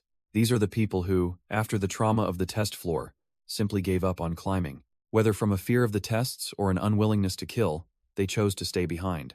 He muses that they might seem like failures, but they're not bad people, a sentiment Garam doesn't share. Urick smirks, pointing out that someone trying to avoid killing is surely better than someone who relishes it. She concedes the point, but is firm this place of quiet desperation is not for her. If she stays here, she insists, she'll never find a reason to climb, a notion Urick seems to ponder. Garam's eyes harden with resolve. She has a reason to climb, and it's to fight that very girl. The scene cuts to a memory, where Mago asks our hero if he is a slayer as well. She questions who is hunting him, reminding him of his supposed status, but he tells her it's none of her business. Mago presses, insisting he'll need her power, demanding to know who he really is. But as she peers into his essence, she finds something horrifyingly wrong, an empty, shattered soul. The chilling realization dawns on her. He isn't a person, but a vessel made to contain someone else. Suddenly, we're back in the present, with Urick cheerfully pointing out Garam to their companion. He then loudly announces her secret identity as a princess of Zahard, earning a swift punch for his big mouth. With that chaotic introduction over, their journey continues to the third floor's test information area. The group arrives at the floating test information area, gazing up at their next challenge. Garam's senses tingle. She knows the one they call the nameless princess is here. Just as she says it, they catch a glimpse of a figure in red deep within the woods. But before they can act, a man in a plain uniform appears, introducing himself as the third floor's test administrator. He wastes no time, pointing towards their true objective off in the distance. Garam's eyes widen with dawning horror as she recognizes the infamous Lister City. The administrator then explains the test's brutal objective, to make sure not a single person remains inside that city. How they accomplish this is their choice, he says coldly. They can expel them, or they can kill them. Within 1 week, their mission is to reduce the entire population of Lister City to absolute zero. Meanwhile, in a quiet room, the test administrator reports to his superior. She confirms the test will proceed as planned, but he can't hide his fear. It's not the test itself that worries him. Looking down at the condemned city, he confesses a devastating secret. His own child is in there. The scene shifts to the streets of that very city, bustling with life, completely unaware of their fate. A young man with brilliant white hair dashes up to a fruit stand, greeting the owner with a wide smile. The vendor calls him by name Bek Ryun, and hands him a perfect piece of fruit for his journey. Such a polite young man, the vendor thinks, admiring the gift. Bek Ryun moves through the market, joking with another shopkeeper that he's an expert at winning hearts. And as he offers free fruit to the crowd, a pair of intense red eyes watches him from the back. Urick Mazino is here. And elsewhere, a test administrator greets his old acquaintances with a new, chilling mission. Urick and Garam are ordered to reduce the number of regulars in this city to 0 within a week. The method, the official smirks, doesn't matter at all, kill them or force them out. Garam sighs, knowing it sounds easy to a monster like Urick, who'd just slaughter everyone without a second thought. She, however, has a more refined plan, deciding her first move is to visit the city's mayor. Soon they're sitting across from a polite young man, who introduces himself as Enzo, the mayor of this place. Urick can't hide his surprise. He never figured a dump like this would even have a formal leader. Enzo explains the position is new, only established 30 years ago, all thanks to the help of Lady Garam. Urick glances over at his companion, who simply confirms that the city was here long before she was. But it was a total mess back then, a festering trash heap for all the failures who'd given up climbing the tower. Before she arrived, there were no laws, no systems, nothing but a haven for the hopeless. So Garam resolved to make this place a real city, a place to find happiness without climbing. Enzo credits her with everything, from establishing the rules to handling urban renewal and education. With that history, he finally asks what brings her and her companion here today. He even probes if Urick is a special friend, but Garam immediately dismisses the idea. Her expression turns serious as she gets to the real reason they're seeking him out. The mayor's face pales in shock as she explains their purpose. They're here for a test, one that requires every single regular to be removed from the city. He erupts, refusing to believe they'd ask him to destroy his own home just to help them climb. But Garam's warning is cold and clear. If he doesn't cooperate, everyone here will be in danger. Garam levels with him, her voice grim. She knows he understands the implications. A test this hostile is a clear message from the rulers of this floor. She begs him to help them solve this peacefully, her tone shifting from a demand to a desperate plea. Because if he doesn't, she warns, they won't just fail a test, they'll burn the entire city to the ground. The weight of that threat crushes him, and Enzo bows his head in defeat. He understands, but he won't rule by decree. He will inform the citizens and hold a vote in 3 days. With the heavy decision made, Urick finally speaks, thanking him for his cooperation. Later, walking through the vibrant streets, Urick remarks that for someone who claimed to waste her years, she's been quite busy. He mentions how floors this high are usually just stagnant pools for people who couldn't pass their tests. But looking at the happy citizens, he realizes this place is different, a home for those who never fit the system to begin with. Garam corrects him, these people aren't failures. They're just victims of a flawed system who still have every right to live peacefully. And yet, to continue their climb, his group is threatening to destroy everything these people have built. Mayor Enzo delivers the grim news. The floor ruler has ordered the city's closure within 1 week. Rather than force them out, he's decided to let the citizens themselves vote on their future. The scene shifts to Urick's team, waiting in their temporary accommodation. Urick explains the deal. They'll wait 3 days for the vote, and will honor the results. But one of his companions has to ask the obvious question. What happens if they vote to stay? A confident, almost cruel smile spreads across Urick's face as he says, hell, just have to make them leave. With that, he heads out to find the missing princess, leaving his companion fuming at his arrogance. Garam grumbles about how infuriating Urick's self-sufficiency is, but asks if he's even sure the princess is here. He is. He explains his logic. She knows him well enough to hide in plain sight, where she can easily escape. But their search is cut short by a frantic call. It's Enzo, and from his tone, something is terribly wrong. He's found a brutal murder scene, complete with a bloody message, leave the city or die. Urick and Garam arrive, their faces hardening as they take in the gruesome scene alongside the mayor.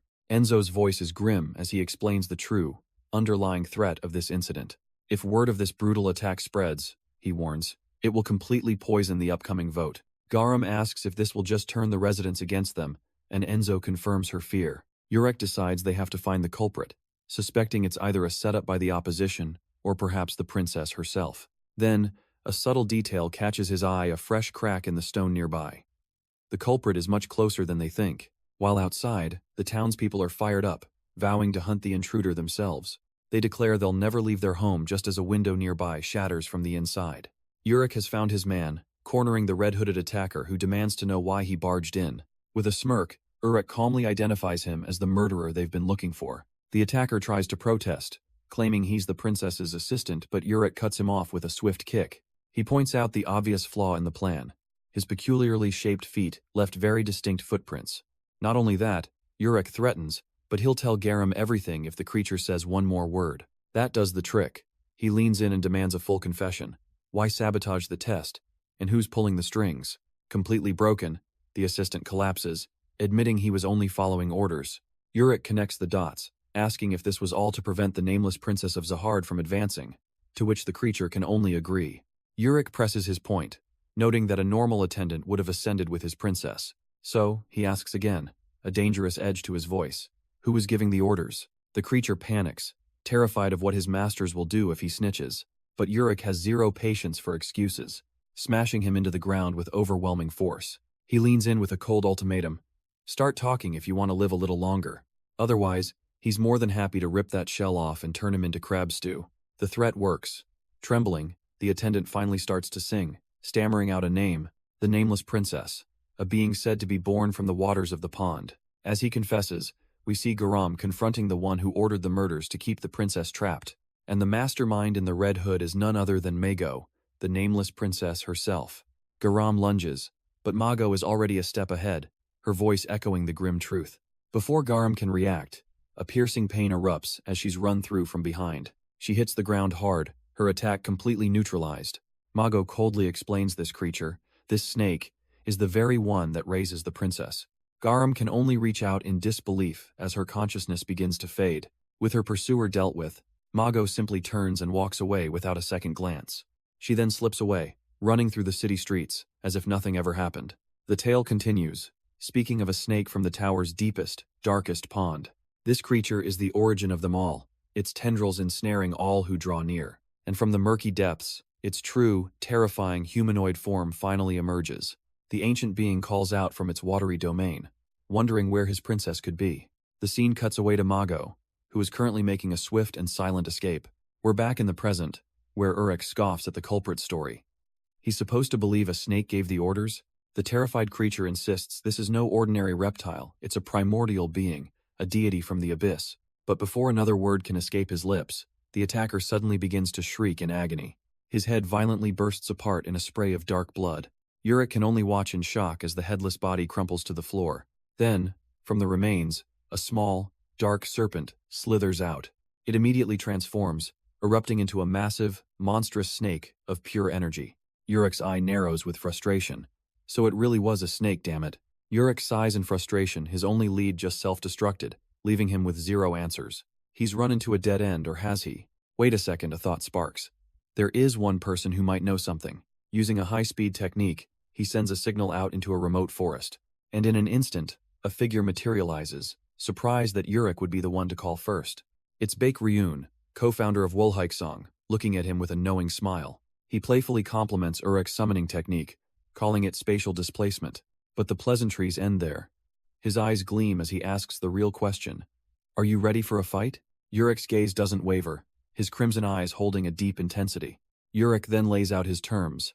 Answer his question, and he'll give him the serious fight he craves later. Baek Ryun listens, intrigued, as Urick struggles to organize the monumental question on his mind. Then, with a piercing gaze, he asks, what is the true nature of the princesses of Zahard? The question hangs in the air, catching Baek Ryun slightly off guard by its sheer weight. He smiles, offering a choice. The public story, or the unrecorded secrets known only to a few? Urick scoffs at the very idea of a choice.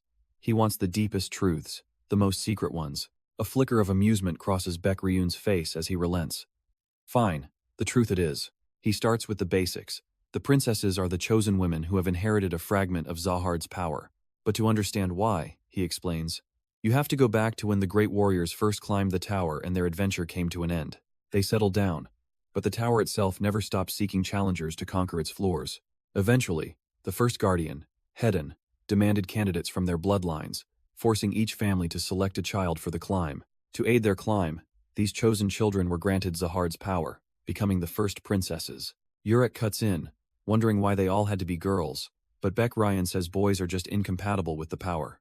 As they climbed, Zahard gifted them the 13 legendary weapons, promising a prize for collecting them all. That ultimate prize was the qualification to ascend to the next floor of the tower. While the title is now a mere symbol of honor, back then, it was the only real path forward. Urick finds this confusing, having thought it was all about passing tests, cheekily calling himself a beginner. But then he abruptly changes the topic, asking about the connection between the princesses and a snake. He casually relays a wild rumor he heard from a crab with a snake inside it that a water snake created the princess. Baekryun's interest is piqued, asking if this bizarre informant is around, but Urick states flatly that he's dead. His eyes glowing, Baekryun quietly processes this insane new variable. A snake created the princess. Baekryun admits his knowledge is limited, but there's a pattern he's noticed. A rumor tells of a woman who prayed to a water snake in a well to conceive a child. That child, born from a wish, grew up to become a princess of Zahard. Urick takes this in, and with the lore session over, Baekryun lands before him. With a grin, he throws up his fists, declaring it's time for them to fight. But Urick just waves him off, completely uninterested, claiming he's busy. As he turns to leave, he pauses, offering a final cryptic piece of advice. He warns Baekryun to be careful when dealing with the water snake. It's not just some creature, he explains. It's a single entity operating in the tower's shadows. And with that ominous tidbit dropped, Urick simply walks away, telling him to get lost. But as Urick departs, the citizens of Leicester City are rallying, vowing to defend their home from outsiders. Yet even as they shout, they're racked by a violent, debilitating cough. Suddenly, a young man runs up to Urick, recognizing him instantly. It's Enzo. He pleads for Urick to follow him, his voice strained with panic as he reveals that Miss Garam has been attacked. Urick's plans immediately change, and he sprints after Enzo, bursting into a nearby room. There she is, Garam Zahard, sitting and waiting for him, looking as calm as ever despite her situation. She holds a blood-soaked compress to her side, a clear sign of a serious injury. Urick's casual attitude evaporates as he demands to know who did this to her. He then tells Enzo to step aside, signaling that this next conversation is private. The young man quietly exits, leaving the two powerful irregulars alone to deal with the fallout. He asks if the attacker was really the nameless princess, and Garam grimly confirms she was utterly defeated. She also reveals her assistant, Manhwa, was another victim, found dead after collapsing at home. Urick's eyes narrow. Of course the princess is strong, he realizes, since Manga was inside of her. But Garam says the fight wasn't a total loss, gesturing toward a small, glowing container on the nightstand. She calls it strawfish powder, an item she had prepared specifically for this encounter. We see a flash of the fight, where she managed to slip the powder into her opponent's shoes. The princess may not have noticed, but now Garam has a tracker on her, revealing her every move. Just as Urick is about to swear vengeance, his pocket begins to vibrate with an incoming call. It's an urgent message from his team, a panicked voice yelling that the members are acting strangely. The caller cries that it's like they've all caught some terrible disease, leaving Urick stunned into silence. Urick rushes in to find his comrade Rohan completely unconscious, his breathing shallow. His companion explains the horrifying speed of the illness. Everyone was fine this morning, and by nightfall, they were all down. She offers a grim diagnosis. This is no mere sickness, but an infectious disease spreading through the Shinsu itself. Urick realizes he's only immune because of his 10 family's bloodline. This was a deliberate, targeted attack. Suddenly, a voice cuts in. It's Garam, stating the obvious culprit is, of course, the missing princess. She's already gathered intel, confirming the epidemic has now escaped their base and is sweeping through the local village. Garam reveals the terrifying truth. The princess is weaponizing the water she creates, spreading the disease to drive everyone away. He can hardly believe it. Either she has this power herself, or someone is helping her. He has to find her, but Garam is already on the move, ignoring Urick's desperate pleas about her unhealed wounds. She simply tells him there's no time, leaving him to watch as she heads out into the night alone. Urick and his companion get a frantic update over the radio. Things are going from bad to worse. She curses in frustration. Their tracking powder has gone cold. Their target, Mago, is too smart. But at the mention of that name, a knowing smirk plays across Urick's face. He casually tells her to stay put, that he'll handle the search himself since it's so dangerous. She can't even imagine how, but for Urick, the answer is painfully obvious. He crouches slightly, power gathering in his legs with a palpable thrum. Then, with a ground-shattering boom, he launches himself into the air like a rocket. His companion is left speechless, staring up at the sky in pure, unadulterated shock. The very street she's standing on has been turned into a crater from the force of his jump. Now soaring high above the city, Urick scans the entire landscape, searching for his target. From his vantage point, Urick muses that she isn't hiding, but walking freely in the open. His gaze sweeps over the civilians going about their day, and then, his eyes lock onto a lone figure cloaked in crimson. His focus narrows, zeroing in with absolute certainty. There's no mistaking the glimpse of white and pink hair under that hood. He's found her. But just as he confirms the target, he notices something else. It seems the nameless princess has picked up a couple of tails. Two shady-looking guys are following her, trying and failing to look inconspicuous. But a quick glance at her face reveals she's known about them the entire time. She calmly turns down a side street, leading her pursuers into a trap. With a heavy thud, one of her pursuers steps into the darkened alley. He watches her stop, her red-cloaked figure standing still in the gloom. Without turning, she calls out, letting them know she's been aware of them for a while. One of them steps from the shadows, his face twisting into a grotesque fish-like form as he greets the Miss Princess. Her eyes narrow with recognition and contempt. A snake. She demands to know who he is. The second pursuer, a pale, masked figure, steps forward, telling his partner to stand down. He calmly states that this is all her fault for not cooperating with their master's wishes. But Mago scoffs, declaring she has no intention of following anyone's plan but her own. That was the wrong thing to say. The masked man's hand gestures, a dark power gathering around him. Suddenly, a monstrous water snake lunges from the shadows, its jaws wide open, ready to devour her whole. But before its fangs can even connect, a massive fist descends from above. It smashes directly into the water snake's head with devastating force. The sheer impact of the blow completely obliterates the creature in an instant. The white-headed attacker can only stare, his mind reeling in utter disbelief.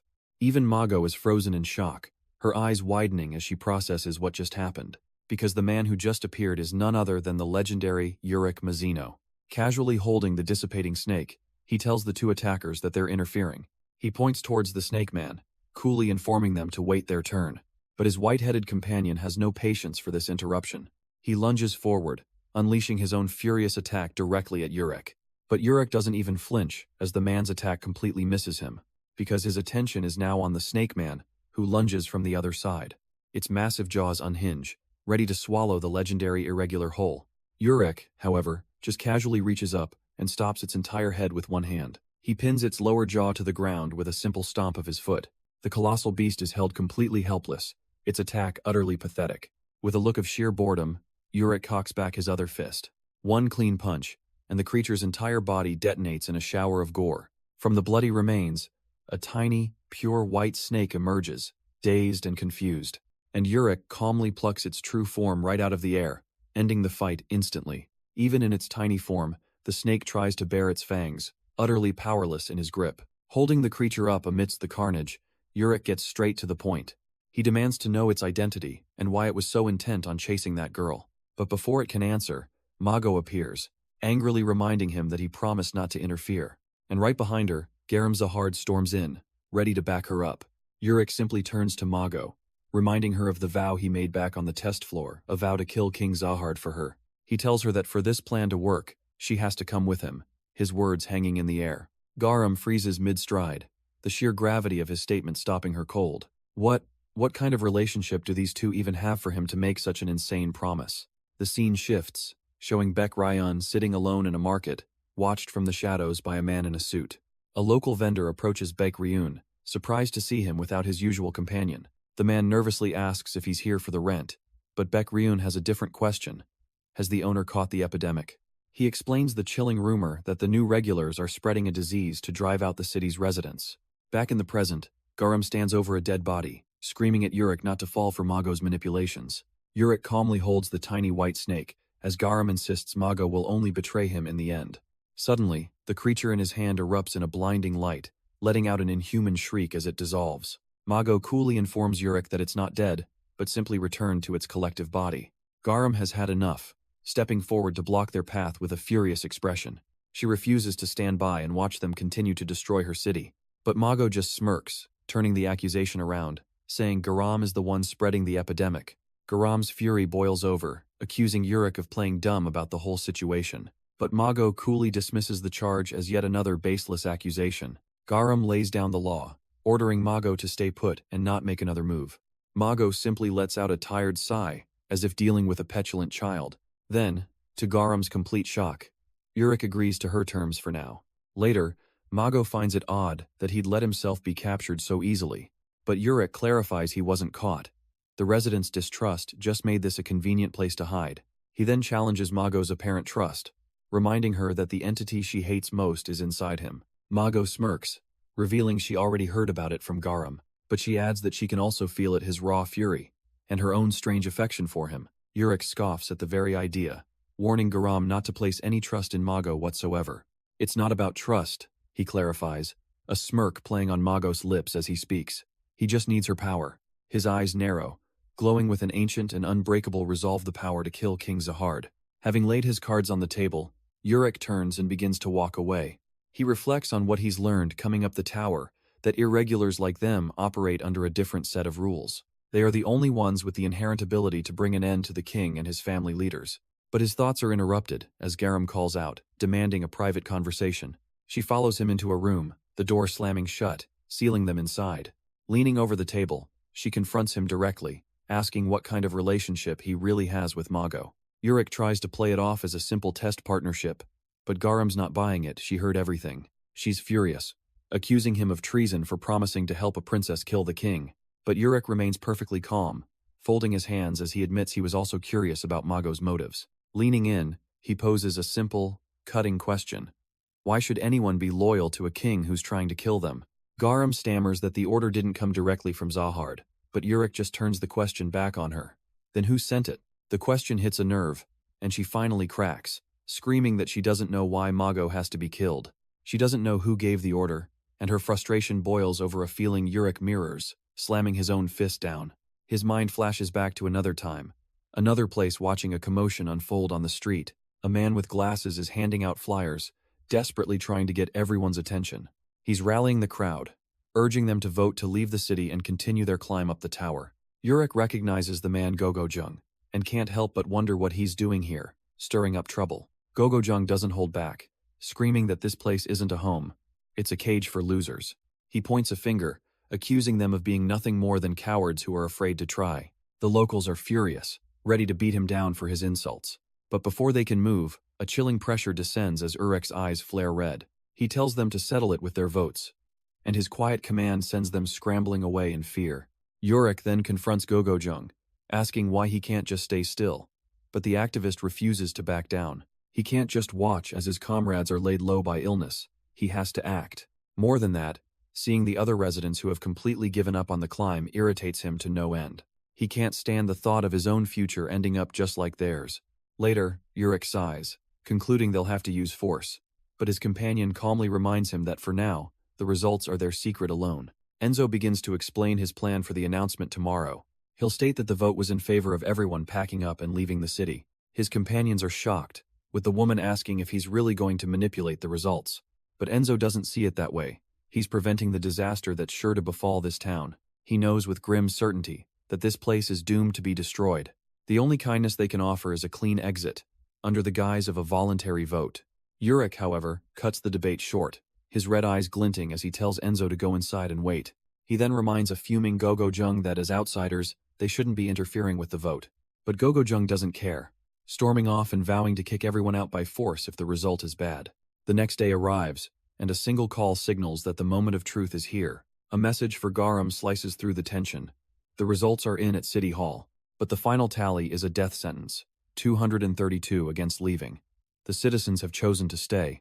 Garam is ready to force the issue, but Urick seems resigned, at least until Enzo interrupts. He slams his hand down, declaring that he has a plan that he claims will be the best path forward for everyone involved. Urick abruptly stands, a sudden grin on his face. Problem solved. Garam can only watch, realizing this was the intent all along. He claps a hand on Enzo's shoulder, mockingly praising the wise mayor for his well-thought-out plan. A subtle shimmer of power gathers in Urick's hand as he prepares to enforce this new decision. Walking out, he remarks that the masses are rarely smart, but how lucky this town is to have a clever mayor. Enzo simply closes his eyes, accepting the heavy, silent burden of what's about to happen. Garam can only stare in disbelief, calling out his name. She asks how he can be okay with this, abandoning the city he loved, but Enzo is resigned. He knew it couldn't last. In fact, he has a favor to ask of her, predicting the city's imminent collapse. He explains that everyone will have to choose a new path, either to leave or stay, and so will he. Looking out over the city, he makes his stunning request. If he leaves, he wants to climb the tower with her. She's completely caught off guard, but Enzo explains he can't join the others after rigging the vote. He formally asks to be a member of her team, and after a moment's thought, she agrees she does have an opening, after all. From a distance, Urick watches as Enzo erupts in thanks, barely able to contain his relief. The mayor bows deeply, having traded his home for a chance to follow one of Zahard's princesses. And with that heavy decision made, the scene shifts to that very night. Garam walks alone through the quiet streets, the weight of the future heavy on her mind. Enzo also stands in the moonlight, looking up as if sensing the powerful gaze of Urick Mazino from a rooftop above. Having seen all he needed to, Urick activates his pocket, ready to report back. The following day arrives, bright and clear, bringing with it the city's final judgment. Enzo stands before the public, announcing the results of the vote. The city is officially closing. The crowd immediately explodes into a fury of denial and outrage, refusing to accept their home is lost. He calmly tries to tell them the decision is final, but his words are drowned out by their desperate objections. Then, Enzo drops a bombshell, revealing the city is infected with an artificially created disease. He looks to the sky, letting everyone know this was the work of the people up there. The truth was, their vote never mattered. The higher-ups would have shut this place down by any means necessary. Watching from the sidelines, Urick admits that while he loves this city, Enzo made the right call. But Enzo isn't simply giving up. With a clenched fist, he makes a solemn vow. He declares that he will climb the tower, become a ranker, and one day return to rebuild their home. He then calls out, asking who among the citizens will share his will and join him. In an instant, the entire mood shifts, as the crowd roars with newfound hope and determination. But just as the cheers reach their peak, a single hand cuts through the air. A lone voice asks everyone to wait, bringing the celebration to a sudden halt. A man with silver hair emerges from the crowd, stating he has a doubt about the voting results. Enzo turns, completely caught off guard by the accusation. A doubt? The man steps forward confidently, ready to challenge the very foundation of their decision.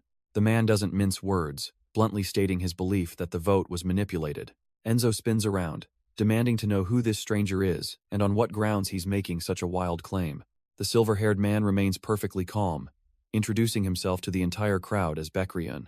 Enzo's supporters are outraged, but Bekriun cuts through their shouts, directly accusing him of falsifying the results. His eyes flare with a golden light as he reveals his secret. He can hear the stories carried by the tower's Shinsu, and right now, he claims the Shinsu around Enzo is telling him a tale of a selfish liar who absolutely cannot be trusted.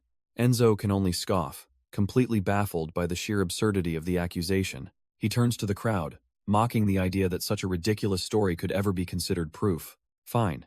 If proof is what he wants, Enzo will give it to him, calling for the ballot box to be brought forward. He presents the box containing all the votes, absolutely certain it will clear his name and expose Bekriun as a fool. Watching from the sidelines, even Urick Mazino has to admit, Enzo came prepared for a fight. With a flourish, Enzo dumps the entire box of ballots onto the ground for all to see. He smugly challenges Bekriun to count them himself and find proof of this supposed lie. Bekriun, however, remains perfectly still, his golden eyes completely unbothered.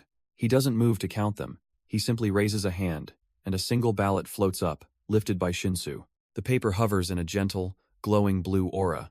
It's just a simple vote, marked with a clear yes. But Bekriun reveals his true power, explaining that the Shinsu shows him the fingerprints on the paper. Enzo's confident smirk instantly vanishes, replaced by pure, dawning horror, because Bekriun calmly lifts another ballot, declaring that this one has the exact same fingerprint, and another and another. Bekriun reveals that every single ballot is marked by the same person. He stares down Enzo, rhetorically asking just whose fingerprint this could possibly be. The smug confidence is gone, replaced by the cold sweat of a man completely and utterly caught.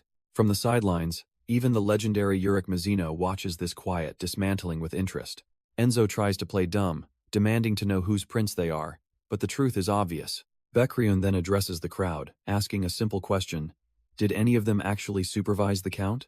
A nervous murmur ripples through the townspeople as they exchange uneasy glances. The answer, as Bekriun's piercing gaze confirms, is a definitive no one. Cornered with no way out, Enzo can only point a trembling finger and accuse Bekriun of lying. But the damage is done. The crowd's suspicion now turns on their own mayor. Bekriun's calm accusation shatters Enzo's composure. This can't be happening. The townsfolk, finally seeing the truth, erupt in a unified cry of outrage. Their trust turns to fury as they surge forward, demanding their corrupt mayor be brought down. Meanwhile, Urick decides he's seen enough, telling Garam he's going to pop down for a moment. She's baffled, questioning why on earth he would get involved in this mess now. With a predatory grin, Urick explains the obvious. He's going to play the villain. Down in the square, Enzo frantically tries to deflect, accusing Bekriun of being the real traitor. But the people aren't listening anymore, their shouts for justice drowning out his pleas. Suddenly, a brilliant pillar of golden light descends from the heavens, stopping everyone in their tracks. Floating above them all is Urick Mazino, his power radiating outwards as he makes his grand entrance. He announces that playtime is over, ordering every single person to get out. Urick offers them a sliver of mercy. Leave town within the next hour, and he'll spare their lives. But some of the regulars laugh him off, arrogantly shouting that the rules protect them from rankers. Urick just stares back, completely unimpressed by their foolish, misplaced confidence. With a casual wave of his arm, he unleashes a devastating shockwave of raw power. The entire crowd is sent flying, their angry shouts turning into screams of pure panic. His energy blast rips through the square, powerful enough to rattle the city's massive clock tower. Those same cocky regulars who cited the rules are now tossed around like helpless ragdolls. Standing alone in the aftermath, Urick calmly wonders if that was a clear enough warning. One of the survivors can only stare in disbelief, realizing this man isn't just a ranker, he's a high ranker. Not finished yet, he pulls out a lighthouse to amplify his voice.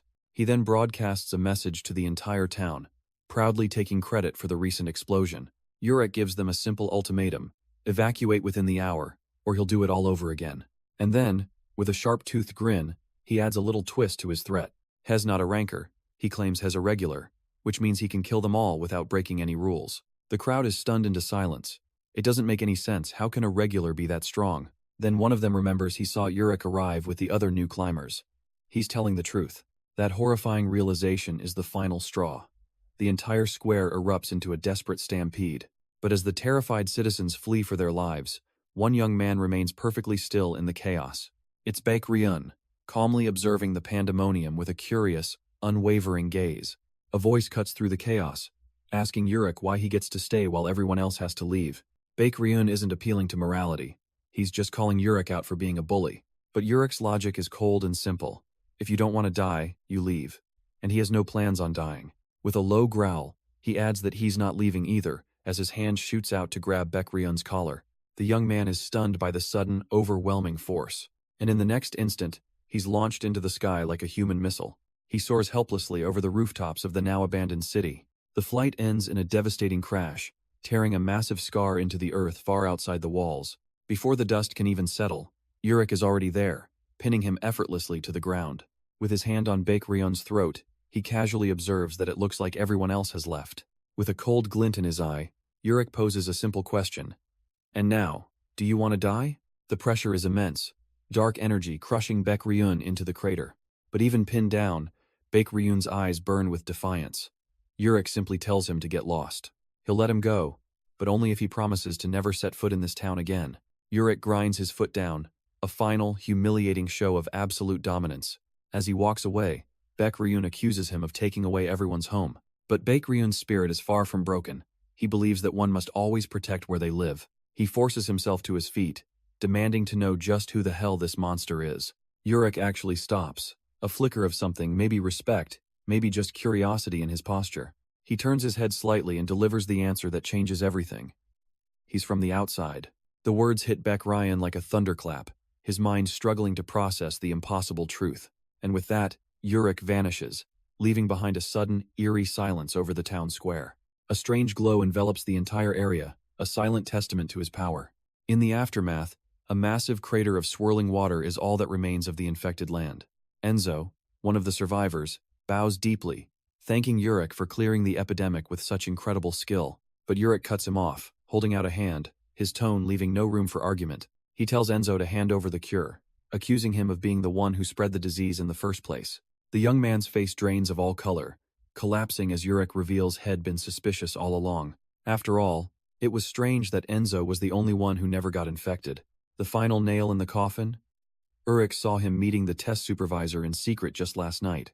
Urick's voice narrates the scene he witnessed Enzo receiving a bag, the supposed cure. He questions why Enzo would need something like that, given that he was never sick. The only logical conclusion? A pathetic scheme to emerge as the town's savior. Urick couldn't care less, he just wants the bag. Back at their lodgings, the confrontation continues in private. With his plan completely shattered, Enzo has no choice but to hand over the cure. He desperately asks if Urick isn't even curious about his reasons, about his deal with the supervisor. But Urick cuts him off with a blunt and simple no. He's not curious in the slightest. Stunned, Enzo mutters about the deals he thought Urick was making, maybe for Garum or to climb the tower. Urick is already at the door, telling the young man that in his eyes, he is nothing but dust. He turns back for one last crushing blow. A slightly dirty piece of dust, perhaps, but still utterly insignificant. Leaving Enzo to his thoughts, we find another reunion already in progress. It's Enzo, now on his knees in sheer relief. Seeing that Baek Ryun is alive and well, he explains that someone left the cure and saved everyone, his voice full of worry for his friend. But now that the illness is gone, a new problem arises. Their livelihood is gone, and he asks what Baek Ryun will do. Will he continue to wait for that person he's been searching for all this time? Baek Ryun shakes his head. With the city gone, staying here is pointless. Hez made a new decision. Hez going to go up a little higher, to continue climbing, and maybe, just maybe, he's found someone new he should follow. As if on cue, a massive transport ship descends, ready to take the successful regulars to the next floor. Watching from afar, the test official Gogo Jung applauds, impressed by the incredible speed at which the city's population was reduced to zero. The test administrator confirms what they'd hoped for. Congratulations, you've all passed the test. But he interrupts their celebration with a gesture, announcing there was one more successful candidate among them. And to everyone's utter shock, he presents Enzo, declaring that the city's former mayor has also passed. Garam and the others stare in disbelief, wondering how and why the mayor is coming with them. Enzo steps forward, explaining that after Garam accepted him, he begged the supervisor to let him join the test late. He admits he was terrified of what might happen, but thankfully, his actions were enough to qualify him. Garam frantically waves her hands, telling him not to apologize. It's actually a huge relief. She shudders, realizing she can't go back anyway. The citizens would probably kill her for what happened. Seizing the moment, Enzo grabs her hands, asking if he can truly climb with them, and a flustered Garam quickly agrees. She accepts the responsibility, while the others, still processing the news, welcome their unexpected new teammate. Enzo just smirks, shamelessly accepting praise for his bold move of manipulating the votes. The others are completely won over, welcoming him to the team with open arms. Even the quieter members thank him for joining, relieved to have him on their side. Meanwhile, in a much quieter place, a report is being delivered through an ornate communication device. A man in a suit listens intently, receiving confirmation that despite some noise, his son has passed the test. And that son is revealed to be Baek Ryun, who watches the device ascend back into the sky. With the test behind him, he turns his gaze forward, determined to climb to the next floor. The scene shifts, and we see the team has arrived on the 4th floor, a vast and treacherous canyon. Already, the endless path is taking its toll, with some members questioning how much further they must walk. But they press on, a strange mix of individuals now walking the same difficult path together. But amidst the group, Baek Ryun's thoughts are dark. He knows he has to eliminate the nameless princess soon. Suddenly, a panicked shout pierces the air. Someone is calling for Mago. The entire team looks up in confusion and alarm, wondering where the threat came from. Even Enzo, the cocky newcomer, is caught completely off guard by the sudden chaos. It wasn't an attack on Mago, but an arrival, as a figure descends from the sky with blinding speed. A thunderous impact slams into the ground, sending the entire party flying from the sheer force of the shockwave. The very rock of the 4th floor shatters beneath the newcomer's feet. Enzo reacts instantly, using his own body to shield the blue-haired girl from the blast. He warns her to stay as far away as possible, knowing she'll be obliterated if she gets caught up in this. The source of the destruction reveals himself. A man named Ladder, radiating a sinister energy. He might look sleazy, but his power is absolutely monstrous. Urick gives one last warning to the others. Run, because he takes no responsibility for collateral damage. Ladder doesn't wait, lunging forward with a grim promise to turn this entire floor into hell. But Urick meets his ferocity with a confident grin, his own fist already glowing with golden energy. The two attacks collide, unleashing a cataclysmic explosion of red and yellow light. What follows is a blur of pure combat, a whirlwind of fists and raw power. They exchange a furious barrage of blows, each one shaking the very air around them. Urick seems to be enjoying this, a slight smirk on his face as he effortlessly deflects and counters. He winds up for a punch, channeling a blinding amount of Shinsu into his fist. Latour meets the blow head-on, another thunderous impact echoing across the battlefield. Without missing a beat, Ladder twists, launching a vicious kick right at Urick's head. Urick blocks the kick with ease, barely even moving from his spot. Not giving up, Ladder channels a terrifying amount of red Shinsu into his fist. He condenses all that power into a single, devastating point of impact, then unleashes it all in a massive crimson beam, sending the other regulars fleeing for their lives. Urick, however, doesn't even bother to dodge, simply raising his arms to take the hit. He catches the full force of the blast, a glint in his eye showing nothing but utter boredom. Latour's all-out punch is stopped dead by a single hand, his confident smirk instantly shattering into disbelief. Then, with a casual flex, Urick's own power erupts, completely overwhelming Ladder's attack. The man is sent hurtling backwards, a ragdoll against the sheer force of the counter, and Urick just stands in the settling dust, cracking his knuckles, as if he'd just finished a light warm-up. Done playing around, Urick drops into a crouch, the ground beneath him buckling from the pressure alone. He explodes forward, a white blur of motion closing the distance in an instant. Latour throws a desperate punch, trying to meet the unstoppable force head-on. Their fists collide in a brilliant flash of golden energy, a shockwave tearing through the air. But Urick is faster, slipping past his guard to drive a brutal punch right into Ladder's gut. Latour manages to land a counter hit of his own, a solid strike right across Urick's cheek. For a split second, they become a whirlwind of attacks, trading blows at impossible speeds. Urick's eyes just narrow, a flicker of annoyance the only reaction to the hit he just took. He winds up his arm, pouring a terrifying amount of energy into a single, decisive blow. The impact is absolute, shattering Ladder's defense and ending the pathetic struggle in a blast of light. The shockwave tears the very ground apart, a testament to the power just unleashed. But another challenger, Gogo Jung, steps forward, gathering a sinister red energy in his palm. Urick glances over, a flicker of pure annoyance in his crimson eyes. Another one?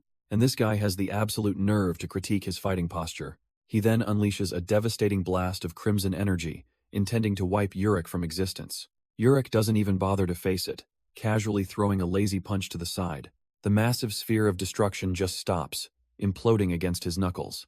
All of that redirected force carves a massive trench into the earth behind him, an attack that could have leveled a city, swatted away like a fly. Gogo Jung can only stare in disbelief, the arrogant smirk wiped clean off his face. Ladder's mind races. If Urick obtained this level of power, then true hell has already arrived. But his dread is interrupted by an entirely different sound, a sharp crackle of electricity. This isn't Urick's crimson power. This is a storm of pure azure lightning. The energy flares violently, dominating the battlefield with its raw intensity. With a ground-shattering impact, a figure lands amidst the chaos. Urick Mazino looks over, a dangerous smirk on his face, asking if they were all having fun. But another voice cuts through the tension, belonging to a silver-haired man descending from above. Even Urick is caught off guard, his eyes widening in surprise. What is he doing here? Latour can only stare blankly, completely lost as another monster enters the fray. The newcomer, Baek Ryan, lets the lightning dance across his hand, a silent declaration of his own power. With a calm but chilling smile, Baek Ryan announces that he wants to play, too. But elsewhere on this floor, the test wasn't a clash of titans, it was a desperate scramble for survival. Gogo Jung and two other regulars collapse, gasping for air, finally feeling a moment of safety. They ran so hard they have no idea where they are, or what happened to the others. Just as they're catching their breath, a hand suddenly reaches out of a hidden hatch in the ground. They recoil in absolute terror as a figure begins to emerge from the darkness.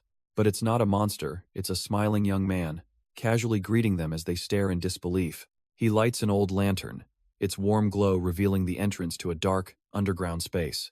The man explains that he lives here, and has for a while as the only human in the area. Despite the creepy atmosphere, Gogo Jung cautiously asks if they can stay, knowing the dangers outside are far worse. With a disarmingly warm smile, the young man agrees. Of course they can stay. He tells them to rest up, leading the exhausted regulars deeper into his hidden sanctuary. But their relief is cut short by the sight of a pale, silent woman fused to the body of a monstrous insect. Gogo Jung, however, seems to have his priorities straight, already marveling at the delicious meal they've been given. He thanks their host, Enzo, who admits it's just nice to talk to people again after being alone for so long. Looking at the feast of bread, meat, and cheese, Gogo Jung asks how he manages to get supplies out here. Enzo explains this place was an old, forgotten lodging, and incredibly, supplies are still delivered automatically. He tells them he found it by pure chance, seeking shelter from a brutal sandstorm with his old teammates. A flashback shows his former comrades waving goodbye, eager to resume the test after the storm passed. Gogo Jung naturally asks why he didn't go with them, and Enzo trails off, confessing he never really fit in. Enzo quietly admits that he wasn't just tired of the test, but exhausted in a lot of ways. Elsewhere, another one of the survivors is taking advantage of the facilities. A blue-haired girl sinks into a hot bath, sighing that this is the absolute best. She feels incredibly lucky to finally be able to relax and wash up like this. But just as she's lost in the moment, a dark shadow suddenly looms over her. A mysterious, dark-haired woman peers down with an unnerving, predatory smile. The scene shifts to a tense clearing, where a white-haired fighter seethes, wondering why Urick Mazino just had to show up. Urick, however, is calm, knowing that the most important thing in this situation, as blue lightning crackles in his hand, is to determine who the real target is. His opponent's annoyance turns to a vicious grin. This is going to be fun, all thanks to that damn guy. With a roar, the white-haired fighter decides he's joining this party too. Urick unleashes a massive beam of energy, and his opponent braces, thinking, "Is it me?" Suddenly, another man with a sharp suit and a sharper mustache bursts onto the scene. He yells out a warning, seeing that Urick looks like he's in trouble. But Urick is calm, his red eyes focused as a fist flies toward his face. With a simple motion of his hand, he changes the entire game.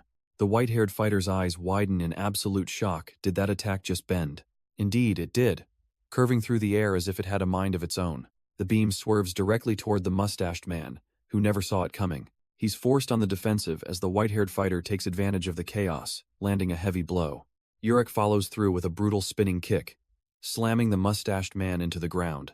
The white-haired fighter's glowing weapon hums, a silent testament to his own power. Completely baffled, the mustached man asks if this was all some kind of trick, since they seem to be on the same side.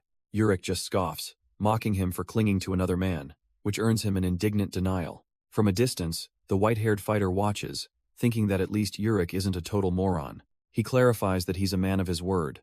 He just wants to get rid of this distraction and fight Urick properly. Urick floats casually, admitting he's not particularly moved by the man's noble stance.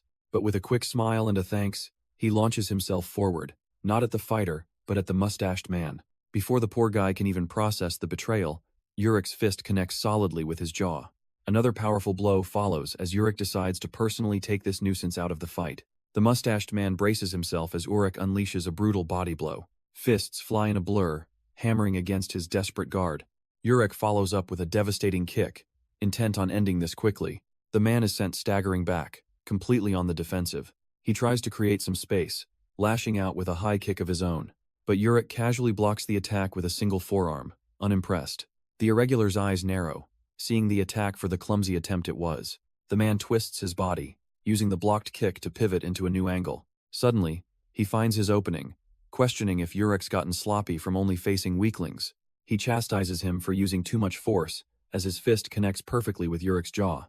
The punch connects, a perfect hit that the man believes has finally broken through the Irregular's guard. But Urick barely even flinches, his red eyes showing more curiosity than pain. The mustached man had poured his power into that blow, a flash of red energy marking the impact. And in that same instant, before the man can even celebrate, Urick's own fist clenches tight.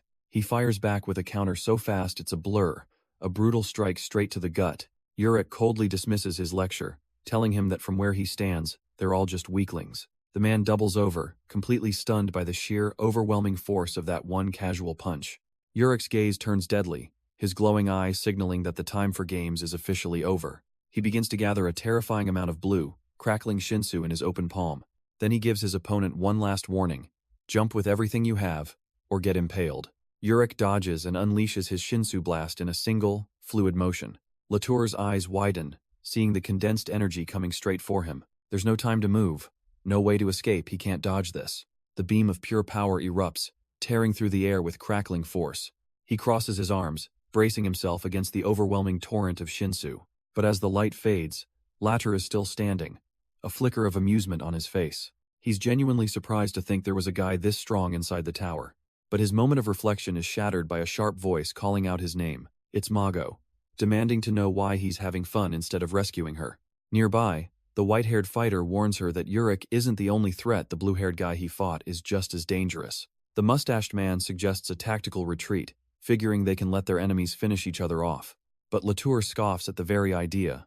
The word run simply isn't in his vocabulary. Then Mago's quiet question cuts through his pride, asking if he ever truly loved her. That one question changes everything. Latour turns to a baffled Urick, declaring it's all for love, and with a quick see you next time, he blasts off, leaving Urick yelling after him in disbelief. Mago places a hand on his shoulder, a silent signal as they escape together. He effortlessly sweeps her into his arms, ignoring her protests as he carries her away. Meanwhile, the escape isn't totally clear, as the white-haired fighter parries a furious barrage of shinsu blasts. His opponent, Baek Ryun, can only grit his teeth, his attacks being completely neutralized. The white-haired warrior smirks, crackling with raw power as he prepares to show Baekryun a real fight. Baekryun roars in defiance, refusing to let them get away as he unleashes a massive Shinsu blast. The wave of pure power rockets directly toward Latour, who can only shield Mago with his body. Mago realizes with dawning horror that if this continues, she'll be caught in the blast. But before the attack can land, Urick Mazino plants his foot, clearly having had enough. He meets the colossal beam head-on, stopping it cold with a single, casual punch. With a look of sheer boredom, Urick effortlessly dissipates the energy, not even breaking a sweat. A furious Beck Ryan charges forward, demanding to know what in the world Urick is doing. Urick looks away, trying to explain his actions as some vague feeling of camaraderie. He flatly states he won't allow the regulars to be killed, leaving Baekryun utterly speechless. His opponent starts to understand Urick calls them enemies, but he still has people he's determined to protect. Urick lets out a weary sigh, telling Baekryun that with the obstacles gone, the real fight can begin. Baekryun's eyes blaze with intensity as he accepts the challenge without a moment's hesitation. Elsewhere, Latour flies through the sky with Mago, remarking that a hellish love must be brewing somewhere nearby. He knows exactly who's at the center of it, calling her by the ominous title, The Reversal of Love. Latter muses that while her followers are unaware of her presence, he's already witnessed a pitiful and ecstatic love story. He leans closer, a grim look on his face as he prepares to explain the twisted scene he's observed. He describes it as a love akin to embracing the shed skin of a centipede while screaming your devotion. Unaware of his words, another group of regulars arrives at their destination, the blonde woman asking if this is the place. They found it, a large, flat rock, the supposed safe haven promised to them by the mayor. But the ground begins to shift, and the safe place reveals itself as a lure, the shell of a monstrous centipede rising to meet them. The monstrous creature looms over its trapped prey, ready to strike. The blue-haired woman is helpless, her skin already bruised and stained. She could only watch in utter terror as the centipede descended upon her. But just then, a torrent of crackling blue Shinsu begins to gather. The white-haired fighter roars to life, fury etched onto his face. He unleashes a massive wave of electrical energy, aiming to blast the beast away. And he wasn't alone. His companion in the white hood charges up a golden fist. Their two distinct powers begin to merge in midair. A devastating beam of blue and gold energy slams directly into the giant centipede. The impact is catastrophic, blowing the cavern apart in a flash of light. The blast sends blue lightning ripping through the cavern, catching the blue-haired girl in the chaos. Her eyes widen in shock and confusion, wondering what on earth is going on. Then she sees it, a golden blur rocketing out of the smoke, not retreating, but advancing. It's the man in the white hoodie, but he's turned on his ally, driving a golden fist at the white-haired fighter. The fighter reacts instantly, throwing up a swirling shield of blue Shinsu to deflect the sudden betrayal. The golden punch slams into the barrier, power clashing against power in a shower of sparks. Without hesitation, the hooded man follows up with a devastating kick, shattering the defense completely. But the white-haired fighter stands his ground, his eyes blazing with the fury of being backstabbed. The traitor presses his advantage, unleashing a flurry of attacks with blinding speed. But he's not fighting a one-on-one duel. The entire team leaps in, ready to counter their former comrade. Unfazed, the white-haired fighter gathers his own power, blue lightning crackling at his fingertips. The team's combined assault is brushed aside as the hooded man shatters their attacks with ease. He closes the distance in a flash, his red eyes burning with intensity as he prepares another blow. Their powers clash in a massive explosion, sending shockwaves of blue energy across the battlefield. But the traitor calmly begins to concentrate a new attack, a brilliant golden light forming in his hand. He looks down on his opponent, a small smirk forming as he notes how amusing this all is. He practically laughs, calling the white-haired fighter pretty funny for even trying to resist. But his opponent just grins back, his own power flaring, thinking the exact same thing about him. With a mutual, wild excitement, their energies collide again in a cataclysmic blast. The golden light swells into a massive sphere, threatening to vaporize everything in its path. But their epic clash rips the entire arena apart, catching an unfortunate regular in the crossfire. She looks on in sheer terror, her small dagger useless against this level of power. A desperate scream is all she can manage as the blue energy closes in. The world vanishes in a torrent of crackling Shinsu. Meanwhile, the white-haired fighter gathers his energy, deciding he's had enough of this game. He needs to end this now, before the test administrator is forced to step in. But from the sidelines, Urick Mazino finally notices something is wrong. He spots the woman, somehow still floating amidst the destructive storm. Hess confused, why is she still here? Why isn't she running for her life? Her final shriek echoes as the full force of the blast consumes her. He unleashes his ultimate skill, the Ejuan-style lightning spear technique. A torrent of destructive energy pours from his very being, forming a spear of final judgment. The apocalyptic blast surges forward, aimed directly at its target. But just as it's about to connect, another regular refuses to accept this outcome. The white-haired fighter sees it too, a blur of motion interfering with his attack. His eyes widen in shock.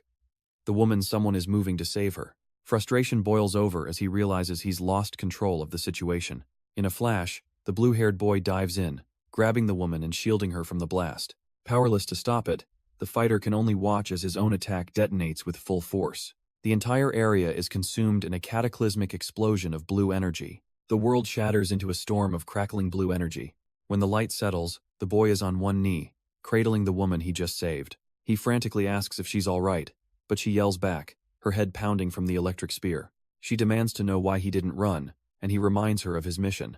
The nameless princess was escaping. He tells her the princess is long gone, so she needs to escape now too, because he knows he can't possibly protect her while fighting a monster like this one. The white-haired fighter approaches them calmly, a stark contrast to the chaos, and asks if the boy is hurt. Blood streams down his face, but the kid just smirks, brushing it off like it's nothing. But his opponent's glowing eyes see right through the act, noting the serious injuries around his head. The boy's patience snaps, and he roars that he's fine, unleashing his own aura in defiance. The white-haired fighter simply looks on, unimpressed, calling the boy stubborn for his defiance. But instead of backing down, the kid calls out from across the shattered landscape with a sudden proposal, a bet. He challenges his opponent to a straightforward clash. They'll both launch their attacks at the same time. The stakes are simple, yet insane. The loser becomes the winner's subordinate. His opponent can only scoff, thinking he's acting like a child, but the boy just gives a thumbs up, demanding an answer. The powerful fighter considers it. He doesn't have his strongest spear, but then again, his opponent is far from his best shape. A confident smirk spreads across his face as he agrees, but with one condition: no attacks that would destroy the entire place. The boy's face lights up with a manic grin as he roars his approval, golden energy already swirling in his hand. He clenches his fist, condensing the raw power into a single, focused point. Brilliant white lightning erupts around him, signaling that his attack is ready. The ground instantly shatters as their combined energies begin to build. A nearby woman can only watch in horror, realizing she's trapped in the blast zone. That absolute idiot, he started the attack while she was still right here. With a defiant glare, the boy unleashes his golden lightning-infused punch, but his opponent meets it head-on, releasing a tidal wave of crackling blue energy. The two forces collide in a blinding flash of gold and azure light. For a split second, the boy's eyes widen, registering the sheer scale of the power unleashed. The shockwave erupts, sending the woman flying as she screams in terror. The entire valley is engulfed in a cataclysmic storm of raw, destructive power. Elsewhere, his companions wait anxiously, unable to get in touch and fearing the worst. The capped man tells the blonde woman not to worry, asking what could possibly happen to a monster like Urick. But she retorts that it's not Urick she's worried about, it's his precious cap. While the man with glasses decides to call it a night, she can only stare into the distance, wondering what that fool is doing. Suddenly, a massive shockwave rips through the earth, a distant echo of golden destruction. It's followed by the sound of utterly insane laughter booming across the mountains. The triumphant cackling continues, a clear sign that the fight is most definitely over. Urick finally appears, battle-worn but beaming, demanding they all acknowledge his incredible power. He tells the defeated warrior he wasn't even at full strength, admitting he was more worried about the administrator intervening. Then, with eyes glowing a fierce red, he makes his declaration: "You are now my subordinate." And to add insult to injury, he gives him a new nickname, Edumon, a title so absurd, the proud warrior can only seethe in shame. But the newly named Edumon is having none of it, his rage manifesting as a storm of crackling blue energy. His power erupts violently, a tempest of uncontrolled Shinsu lashing out in every direction. Suddenly, he freezes, his senses picking up on something far more alarming. A powerful presence is approaching from afar. He begins to panic. If that's his family, they might call the Guardian. Urick sees the power spike and yells at him to wait, but the cornered warrior just grits his teeth. Before he can act, Urick slams a fist into the ground, announcing that the real training starts now. The sheer disrespect infuriates the proud warrior, who can only roar at this ill-mannered brat. Their combined power erupts, tearing the very landscape asunder. The ground cracks and shatters into a cloud of dust and rock. All the warrior can do is scream, forced to endure the overwhelming force Urick is now unleashing. And as the dust settles, The victor stands there gloating, asking if everyone saw his magnificent power. He claims he was still holding back, while the defeated warrior can only grit his teeth, annoyed he ever worried about the guardian. With a triumphant gleam in his eyes, the boy declares that from now on, the warrior is his subordinate. And to top it all off, he'll be called Admon, a name so ridiculous the warrior thinks it sounds like a cheap pop-up ad. Elsewhere, a group of regulars are cautiously making their way through the canyon, completely bewildered. Hiding behind the rocks, they spot the two figures and wonder why the white-haired warrior isn't moving. But their presence doesn't go unnoticed. The cocky kid just turns and gives them a friendly little wave. The newcomers just stare back, completely dumbfounded by this bizarre scene. They call out, asking who these people are. But the newly named Admon just sighs in utter humiliation. The scene shifts, focusing on a dark sphere as a voice urgently tries to contact Lady Garam, getting no reply.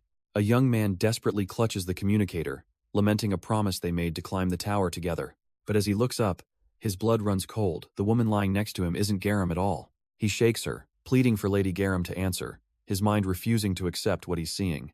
Stirring from her sleep, the strange woman wonders what the tickling sensation is. Suddenly, her eyes snap open, and the entire bed frame explodes into motion, throwing him back. Staring in utter terror, the man demands to know who this imposter is. The horrifying truth is revealed. He's been sleeping beside a woman whose lower half is a monstrous insect. One of her giant, chitinous legs pins him down, and he can only stare in disbelief. With his life on the line, he blurts out the only threat he can think of that he's going to scream. He holds up the communicator, warning her that if he yells into it, everyone will come running. Seeing a flicker of interest, the terrified man stammers out that they should make a deal. He promises he won't scream if she lets him go, and hell do one better. He'll open the door and lead his friends right to her, serving them up on a silver platter. The insect woman simply stares, her expression unreadable as she weighs his pathetic offer. A moment later, the door to the room quietly creaks open into the dark hallway. The man slips out, having apparently sealed his cowardly pact, and shuts the door behind him.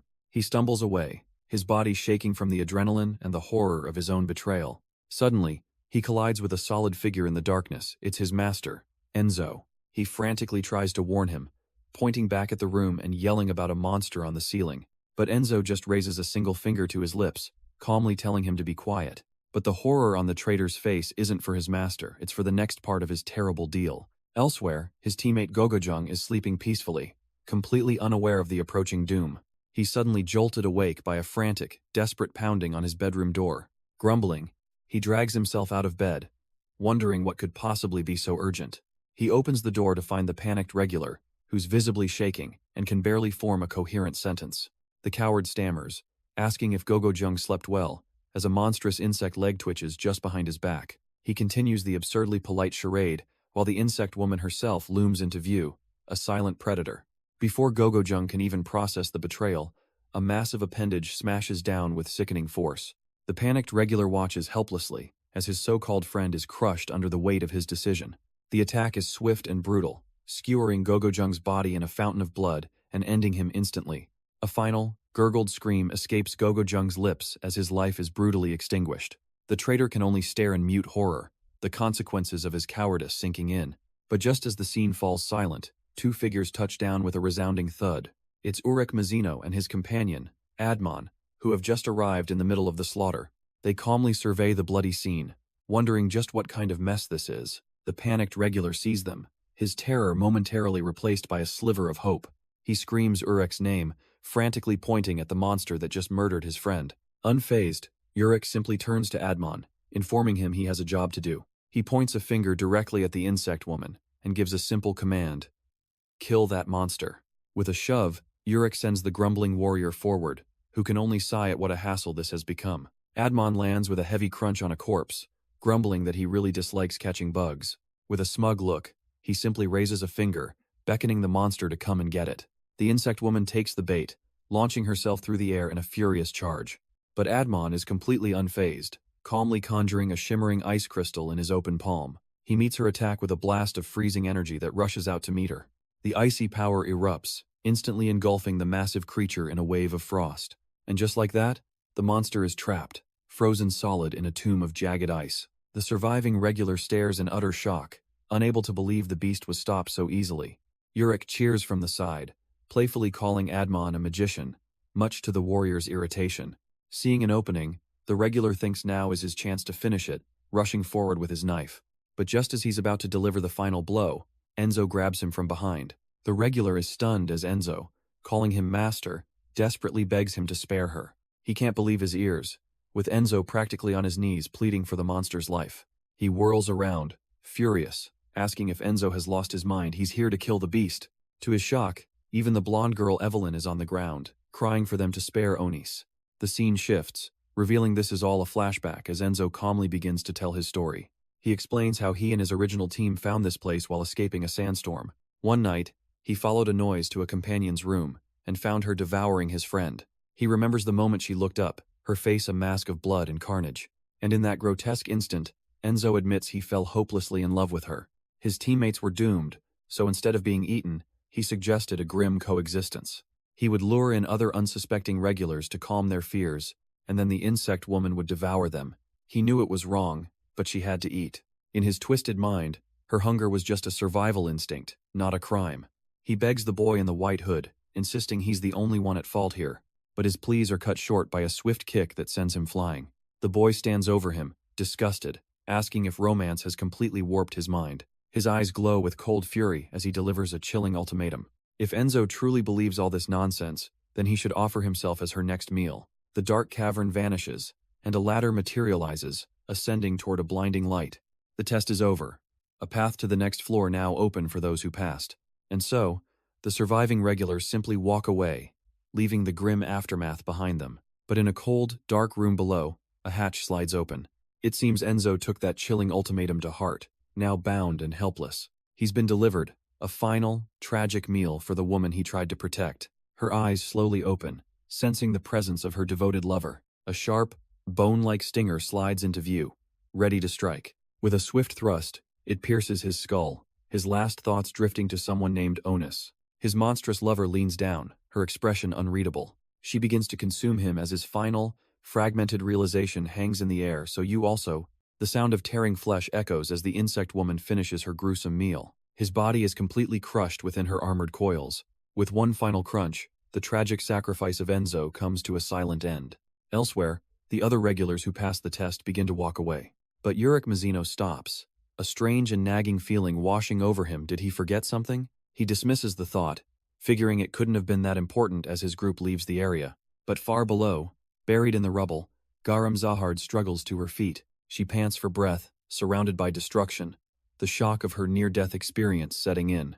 Her communicator is dead, spitting back an error code, her only lifeline severed. Stranded and furious, she screams into the empty chasm, cursing the name of the man who left her behind, Urick Mazino. But as Garam's furious vow echoes, it reaches the ears of another regular walking nearby. Her desperate scream for vengeance against Urick Mazino rings through the desolate canyon.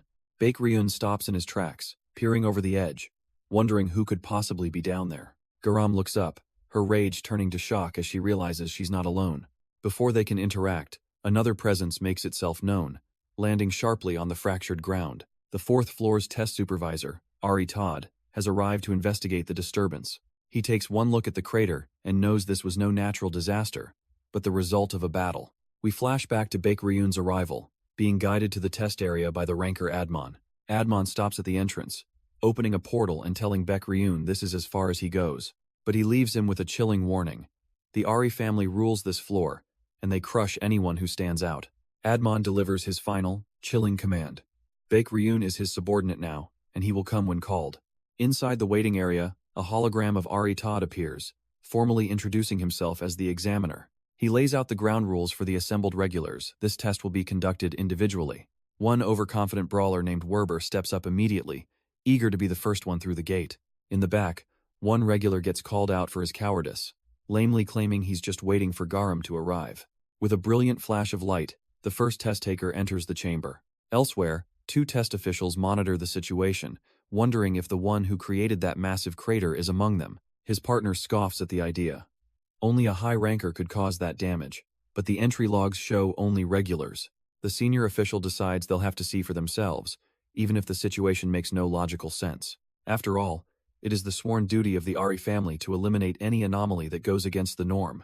Inside the vast chamber, a voice greets the first challenger, Werber, and begins to explain the test. The instructions are simple.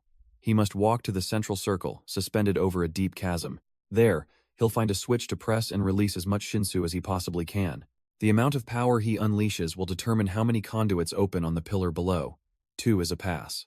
The reward scale with power opening 5 conduits earns a free pass for the lower floors. But the ultimate prize, the all-pass test, requires opening all 13 conduits on the pillar and the wall.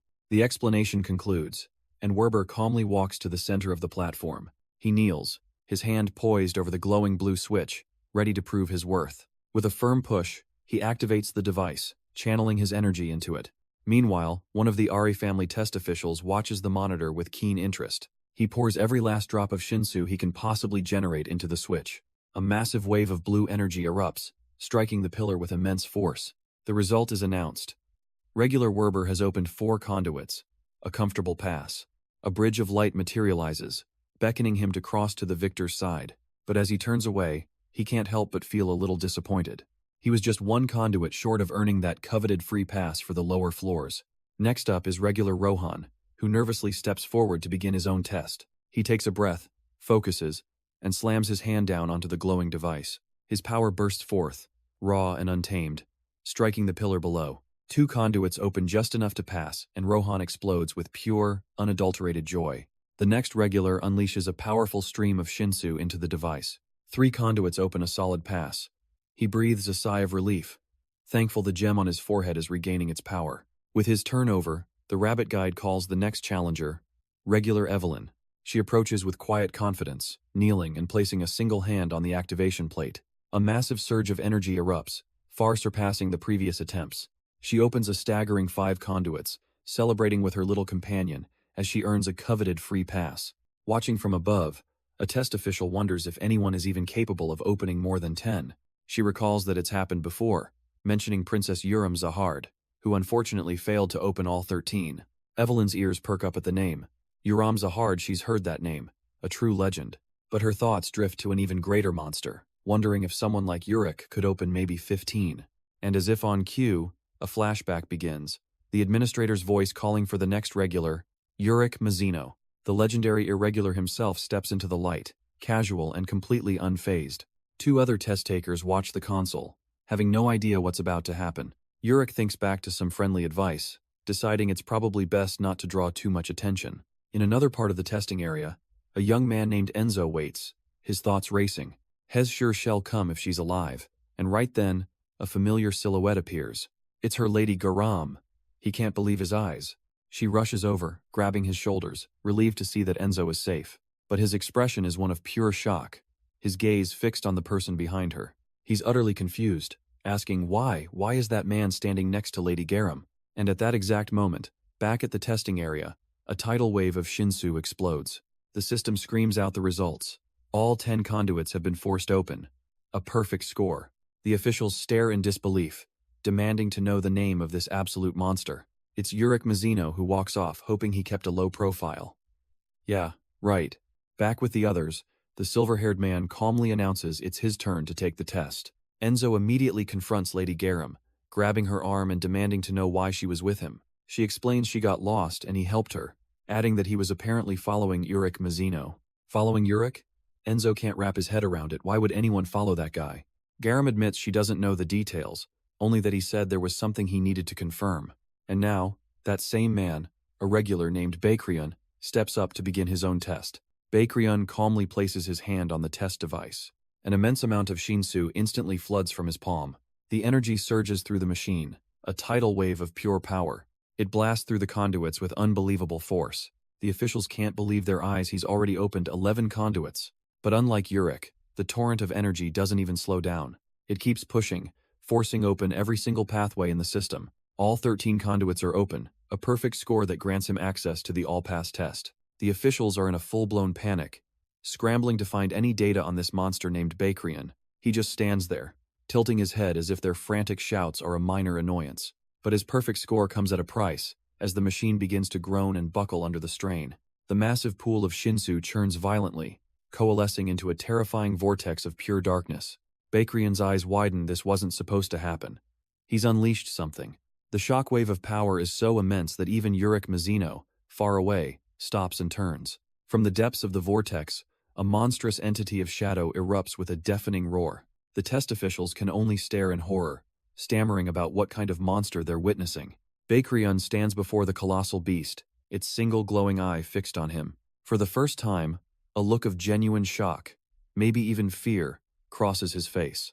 The head official screams frantically for his men to shut the entire system down. Now. But it's too late. The sheer pressure shatters the arena, the very ground cracking apart. Just as the shadow's jaws are about to consume him, a flash of white intercepts Bakrion. A single fist, glowing with overwhelming golden light, is thrown. The punch connects, effortlessly blasting the nightmare creature into nothingness. One of the test officials stares, his mind reeling. He thinks he recognizes that man. It's him all right, the Irregular, Urick Mazino, his red eyes focused. Bakrion is left completely stunned, realizing exactly who just saved his life. Far away, on the 5th floor, 2 others are on a mission, searching for a princess of Zahard. The woman seems certain, mentioning that this floor is under the Ari family's control. This must be the place where the main body of the serpent is sealed away. Back at the arena, Urick lands, the ground cracking under the sheer force of his presence. He turns to face Bakrion, the sheer pressure of his presence still lingering in the air. Bakrion, still processing, demands to know what that monster was and who Urick even is. He tries to brush it off as a long story, but Urick isn't having it and asks for a summary. So Bakrion flips the script, asking how a simple regular possesses such monstrous strength. Urick just throws the question back, leading to a ridiculous standoff of you first. The test official watching from the sidelines can't believe what he's seeing. He finally interjects, calling out Urick Mazino by name and warning him not to interfere with other regulars' tests. A warning that Urick completely ignores, casually strolling past. He gives Bakrion one last look, telling him that he'll be waiting for him outside. And in the control room, the other official realizes, with dawning horror, that these two are a massive problem. He declares that Urick and Bakrion are risk factors that must be eliminated at all costs. An order is given to report them to the family, but for now, they must continue with the next test. Elsewhere, a regular named Zahard completes her trial, successfully opening 9 conduits. Still, she seems dissatisfied with her performance and has a question for the administrator. She asks if Princess Zahard ever took this test, and learns she did, 100 years ago. The follow-up question is simple. How many conduits did she open? The answer, 11. The news hits Garam hard. In her mind, she was 3 conduits short of that legendary score. Back in the control room, her identity as Zahard flashes across the screen. The officials are in disbelief. They had no idea a princess was climbing among this group of regulars. Wondering who else is in this chaotic batch, they turn their attention to the next participant, Enzo. As Enzo's turn begins, the senior official gives a shocking order. Let him pass, no matter what. His subordinate is stunned, questioning why they'd go to such extremes for one regular. The reason? Enzo is the child of a high-ranking family member, and keeping him happy is top priority. Meanwhile, in the hallway for those who passed, Urick Mazino finally catches up to Bakrion. He stops the silver-haired man, saying there's something he needs to confirm with him. Urick recalls Bakrion mentioning he was from the outside, and asks a simple question about that place. He looks him dead in the eye, wanting to know, does something called the moon exist there? The question hits Bakrion like a lightning bolt. How could anyone in the tower know about the moon? The tables turn instantly as Bakrion grabs him, frantically asking if Urick is from the outside too. Urick freezes, his red eyes wide with the silent, earth-shattering realization that he's just found another one. But Bakrion's answer deflates Urick's hope he wasn't from the outside after all. He was born in the tower, and the story of the moon was passed down from his father. It's an ancient legend, a story passed from one generation to the next. His father told him that while the sun makes everything bright, the moon shines in the darkness. This power he wields, the ability to illuminate the dark, was itself passed down from an outsider long ago. All the secrets hidden in the tower's shadows would be revealed to him, including that monstrous creature. Bakrion's father also gave him a mission. Wait at the lowest place in the tower for someone from the outside. If he joined that person, together they could bring a great, world-shaking wave to the tower. Urick finally understands this is why Bakrion had been following him, but the silver-haired man isn't so sure. The next day, after this heavy revelation, we find ourselves at the 5th floor accommodations for the regulars. While Urick is kicking back and relaxing, a high-tech drone suddenly zips into the area. But its target isn't him. It's Bakrion, who's quietly sitting by himself nearby. The drone projects its voice, introducing its operator as Ari Bolt, the test supervisor for this floor. Has come with a special offer, explaining that Bakrion's all-pass ticket lets him challenge 10 floors at once. He can even choose to bring his teammates along, but an offer this good always has a condition. The rules are simple but brutal. For every teammate he adds, the difficulty of the test will increase. If he brings a full team of 5, they'll be facing the challenge on its absolute maximum difficulty setting. With the terms delivered, the drone tells him to make his choice and simply flies off, leaving him to think. Baikrion's mind races with the possibilities: an easy solo pass, or a legendary challenge with a team. His hand clenches in determination. Has made his decision. Has going to ask Urick to take this impossible test with him. And Urick doesn't just accept, he roars with excitement, immediately agreeing to the proposal. Baikryon is stunned by the instant acceptance. But for Urick, the logic is simple. Climbing faster is always more fun. He's already moving, saying they just need to find 3 more people to fill out the team. Baikryon can only stare, speechless. As Urick explains, that's precisely why they need a full squad. With a confident smirk, he declares his true intention. He wants to challenge the test on its maximum difficulty. In fact, he's already got the rest of the team ready to go. He proudly presents the 3 other regulars who will be joining them for this impossible climb. The newly formed party stands before Baikryon, who silently sizes them up, his mind reeling. He has to ask them, his voice heavy with doubt, do they have any idea what they're getting into? But the big guy, Rohan, just grins, saying he couldn't care less. If Urick's going, he's going too. The girl, Evelyn, pumps her fists, declaring her goal is to go as far as possible with Mr. Lu's hat. Werber, the stoic one, pushes up his glasses, stating it's an honor to fight alongside the Supreme King. Baikryon internally screams, wondering if anyone in this group is normal, while Urick just flashes a satisfied grin. Defeated by their sheer absurdity, Baikryon lets out a long, weary sigh. Fine. He activates a communication device, saying he'll inform the test supervisor of their decision. The supervisor on the other end confirms the request. A 5-person team for the test. He remarks on their confidence in tackling the hardest difficulty. But Baikryon has to clarify it wasn't exactly his choice. The supervisor accepts, telling them he'll see them at the test site tomorrow before Urick confirms the arrangement. Elsewhere, another test official cracks a sly, knowing smile. It seems other teams are being formed, as he swipes through the profiles of other promising regulars. The 5th floor test supervisor, Ari Bolt, contemplates his plan for the other team. And across the floor, his chosen candidates are about to get their invitations, like Lady Garam by the pool. Another regular, a gem-headed kid, is startled as a black notification orb zips past his face. The same orb finds its way to Enzo, who seems to be minding his own business. And finally, it arrives before a blonde woman, interrupting her private concert. She looks up, a bit annoyed, as the orb hovers patiently before her. Its message is simple. She's been chosen for the rival team with an all-pass ticket on the line. Her eyes widen in surprise. An all-pass ticket? This changes things. And so, the stage is set on the 5th floor, at the location of the grand test. Ari Bolt welcomes the regulars who applied, with Urick's team standing ready among the crowd. He introduces himself with a confident grin. He's Bolt, the supervisor for this test. But before explaining the rules, he's got a surprise. Their very own rival team. With a dramatic flair, he summons them through a glowing doorway. Footsteps echo as a group of figures confidently steps out from the light. Urick's eyes widen, a flicker of disbelief crossing his face as he recognizes them. It's his own teammates. The very people he ditched to try and take this test alone, and they are not happy, calling him out for the ultimate betrayal. Bolt drops the bombshell. The 2 teams will now compete for that single all-pass ticket. He clarifies the stakes: only the last one standing will earn the right to climb to the 10th floor. The objective? It's all tied to a high society wedding taking place at the top of that skyscraper. And the objective? The scene suddenly shifts, cutting to a memory of a young Baikryon facing a shadowy figure. This mysterious being warns him that his power, his moonlight, attracts sinister forces from beyond the tower itself. The voice is utterly damning, telling Baikryon he is a child who should never have been born. The young boy can only listen, his eyes wide with a silent shock that freezes him in place. He is given a terrible command. Abandon his dream of climbing the tower, and live in hiding forever. Back in the present, Bolt continues the briefing, explaining the bride is from an important family. Their task is simple, yet brutal. They must complete their mission before the ceremony ends. Rohan speaks for everyone, his voice laced with disbelief. They want them to kill a man at his own wedding? Unfazed, Bolt lays out the details. The groom arrives the day after tomorrow, at 10 a.m., to board his transport. He slides them 2 tickets for the transport ship, the Vint, as he finally reveals their target's name. The man they have to kill is named Delamod.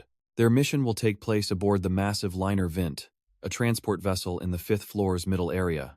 Sometime later, Urick sits down with Baikryon, clearly wanting to discuss the mission's brutal nature.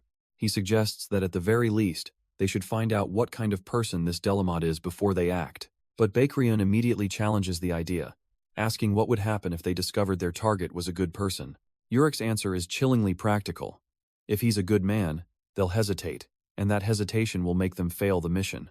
Bakrion suddenly grabs Urick's leg, his intensity startling him, declaring that if he doesn't deserve to die, then so be it.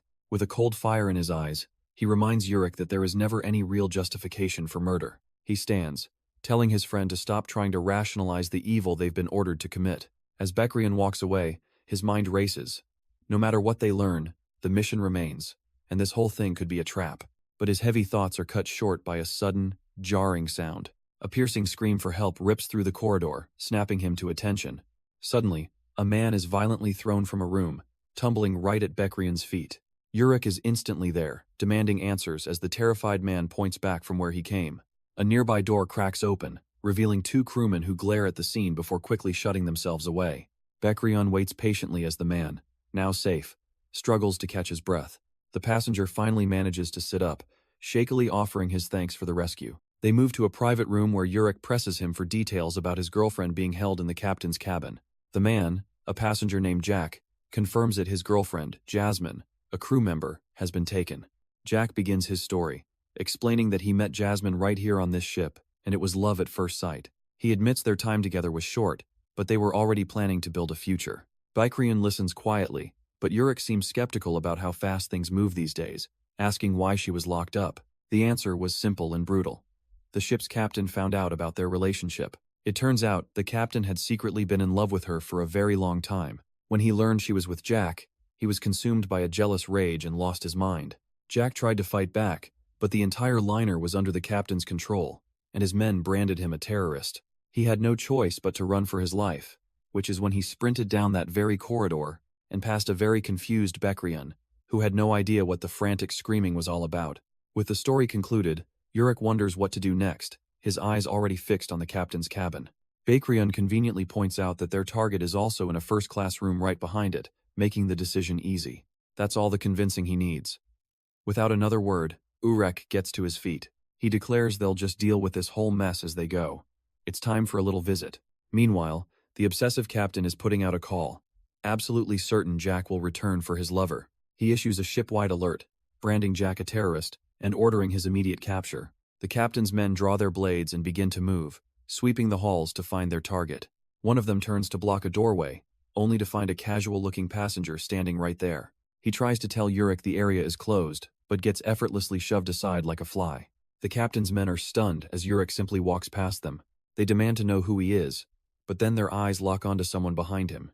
One of them spots Jack and screams, identifying him as the terrorist and ordering everyone to kill him. Without even turning his head, Urick effortlessly backhands the first guard to charge him. He then grabs the man by his head, completely neutralizing the threat with zero effort.